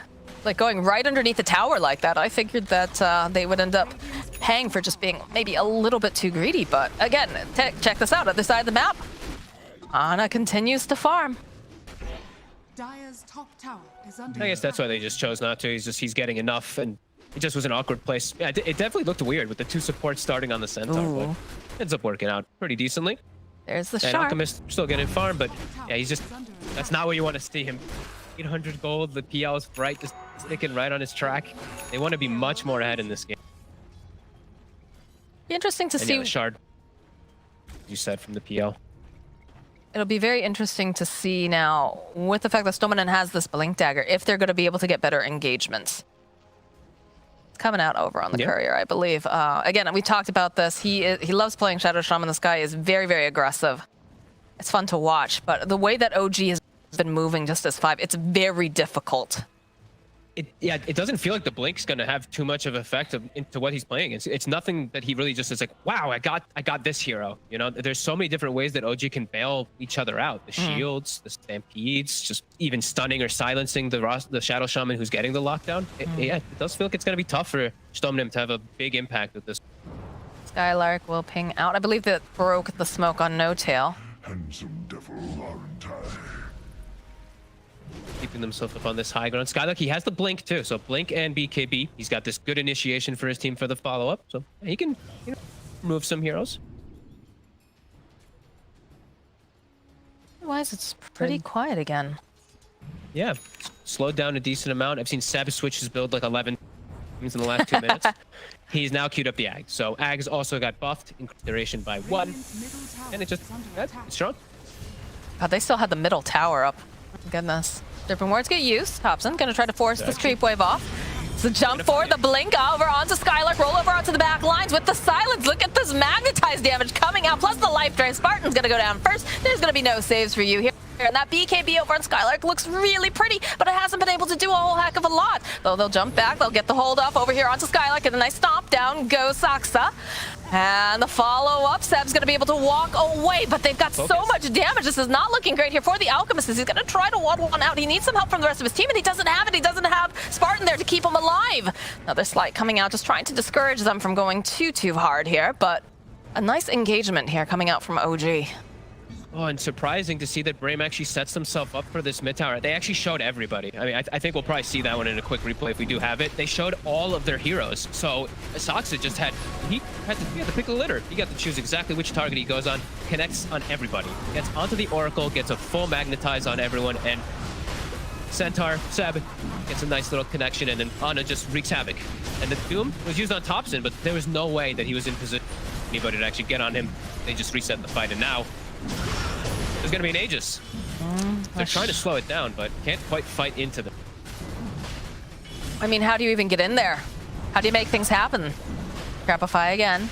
Spartan standing nearby, and they have the ward down. This rough Skylark, though, jumping on in the middle. Are they gonna be able to do it? Radiant still goes down. And then that's gonna be Humble God grabbing up that Aegis. Stomp forward, coming after Spartan. Down he goes. The rest of the side of Team Brave just running away. The roll forward, they'll get the Hex off. Focus, running, wants to get back into his base as fast as possible. Wants nothing to do with the rest of this fight. Does end up stunning himself, but he's safely into the base. But you know who's not is gonna be, of course, Stolmanen. And they're going a bit deep here.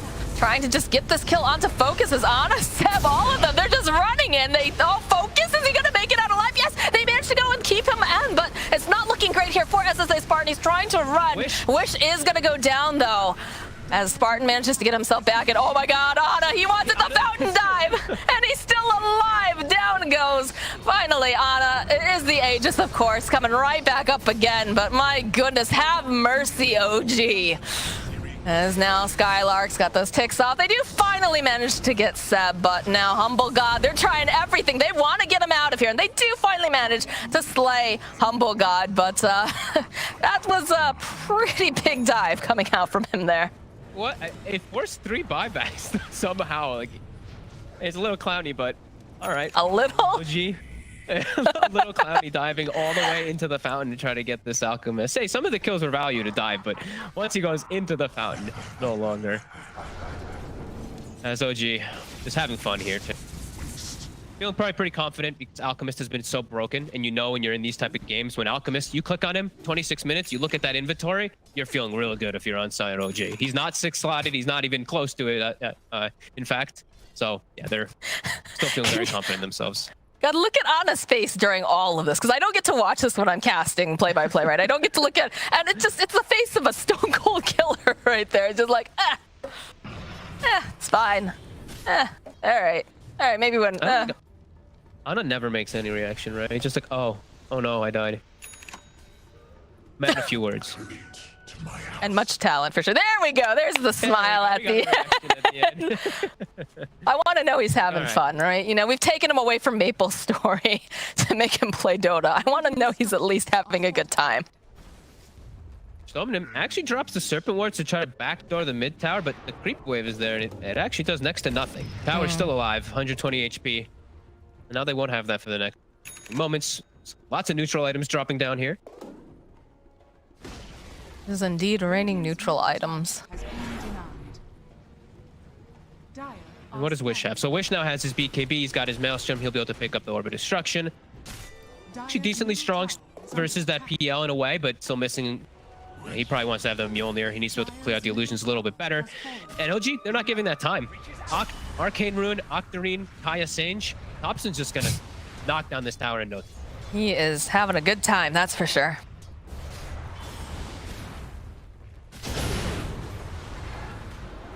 Oh my god, look at this damage. 2.2 second cooldown. They gotta slow it down. Oh, the jump forward, they get the, but the Lotus comes right back at him. Soxa. I'm surprised he even has a Lotus. It's so early. Oh, okay, he has a Philly. Well, he has such a quick Lotus Orb. I don't think they expected that at all. And now, no Doom. And he also had a Kaya Sage, so, you know, that nice little status resist will make the Doom disappear even faster. And now they go through. Oh, that feels... And now no Doom, no Serpent Wards. Fight's not going to be easy.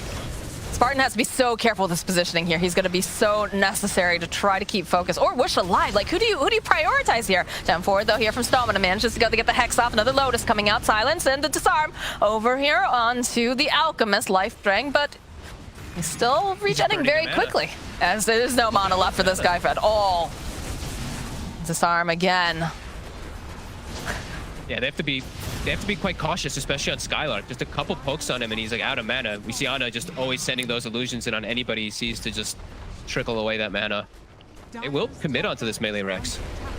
All right, to jump forward again, trying to just put some damage over onto Humble God, but look at him, he's just getting sliced away. Forces the BKB out over here onto the Doom, which is very far in. Where's the rest of his team? He might have gone up just a little bit too far, but it looks like with that BKB up and running, he's allowed to walk away, but that's not how you want to use that BKB, because Seppi just jumps right on in. They'll slice him into ribbons. Down goes Wish. He has no buyback. Spartan is not going to make it out alive either. Both of them down. Damn. And the are we fountain diving? Are we doing this? Are we doing this, Ana? He's going right on in. He wants to go and just murder everyone. Stamina, he manages to go hold him into place for a little bit longer here. This OG is just not showing any mercy as Ana stuck in the wards. Is going to have to get helped out here by No Tail, but he's just going to town. Eventually, though. Eventually he dies. Look at his face. He's having a great time playing Dota here. Stelmanen has that hold, but down he goes as well. They have slayed the humble god, with them being not so humble. And Focus. They're just having fun here. Focus trying to put some damage out, trying to get him out of his house. Spartan, oh, he is just... Yeah, that was a little close. There you go, Spartan. Got your 80 gold there. Focus just... Focus. It's a little cheeky. He wants something. Yeah. There's no PL. They need to get something. They want to have any hope in this game. Oh, it's so hard though. Seb's so tanky. No Tail's got all the heal. Thompson can just go and heal him up as well. They have so much sustain coming out from the side of OG. When they're not fountain camping. He stuns himself. Oh, that's not good over on the back lines too. It's gonna be a teleport coming out from Soxa. Spartan, oh Spartan, he's just too slow and there's no escape for him. Down he goes. He's only dead for like 30-something seconds though. He's gonna be back up in no time. Over your fountain, you know, that's... Oh. That's some mental warfare right there. That was pretty brutal, and I mean, little things in this fight, like Sox is just doing God's work. Just these silences are so clutch every single time. Seb, he's far forward, but immediately covered. Shields, the heal, the Lotus. Yeah, No Tail's not worried at all, and in comes the Humble God again. He's just gonna burn through all of Wish's mana. They're all forward. And they get the Disarm off, and the Jacrapify will be able to go take down Stamina. Wish is next to fall. They do manage to get the Doom off, but it doesn't do a whole heck of a lot. There's so many ways to keep this little guy alive and kicking, although Focus is trying the best he can. All right, they do finally slay Thompson. But Humble God is deep in the base here. Buyback now coming out from Topson. Spartan just gets chonked out again. It's another 30 seconds on the clock for this guy. Focus, oh, focus. He's trying to get himself back into this fountain. Will they go for a fountain dive again? Yep. Yeah, I don't know why I even bothered asking that question. They're just going right after focus. They get the stomp off over onto the slides coming out from both the Centaur and, of course, the Doom. Ana, he wants this kill and is going to be able to grab it. The buyback, though, immediately. They're really angry. They don't like this. They don't like the fact that this Phantom Lancer has been allowed to basically take a poop in their own fountain. Pretty much. And look at Thompson. He's like, all right, you guys do that. Make the space. I'm taking buildings. You know, I'm an Octarine Pugna. My God. OG. Showing really no mercy in this game and just showing a real understanding of how much they just destroyed the draft, really, right? Like, even this Alchemist, sure, he was still decently farmed, but the way that they just made it look like they were just nothing. I love how the game's not even over yet, Fog. You're like, man, look at this beautiful draft. And look at the way, you know, they do manage to kill No Tail, so that is one of their saves down. Topson does have to be a little bit careful here because they're hot on his heels, and he doesn't have a No Tail to keep him alive. He's going to try to go for the life drain again, but in comes Focus. This could be a dead Topson again. In fact, yes, it is. They went just perhaps a little bit too far, but Ana over here chasing after this Oracle gets himself yet another kill, turns his attention now over to Stallman, and he's going to try to get this kill on Focus. They're trying to give him a rampage. I'm pretty sure of it right now, Fog, as they just keep running and chasing. And they're going right back into the fountain yet again. They're trying to help him out at this point. As Wish again, just... Wish is just gonna die. Oh, that was loud. Seb goes down for that. Oh, Wish he's still alive, my friend. He's gonna die fairly soon, I have a feeling, but you know, he made it out the first time. Yeah, all right, down goes Wish. Focus running back into the fountain. Look at the tips coming out. The Humble God is back. Look at him. Show mercy. On a PL, ladies and gentlemen, and it got buffed. God Welcome bless. to the show. God bless. Spartan's got himself a Ghost Scepter now. He wants nothing to do with this. Sox, all right. He's finally gonna die. But how long was that fight? I'm pretty sure they started the fight, and then Ana actually just ran back down mid to be a part of it again. Holy moly. All right, like, this is just them fountain diving. Look at the wards. They have the fountain diving wards even set up, just at the ready. My God. Is there a Roche spawn? Like, we need to get something in favor for BRAME here, please. Roche, 20 seconds. They might be able to actually do this with this, because they have Solar Crest, they've got Acid Spray. Might be able to get it in time before that PL is up, and they're gonna go out and get some bounty runes. Double bounty rune, even a triple. OG hasn't been on the left side of the map in that long. Yeah, that's because they set up camp in the Dyer's base. They've moved on. It was a new life over the mountains. These double bounties that get left, they're that much more valuable with the Alchemist. They are indeed. Roche is up. All right, so maybe they can actually get it. This is a dead shaman. So he's buying a little bit more time here. They might be able to get the... Nope. Down he goes. They've got their eyes again over here onto Topson. To crepify himself, try to buy himself a little bit more time. The BKB over here onto Wish, but they'll be able to root into place. As now Topson, the rest of the team coming in hot. No Tail trying his best, wants to try to keep him alive if possible. But over on the back lines, No Tail is going to go down. Wish next to fall. Topson, oh, did they go a little bit too far here? Because focusing him down. He's trying to life drain the best as he can, but Topson does indeed go down. Seb chasing after Spartan here, and he's not going to be able to quite grab it. The Humble God himself, he's teleporting. He wants to be a part of this. He wants to get some of those kills. And there's no fountain for him to dive this time just yet, so perhaps he'll last a bit longer here, but that is 3 dead on the side of BRAME. No buyback. And they go for the kill instead of just like 5-man and setting up for that Roche. You know, they did definitely have a chance to go in there with the PL dead, but they went for Topson, and then the fight all kicks off. Chaos goes down. PL respawns now, and they don't get anything really out of it. Wish dead for a very long time. And a full butterfly now for the Humble God himself. There is a rapier picked up, Fogged. Did you see that?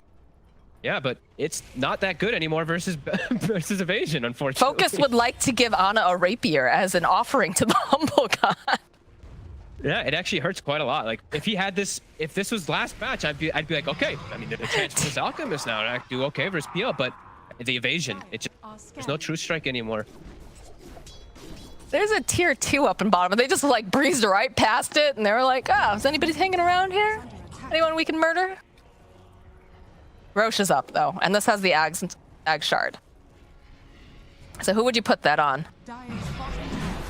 The shard. I want Seb to actually get it. I love the Centaur shard first, but I think they're probably just gonna give it to the Abaddon because the shields are just so impactful this game, and it lowers the cooldown. We'll see though. They got options.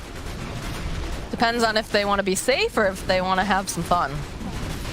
And the answer is always fun, It sounds personally. like Centaur, so. I say Centaur. Do I mean Sebtar? Ho, ho, ho. Oh. Costs too much. It's better than my friends. They call him Kentar Warrunner, so. Centaur took the shard. All right, let's watch how much health he can get. As people who don't know, it refreshes. Every time you use it, it gives you 15% strength, and it slows your enemies by.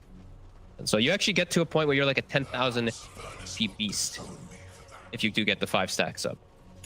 Pretty crazy. That's horrifying sounding. Yeah, pretty cool actually. I saw it a couple times now. It's some fun. Humble God, the Aegis, and the cheese onto the high ground.